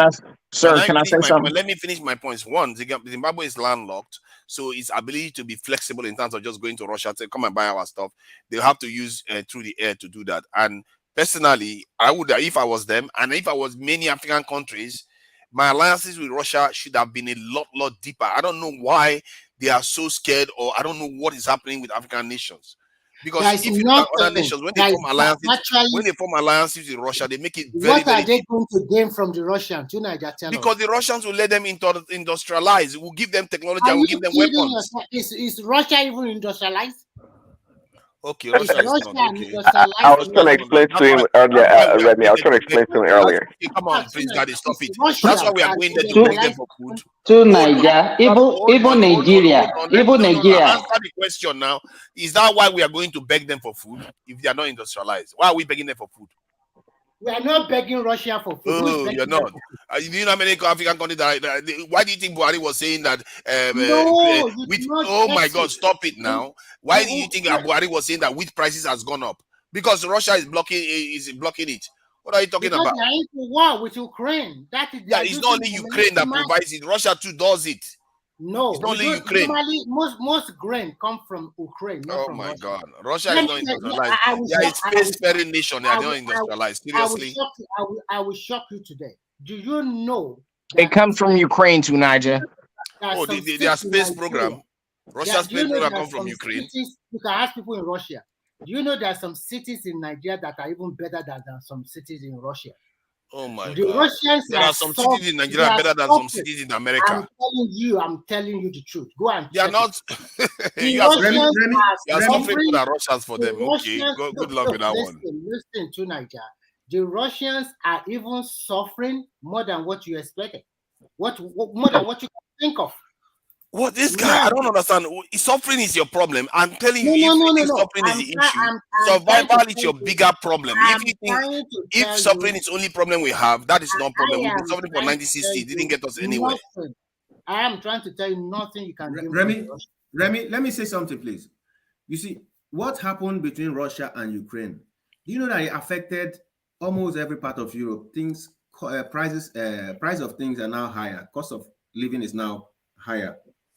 And they know that the only place to get their lives back together is to go back to Africa and to start taking resources. Do you know the pipeline that's coming from the Niger Delta to Europe that's going to pass through Niger? We all know the stories.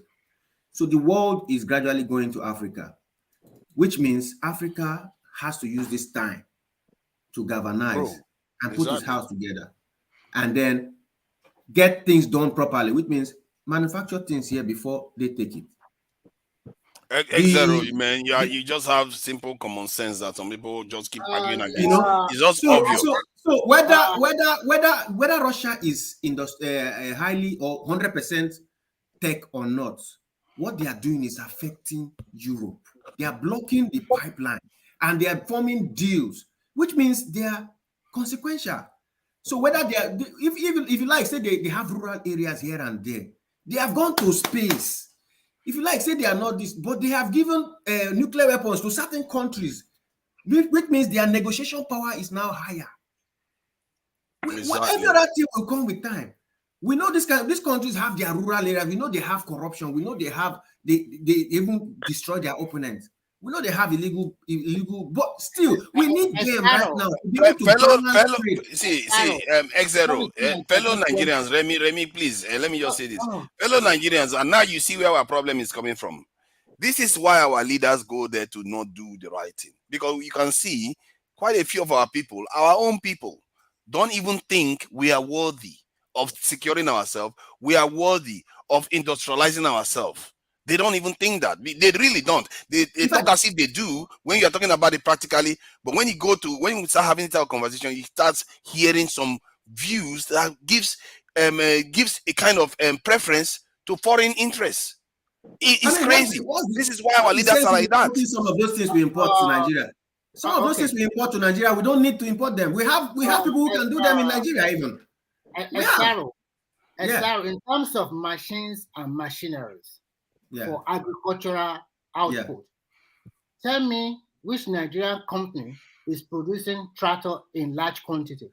Because there's no political will. If there's a political will, hold on.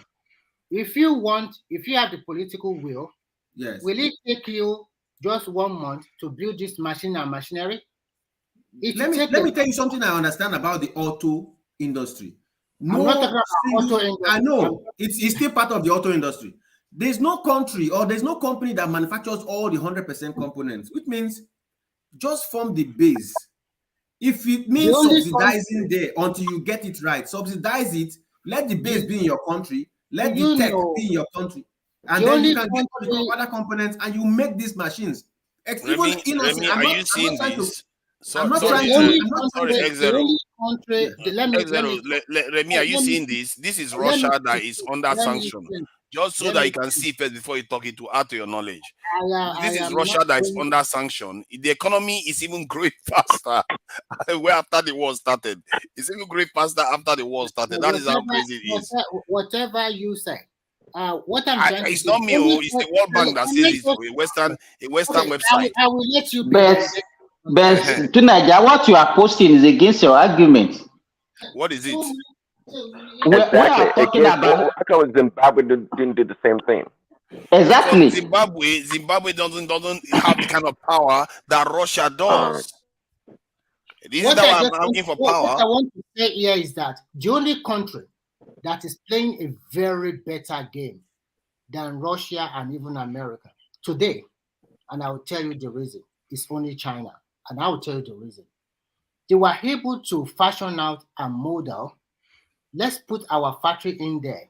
Look at what they did in Nigeria. They helped us build the deepest seaport.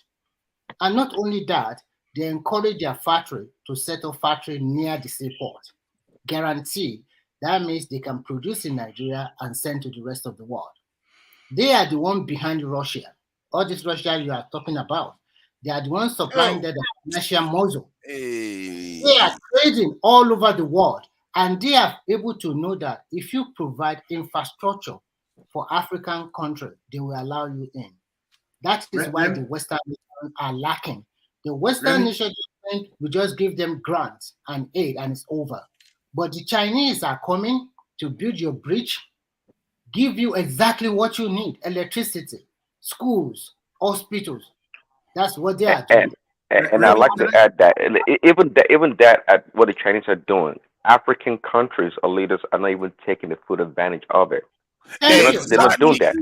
See, because also listen. You know the funniest part of it? I agree with that one. Nigeria that they built, they help us build a Lagos Ibadan standard gauge line, and it's supposed to continue from Ibadan to Ilorin. Our stupid people in the National Assembly, I'm sorry for my language, continue to say we are selling Nigeria to China. Get the money from China. China collects. They also get a lot of loan from Western countries. They have not paid back to today. Get this money. Every country has debt. But Remy, do you know that what you are saying now, that China is? Do you know that what Russia is doing has also helped? Because if you see that all the African countries put together, all the presidents are the ones sanctioned by the West. That's why we have this dull brains. What the Russians are doing, I'm sorry, they are the consequence of dealing with the West. When the West comes to you, I'm sorry, let me just finish. When the West comes to you, they impose on you half dead or unintelligent people to govern over you, so that you can never progress. All the African countries put together, this is what has been happening. But you see that five countries are free now. Whether you call it coup or not, or illegal, they have freed themselves now because of Russia. The same thing Russia will do is simple. They will tell you we will help you militarily. At the end of the way, they will cut away your resources again. What the Chinese are if we are not wise now, it's going to be the same. Go and write it down. Hold on. See, if it's going to be the same thing, see, let me say this. The other countries like the UK, France, and America, they will actively look to stop you from developing. The Russians don't. Hold on now. Let me finish my point. Let me finish my point. The others will actively look to stop you from developing, while the Russians, they don't put any limit on your development. So it's on whichever leader that is working with Russia that needs to take advantage of it. Your trust in Russia's ability to help Africa is really, really great. I'm not sure where it's coming from. It's coming from history. It's not like I make it up. It's what they've done, and the West doesn't seem to like for whatever reason. The West doesn't. Which history are you talking about, Tunaja? They were the one responsible. Excuse me. Let me give you an example in Nigeria. Our Jakute State complex were given to Russia. So what did we achieve with it? Okay, now you see that's what should tell you what I'm talking about. Russia built it up to 90-something% completion. What happened? The Soviet Union collapsed, the West became supreme, and they blocked it. It wasn't Russia that stopped, they blocked it. They even caused our refineries to fail. At the very height of the West, when they had their power, when Soviet Union fell, look at what was happening on the continent. The continent was on fire. So no, you have to understand certain things. This is why history is important for you to understand. When in the 90s, hold on now. Look at in the 90s when the West was at the pinnacle of their power. Look at what was happening in Africa when they had the freedom. They completely destroyed the continent. It was now that the Chinese are emerging again, that you are seeing the window opening again, that opened in the 60s and 70s. Russia is emerging again. You have to understand, from the nations that I've seen, Russia seems to be standing by their, they stand by their allies. They stand by their allies what's going to far happen? more than the West does. The Hold goal. on, let me make the final point. One second. My final point is that if you look at Saddam Hussein, if you look at Gaddafi, many countries that were once friends with the West goes there to destroy them. You don't see that happening with Russians. You don't see that. Okay. Well, let me say this quickly. So, say there's something that the West, they have what you call they have their own doctrine when it comes to Africa, and just like Noam Chomsky stated in one of his books, I think Failed States, Africa to the West is supposed to be a source of raw materials. That's it. And guess what? Not only that is their goal, but the African nations or the leaders also, they bought into it. That's why we don't have refineries that work in Nigeria and we export all our crude oil. That's why all the cocoa in Ghana goes to Switzerland. Do you see the pattern? And even our human capital, we ship them to the West. So the goal of the West, of Africa, is to be a source of pure raw materials for the West. Thank you. Yeah, who created it? Is that whose advantage is that? The people that this your Adeoye is okay, they can okay, hold on. They can do that, but who agreed to it? Hold on, Tunaja, who agreed to it? Let me finish. You have your chance to say your piece. To it? See, let me respond to Adeoye. The same people. Tunaja, hold on. You'll be talking. Let somebody interject. Yeah, go ahead. Let me come in. You said I don't know. America first. You said who agreed to it. Let me tell you how they made us agree to it. Did you see what happened in Congo, the Democratic Republic of Congo? CIA actually killed the person who's supposed to come and change their country. Did you see what happened in Burkina Faso? They killed. Do you know how many countries? Who in DR? Sorry, Exile. Who in DR was killed? Africans by their own hand. Africans killed. No. Don't say Africans. Africans tried. Yeah, okay. We know the white. Listen.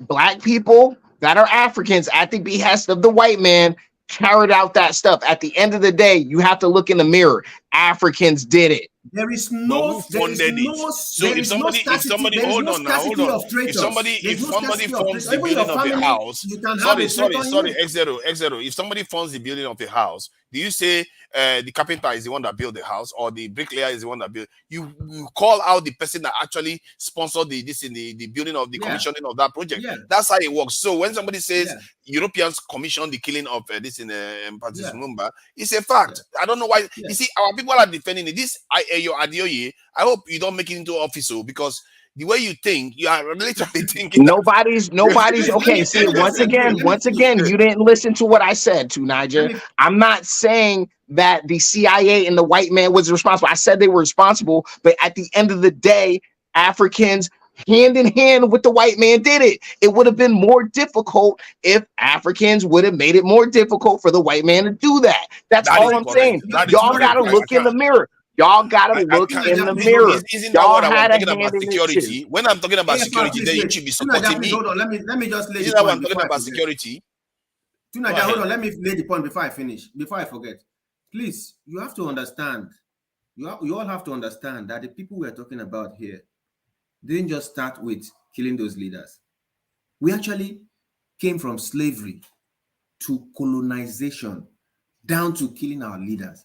That means they never, down to this moment of neo-colonization, that means they never left. You have to understand what you're dealing with. Is a hydra-headed monster. You have to understand. What I just think we should know by this time is that we should know how to play this game better, that they will never stop. They will never stop. Now, look at what is facing you. Let me tell you all your enemies.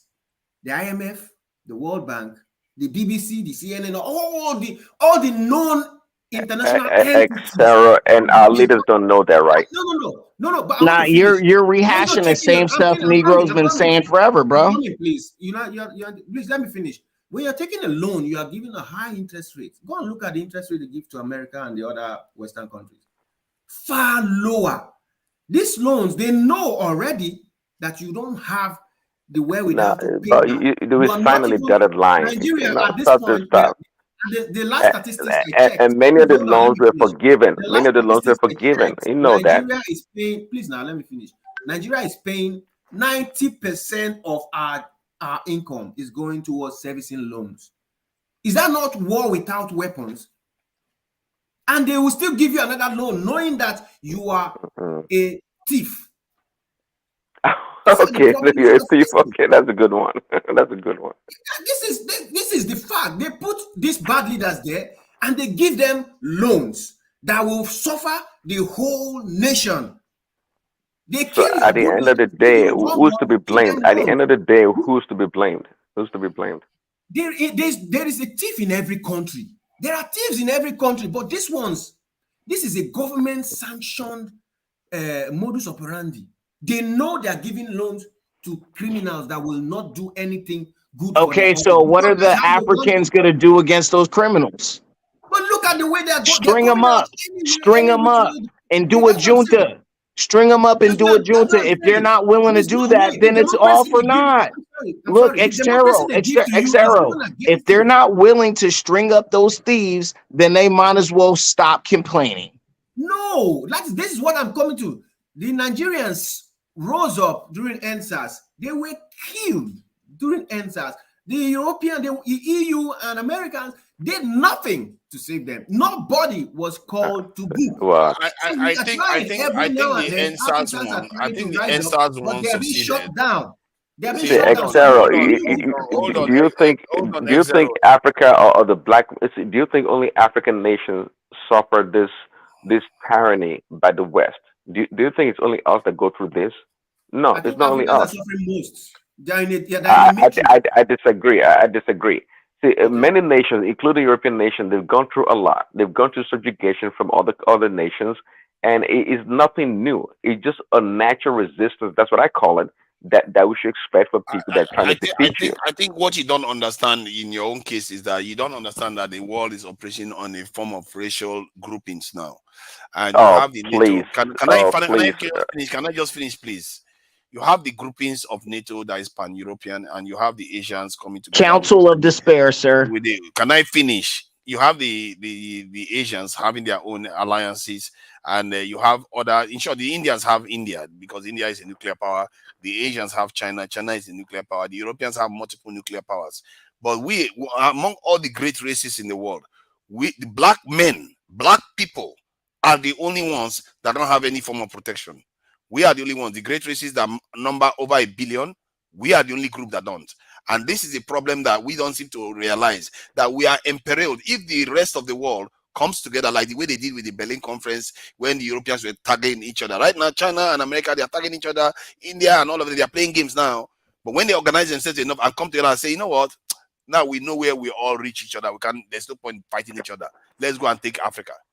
We will be in what they call serious trouble. If you think the Europeans were bad before, this time you are going to be talking about 4 point something billion people coming at us, maybe even more by that time. I think the population is about 8 billion now. So we are about 1.4 billion. If those people come together against us, we are done for. And this is why when I keep arguing about our security, some people think it's a joke. And it's not a joke. It's a serious life and death issue here. And other people understood this a long time ago, and they went full tilt to go and do it. And sooner or later, we will realize that maybe some of all this is happening in Africa right now. This is just the little pangs of what needs to happen. When we see the true arm of a first world conflict come and crush one of our nations, then maybe if it's not too late, maybe we'll start waking up and we'll start defending ourselves. Okay. So tonight, yeah. So if they wanted to crush us, they would have done that 100 years ago. They could have done it tomorrow, and they couldn't have done tomorrow. it. You see, that's your problem. You think they are Thanos. They couldn't have. They didn't have the ability to do it. Huh? I don't know why you think that they can just do anything they like. They didn't have the ability over 100 years ago to do it. That's why. Well, no, I disagree. Actually, I disagree. 100 years is not that far away. There were advancements in technology, warfare on technology to have done that if they wanted to. My point is that you see, even I'm not sure what kind you don't of understand how defense. big Africa is. That's why you don't Well, understand exactly. how big Africa is. If Africa is 100 so years ago, they big, could have done how it. come? How come? So, to your argument, so are we waiting for for the Europeans or the Chinese to lead us? Is that what you're talking about? So we can have somebody that we can look up to. Is that your point? I'm I saying mean, that we as the doesn't people, the onus fall on the African people, the whole of Africa, to come together and find a way to be a one force if they can? they are Isn't that trying what you're saying? already. And yes, I agree with you to an extent. See, this world is transactional, and I think it's a relatively simple Uh-huh. problem. We tend to complicate it. The way it works is that if you are working with an ally that is not doing you any good, you move away from that ally and go for another form another alliances. No matter how bitter or less sweet it is, go with that one that will ensure your survival for the time being and take charge of your country. Like now, the coups that are happening in Africa right now that are supporting Russia, bringing Russia in and all that. My concern with them still is that they are not taking charge of their country like most other nations did. Like North Korea now. North Korea may be relying on China, but North Korea can defend itself. If China tries to do nonsense with North Korea, they will defend themselves because they took charge of their country. But what I see with African nations and most of these military leaders, I'm not so convinced they've moved rapidly to take charge of their own security, charge of their own affairs. Because the Russians are giving them an umbrella right now. That's what the Russians are providing them. Basically, an umbrella, giving you breathing space from the Europeans to do as you please. They should take that opportunity now to develop themselves, they secure themselves as much as possible, so that other African countries will see it and copy the Hey, same thing. tell me if I'm wrong. Does South Korea or Singapore have a nuclear program? North Korea does. South Korea doesn't. I don't think they have nuclear power stations, but they don't have nuclear weapons. I think South Korea has Okay, a but would you agree that South Korea it's a huge economic power in the world today? South Korea has a huge because deal with America is their friend. Because Yeah. America is making sure they keep them developed. Otherwise, who is going to block China? Why do you think America is doing it? America is not doing it for charity. They are doing it because they want to keep Well, control of exactly to China. the point we were talking about earlier. So it's about strategic interest. If that That been is the what case, I'm saying. We've not made ourselves worthy. and who is there to be blamed? Us. Why do you think I'm blaming Okay. many Adioye? This one, I hope he doesn't make it to office.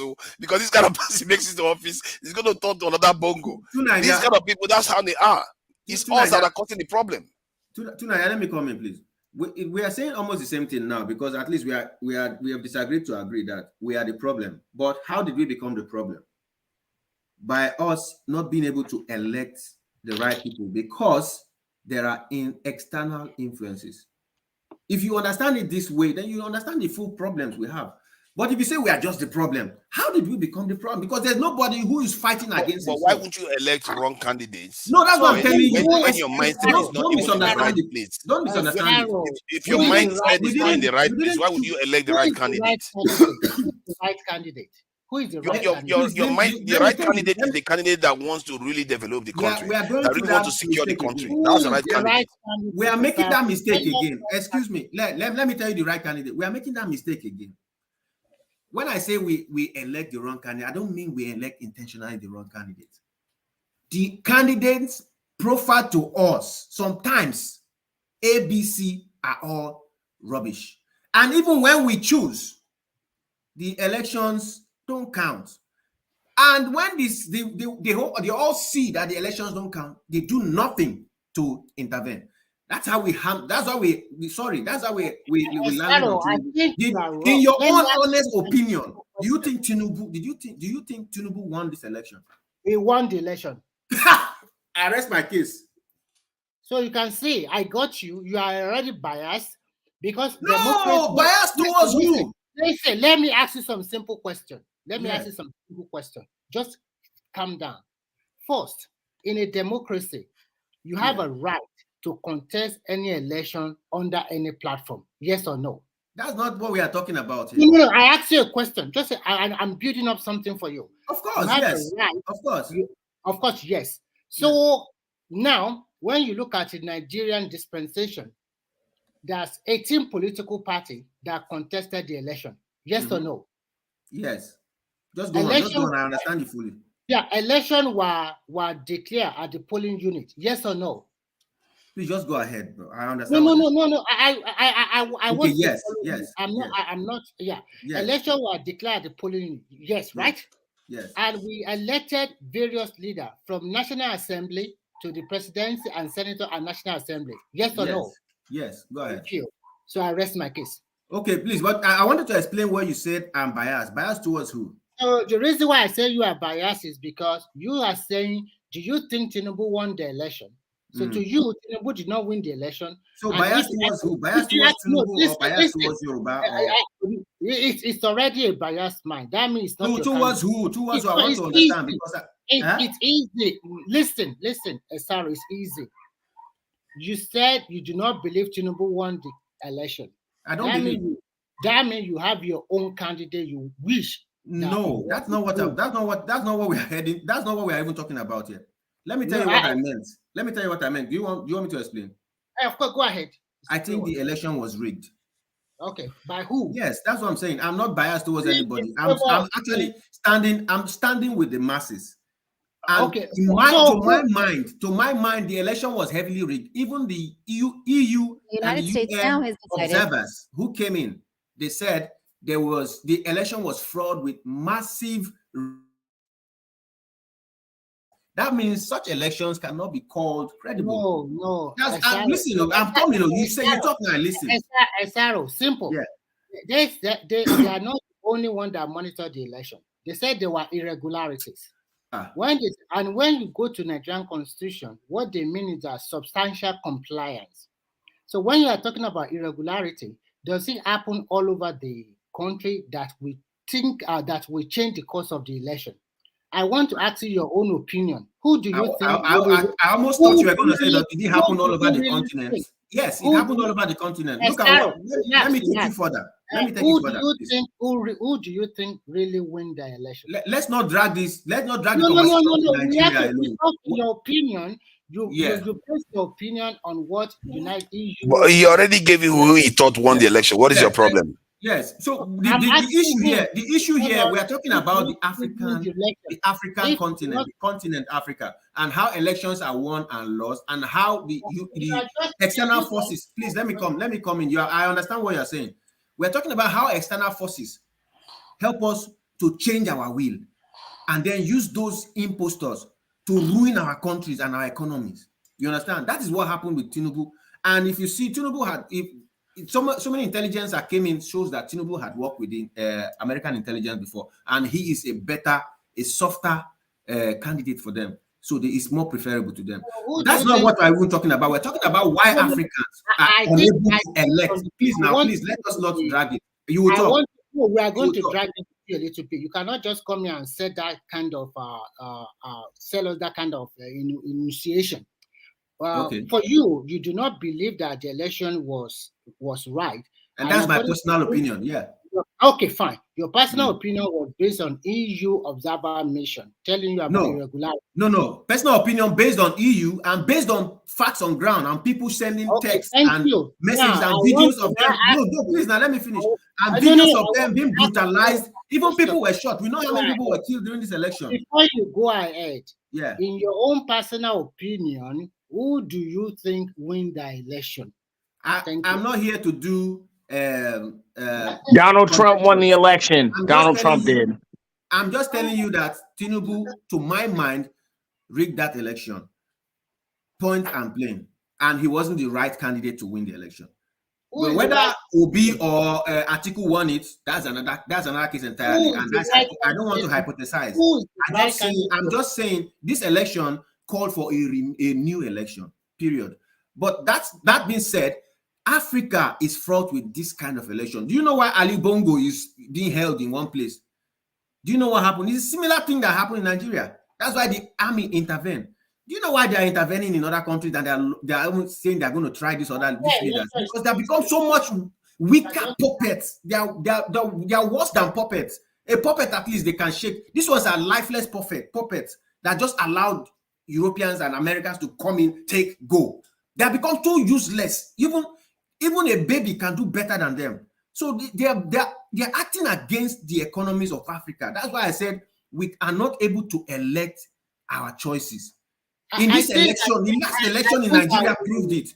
Everybody, a lot of people came out to elect their candidates, but at the end of the day, they were giving a wrong candidate. I asked you some series of questions, and you mentioned yes and yes. For example, your name is Esaro. You have a right to contest election if you are above 18 years old and you have a school cert, WAEC. You can. I didn't mention all those things. You are the one telling me these things now. No, I didn't argue on that basis. I am trying to debunk what you are trying to say. But I didn't say those things now. You are putting them to me now. What I said is what I'm saying. I didn't argue along the line of credibility of candidates. What I argued was I don't think that the final winner was the true winner. I am arguing along the line of both objectivity and also credibility. Okay, well, that's okay. You cannot compare Nigerian democracy since 1999 up to today with that one that is taking place in Gabon or other country you are mentioning here today. Your personal opinion will be totally differ from several thousands and millions of Nigerians. That is why I asked you a very good question. If in your own opinion, Tinubu did not win the election, who do you think won the election? But you did not say that. You are trying to look at it that the Western world are controlling you or they are doing it. And I have mentioned here several times, no country is in isolation of itself. You have to work with the rest of the world. If you have the power, you can throw it around, just like America, UK, Russia, China, they are throwing it around. If you want your continent to develop, if you want your country to develop, we, the people of a country, we must unite and form a good front. Build our country by ourselves. But as we are building our country, we need the intake of what we lack. That will call cost advantage. If you don't have machines and machineries, then you have to get it from other continents to help you to develop. Before, Remy is on the freight train. He doesn't hear anybody. I know when it's on like this, doesn't. Anything you don't know when it's going to end. He's going to land. Nah, that brother had good points. That brother was actually good. Good point. Yeah, you don't know. His point is always good, but it's just it's stressing for a long stretch. About to get heated up. This house is about to get. I've seen the names like Mike now. I know where he's going to come from. I'm coming to ask you a question now. Hold on. Let me ask Xero a question. Xero said Tinubu rig election. I said it is going to end up in his northwest. No. I'm trying to see if it makes sense. To see if it makes sense. Yeah. Okay. So you say he had the power to go rig election, right? Okay. Now, if somebody have power to go and rig election, like let's say any of you here answer this question, you have the power to go rig election. What percentage of the vote are you going to rig for yourself? Are you going to give yourself to make sure you win? Wouldn't it be 50% or 51%? 51% or more, right? I mean, everybody agree with me. And the history of rigging in Africa, we all know when they rig election, you hear the president has like 60%, 80%. It's always more than 50%. Now, Tinubu only got 33% of the votes, and you're telling me they rigged the election? He won by 33%. The other almost 70% of the vote, what happened? Obi and Atiku, who are supposed to be on the same party, and Kwankwa, so three people from the same party, they decided to split 6 months before the election to break up. They were all PDP members. They broke into 3 different parties. Now they split almost 70% of the votes among themselves, giving Tinubu 33% to win. So how can you rig election and only give yourself 33% of the votes? Does it make sense? Xavier, explain that to me. Please, Mike, I know you, so there's nothing I'm going to say here that's going to change you, and I don't want to change you. No, it's not about change. Does it make sense? Please. I know your arguments. I'm not here to argue Nigerian politics. What we're trying to, I was just only giving an instance why Africans are unable to get their leaders. And even when we go to the polls, the elections don't give us any meaningful results because we choose somebody, another person emerges, and we cannot, they tell you go to the courts. And even the way they announce itself, it's 2 a.m. in the morning. you know, and all those things. But who is we? When you guys keep saying we, like I don't get I it. mean Like, Africans. I mean Africans. Ali no, Bongo no, tell me no, no. In Ali Nigeria, Bongo for tell me example, the you guys will say election. the masses want Please to vote hold on for now. Obi. These things are even a robot can think better to know better right now. Why we going to deceive ourselves? This is you are a citizen self. You see, let me say something, man. I could have bet my life that Obi wasn't going to win that election. This is why we can never get these things right. Mike, let me say something, because a lot of Nigeria keep using that word that the election was called in the midnight. See, the election can't. Hold on. Let me tell you now. Sometimes if we want to speak the truth, hey, look, it happened in America with Joe Biden. Our election was stolen, so you don't think it can't happen in Nigeria? No. Rifleman, come on, man. Rifleman, if you really look at what I just said. When they called that election, I watched the coalition. It resumed around 11. They were supposed to close that maybe around 1. The chairman has said, no, let's just complete the process today instead of extending it to the next day. Most Nigeria didn't. I watched it all through. The 4 days they did, I mean 3 days they did it. My TV was on. I didn't blink. I watched everything. I didn't see anything strange there. Yes. If you really wanted to know the result, you would have been awake to watch it. They didn't switch off the camera. Everything was in open. So I don't see you have to give. They called the result in the midnight. In addition, most of the party agents, they were there. Why announcing they were there. Thank you. Everyone was there. They are not the result at the midnight. Well, you actually let me explain something to American Rifleman. Let me explain something, right? Let me just break. We should have moved past this issue. I don't even know why. Wait. I'm trying to let this my black American Rifleman. Check this out. Okay, United States, we have two political parties, right? The Republican and the Democrats, right? Right? Those are the two major parties, right? Are you hearing me? Or is this still there? I hear you. Go ahead. Okay. In Nigeria, we also have two major parties, APC and PDP. Now, let me tell you something. Okay, in the United States, let's say the Republican Party, they do let's say they're doing primary, and there's like 3 top candidates among all the candidates, right? In the Republican Party, like Trump, let's say Trump, and then number 2 and number 3, like those 3 guys, they're the 2 most popular candidates among the Republicans. Now, on election day, when election is coming, among those 3, they couldn't decide who will run under the Republican ticket. And then 2 out of the 3 decide to form their own party, right? Now, they now run against one Democrat.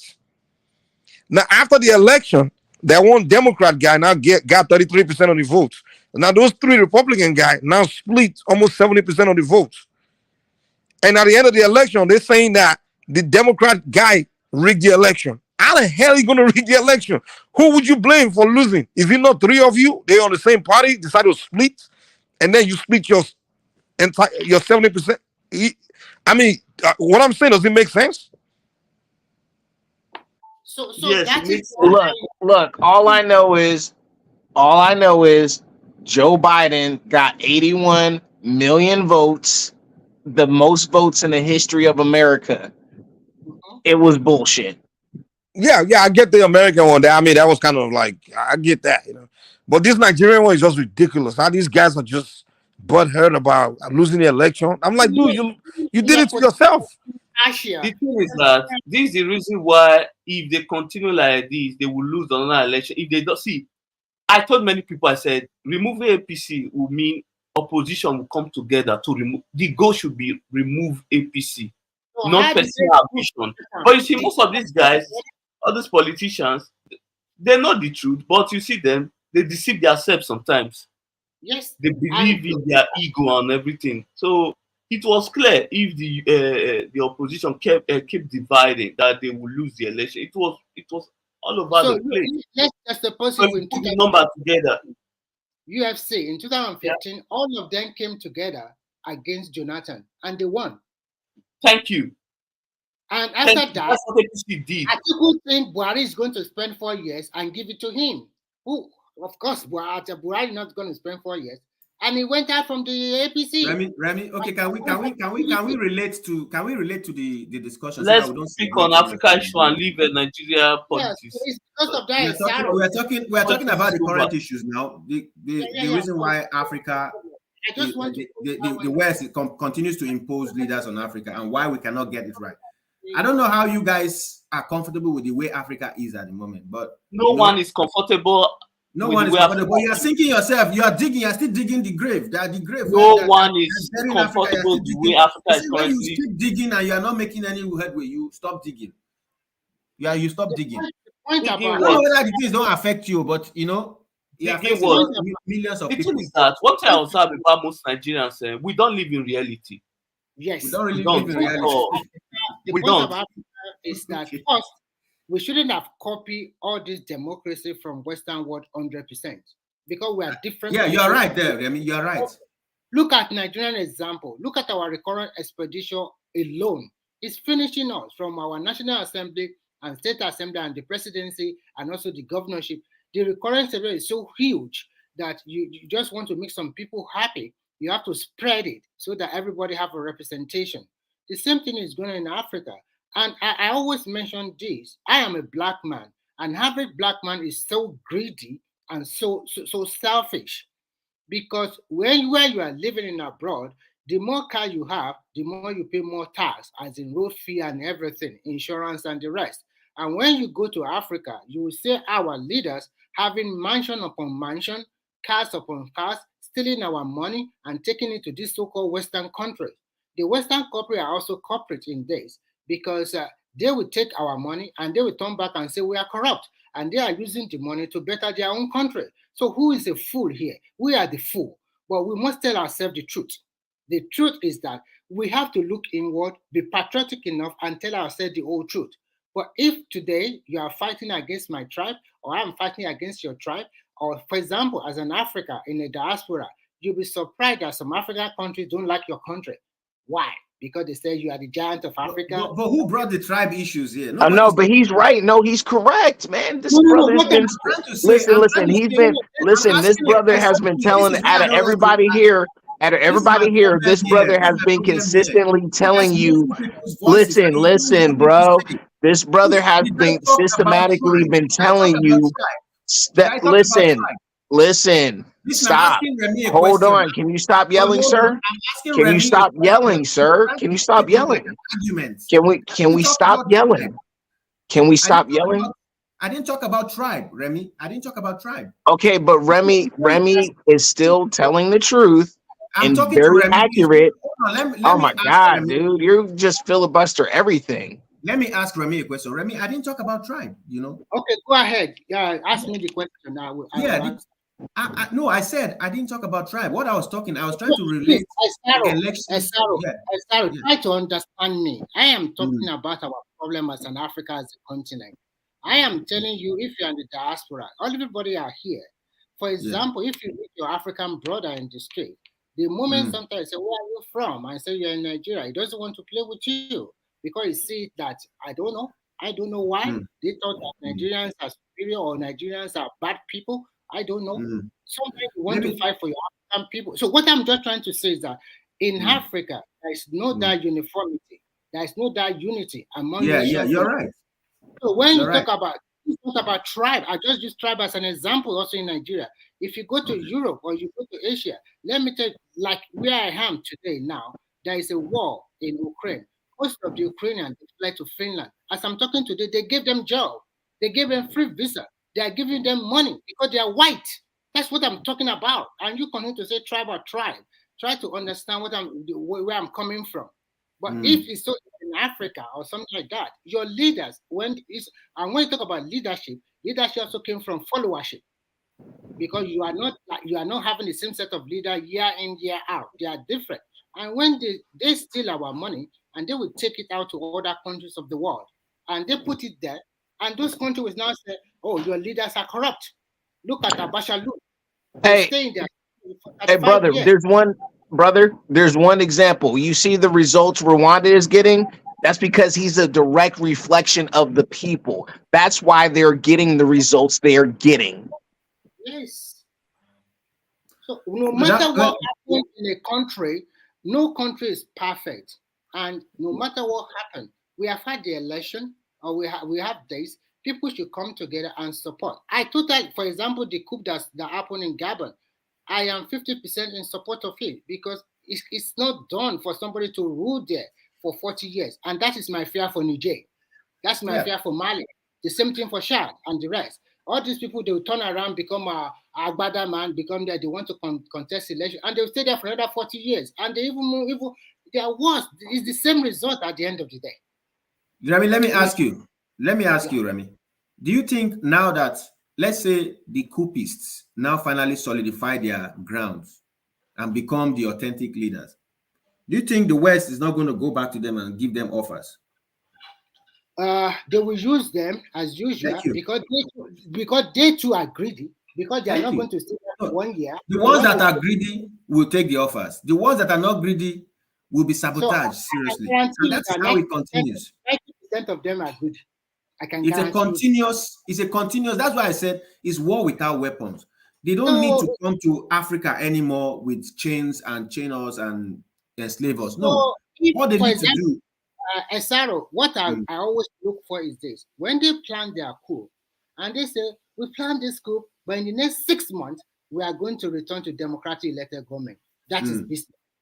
But if you are telling me, give me 3 years, give me 4 years to go back to constitutional government, that is a bullshit. Sorry, that is not good enough. That means they want to perpetuate themselves in power. They are just buying time. I agree with you. A lot of days. What does Buhari do to us? Babangida, even Obasanjo as a military man, even Abacha, Abu Salam, all of them are super rich today because of Nigeria. I agree with you, Kuka. But you know one thing. You know what makes this coup different? The ones that are happening, I know why it's different. Because the world is about to change from one hegemony to several poles. We're about to have a multipolar world. Everything can change, but people will remain people. You look at a very good example I can point to you today is Rwanda. But Rwanda, their president is also taking it too far. And at the end of the day, is going to miss his demise. He has tried a lot, lifting that country from that genocide period and developing that country, which is good. He's supposed to be the successor, but he wants to perpetuate himself in power, just like any black greedy man. At the end of the day, he's going to meet his Waterloo soon. That's what I was trying to explain to you now. I said, can you let me finish? I said, you see, at this point, these leaders have taken power. But then if they say, okay, let us have democracy, from 6 months' time, we will conduct an election. How is it 100% that person that was elected will not fall? Because this seat is a very hot seat and it's full of a lot of gold. So I will give my hat off for any of them that say, I am going to return to position in 1 year and I am not contested as the president. I'm going to retire. That is the person that meant well. That's good. That's a good Most one. of them, go and write it down today. They will also want to contest and they will win. And they will continue to rule for 10, 40 or something years. And the same status quo is back again. So the way I see is whether they want to do the right thing for their people. That's the key. If they are not, then whether it's 1 year, 5 years, 20 years, is bad. But to Nigeria, you know what makes this one different? There's something that makes this one different. What makes this one different is that there are now several arrangements. There's BRICS. So your naira will not be falling here and there like a balloon again. Now there will be it's going to be a multipolar world. There's China, there's Russia, and there's the US and the West. So you can choose where to deal. That means they will de-dollarize the world, and then your economy will be able to make sense. When you trade, you can trade in your own currency. That's what this new arrangements is bringing in. So at this point, it's best to break the chain from America and to realign. At the end of the day, we have some countries dealing with the West. We have some countries dealing with China and Russia. So it will further stabilize some other economies. It don't make you be losing here, losing there, losing left, right, and center. No. You know that the BRICS nation, they are planning to be using the Chinese yuan as their currency. Do you know No, that? I think the deal, I think it is still on the table, but the deal is that they are going to create a new currency. If they create a new currency, you go relax. You're not going to buy dollar. You know what? You know what that thing does to your naira. You know what? Because I don't know where you live, but if you have deal with Chinese, I'm telling you, put this in your left hand. Don't eat with it. When Chinese deal with you, they will hide one or two things away, and that is their joker for you. That they will use it against you in future. That is just making stuff up now. Talk about But conspiracy did you say theory. yuan? Give us example. Give us example of what we are talking about. Please. I'm not talking you. Look, people got to leverage. Look, people in governments look, Remy is right. But the thing about it is people just have to leverage. I wouldn't say, quote unquote, break every chain, sever some ties, yeah, but we still should aim to have access to as many systems to make themselves stronger. So I'm not going to say necessarily it's the best thing for them to completely sever from the West, but they just need to. I don't They believe need that. to. Well, hold on. They just need to assert themselves like they've been doing with these coups. Keep the West at arm's length. Make sure they keep it to where they don't get attacked. Keep them arm's length, but also say we'll go back to democracy, but you got to work with us and kind of do it that way. They can do that. If you talk like this, America first, I will listen to you. You know, for the first time, I begin to make the kind of sense I want to hear. This will make the West be careful in their dealings, be more open. It's not coming to, hegemonize everywhere, take everything. And if we are dealing with America, personally, I would say we should emphasize our dealings with the African Americans than just the entire population of America, because those ones, they have a little bit of an affinity, even if many of them still think that they're just America first. They have more affinity with Africans, just like Europeans deal with the Europeans in America too. Let me ask you a question, my brother. It was American president that was ruling when they kicked Gaddafi. Was he able to stop it? Was it not a black American that was ruling America? See, those were that. For one, that guy was a pure dissident, and you can also argue that from what I say just now, it's about what we do, not necessarily what they are doing. We have to engage the community in there. We are not engaging. How many times do our president even meet the Black Caucus or any black leader in America? None. We don't do that. Can I interject really quick on that point? You are right that America, like the Americans pushed Libya, but you have to remember as well, it was largely a project of the French and other European countries that pushed Obama to do it. And Obama eventually agreed. So the best thing for African countries to make sure they leverage their advantages against European countries as well as America. So that's why severing every tie, that's what I'm saying. That's not probably the best idea. Some countries it's better for others, but they shouldn't sever every single tie because that could save a possible intervention some way. In the near future, I think our alliances should be stronger with the Chinese and the Russians in the near future, like say in the next 10 years or so, because the Americans, I don't see them giving us room to grow. I don't even want Chinese. I want the Russians, not even the Chinese. Guys, listen to this. Guys, listen to this. I think our alliance should be more within Africa, even build that bond that we were building before that they were frustrating. Create a single economy where there's free movement. If they begin to deal with Africa as one entity, it will be hard for them to manipulate now. My brother, that is why to achieve that we must go closer to Russia. First of all, if you want to put us together, you see the real problem of Africa, let me just put it this way, is that most of this country they created for us, and we were not there, and forcefully putting us together. But because it has favored some element of people among us, maybe by tribe they can produce president, they don't want to do the needful. That's just the fact. That's why nobody is satisfied. Just use Nigeria as an example. There is no tribe in Nigeria that is not one way or the other, not crying for marginalization. But they will be silent when they will be silent once their brother is already a president or someone that is close to them. But once the person is out of office, another person pick the mantle, you see them go back again. They will be grumbling. My brother, that's why So what is happening now so with the real problem is this. Look, my brother, even like Remy, he is from Finland. There was a time that Finland, there was a serious war between the red and the blonde. You know, some boys like they have some red hair somehow, and some people is white and not very blondie hair, and not, they fought heavily. But you know, these people, when they fight over something, they will go back to a place and discuss the reason for those things and start looking for solution.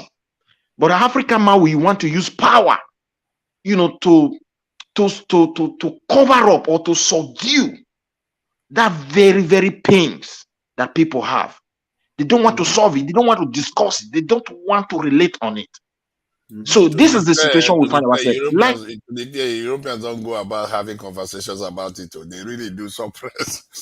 no, when they discuss, they will not tell you this is what we want to do, and there will be question: how are we going to implement it? You see them coming out with, they will not come out with a platform that will measure. I'm in the UK. Let's not overextend it. Like Europeans are just. Wait, now I'm trying. I will give you an example, an instance. Okay, give a good. How these people manage situation, why it work for them. When they discuss, they will not accept the challenges before them. They will not put solution. Then the implementation of that solution, there must be a platform that have to make sure there is transparency and there is accountability. Okay, that is one. In our place, when they even point to problem, the first thing that will follow is money. And few people will just have access to that money. They will share it among themselves and they will neglect that issue. Another problem will come and arrive again on top of that first one. And they will point to it again. The next thing you will hear from them is money. Take, for example, the issue of subsidies. The current president said, everybody said it has been hijacked by few individuals, criminals. So therefore, we must remove it. We cannot afford it. He didn't say the subsidies is bad. If you look at all his statement, because we're not able to manage it. But when you look at the history of the subsidies, they were appointing people into position. Why can't we go after them? So you see the way, what I'm trying to say, they will now suppress that problem and now come out with another form of subsidies again, palliative. That is just using English word to deceive ourselves. It's also subsidies. Then you release the palliative now to whom? To the same governors. And they will share it among themselves. How do you even know the poor of the poorest in Nigeria? We don't have data to do that. Midwest, I don't know if you were here when we were discussing earlier, because we actually touched a bit on this. I didn't join it from the beginning, but when I came in, we touched a bit about this, because there's the West already understand the loophole in Africa. Yes. And Africa, or the black man, is one person, or the Africa is one place where the West finally have one place to go to get anything they want. So it's a place where they collectively, I don't know how, whether it's they just know the facts about Africa, that okay, this is a place where we can always go and get things, you know. This is why when Ukraine was not working for them, they easily, before 3 months, they've already signed a deal with Nigeria. The pipeline was already, or that pipeline was in progress since Buhari administration for long. But okay, let's use that pipeline as an example, my brother. See where the problem lies. That pipeline was laid from Nigeria, but the resources is not in all Nigeria. The resources is from one particular area in Nigeria. Of course, or some area in Nigeria. Do they even consult? You see where the difference between us and them, how greedy and wicked the wickedness of the black man. In Europe here, tell me any of them that will be having that resources. You will just go there because you are a federal government and start signing contract without your authorization of that local community authority. It's not possible. You see, they have to go back. They go back to that grassroots of human rights. They put it law there. And they go back to that, how will I put it again? Sometimes they don't. When it's of national security level stuff, they don't. Let's wait. Please, I'm coming. They go back, they go down to that national, what is that called? Affiliation, or maybe that local authority of the people and that right of the indigenous people. They make sure every community have right, which we call autonomous. And there are laws that make you as a federal to always consult them before tampering with anything in their land. Nearly the entire European country. And if you go to their region, even though that practice region, there are large regions. You see small, one region very small. It's because of historical affiliation to that very particular small place. And they give them the same authority given to the large place. And all of them are free to move. That sense of belonging is completely out of us. And when we are only attached to our tribal feelings, whereby if my brother is a president, you want to come and persecute my brother, you want me to fold my hand Midwest, when I don't even know what the country is giving me. Midwest. There's something they call Federal Executive Council. Forget it. Hold on. It includes governors from those areas that control the oil. Who created those states in the first case? If you are talking about governor, They normally join the conversation whenever they want to do anything. They discuss and they come into agreement. It doesn't mean federal government just go and don't involve the governors into this issue. So sometimes your leaders in your state, they are involved. They agree with the federal government on what to do. So we cannot just blame the federal government alone. Okay, the way we explain it in Nigeria, it makes sense. But in practice, it's not there. And I will give you an example. This is where the deception lies. You point to the state governors. There are places today, minings are taking place. The indigenous people don't even know who to ask. If you talk to the governor will point to the federal executive people. And when you are trying to talk to the federal, you don't see anybody to talk to. And they will just come down, bribe some few people, and they start doing whatever they want to do. No, the truth of the matter is that you must make that local people to be strong. They must have a channel to participate in what is going on. Midwest. For example, if it is a threat to their environment, if it is a threat to their cultural heritage, there are some land that are sacred. There are even some buildings in Europe here. They look not beautiful.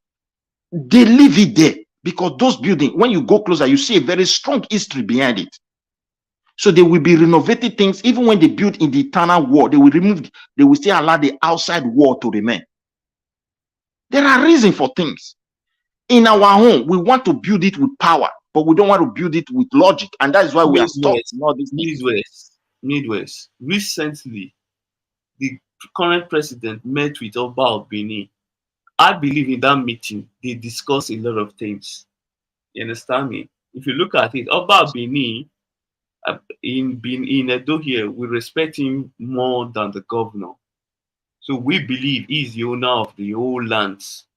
Okay, you see another vacuum. Okay, let me point to it. Hold on. Yeah. And am I lying? If you are a Benin person here, we all believe that Oba of Benin own all the land in Benin, in Edo State, which is fact. So he met with the president. I believe if he have any issue, he will discuss it to the president. So I don't believe these people they shut out our local leader. No, they don't. They shut them out. They shut them out. I will tell you what. I don't think by constitution, there is no constitution that protects those your cultural heritage in law. We are operating them because of our affiliation. The way we were bring, that's why we still have it in our memory with these people. There is no law at all. It's only when the government have created a tremendous problem, sometimes they will not fall upon these traditional leaders to start looking for solution. And when they are looking for the solution, there's not even a law that back those things. How can you govern government like that and expect it to work? We, like as Tubaba said, Tunaja said, he said, we have copied the law. Midway. All these things can be rectified. It just takes someone, maybe you or me, to file this thing to the National Assembly to push a bill that will make all these things that you are saying included. So see, all these things can be done. Just like most of us Nigerians, we just talk. We don't get anything done. What you are arguing for now can be done if you decide to sponsor a bill concerning this issue. It can. I agree with you. As far as we still have democracy and we are still electing people, most of these things, if we want to be serious, we can solve them and we can make a change. And that is why we have to put pressure upon these people who are ruling us today. Look, don't do it the way you people used to do it. Things are moving in Africa. We don't even know those who are behind them. We don't know whether it's the same people or whether it's the same colonial master who have drawn a plan and try to change things on their own. We don't know. We are just there because we don't even have any intelligent guardian about what is going on in the continent. So only God knows. And you know, that kind of something. And we don't even sense them. But when we see the reality, we are celebrating. We don't want this kind of something in our country because if it happens, Nigerians are going to suffer more. And yeah. Please, most of the things you said are very basic things that we should know. But then when you said only God knows, no, please, leave God out of this thing. It is we humans that are causing all these problems. I think what we should start fighting for is there are some basic things that should be done for everybody to be able to think in a particular direction. One of them is education. If we fight for education to be widespread, the Almajiri... I don't know. See, this is another problem. I don't know the kind of education you're talking about because education is of different type. The one we have in Nigeria is not education. I know. Just have that one in your mind. Reforming the education system to suit our peculiarity is one thing. Getting the education right is another thing. If education is widespread and everyone knows what they are going to attain through education and everyone is enlightened, the Almajiris that are normally called to go and fight for one local politician will think about their future before they go out. All these people who are going around lazing about, we find something to do. Education might not be just reading literature. It's also having a skill, you know. Skilled, there are technicians everywhere in Europe here. In fact, they are more valuable than people sitting in offices. If I tell you what, my brother, okay, let's see some problem we have. You see, the people you just mentioned their name, they are be there and they are whom they have before this white man came. All we have to talk about is how to strengthen individual way of life. Just the fact. Not trying to say you want to change people. When you strengthen it, you will see the good about them. That's why I told you education is of different type. The most educated people in Nigeria when the white people came is the northern part. They know how to read, they know how to write. You can't deny that if you want to be sincere about history. And up to today, those are magic. I don't think you're getting me right because our country now is just a, you know that where we have problem. Look, if I may understand, is like we should tell them to dump that in and copy that of it, like English way. Enlightened will not behave like the way they behave. No. That's wrong. That's wrong. In this 21st century, you learn, unlearn, and relearn. I think what we should be looking at, you see, this is something I discuss with people, and when after talking to them, they understand my point. Education means something you learn that particularly solve your problem in your own environment. It's not when you study something that belongs to another environment and you don't have snow in Nigeria, but you can devise methods. Say, for instance, let me take a particular example.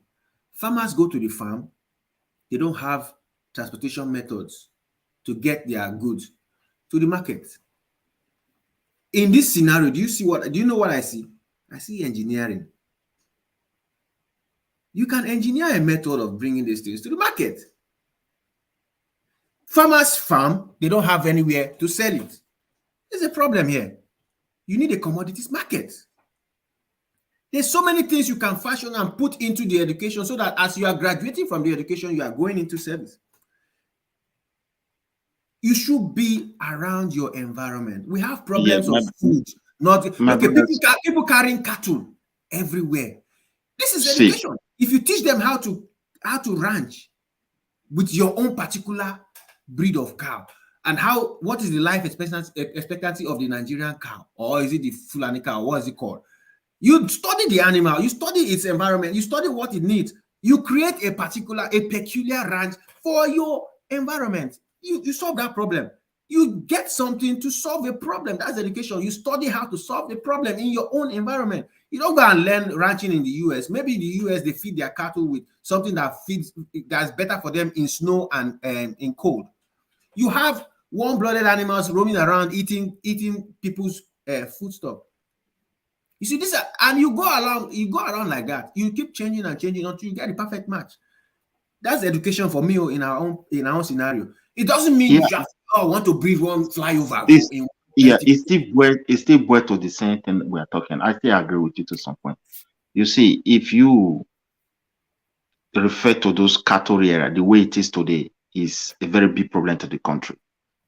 But that does not mean they are not educated. You have to know the genesis of this problem. If individuals were to maintain their regions or come together, create states, and there is a law in one particular place, and everybody in the country is raised with the idea that, look, some certain things you can do in some area, you can't do it in the other side. That cattle area, in his area, he can move as he like. That is their home. I don't know that you understand. Yeah, but that's education. Wait, and in some area, he cannot do it. Then the person will respect law. You understand that if you do it somewhere, you face the root of law. But once people are roaming their cattle, even in the capital city, and the law enforcement agent cannot ask them, what are you doing? Either because they are being protected by power that seems to be even more than the security agent. They are free to do whatever they like. You see the problem? So these are the things they need to go and do foundational. What will I put? Even the Amajiri you just mentioned. There are Sanusi when he was in power. This guy Rufai. No, they said no. This culture is ours, but now it's no longer attainable, and we need to do something. Their people will listen to their people, and they will put solution. I from the South cannot go and be forcing solution to those things. It will not work. I will support their people. So that is just the minor thing out of it. What I'm trying to point before is that right of minority is not in the head of any black man. Once you give them power, what they assume that is good for them must be good for the rest people. That's it. Until we have to better to understand that things that are good for me may not be good for the other man. The other man cannot swallow it. But we can live together. And we must have to design a system how we can respect each other on it. Then everybody will be at peace and move forward. As I said, look at Nigeria. When a South man was in president, or agitation, or air pollution, we not get land to farm, we not get land to fish, all of them went down. Palm. Is the problem not still there now? Even more than worse than the situation in Meti. When another person was in power, Fulani they moving anyhow. People were crying. They were buying people anyhow. The president they are applying, I don't know the kind of method they were trying to apply. Everybody understand it didn't yield the result. Now look at what is happening in Niger State and everywhere. A state that once produced a military president. Even most of these presidents is around that area, the northern people that they have produced. Now we have another one in the West. He's trying to do his own again. Every agitation from that side will go down till it's out of power. Because we are blaming ourselves. And those things now boil down to that tribal affiliation. When you try from the West, you are trying to talk to an Igbo man in the East. The Eastern people will not consume what you are saying. When someone from East is trying to... Please, I want to quickly ask something. What is driving Nigeria's stock market currently? Because that thing, this year, that thing has been going crazy, like up, shooting up. Like it's like we the poor are complaining, the rich are just smiling. Those that invest in stock market, like the thing's going crazy. Some of them I don't know. Why did we not go up when they were selling the poor for pennies? They are devaluing the Nigerian naira. I think no. Let me say this: Nigeria, the middle class and the lower class need to join the Nigeria stock market because those people are making a killing. The market is on fire. My brother, I don't know what is hold on. hold on 1 second. I like what you said. You had a very decent diatribe. I liked a lot of what you said. To Niger, I don't know why Kaizo gave you control. This has been the worst panel ever. I'm gonna leave. I'm just joking. You did a pretty decent job. You didn't talk over people like you usually do. So you actually did a very good job. This is a very good subject. I've learned a few things. So with that, I will leave and Have fun. Why are you crying now? It's not Ezo that gave me the control. It's one man that gave me the controls. Nah, it's So, just like when they give certain Nigerians power, it goes to their head. And what? How did it go to my head? Did I oppress you? Did I kick you too hard? oh, I didn't do don't anything. use the word impress now. You're I you're didn't taking a oppress you. little. Now, what are you going on about? I didn't oppress you. I said you did an okay job. Okay, that's good. Then And why you you say it's the worst panel at the same time? also too, you need to subscribe to my channel. Oh, you got a channel. Yeah, America First Rifleman. Subscribe to Okay. my channel, and also subscribe to Chaotic Reaction or Chaotic Truth. Search his channel. I stream on there. I stream on there Tuesday mornings and Saturday mornings. So come and check me out. We're growing CT's media. We're gonna tell the truth, even if you Negroes don't like it. Yeah. You subscribe to my channel just in case. I think I've And, subscribed. he's Nigerian, by the way. Chaotic Truth is Nigerian, by the way. So his parents are. Well, he's American. He's American, but he comes from Nigerian stock. I see. No, I don't think so. Rifleman, have you subscribed to my channel? Of course, I have. I've even been on your channel when you live stream. I just don't say anything. But I didn't oppress you there. Now. I don't know. I'm quite Nah, okay. it was Nigerians trying to be superior to everybody, like always. That's what happened on the channel. Aren't they superior? Come on, you have to admit that. No, but it was a decent conversation. I ain't gonna lie. Like that's why I stuck around. All good. Yeah, but I get you. To believe in me, our Nigerians, they have issues, man. Look at this Adeoye guy. That guy, he seriously has issues, man. Yeah, well, to Niger, like literally, you guys can literally save Africa because you're the strong men of Africa. So, like, without you guys being strong, Africa's done, and everybody knows it. Yeah, I hope so. We are all able to work together with our brothers across the pond. Rifleman, where are you from? Are you Nigerian? I'm from America. You're full-blooded American. Well, my father's Jamaican. My mother is Black American. Oh my God, he's a Teta too. He's one of the Tetas around. Oh my God. That is why you don't understand Nigeria now. Oh my God. If you were from Nigeria, maybe one of your parents is from Nigeria, and you more than well, yeah, a lot of Jamaicans apparently came from Igbo land or something. Yeah. Oh, you should trace your ancestry. I'm Nigerian. Well, I gotta take another DNA test to be sure before I start putting on. Before I start putting on the nice robes. You guys got some pretty cool costumes. Not costumes. They're not costumes, but garb or clothing. Yeah, Nigerians have some of the most unique African clothing on the planet. Yep. Thank you for that. And I've already subscribed on your channel. And all those people that are on this channel that have not subscribed to mine, it's True Niger. It's very, very simple. The name you see there, you check it on YouTube, you subscribe to it. I need to get my subscription up actually, because I've been around for quite a bit and I've been on so many panels, but my own channel, I didn't grow it. Rifleman. Yeah, me too. Rifleman, I don't know if you have you can drop your email on the private chat because I like to connect with you. There's something we're doing out here. There's a growing far right movement in Europe, and the Black people here, we are trying to come together and well, I can definitely provide some education. Yeah, great. I would love to because I'm in charge of the panel. I just don't want to drop the link here. Yeah, because one thing I'll tell you about when Black folks look at what stuff at far right stuff, they look at kind of the sensational stuff they say and they don't dig into the details of what their mindset is and all that. They just get triggered and start yelling about how everything's racist and they don't know how to intellectually combat these people. That's how you defeat them. Yeah, exactly. We need such. I'll drop your email so we can converse and then I'll put it in there. Yeah, we can add it to the panel when we start. Okay. Okay. What panel is that? Yeah, drop your email also to Niger. We're trying to form something in Scandinavia here because I don't want to drop it. We'll talk. In Scandinavia, yeah. There is a growing far right movement, and that's why I talk about pushing them out of Africa. They're coming into Africa with easy access, but they're trying to So chase Scandinavians? Yeah, and then they're Well, yeah. chasing black people here. Well, So we well, need what country? What country? Sweden. Sweden? Oh yeah. Well, Muslims then took that place over. Yeah, they're burning Qurans everywhere, you know. So we need to extend.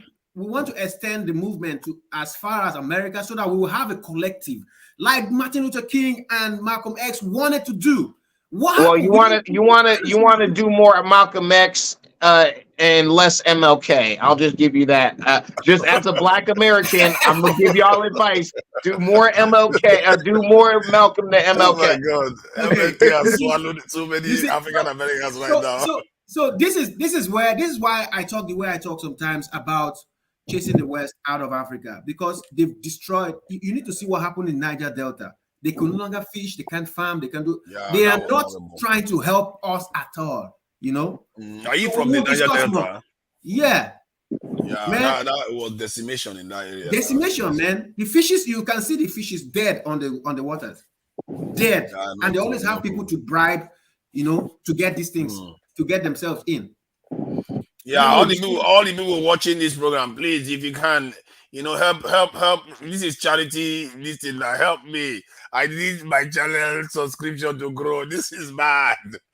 I'm languishing in the 200s, man. This is bad. All right, Tunaj, I gotta go. My eyes are glazing over. I gotta work tomorrow. So y'all take it easy. God bless. Thank you. Thank you. God bless. And yeah, as I was begging, you know, the begging continues. People, please subscribe to my channel. Subscribe to my channel, please, because I need that to get over 300. Yeah, this is the first time you are announcing your channel for people to subscribe. I don't know why you don't do this. I've been forcing you to do this. What's the name of the channel? It's Two Niger. Two Niger. Very simple, you know. Just search Two Niger. The link is on the this thing, on the screen. Just Two Niger. I'm trying now. I want to start getting it going, you know, because you have to start expanding so that when I'm putting videos out, people can see it and stuff like that. But honestly, that thing is hard here, you know, to get those things. Woo! In Scandinavia here, you will fight tooth and nail, because you know we are dominated by blondes and everything. Yeah. Yeah, the blondes are the ones winning this thing. Were you the one saying something about the redhead and the blonde fighting? No, it was this other guy. Yeah, it's me. You know, in Finland, that is an history. You understand me? And these people. That's interesting. Can you tell me again? Yeah, because I find that fascinating, actually. Okay, we get to a point where they have to look for a solution, and now you see nobody care about that again. Whether you are blind or this and that, the problem has been solved, and they move on. They don't. You can't. There's no way you can initiate that. It doesn't make sense to anybody anymore. But the thing is this: here comes, we have a problem. The most marginalized people. It is marginalization that is going on that is consuming Nigeria. Everything belongs to president directly, but indirectly, they will be saying it belongs to all of us. The way they structure the country, tell me anything you want in that country, just for you to pin the president down. That's all. No power can stop him not to do whatever he decided to do. No power. So how can a country move forward like that? You understand me? You can even influence the president of some countries in the world. When you now start coming down, the president will start having obstacle, because there are structures to relook into things that is trying to bring before them. Look at what we have in Niger Delta today, and even the Niger Delta. If we are not managing it with caution, my brother, the chances for Edo to turn against Esa turn against Agbo turn against Urobo is obvious, and that one will consume all of us. Yeah, I'm just telling the truth. Instead of we to talk of, look at our ancestors, they were not so educated enough. When they found out the way the British carved this country into three places forcefully, it has favored the Easterners from Enugu, which they call Igbo, and the Yorubas from Ibadan. No, the people said, no, this country, we need to settle down, discuss how we can move forward as one. The indigenous right must be recognized again, since we are now on our own. Everybody with what favor them, they try to water it down. That's not the problem. That's not the problem. Look at what we have in the country You today. see, We you hate see, the ourselves. thing is that I find is that there is tribalism in almost every nation on earth. Like in the UK, it's just I don't even know. They don't even bother calling it tribalism anymore. They just call it the North and South divide, the West Lothian question, the Irish, the Scottish sectarian divide, all kinds of divides all over the place. But It's always like that in every country. But yeah, when you accept it, you admit it that it's there. You now look for solution to it. The solution is yeah. this: when the rule of law is effective and there is that human right, you are confident that you are being protected by your government. You don't care about where you come from again. The protection in the country now, when it comes to leadership, dwells on the tribe you are from and the people you associate with. Like Tinubu today, Tinubu will do whatever he like. You can't ask him. His people will not allow it, and people who are close to him. You cannot go and question Buhari. His people are not going to allow that. So whom are we shitting? Is it not those who believe, oh, this is one Nigeria, without really coming out and say, look, if you don't do the right thing, I'm leaving. Yeah. That's just the fact. We were having a president from South. When he was there, he couldn't do anything. He weakened himself. Because if he has rallied his people, the entire South, and create a band of unity, the man would have been having strength. I think the problem, the thing with Nigeria is that it doesn't matter who is in office. Every region has problems, and I think some of the analysis that was given was a little bit faulty because when you went on to say when a northerner was in office, you notice that you struggled to explain what was happening in the north because the north was in hell too. Under Buhari, Yeah, that's what I'm saying. Do you know how many It northerners got it was in here. the north? Yeah, it My was brother, hell it too. was in here. But I don't think any Nigerian will argue that the president did not treat these people with soft glove. Did he? Did. You know, there was a time they killed more than 1,000 cows because they thought they were human beings. Like, how many human beings do you want to kill that you kill more than 1,000 cows? These are really, he did his best. aggressive. He did his best at the beginning. Look at the president was forcing Roga. He wanted these people to parade all Nigeria with impunity. That is the president initiative. At the time, he came out again that all rivers and water area belong to the federal because they are the one that will control it.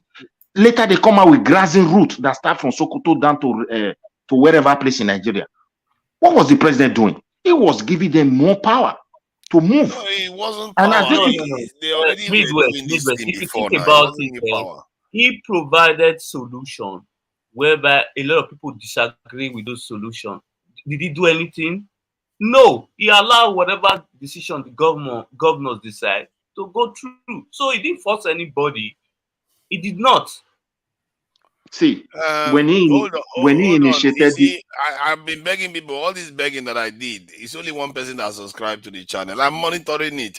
We have 70 people or so watching, and it's only one person that went to subscribe. Nigerians, Americans, East Africans, all of you, can you guys go and subscribe? You have 70 people watching, and only one person actually went and subscribed to the channel. You want me to share the link with you? Let me share it, because I don't understand. I need this number to go up.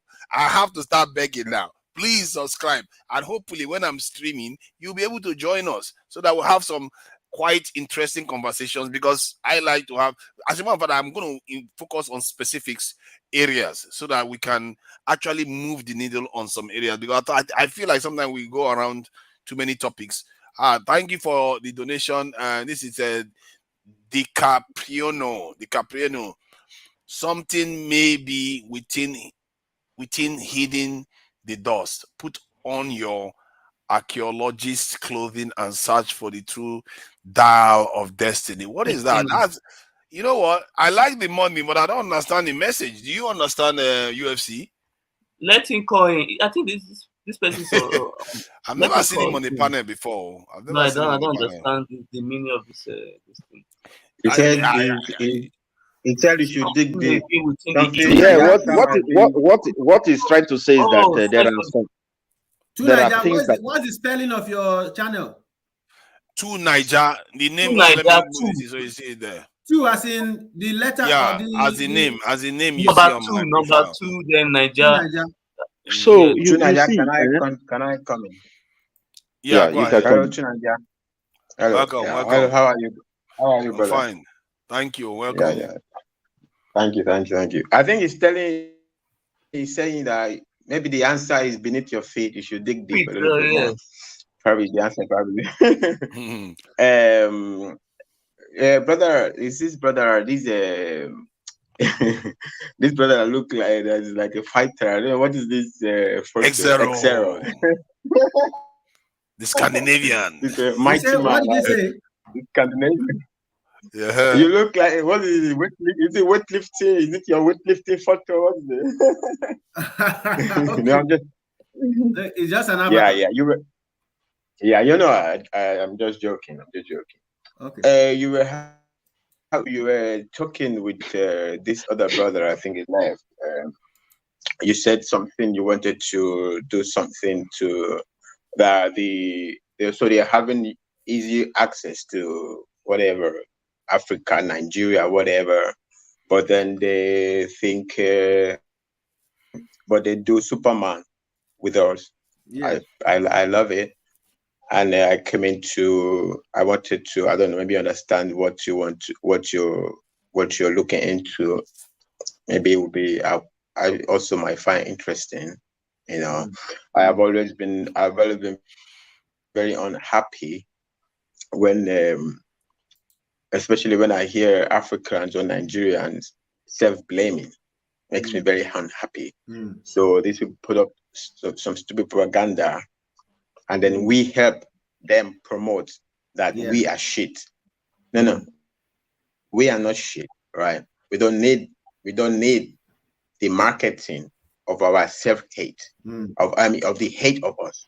We don't need it. We don't need to help for free. You will see our own people for free. They don't even pay them for free. Then go help the propagandists market the hate of us. I'm like, what the heck is this?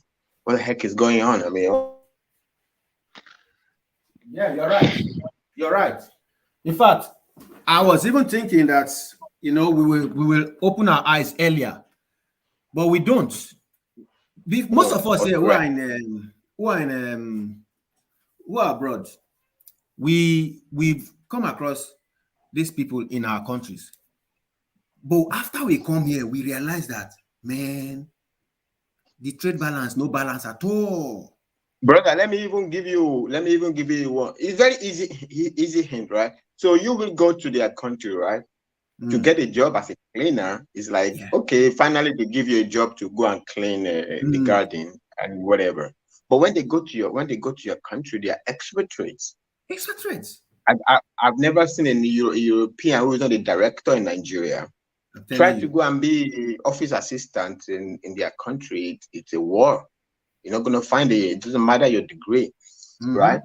But then they go to your country, they pack all the money, they whatever, they will even go there, and our people will even be they will even shit on our people in our own country and pack away the money. When you try to go to their country, you are an effing immigrant. I'm telling you. But there's different. There is a lot of differences. You coming here to work. Your leader coming here to invite them. Post picture with them to influence you that those who know the job is already with me and we are going to do it good. You see the difference? No, that's not okay. That is the picture. Wait, how do they become a manager? That is the stereotype. That is the stereotype. Midwest. If you listen to this conversation earlier, you understand. We have passed this conversation now. You said now we've passed. Okay.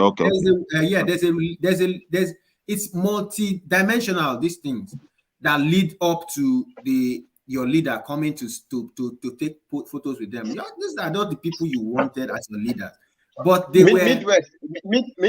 Let me even give you this scenario, even bring it to the current issue that is going on right now all over Africa with these old French people, right? Okay. So before the wool they used to use to cover their eyes is that they would say, oh, you can. They take maybe one or two allowed to come to France, right? And okay, all right. And so the people don't realize, the great imbalance because they are so if one of them escapes to France, they're very happy, and then the other people are hoping one day they will escape to France. Now, since the destruction of Libya, right, the wave to Europe is massive, and they don't want. So They go to whatever, Niger or whatever it is. They go to plow all the resources. And now these people, since the gate is almost open, even though it's dangerous, they say, oh, we don't want them. So you lock the door on them. So you are taking away all their resources, and then you lock the door on them to come to your own place. But then you go to their place to take away their resources. Now, because these people now, the thing is open now that these people don't even like us to come to France. But then they are coming to take away all our uranium. What is going on here? We are going to have a problem. That is why they don't have. And you know, black people cannot use the card, the payment card in France. I mean, so you are going. You look, brother. One the electricity that will carry that will fill one street of France. France is a very industrialized country, right? Can power one town or one industrial town in France. Maybe can power the whole of Niger. Why is Niger not powering? Why is France not responsible for Niger's electricity? Why? 30% of French nuclear or whatever. Why? The uranium. The reason why they are not doing it because we are asleep now. We not the one giving them for free. And we are not demanding anything from them. Why should France be taking away all Niger's uranium and Nigeria is the one giving Niger electricity? No, we can do it. We are brothers. Whatever arrangement we have within ourselves, but it's like on a common sense level. Why should Niger be powering France? A whole France that's a very industrialized country. So Niger is powering France, but then Nigeria has to power Niger. What the heck is going on? It's corruption.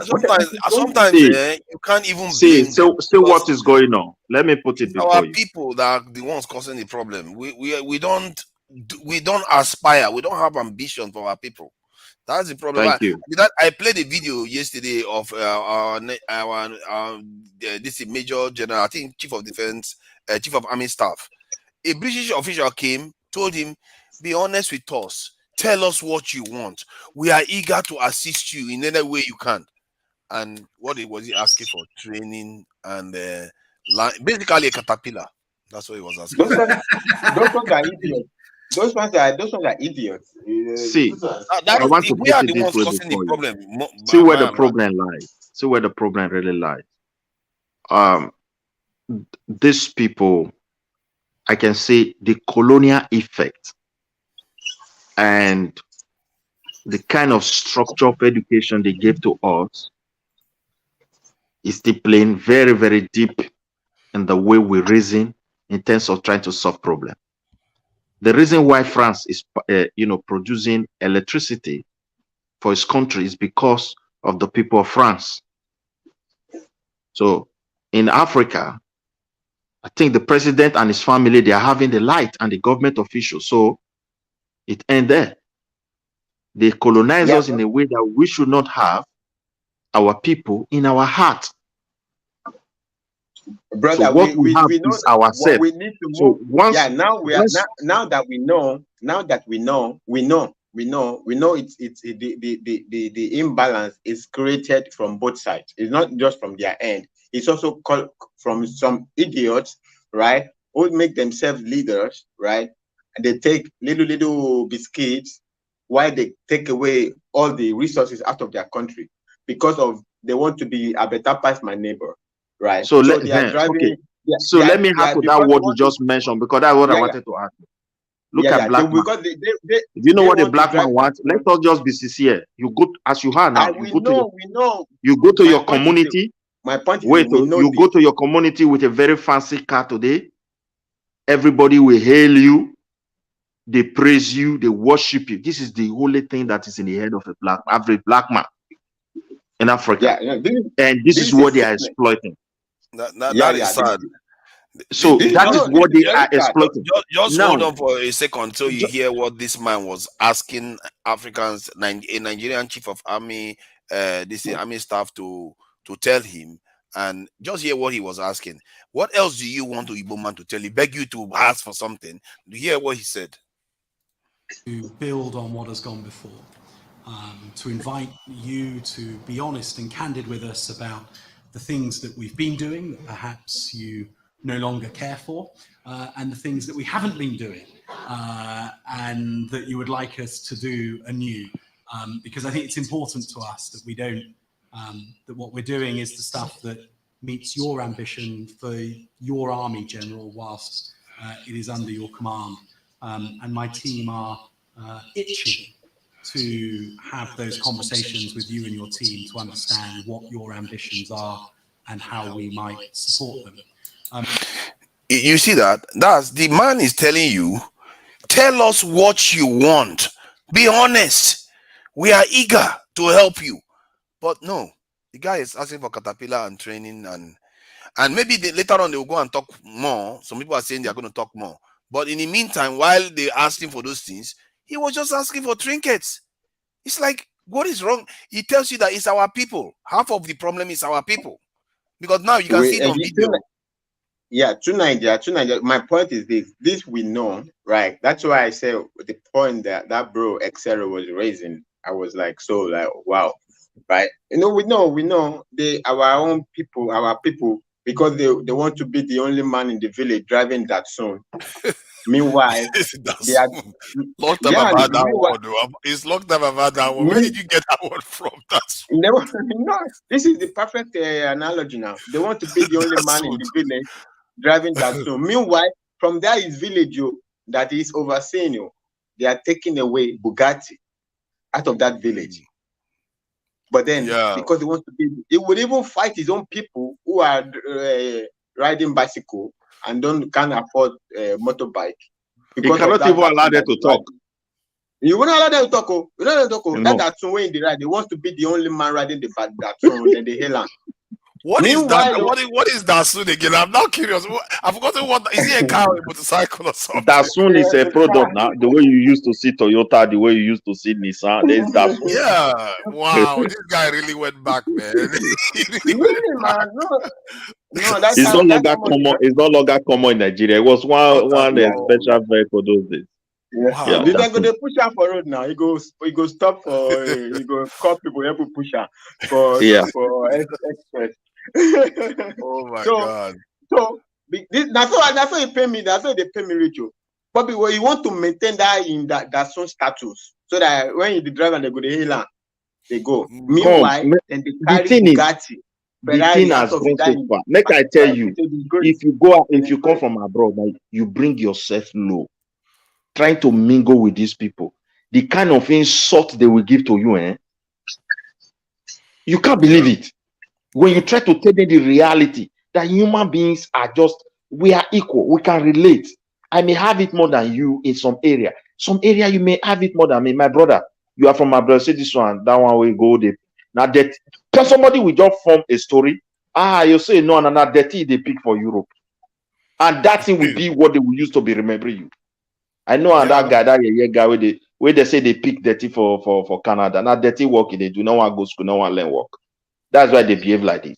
So when you see people where it really they stupid, go back, can't go do fry air, just live with them for 1 month with something that is not in existence, they will be hailing the person. Yeah. You don't know that guy. They give him big name. Yes, sir. So these are how colonial masters program us. We need to break it. Like this army general, and I went there. Indeed, there might be some certain things that they have to discuss in the secret or whatever. But the truth of the matter is that these people that we are pointing finger to that they are bad, this why. There are some points they want to help.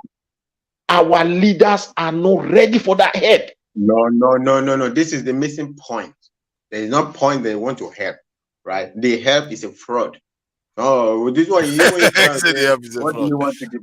The help is a fraud. Now what the thing they are taking away, they now come. Would you like some biscuits? Say, you see, we are giving them biscuits. No. If you know Achebe, no, really, there was a. Do you like biscuits? One of the most controversial talks that Chinua Achebe gave. I don't remember the title of the article anymore. He gave it at Massachusetts University. Well, everybody they couldn't understand what he was saying. Like, what are you saying? there was a particular doctor like that who will go to Africa, all over Africa, is setting up hospitals and everything like that. It is this kind of thing that she was saying. So yeah, you go there, you set up Africa, you say, oh, I give you Panadol for fencing. Then you on our back, you get Nobel Prize. You collect all money from all these and everything like that, and then you come and give them fencing, and then also then you and your people take it all the way. So you say also, and everybody was so like, what the heck? It was one of the things I loved. I love that piece more than things fall apart, you know. So there's a whole lot of things. There's a whole lot of things like that, you know. But I would have been happy to hear that guy See, say. my when we brother, asked yeah, him to you know give why I me made this statement? no. So- You know why I made that? I want to tell you Okay, why I you know made what? that Let statement. me ask everybody this question though. If it Let was me, you, at least I a wanted white to man, quickly round up why I made that statement before you okay, ask that question. okay, go. There was a conference, even before this Ukrainian war. The Russian government, I think it was Putin himself, I think they were in discussion. He said that Africans themselves are not willing because they are not willing. He just made that word. He said they are not willing to stand up so that we can pour that support on them. He said we have to be frank. I can't remember that program any longer. I would like So to see that. I would like yes, to see that program. Putin was the one that made that statement. I can still recall. So why were they making this statement? If you look at the way, yeah, I understand. No, I don't disagree with you. My point is I don't disagree with you. That's why I'm going back to Excel, right? The problem is the widespread understanding, right? There's not that much of a widespread understanding, right? So this guy, because Tunaja likes it very much. Let me use it. So this guy let me use the example. This guy with the tattoo also has a way to Connie make the man with certain Dasu. number of people. Yeah, we do with Dasun. Connie make you are going to throw people off. A lot of people don't know what that is at all. The only man with Dasu in the community. Yeah. He get a way to do Connie make a number of people to get so attached to the stupid thing is pushing, which is then turned around to be helpful to the oppressors, and then the people, the real, even if, like, let's say, give an example, you said Putin, let's say even Putin wants to help, whatever, the message is already received, right? Because this guy has cornered. So it's the problem of widespread of knowledge. It's the problem of widespread of information. There's not that much of it's not the information or the knowledge is not punching through, and that's the problem. Not punching through, right? Exactly. It's not punching through. Okay, and he also brought down. If Excel is willing to do something, I will be readily in. If there is something, I don't know. Please, we have to see put what your email on the private chat.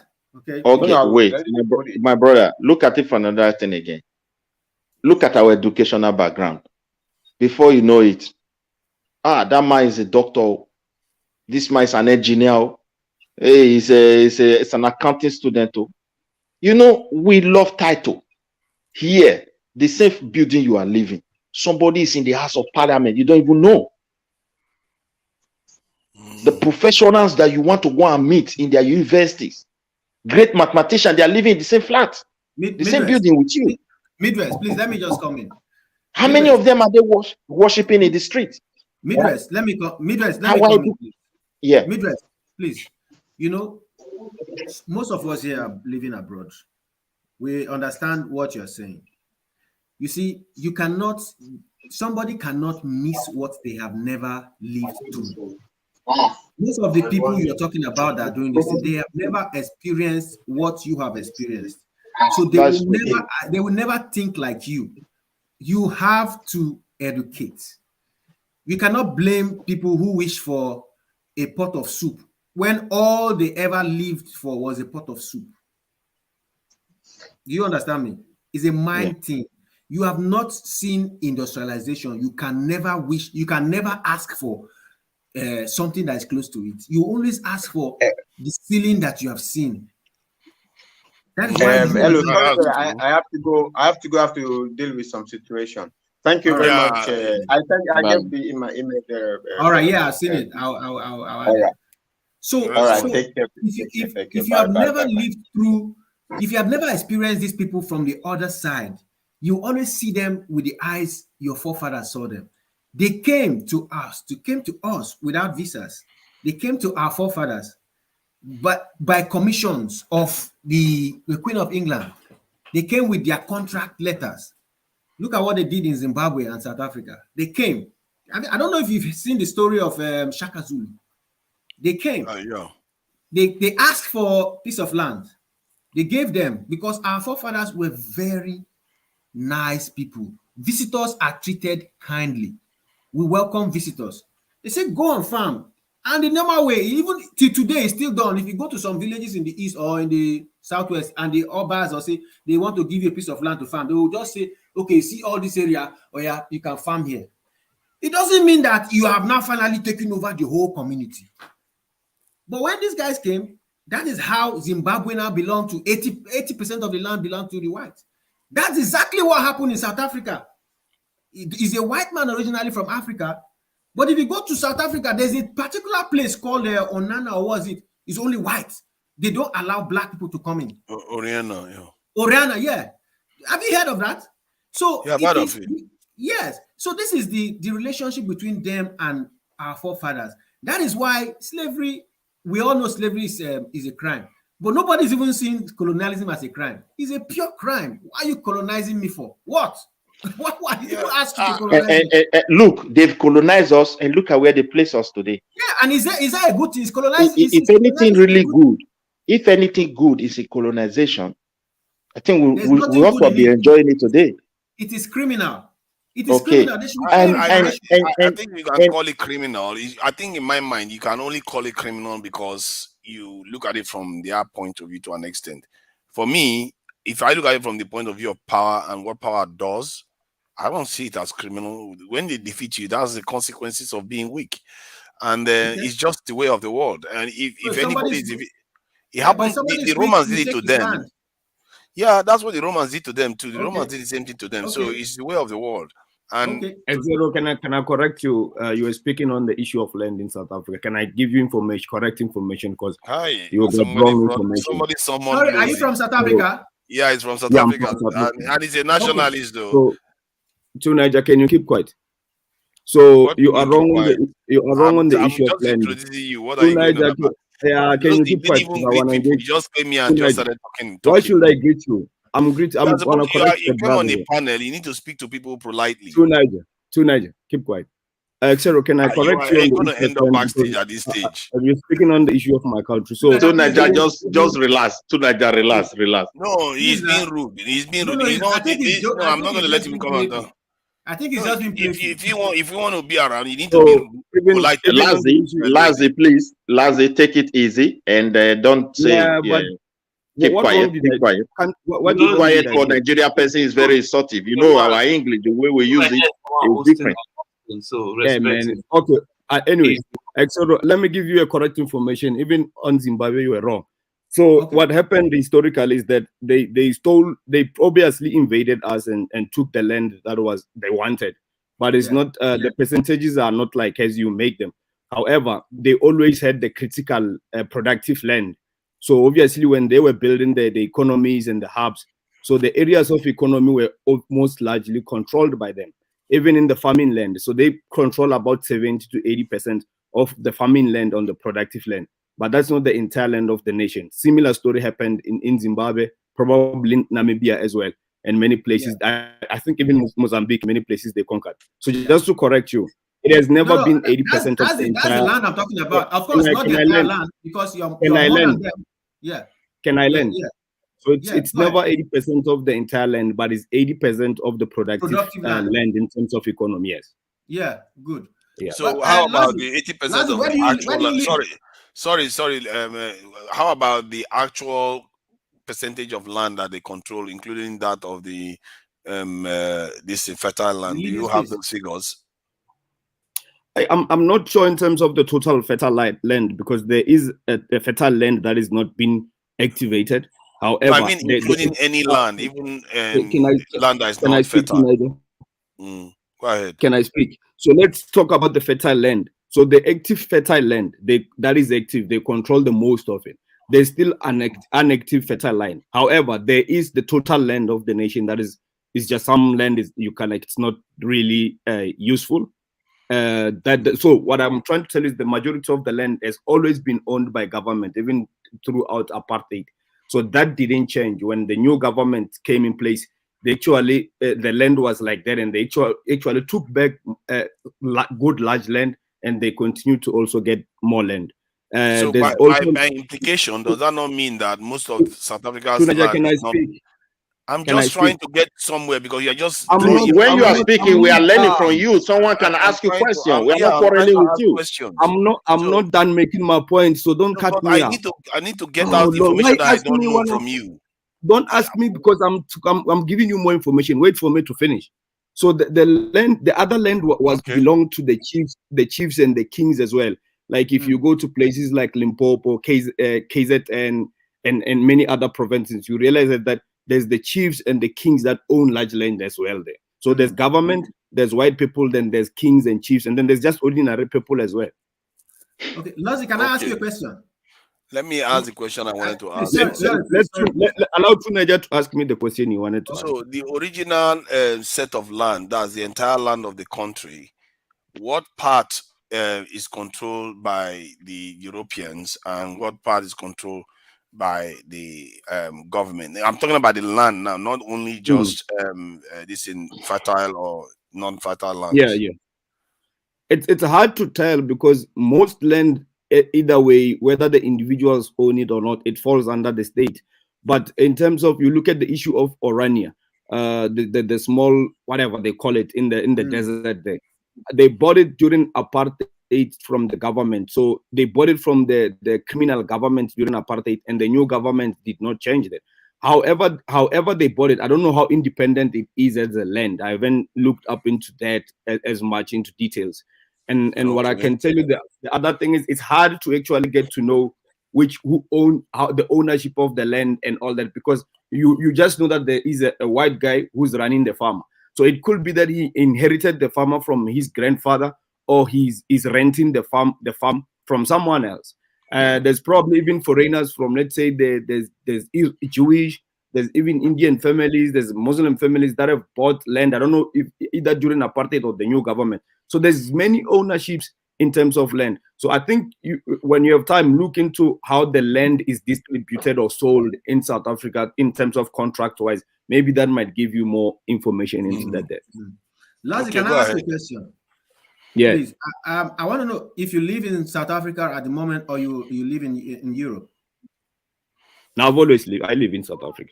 Okay, good. I would like to have your contact, if you don't mind, if you can type your email on the private chat. I don't.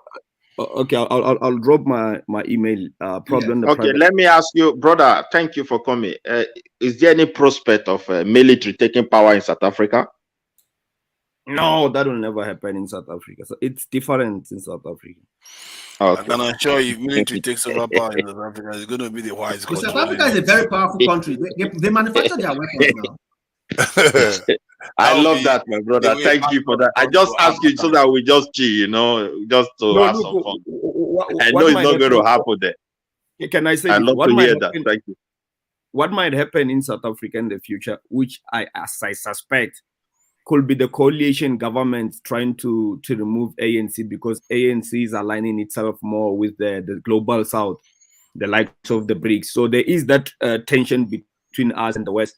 And obviously, us having their kids here, they're here probably for monetary system and to be the watchdogs of what we do. So they've been reporting, of course, they monitor everything we do. So there's probably a work underground for them to maybe do a regime removal of ANC whenever they can. But that's going to be difficult because they're not only going to face ANC, they've got EFF as well. That is also attracting many. Malema, right? Yes. And Malema aligns himself. Allow me to finish? Malema aligns himself with the global South as well. So you've got the DA, which is probably the white party funded by the West. They are the second biggest opposition. The third will be Malema, and the first is ANC. However, they've been trying to gather themselves with other small parties to do the coalition government so that they can have more votes.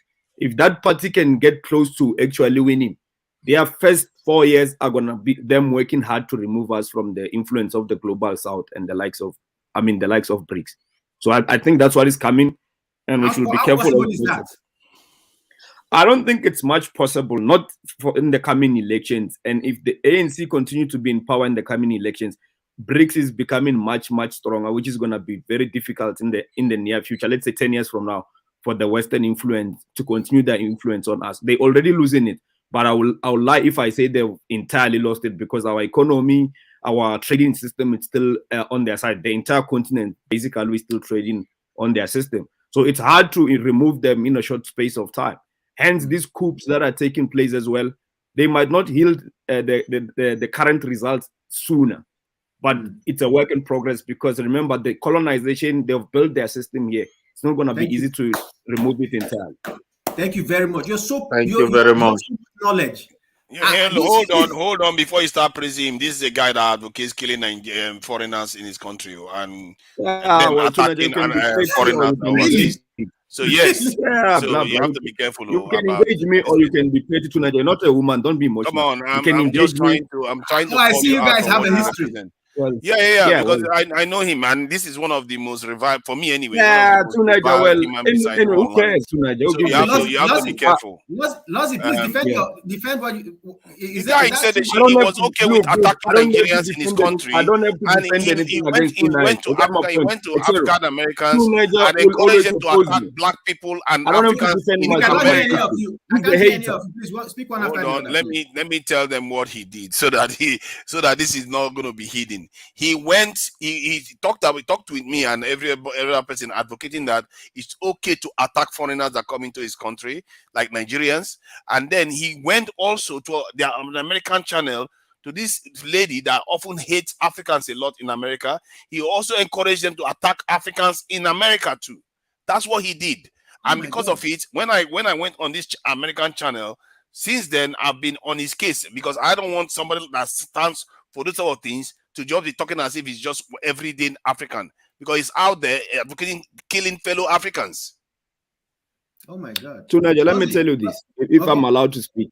Okay. I'll always defend my country, and I'm a South African first before anything. So when it comes to my priorities are Black South Africans, and whoever comes in my country to harm them, I won't like those people. If you don't like that, people are harming you right now. Are you doing anything? You were speaking. Allow me to speak. You even had to take me down. That's okay, fine. Good, but allow me to also speak. Don't block me. So whoever comes to hurt my people, I wouldn't like those people. If you've got a problem with it, you're gonna have to live with it. We will never agree on that. Now we're talking about something differently today. You are still bringing something that happened long time ago. You are being emotional. What I was making point. I think he's trying to say what is okay. Make your point, Lozzy. Let me. Okay. People mentioned my country and the land. I came here to correct that. I didn't come here for you to be engaging with me. I wouldn't want to engage on this panel. I just came here to correct Axero on that, to share information so that we can correct each other. I'm not here for you tonight. I don't care about you, dude. You see that? You notice I didn't deny what he said. So this is the point I'm making. This guy, 1 minute he's going to be talking like he's one of you. And he talks about, hold on, let me finish what I mean. To be one of anyone. Hold on. Can you mind your business? This guy, he goes around talking as if he's communicating with people. Why are you on this panel? Go to white people's supremacist channel. Don't mention my country then, because go and join your white supremacist friend in your country. No, you might as well go and join your white supremacist friend. You don't need to be here when you are killing fellow Nigerians and fellow Africans. Don't tell me about being emotional. You know what he does? So let me finish what I'm saying. He won't let me talk. So in South Africa, where the minority white people control about 80% of the economy, you don't see him going after them, but yet he's advocating that they should kill Black Africans in that country. That's how vile he is. Then he go, and then it's not even bad just doing it in Africa. Then he goes to Africa. Not use that word. Not use that word. K. They use You're right. Attack. I'll find another word to use. So then he goes. For me, the one I couldn't believe it. Advocating attacking Africans in America.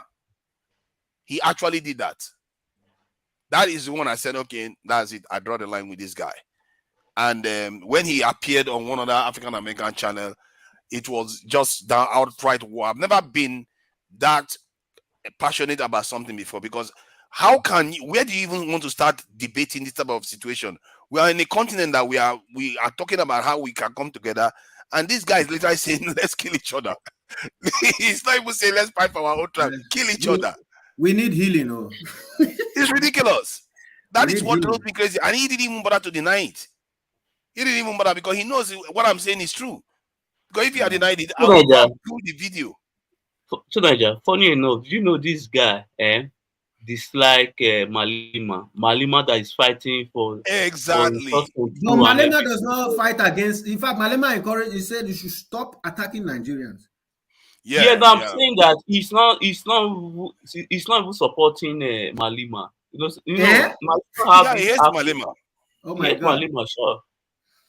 He doesn't. So sometimes if you hear them, they will come on this panel and they will start talking as if they are just normal. The issue I have with him is that this guy, sometimes when any platform is giving Nigeria props, like kudos, this guy must come in and derail everything. He has this total anti-Nigeria. Like, he cannot hide it. Anywhere Nigeria, it will appear there. Even if you go on Twitter, he's still there. Because I know him on Twitter also. Yes, now. That lady doesn't like Nigerians. That lady, he went on her channel, doesn't like Nigerians at all. And that lady targets Nigeria specifically. And that's why he went there. I'm sure that's why he went there. And I was just watching it. I couldn't believe some of the stuff I was hearing. I always tell people that, yes, us Nigeria, sometimes we competing, sometimes we might offend people, but that doesn't mean we are bad people. Because because in Nigeria, for you to survive, you have to compete with a lot of things. So sometimes when we go into other people's country, we might be competing. That doesn't mean we hate, like we are trying to destroy the people we met there. It's just that competing spirit we have. It might be unfair. We are like that. We are loud. We are loud also. So we are not bad people. Yeah, I didn't want it to become too rowdy. That's why I had to move him backstage. And has a huff now and went off. Because he wouldn't let you talk. He would just be arguing then, so nobody will get to the truth of the situation. Because I gave him the opportunity to answer. I didn't bother to say that he didn't do it. He said he's talking about you see, my brother, let's just go to the topic that we are here for. This military coup of the thing that is happening. And I think African leaders who are still democratic leaders, my summation is that they should be serious. They should be serious. At this very junction, what I expect from Mr. President Tinubu is that, look, stop telling us you're going to put us in paradise, because the chances to achieve that is not there at all. But be serious by checking on corruption, and that will go a long way for we to trust you. Just take people affiliated to you out of the board and go after the wrongdoers. It doesn't just mean going after them, you must buy them or this and that. No, sometimes you go after them to retrieve some of the things they have collected. They are still alive, so that we can have enough to move forward. Because the way it is now, like subsidy has been removed, palliative is coming to solve problem. My brother, not everything will they talk for this media. I don't see any reason. I don't see any chance where any governor will go know those who will not get something to chop for our country. It not do. They know this thing. The structure not the grant for any government for any governor to implement them. So at the head now, and that money now money where they come to say, oh, we not dash you now loan, I will loan and give you. First of all, tell us how much Buhari loan to all of them. What do they use it for? In the name of this, our country, or the something we are using 90% to service today. Some were directly collected by the governor, just that the federal government stand for them. Why was he allowing it? Because the economic policy of Buhari is supposed to have helped many states. But there was no communication.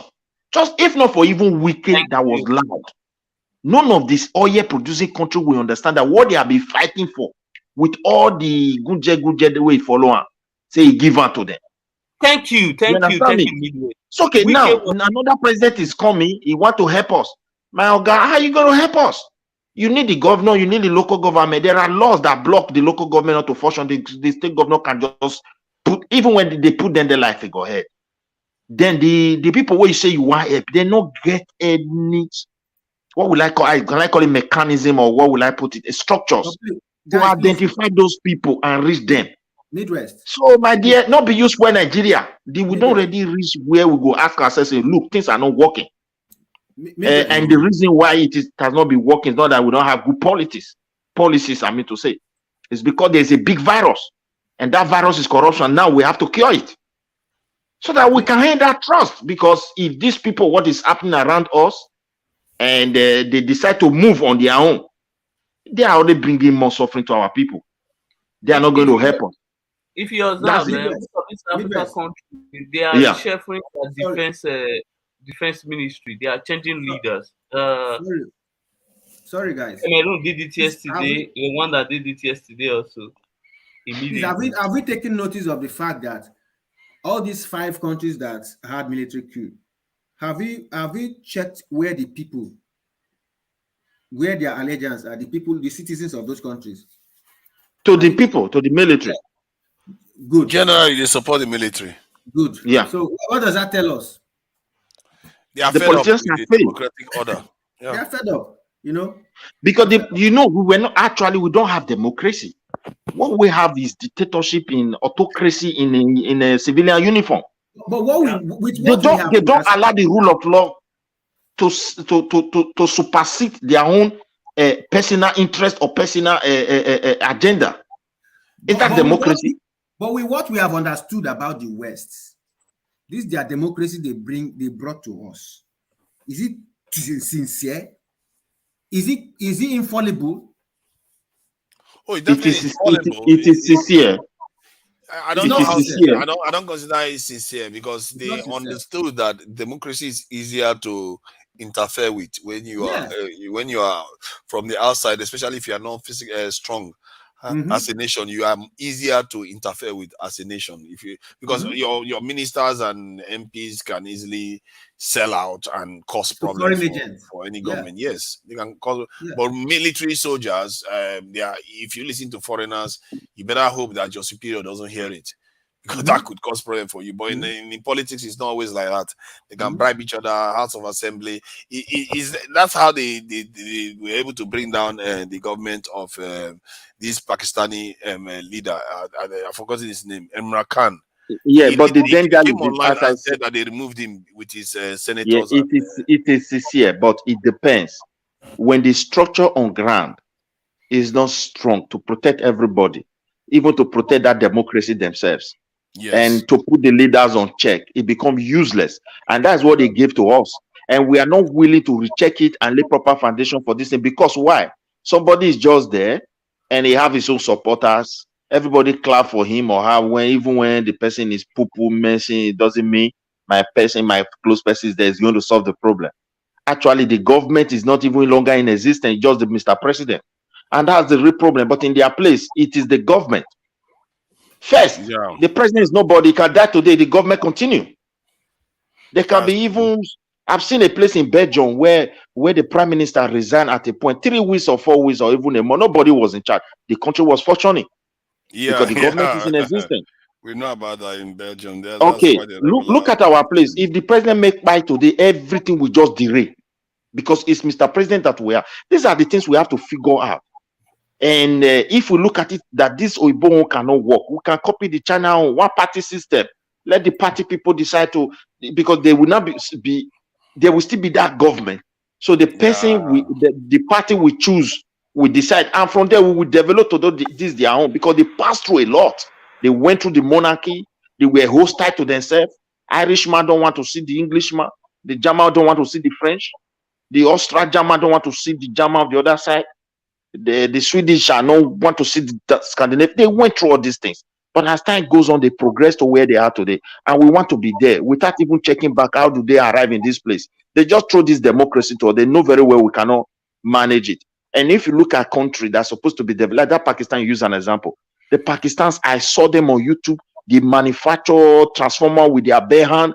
They manufacture their silly fan and table fan with their bare hand. They manufacture all these motors and everything. Nothing they cannot produce. They produce boss in a local way. Have you not seen it?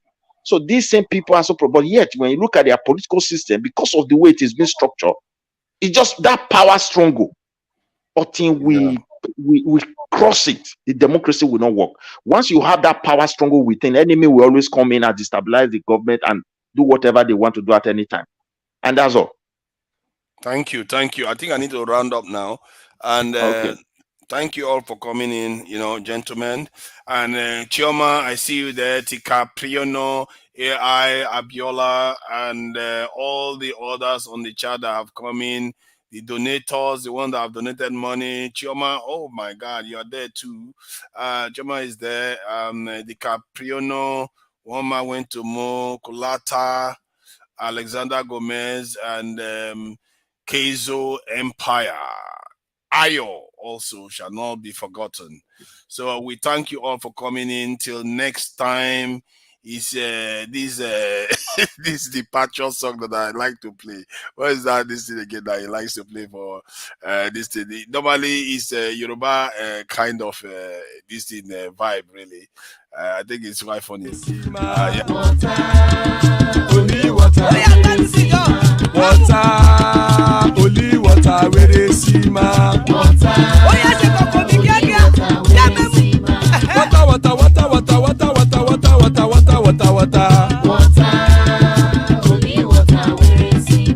Hapa o naido.